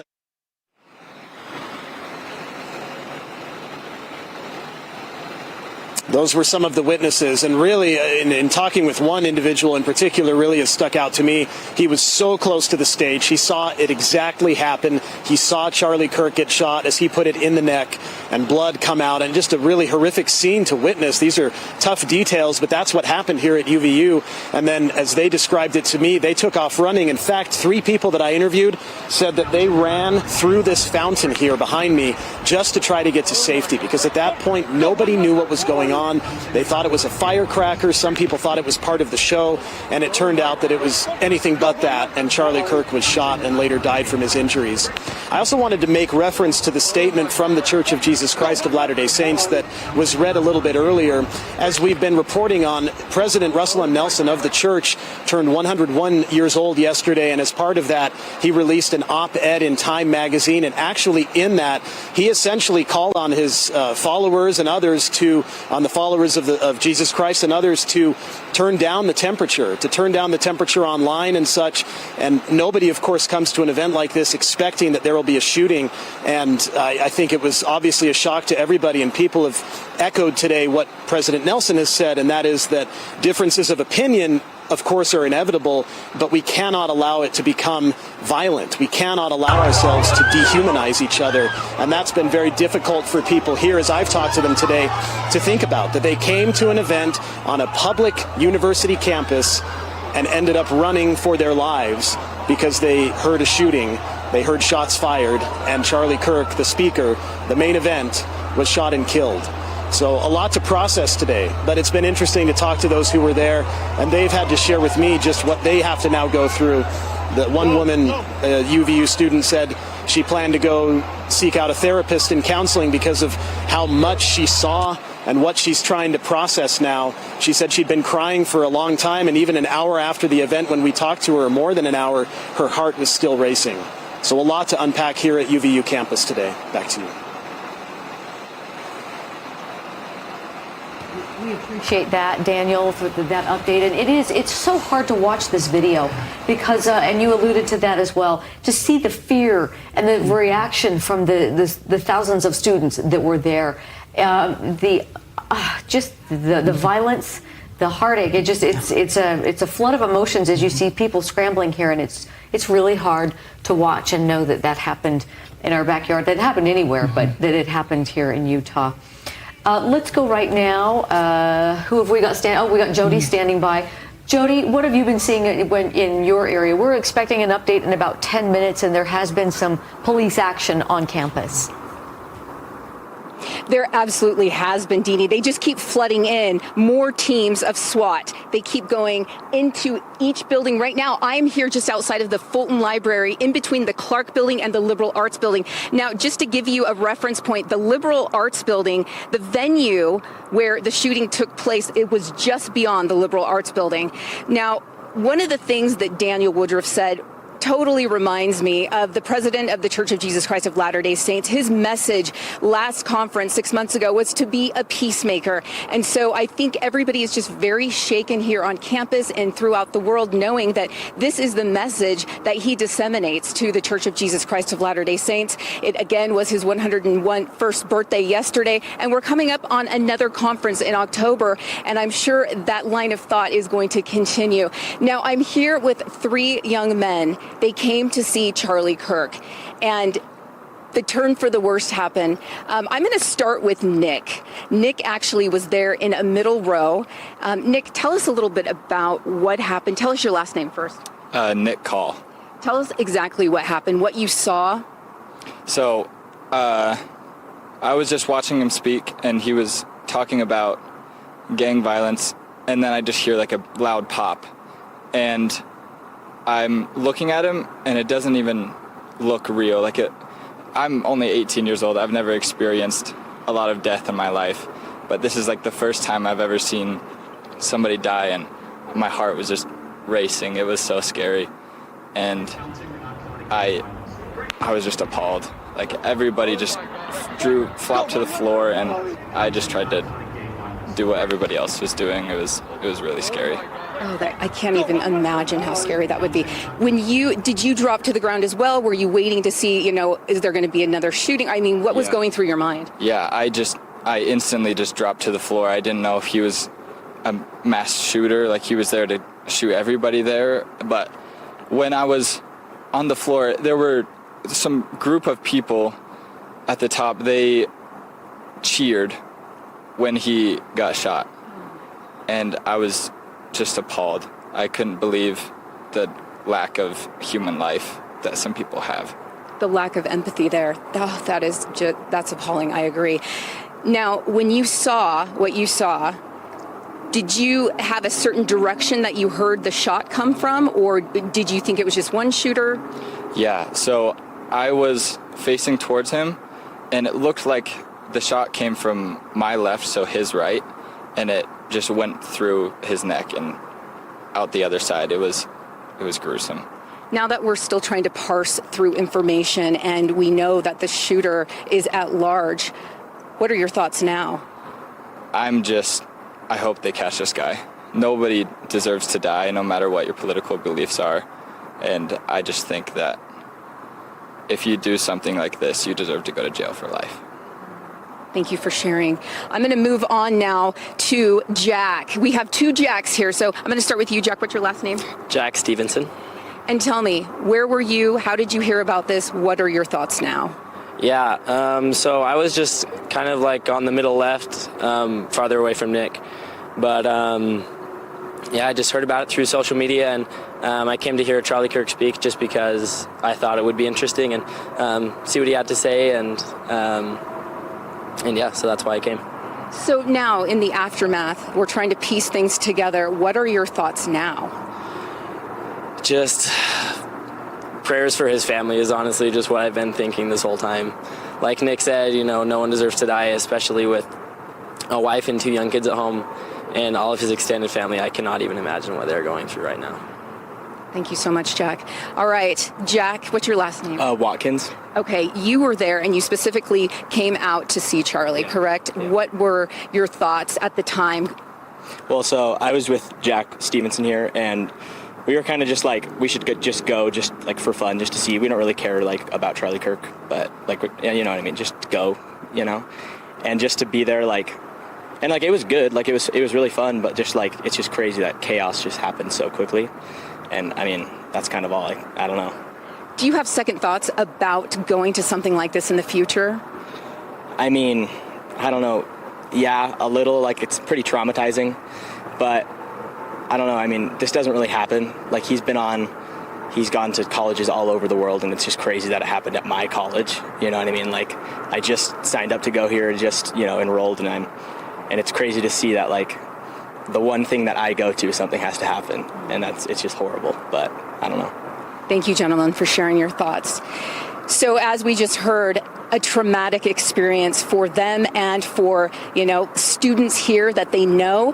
And the fact that this shooter is at large is very, very scary. So as we have information continue to unfold, we will let you know. I'll send it back to you. It's so unsettling to hear from those college students. That gentleman, I'm just 18 years old. That student who had just signed up. Jody, thank you for that report. Yeah. Okay, again, we are waiting for an update in about 5 minutes. In the meantime, we have some updated information. Let's check in with Sarah Martin, who is at the Timpanogos Hospital. Let's find out what information are you hearing there at the hospital, Sarah? Right now, Timpanogos Regional Hospital, we believe, we don't have this completely confirmed, but we believe this is where Charlie Kirk was taken after he was shot at UVU. Heavy police presence here on the campus of Timpanogos Regional Hospital. The hospital in lockdown, according to security personnel. All appointments for the day were canceled after about 1 p.m. The hospital here turning away patrons unless it's an absolute emergency, unless they're arriving in an ambulance or in an emergency vehicle. Right now, we do have a small group of supporters of Charlie Kirk who've gathered on the corner of Timpanogos Regional Hospital to show their support and to show that they are, here and willing to support. And we have one supporter here who's willing to chat with us. This is Matthew. Matthew, thanks for speaking with us. Thank you. Why are you here today? Why is this important to show up? Charlie has done so much for our nation, for America, for the youth, for the faith in America. And today feels like a Rubicon has been crossed by the left. And it's time for us to stand up for what we believe in, like Charlie, to take our liberty back and to really be the America that we're supposed to be. We're here to give support to Charlie and his family, and all of his supporters and his staff and those that were here today and those that have taken care of him. You've been here, it's pretty warm out here. You've been here in the sunshine for about an hour that we've been with you, and we've seen a huge number of cars drive by and some very vocal. Has that been a positive experience for you so far? What have you seen? Mostly positive. There's been some negative. Woman was filming us and she yelled out something derogatory to Charlie Kirk, which is disgusting, and we're seeing more of that from the left.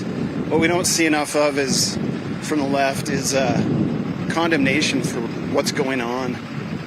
Just like this young girl in North Carolina that no one reported on for days. We're tired of it, and we're here to support America and stand up for what we believe in. Matthew Berry here to show your support for Charlie Kirk. We're so sorry for the loss today. Any other final words? God bless America. God bless Charlie Kirk.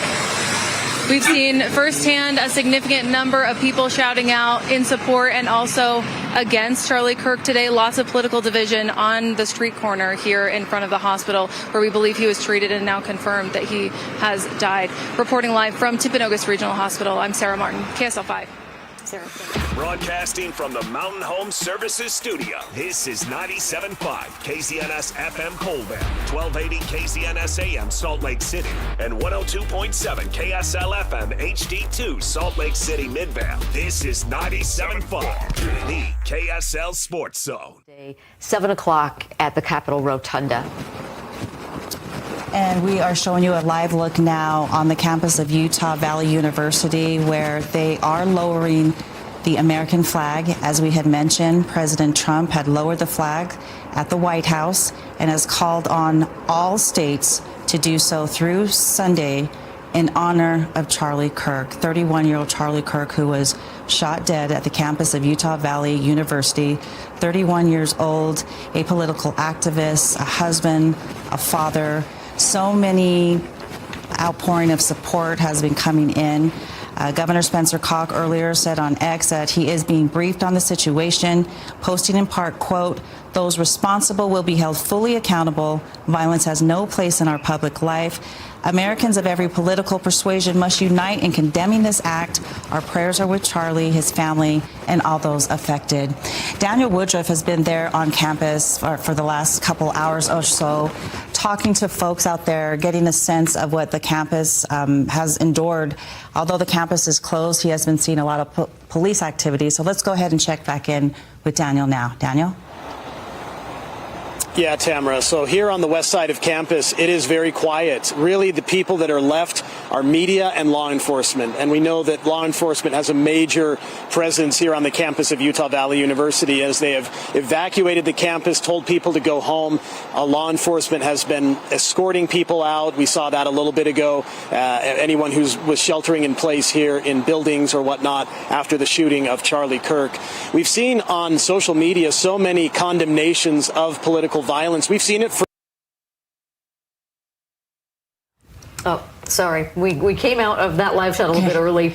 We do have a new statement coming up here from the Turning Point. That is the organization from Charlie Kirk, and it says, "With heavy heart that we confirm the death of Charlie James Kirk. He was murdered by a gunshot that took place during Turning Point USA's The American Comeback Tour campus event at Utah Valley University. May he be received into the merciful arms of our loving Savior who suffered and died for Charlie.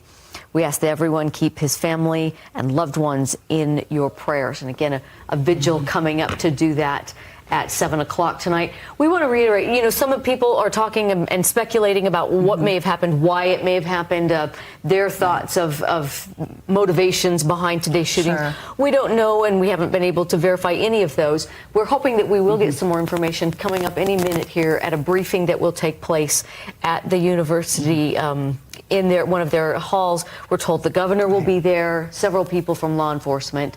And so we are just standing by as we wait for that to begin. And Alex Cabrero, he has been out there on campus for us as well. And I know there's been several questions swirling in your mind as you've been able to talk to students. I mean, your own niece as well. And we've been hearing from young students. It's just a flood of emotions. Let's check in with you now, because I know we're waiting for this press conference. We're hoping to get more answers, Alex.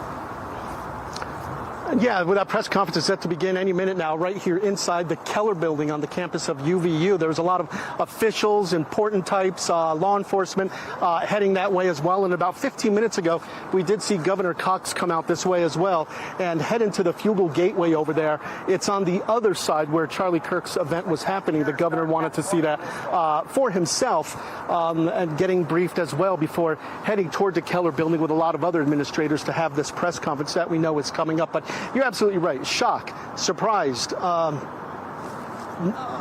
They don't believe it. I mean, I'm at a loss for words, too. It's just, you just don't expect something like this on a college campus at some kind of a rally such as this one. We've heard that time and again from students and also from a lot of young people who came here who weren't students at UVU, but just wanted to be a part of this, to hear what he had to say, whether they agreed with him or not, just to hear what he had to say. Something we showed you in the last 5 minutes, the flags back there at UVU, those green flags. We saw one of the workers here on campus lowering those flags to half staff, half mast out there. The American flag also here, also lowered as this took place now, what we're looking maybe 3.5, 4 hours or so ago.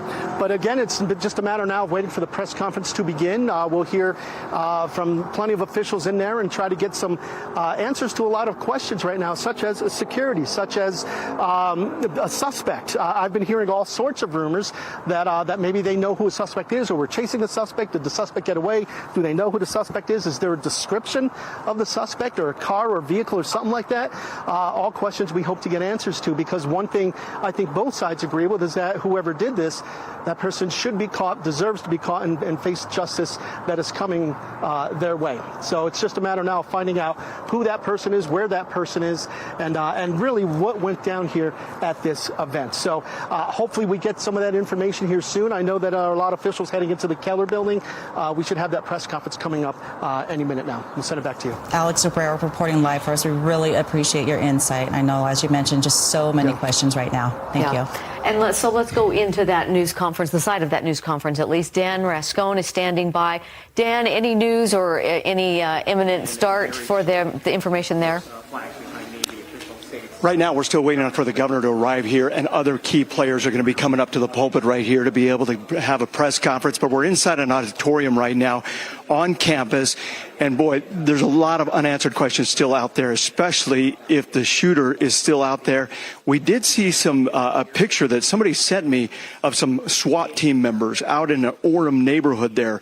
I don't know if you remember or not, but a little bit earlier we showed you some of those officers racing away as if to go to somewhere close by campus here. I don't know exactly what they were going to look for or anything like that, but somebody did send me a picture of some SWAT team members in a neighborhood there canvassing an area. So we're not exactly sure what they're looking at. But again, this press conference is expected to start at 4 o'clock right here, and we're expecting the governor to be here. We're expecting the FBI to be here, and also the Department of Public Safety. Again, this is the podium right here. We see it all set up. We're wanting to be able to talk to them. This is just a real tragedy. I mean, this is not only a local story or even a national story. This is going to be an international story here as to what happened here at UVU today.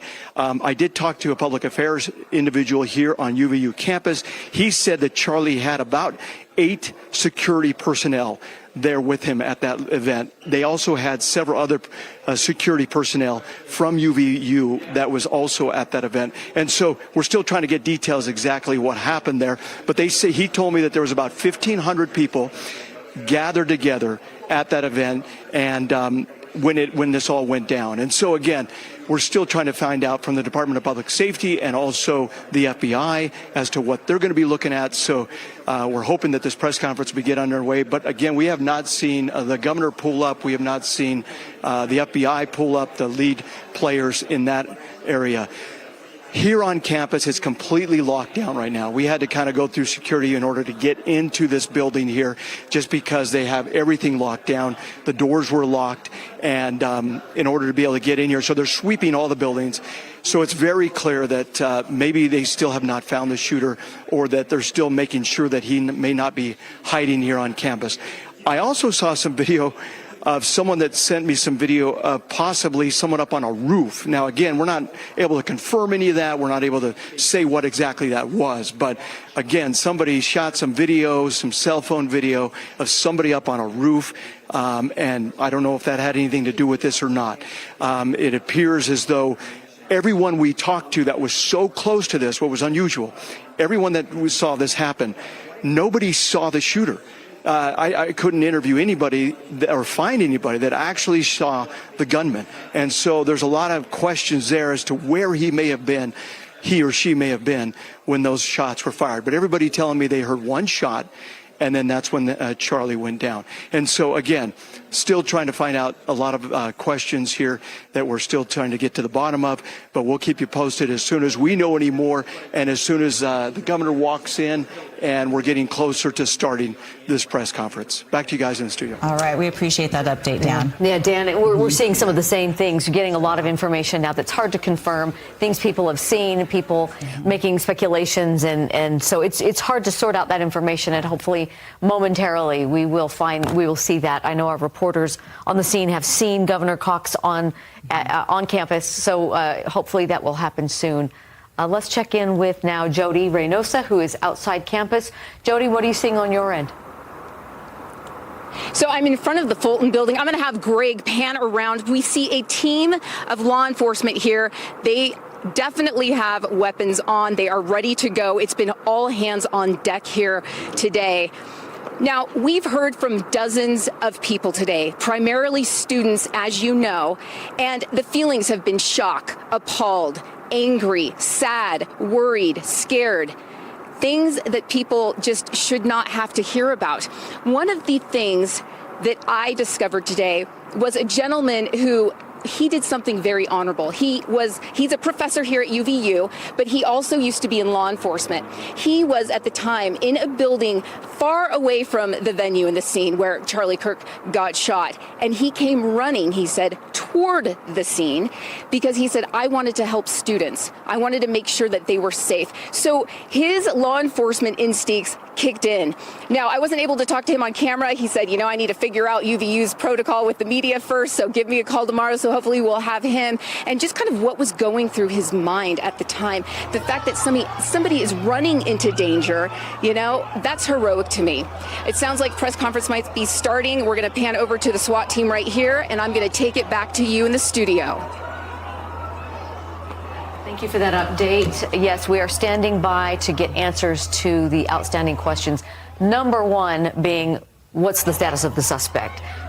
We've heard people reporting or a group of law enforcement in an Orem neighborhood.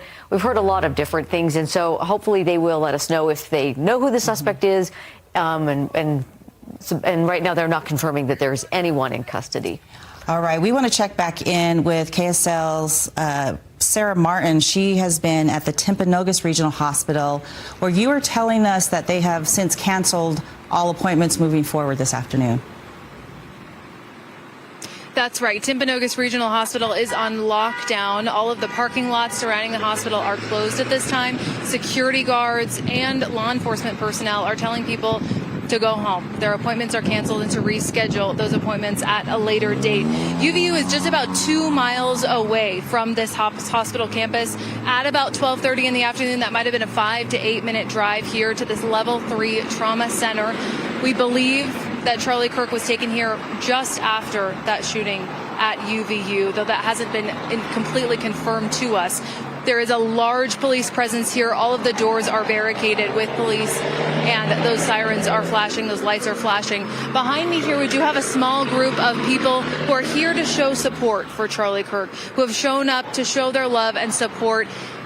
They're here because they're so worried about this situation. They've told me that they have been longtime supporters of Charlie's, that they've looked to him, that he's brought them hope in the past. And so to come here, to stand here in the hot sun for a few hours even, some of them have been here for more than an hour, feels like nothing. It feels like a tribute that is necessary, and a tribute that has brought a little bit of hope to this dark, dark day. Very sad about the news to hear, confirmed by President Trump, that Charlie Kirk did die. We believe he passed here at Timpanogos Regional Hospital. Again, all appointments are closed. It's not clear yet why he was brought to this hospital. We know there are a few hospitals within about a 5-minute range of UVU, but we believe he was brought here based on the number of police and the law enforcement personnel that are here on site at Timpanogos Regional Hospital. If you have any appointments here today, possibly even tomorrow, definitely cancel those today, but check in before you come here tomorrow morning as well.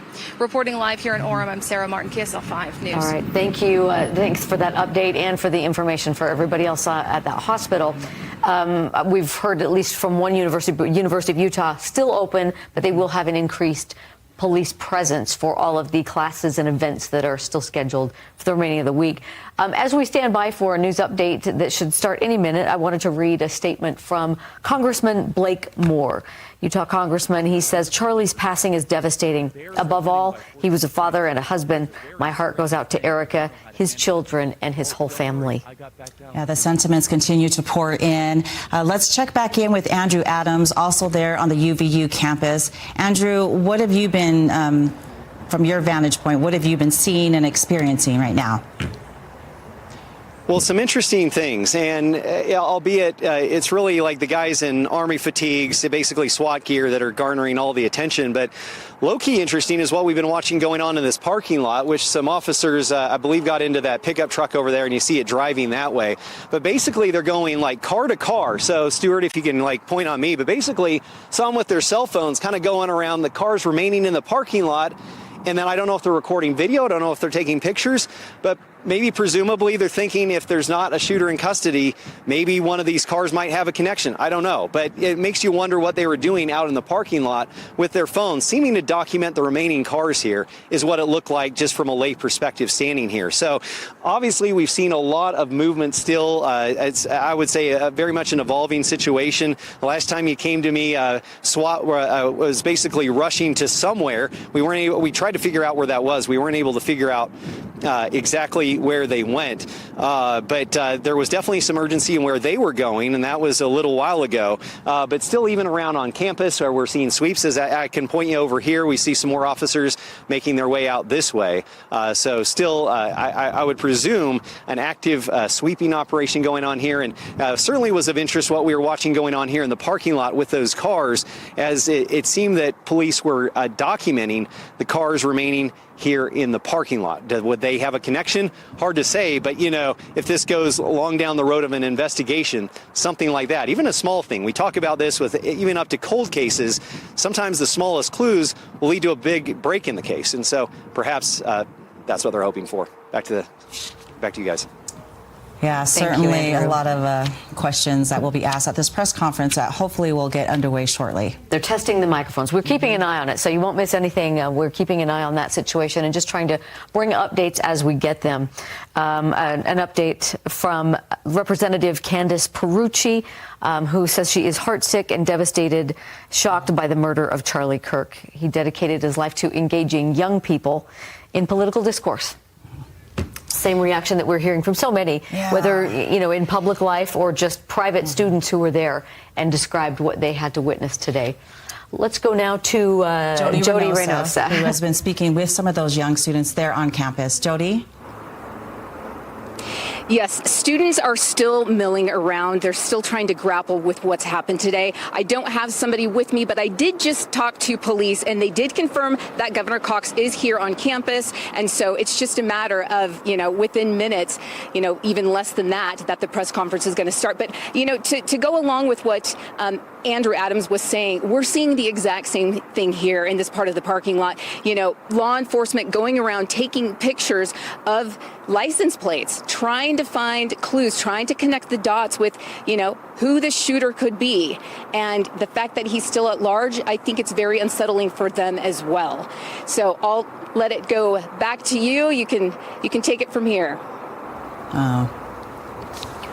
All right, Jody Reynosa reporting live for us from the UVU campus. And Deanie, we throughout this last couple of hours, as our reporters have been there on scene on campus and talking to young students who were seeing Charlie Kirk for the first time, wanting to see them here at home in our own backyard, and to go to a somewhat friendly crowd where, this is going to be a fairly cordial event. Of course, we know Charlie Kirk traveling on campuses all throughout the state where political discourse, back and forth debate, it is part of what he does with Turning Point USA. Was scheduled to come to Utah State University later in the month, interestingly, so that tour had continued. But we're hearing that they are testing the microphones, but also we will start getting updates from Cameron Roden from the Highway Patrol, Public Safety. So again, we're standing by to get more information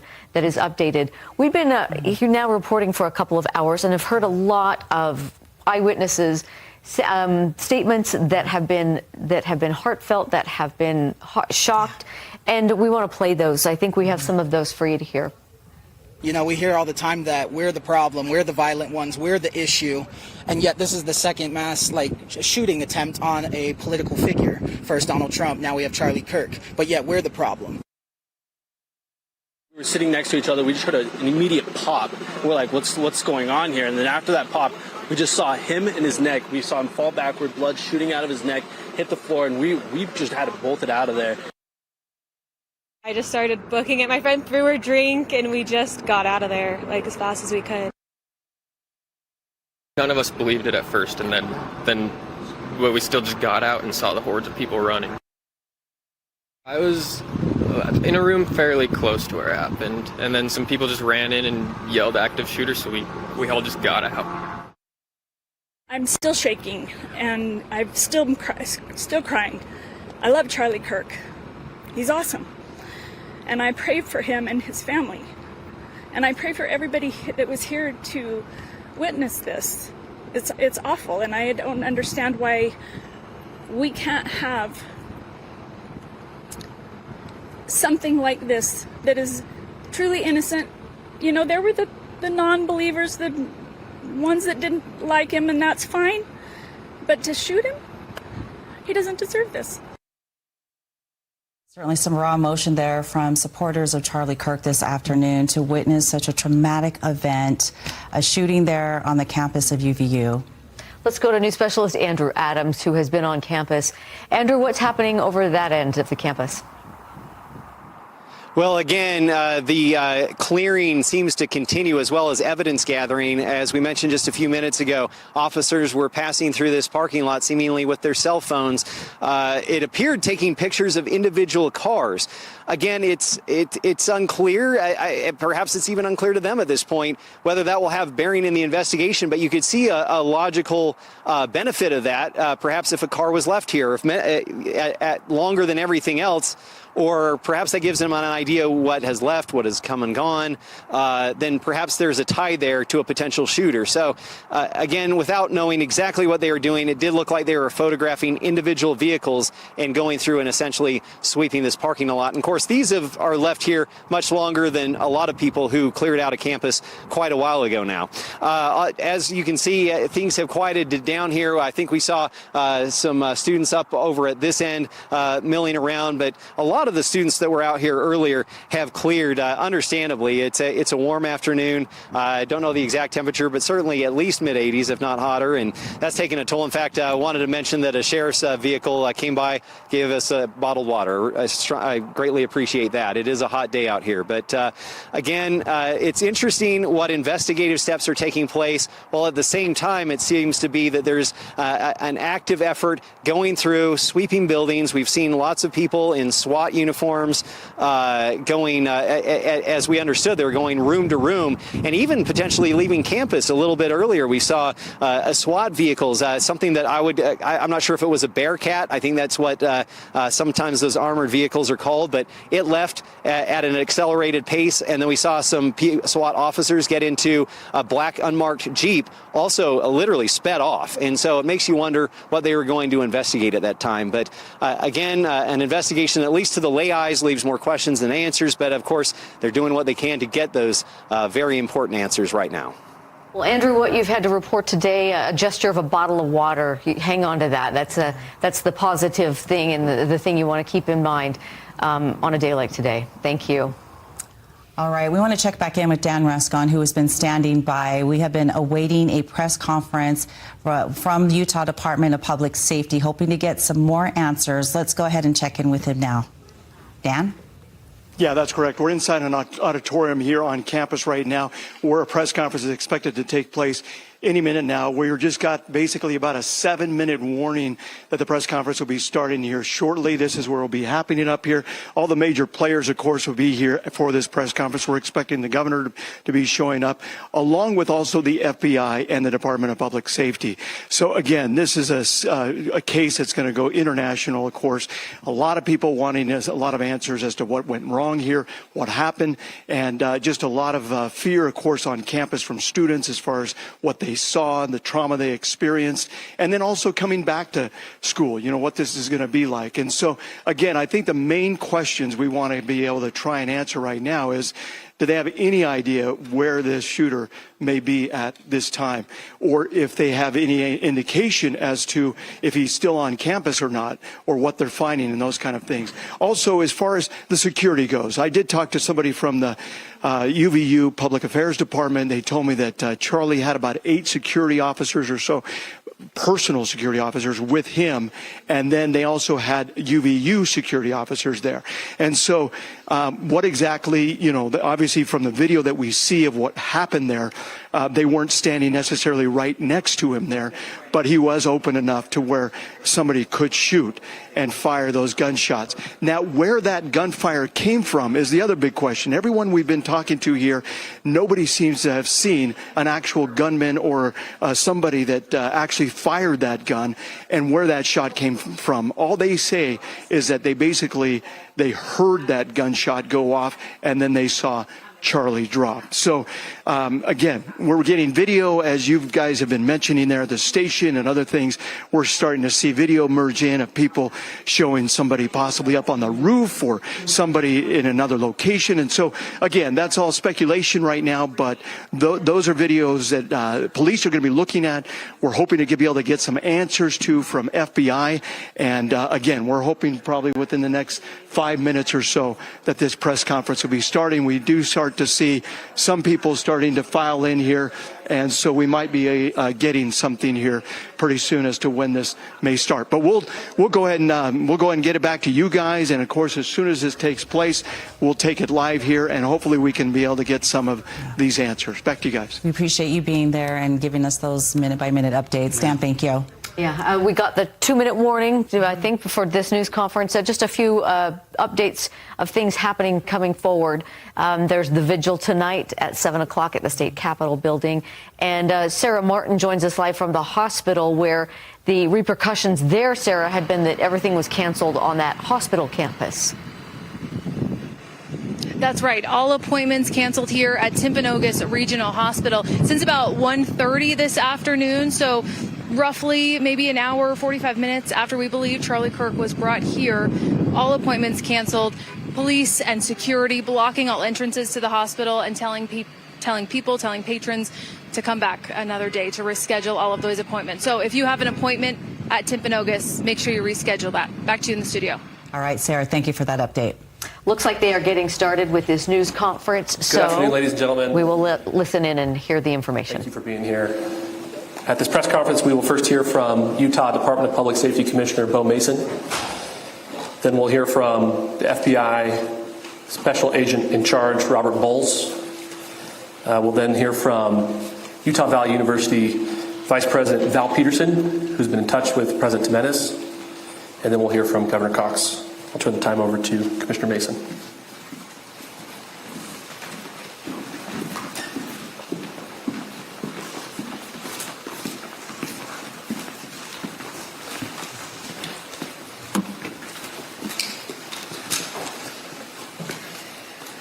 Hello, everyone.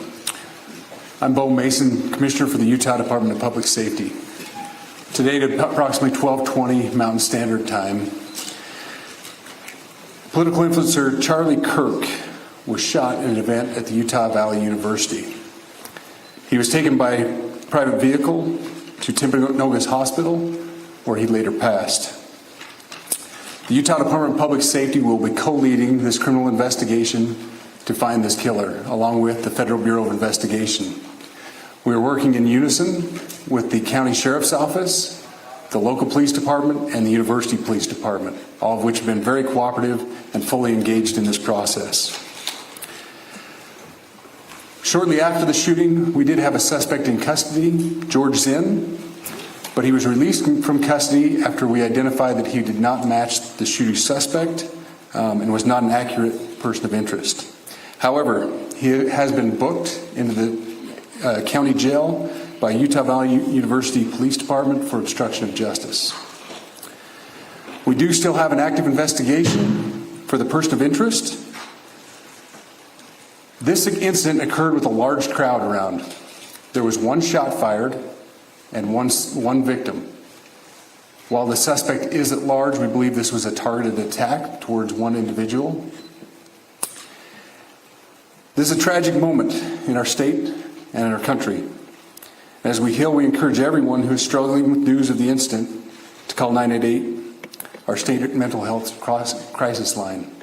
In addition to that, our partners with the FBI will also be discussing other ways we can communicate through the public for tips and other information. Thank you. Good afternoon. On behalf of the FBI, we extend our sincerest condolences to the family and friends of Charlie Kirk. Our thoughts are also with the people who witnessed this traumatic event. We know that what you experienced was very difficult. Our thoughts are with you as well. As soon as we heard about the shooting, special agents and personnel from the Salt Lake field office responded immediately. We have full resources devoted to this investigation, including tactical, operational, investigative, and intelligence.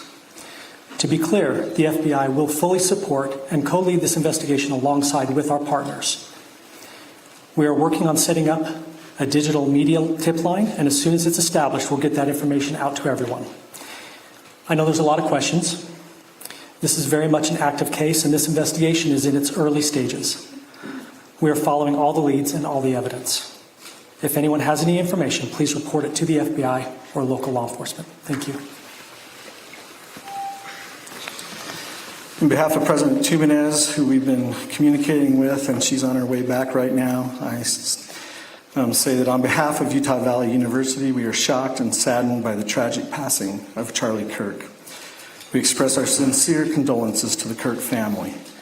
We grieve with our students, faculty, and staff who bore witness to this unspeakable tragedy. He was invited by the student group Turning Point USA to speak on our campus. We firmly believe that UVU is a place to share ideas and to debate openly and respectfully. Any attempt to infringe on those rights has no place here. We do not condone any form of violence at UVU and seek to make our campus a safe place for all. Ladies and gentlemen, thank you for joining us on this dark and tragic occasion. I want to thank our law enforcement officers who are leading this investigation, starting with Chief Long and his response here with the UVU Police Department. We're grateful for your leadership and your team. And again, to the speakers that you've just heard from who are co-leading this investigation. I also want to recognize Sheriff Mike Smith, who has been an invaluable partner as this investigation moves forward. I've been in touch with President Trump, with FBI Director Kash Patel. We are completely aligned with our state and federal partners as we work through this case. Now, this is a dark day for our state. It's a tragic day for our nation. And I want to be very clear that this is a political assassination. We are celebrating 250 years of the founding of this great nation. That founding document, the Declaration of Independence, that this great experiment on which we embarked together 250 years ago, that we are endowed by our Creator with certain unalienable rights. The first one of those is life. And today, a life was taken. Charlie Kirk was first and foremost a husband and a dad to two young children.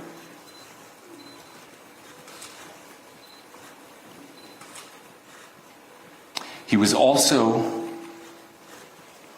very much politically involved, and that's why he was here on campus. Charlie believed in the power of free speech and debate to shape ideas and to persuade people. Historically, our university campuses in this nation and here in the state of Utah have been the place where truth and ideas are formulated and debated. And that's what he does. He comes on college campuses and he debates. That is foundational to the formation of our country, to our most basic constitutional rights. And when someone takes the life of a person because of their ideas or their ideals, then that very constitutional foundation is threatened. Now, we have a person of interest in custody. The investigation is ongoing. But I want to make it crystal clear right now, to whoever did this, we will find you. We will try you, and we will hold you accountable to the furthest extent of the law. And I just want to remind people that we still have the death penalty here in the state of Utah.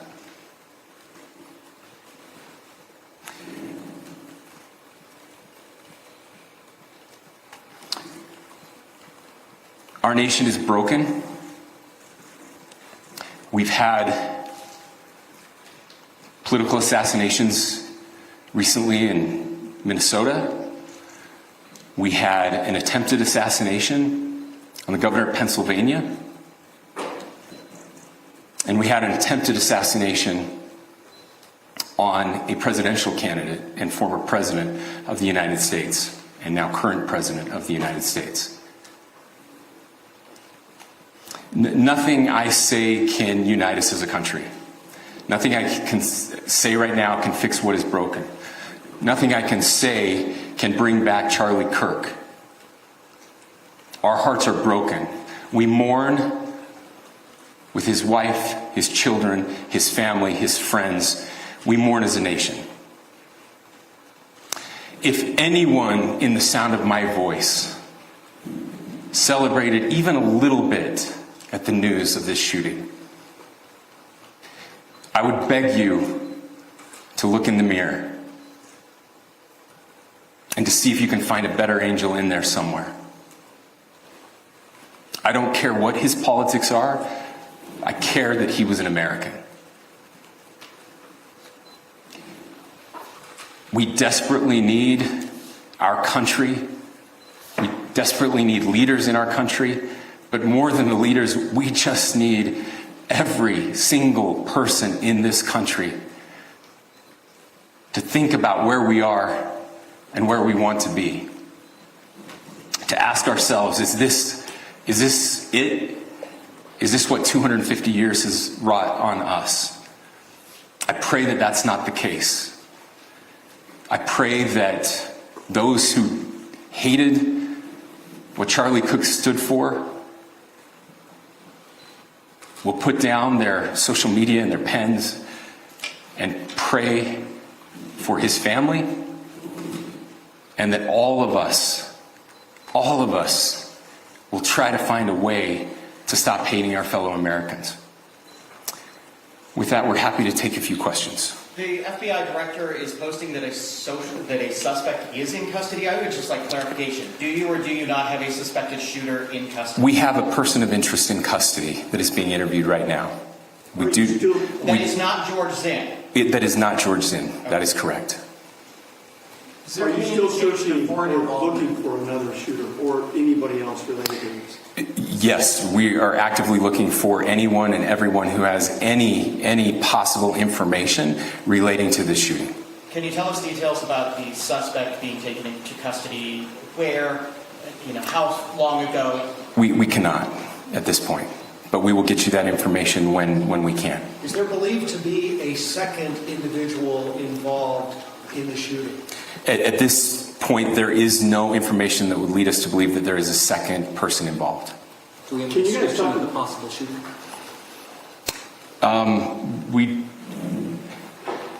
Do you want to talk about what we know there? Yeah. The only information we have on the suspect, the possible shooter, is taken from closed-circuit TV here on campus. We do have that. We're analyzing it, but it is security camera footage, so you can kind of guess what the quality of that is. But we do know dressed in all dark clothing, but we don't have a much better description other than that. Where do you think the shot came from?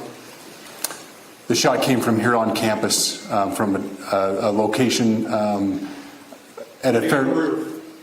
Potentially from a roof, yes. A longer distance shot from a roof. So to clarify, with the security camera footage you have and the person of interest that's in custody, does that match up? That's what we're trying to decipher right now. So did FBI or DHS have anything on the threat board this morning?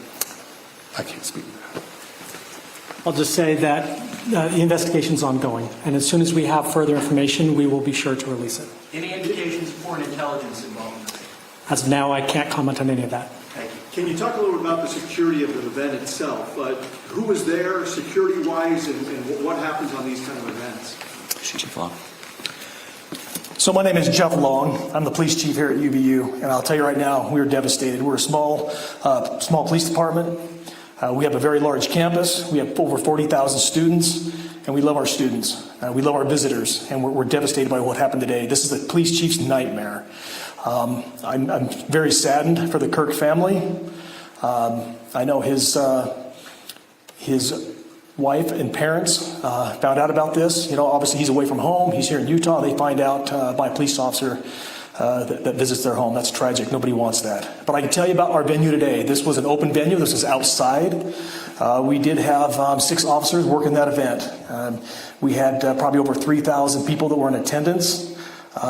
It sat down in kind of a bowl area here on the central campus. We have a waterfall area, and so he was kind of in a lower area, surrounded by buildings. We had some plainclothes police officers that were in the crowd as well. We train for these things, and you think you have things covered, and these things. Unfortunately, they happen. You try to get your bases covered, and unfortunately today we didn't. And because of that, we had this tragic incident. So we did have officers there. We had Charlie Kirk's team. He has a security team that travels with him, and they were here with him when he was shot. Was the gun recovered? I'm sorry. Was the weapon recovered? At this point, I can't disclose that. When Charlie Kirk was shot, there was a question being asked about mass shooting. Was that person apprehended? And do you know who asked that question? Say the question again. I don't know if I understand what you're saying. When Charlie Kirk was shot, he was answering a question about mass shootings specifically. Was that person apprehended? And do you know who asked that question? I do not. We do not have that at this moment. What happened with you? Ladies and gentlemen, we have time for just one more question, so thank you. Yep. A question for the chief as well. Was it your team or Kirk's team, or a combination of both, that kind of set the security protocol for the event? So we work together. He has his team, and they do this all over the country. We all know that. This is not uncommon for them. They're very comfortable on campuses, and I was coordinating with his lead security guy, and so we were working together. Was this a sharpshooter type shot? Ladies and gentlemen, those are all the questions that will be answered today. Again, thank you for covering this. We will be updating you as soon as we have additional information through normal channels, working with law enforcement. Again, our deepest condolences to the Kirk family and to the students who were there today. I would just ask everyone everywhere to please pray for their family and to pray for our country. We need it now more than ever. Thank you. That was Governor Cox wrapping up the news conference to provide some updates on the shooting that happened today at Utah Valley University. Probably the biggest information that we've learned today was from the Department of Public Safety that confirmed they do have a person of interest in custody.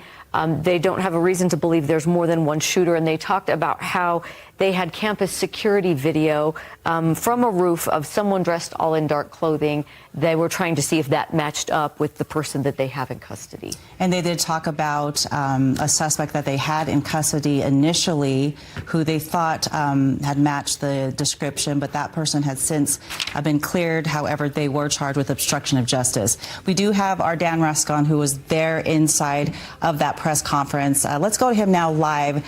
I want to get your initial thoughts. Hearing from Governor Cox there, calling this a political assassination. Yeah, some very strong words coming from Governor Cox here in regards to what happened here. Obviously a real tragedy. He is calling this, as you mentioned, a political assassination. Somebody that came after Charlie Kirk and wanted to take him out. And so we believe right now, from what's been happening as far as what they were able to tell us, they do have a person of interest in custody. They also have another person that they're looking at, but they're not saying whether or not the two are related in the incident. So again, one person in custody here. Is that the actual shooter? We don't know, but they did say he is a person of interest. And as far as them looking for others, they say they are still canvassing the area. They're still canvassing the campus to try and see if anybody else has any other information. Now, we had mentioned a little bit earlier that we're starting to see cell phone video coming in of possibly somebody up on the roof there. Well, they did say, at least Department of Public Safety said that they do believe that the shots came from the roof. So again, was this a rifle, a sharpshooter? To be able to shoot from up there would be a very difficult shot unless you really knew what you were doing. And it hit him right in the neck and right in the fatal part of the body there. And so, it's one of those situations where they're still continuing the investigation. But according to UVU's police chief, he said he had as many as 6 or more officers here on the scene, some in plain clothes, others that were armed and ready. He said they were doing the best they can to be able to control the crowd. He said they probably had as many as up to 3,000 people or so in regards to being out here. It was an open event, so it was out in the open, so people could have been anywhere. There wasn't like people had to go and check in bags or anything like that. So people could have been coming somewhere on campus and carrying a weapon or something like that, and maybe they would have not known it because it wasn't like they had to go through metal detectors or anything like that. So again, we just wrapped up a press conference right now. It was very quick. They didn't answer a lot of questions. They said the investigation is ongoing. But when it comes to the actual shooter, the person who took Charlie Kirk out, they say they have a person of interest right now. They're not saying, yes, we have the gunman. We're not looking for anybody else. They also have another person that they've taken into custody that was initially arrested, and now he's being charged possibly with obstruction of justice. And then they also have basically a lot of video coming in. They've got a lot of witnesses. They have people, as you heard from on our station right here, as we interviewed witnesses, people that were just feet away from this shooting that happened. And so you obviously have a lot of people that have had this happen or watched it all happen and unfold. So a lot of traumatization among students, a lot of difficult situation for students to be able to experience something like this. But again, we are hoping to get a little bit more answers, but just again, some strong words from Governor Cox in regards to what's happened here in Utah, and how it's a national and now international type of an event here. Political assassination is the words that he used. And he said that we do have the death penalty here in Utah. And whether or not that's a sign that they're going to try and seek that is one thing. But again, his condolences went out to the family and of Charlie Kirk, and just a real devastating situation for everybody involved. But again, that's kind of a wrap up of what happened here in this press conference. Still a lot of unanswered questions out there. Unfortunately, it would be nice if we were able to hear they've got the shooter in custody. They kind of know what happened here, who it was, and that they were done looking for people. But again, police are still out there, out and about, canvassing this campus and also neighborhoods, looking for this shooter or looking to see if there's anybody else that may be connected to something like this. I'll send it back to you guys. Yeah, you mentioned, and the same thing that we noticed, the strong language that came from Governor Cox. And Dan, we also noticed that you talked about the video of someone running on the roof. I believe we have that video to show. All we know is that they believe that the gunshots did come from that area. And here's the video that we were referring to. There's yes, not exactly. Yeah, it's just there in the circle there. There's not a lot to go off of there, other than other people saw it too. Right. Other people reported seeing someone dressed darkly running on the roof. So again, as they look for information and clues and talk to people for information, those are the kinds of things that they are now gathering in the wake of this. And the DPS commissioner did mention that they are analyzing security camera footage, and they talked about the quality of it. So they did mention that the person was dressed in all dark clothing, but other than that, they don't have much to go on. It would make sense in regards to somebody possibly being up on the roof there. I'm sorry, I'm not sure if I'm on or not. Yeah, go ahead, but, we can hear you, Dan. It would make... Yeah, I was just going to say, it would make sense possibly for somebody to be up on the roof there. The only reason why I say that is because we interviewed dozens of students here. You heard students from with Daniel Woodruff. You heard them with Andrew Adams. You heard them with Alex Cabrera, everybody. And nobody saw a shooter out of all those students, I mean, these are kids that were like right there at the event. They were feet away from it happen. All they heard was a gunshot, and then they saw Charlie Kirk drop. Nobody ever saw a shooter, which is very unusual. So that shot would have had to have come from some other location that was maybe a little bit further away, a little bit more outside. And that's something that Governor Cox talked a lot about, too, as far as the attempted assassinations or of other political figures. And he mentioned, obviously, President Trump and what happened there. And so, this is a really sad, unfortunate situation that is happening with some of the political climate right here, not only in our nation, but across the world in that respect. I'll send it back to you guys. All right, Dan, we appreciate you at least bringing some light to the pressing questions that people want to know and that we've been trying to get answers for all afternoon. We'll check back with you. Yeah. And let's circle back to some of the statements that Governor Spencer Cox made, again, calling this a political assassination, some very strong words condemning this attack. Let's go ahead and listen into some of the moments that he shared with us. Today, a life was taken. Charlie Kirk was first and foremost a husband and a dad to 2 young children. That was some of the things that the governor said. He went on to say they want to remind people that we still have the death penalty in Utah. So that just gives you an idea of the tone and the seriousness with which law enforcement and state leaders are taking this. Let's go to news specialist Daniel Woodruff, who's standing by. Daniel, any reaction on your end from the information we learned? Yeah, I think on the one hand, no reaction yet because we're in an area where there is nobody. Students have been very slowly trickling out all day, but we're in a parking lot near the campus on the north side that we're basically the only ones here right now. Law enforcement has moved on. But some significant news now to report from UVU after the shooting death of Charlie Kirk. Students received a notification that I'm going to read, and it basically says that UVU is closed now until Monday. Not just today, but until Monday. The college said, on behalf of Utah Valley University, we are shocked and saddened by the tragic passing of Charlie Kirk, a guest to our campus. Our hearts go out to his family as we grieve with our students, faculty, and staff who bore witness to this unspeakable tragedy. UVU campuses will be closed from September 11th through the 14th. Again, that's tomorrow through Sunday, so classes resuming on Monday. And it's not just classes. UVU says all classes, in-person and virtual, campus events, and administrative operations will be suspended during this time.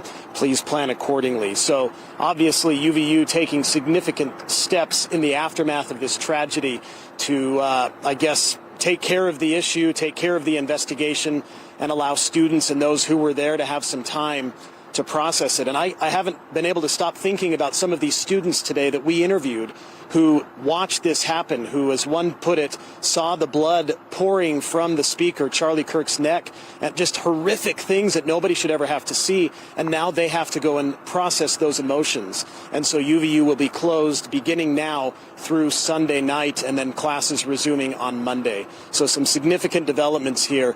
Police have continued to walk around the campus. We have talked to some officers who are actually here in the parking lot checking vehicles.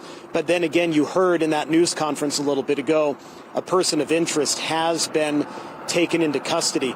The wording, though, to me is interesting. Governor Cox called this a person of interest. The FBI director, Kash Patel, tweeted about this, calling this person the subject, basically responsible for this shooting. So I think there's some details to sort out in the exact wording that's being used. But either way, officials telling us that there is a person of interest in custody in connection to the shooting, and then an additional individual who has been booked into jail for obstructing justice. Apparently in the chaotic aftermath of all that, he identified himself or something as the shooter, and now he's been booked into jail for obstructing justice. So I think a lot of details still need to come out on this. But for now, as those details emerge, the campus here at Utah Valley University in Orem will be closed, reopening Monday. Back to you. All right, Daniel, thank you for that update. All right, we want to check back in with Alex Cabrero. prior to the press conference, you had a chance to talk to students there on campus who witnessed this horrific event. We want to check back in with you now, Alex, now that you've had some time to listen in to some of the answers that we've been getting. We heard some strong words from Governor Cox calling this a dark day for our state, but a tragic day for our nation. Absolutely, and I think one of the things Governor Cox said that maybe both sides can agree with here is that he said our nation is broken, and he said he doesn't have the answers. He doesn't know how to get everybody back together. He doesn't know how to fix this, and I think that's something, hearing that somebody on his level saying that this is our nation is broken, that this is a political assassination, that there have been attempts not only in Minnesota, there was a political assassination there was an attempt on President Trump's life on the other side. I think the way he put it really hit home for a lot of people that there's something wrong. And he admits he doesn't have the answers on how to fix it. And a lot of the students we spoke with earlier today, they also said kind of the same thing, like, what is going on? This is the prime of their lives. They should be enjoying school and hearing debates and hearing things maybe they don't disagree with to get a fuller understanding of things, of the world. And then to have this happen is definitely shocking to those young people that are just here trying to hear something different. So at this point, I think we heard Daniel Woodruff also say some curious wording with a suspect in custody, a person of interest in custody. What does that mean? We're still, we'll get the details on exactly why they're being a little ambiguous with their wording of this later on. But they are working on this. It is still very early on in this investigation. And sometimes in past cases where we've covered shootings and covered suspects that law enforcement is looking for, sometimes things are worded a certain way to maybe not tip off where a suspect may be, that they are onto this person. I don't know if that's the case here, but sometimes wording is ambiguous simply because there is more information they don't want released right now because they might know a little bit more, but they don't want to make that information public just yet. Eventually, the answers will come. I know in today's day and age, we want all the answers right away, right now, but this is one of those things where law enforcement, you have to get it right. And if getting it right means taking some time to release information later on, then so be it, because we all want to see whoever did this brought to justice and to face consequences and to have to answer some very tough questions themselves. So as far as students, for the most part, the campus has pretty much been cleared except for law enforcement and other faculty and such. But students-wise, most students have left at least the area we've been in for a couple of hours now. So, yeah, it is, I agree with the governor. It's just a dark day in Utah, a dark day for the country. And you just wonder at what point does this stuff stop? We'll send it back to you. Yeah, no, a lot of those same sentiments are on a lot of people's minds today, Alex. Thank you for the update out there. I wanted to take a moment to read a statement today that was issued from the Catholic Diocese of Salt Lake City. It says, "My heart goes out to the family of Charlie Kirk. He was shot and killed today at Utah Valley University. They pray for the repose of his soul, and they're also praying for those who were affected, especially those who were present at the event on campus." Yeah, certainly hearing a lot of that sentiment, as we also heard from Governor Spencer Cox as well, talking about Charlie Kirk being a husband and a father to 2 young children. We want to check back in with Andrew Adams, who has also been out there on campus there at UVU. Now that we've had a chance to get a few more details, Andrew, from this press conference about what's going on here, the latest at least, what can you tell us, and from what you're hearing, where you're at? Well, the investigation is still very much afoot, and we've talked the last 20, 30 minutes about police in this parking lot broadly going car to car, kind of with their cell phones, taking pictures of presumably license plates, sometimes inside the vehicles. But we noticed that they took special interest in this car, this SUV right here. Good evening. This is Jeremiah Jensen with KSL Sports. You've been listening to KSL News coverage of the assassination of conservative political activist Charlie Kirk at Utah Valley University in Orem. Kirk, who is the co-founder and CEO of Turning Point USA, was visiting the campus as part of his Prove Me Wrong tour. He was shot around 12:20 p.m. while speaking to more than 3,000 people on hand for the event. Those in attendance then fled from the area. In a chaotic and horrific scene, Kirk was taken to Timpanogos Hospital, where he was pronounced dead. Governor Cox calling this a political assassination. A person of interest is in custody. Due to this horrific event that has happened in our community, we took a pause from regular sports programming this afternoon on 97.5, the KSL Sports Zone. You can go to KSL 5 TV for continuing coverage, as well as online KSLTV.com for more. For now, we're going to turn things over to Fox Sports Radio.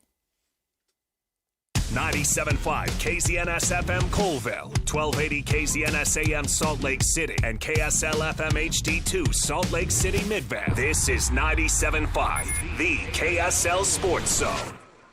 Niners head coach Kyle Shanahan said Brock Purdy is a long shot to play on Sunday against the Saints after sustaining injuries to both his toe and non-throwing shoulder. This could hold out Purdy multiple weeks, according to Shanahan. Mac Jones is expected to get the start. Browns running back Quinshawn Judkins did not practice on Wednesday, but is expected to practice on Thursday. No word whether or not he'll play on Sunday. The Pittsburgh Steelers signed free agent Jabril Peppers. Free agent Jadeveon Clowney visited the Cowboys earlier today. Utah Valley University canceled their men's soccer match today with UC Davis following the shooting death of conservative activist Charlie Kirk on the school's campus earlier today. In baseball, the Rangers swept the Brewers 6-3. Texas is one game behind the Mariners for the final wildcard spot in the American League. And Nick Kurtz hit his 30th home run. The Athletics edged the Red Sox 5-4. I'm Brianna Miro. One guy is happily divorced. One guy is happily married. One guy gets called Daddy by his 3 beautiful daughters. One guy gets called Daddy after a credit card approval. One guy won a state high school basketball championship. One guy only covered a state high school basketball championship. One guy does voiceovers for fast food chains. One guy only eats fast food. Does this seem weird to anybody else? Crazy! Can this sports writer and this sports fan share a radio show without driving each other crazy? Now, live from the Fox Sports Radio studios, here's Fox Sports Radio's odd couple, Rob Parker and Kelvin Washington. Password. Ack. Enter, brother. That's right. Come on in. With that password.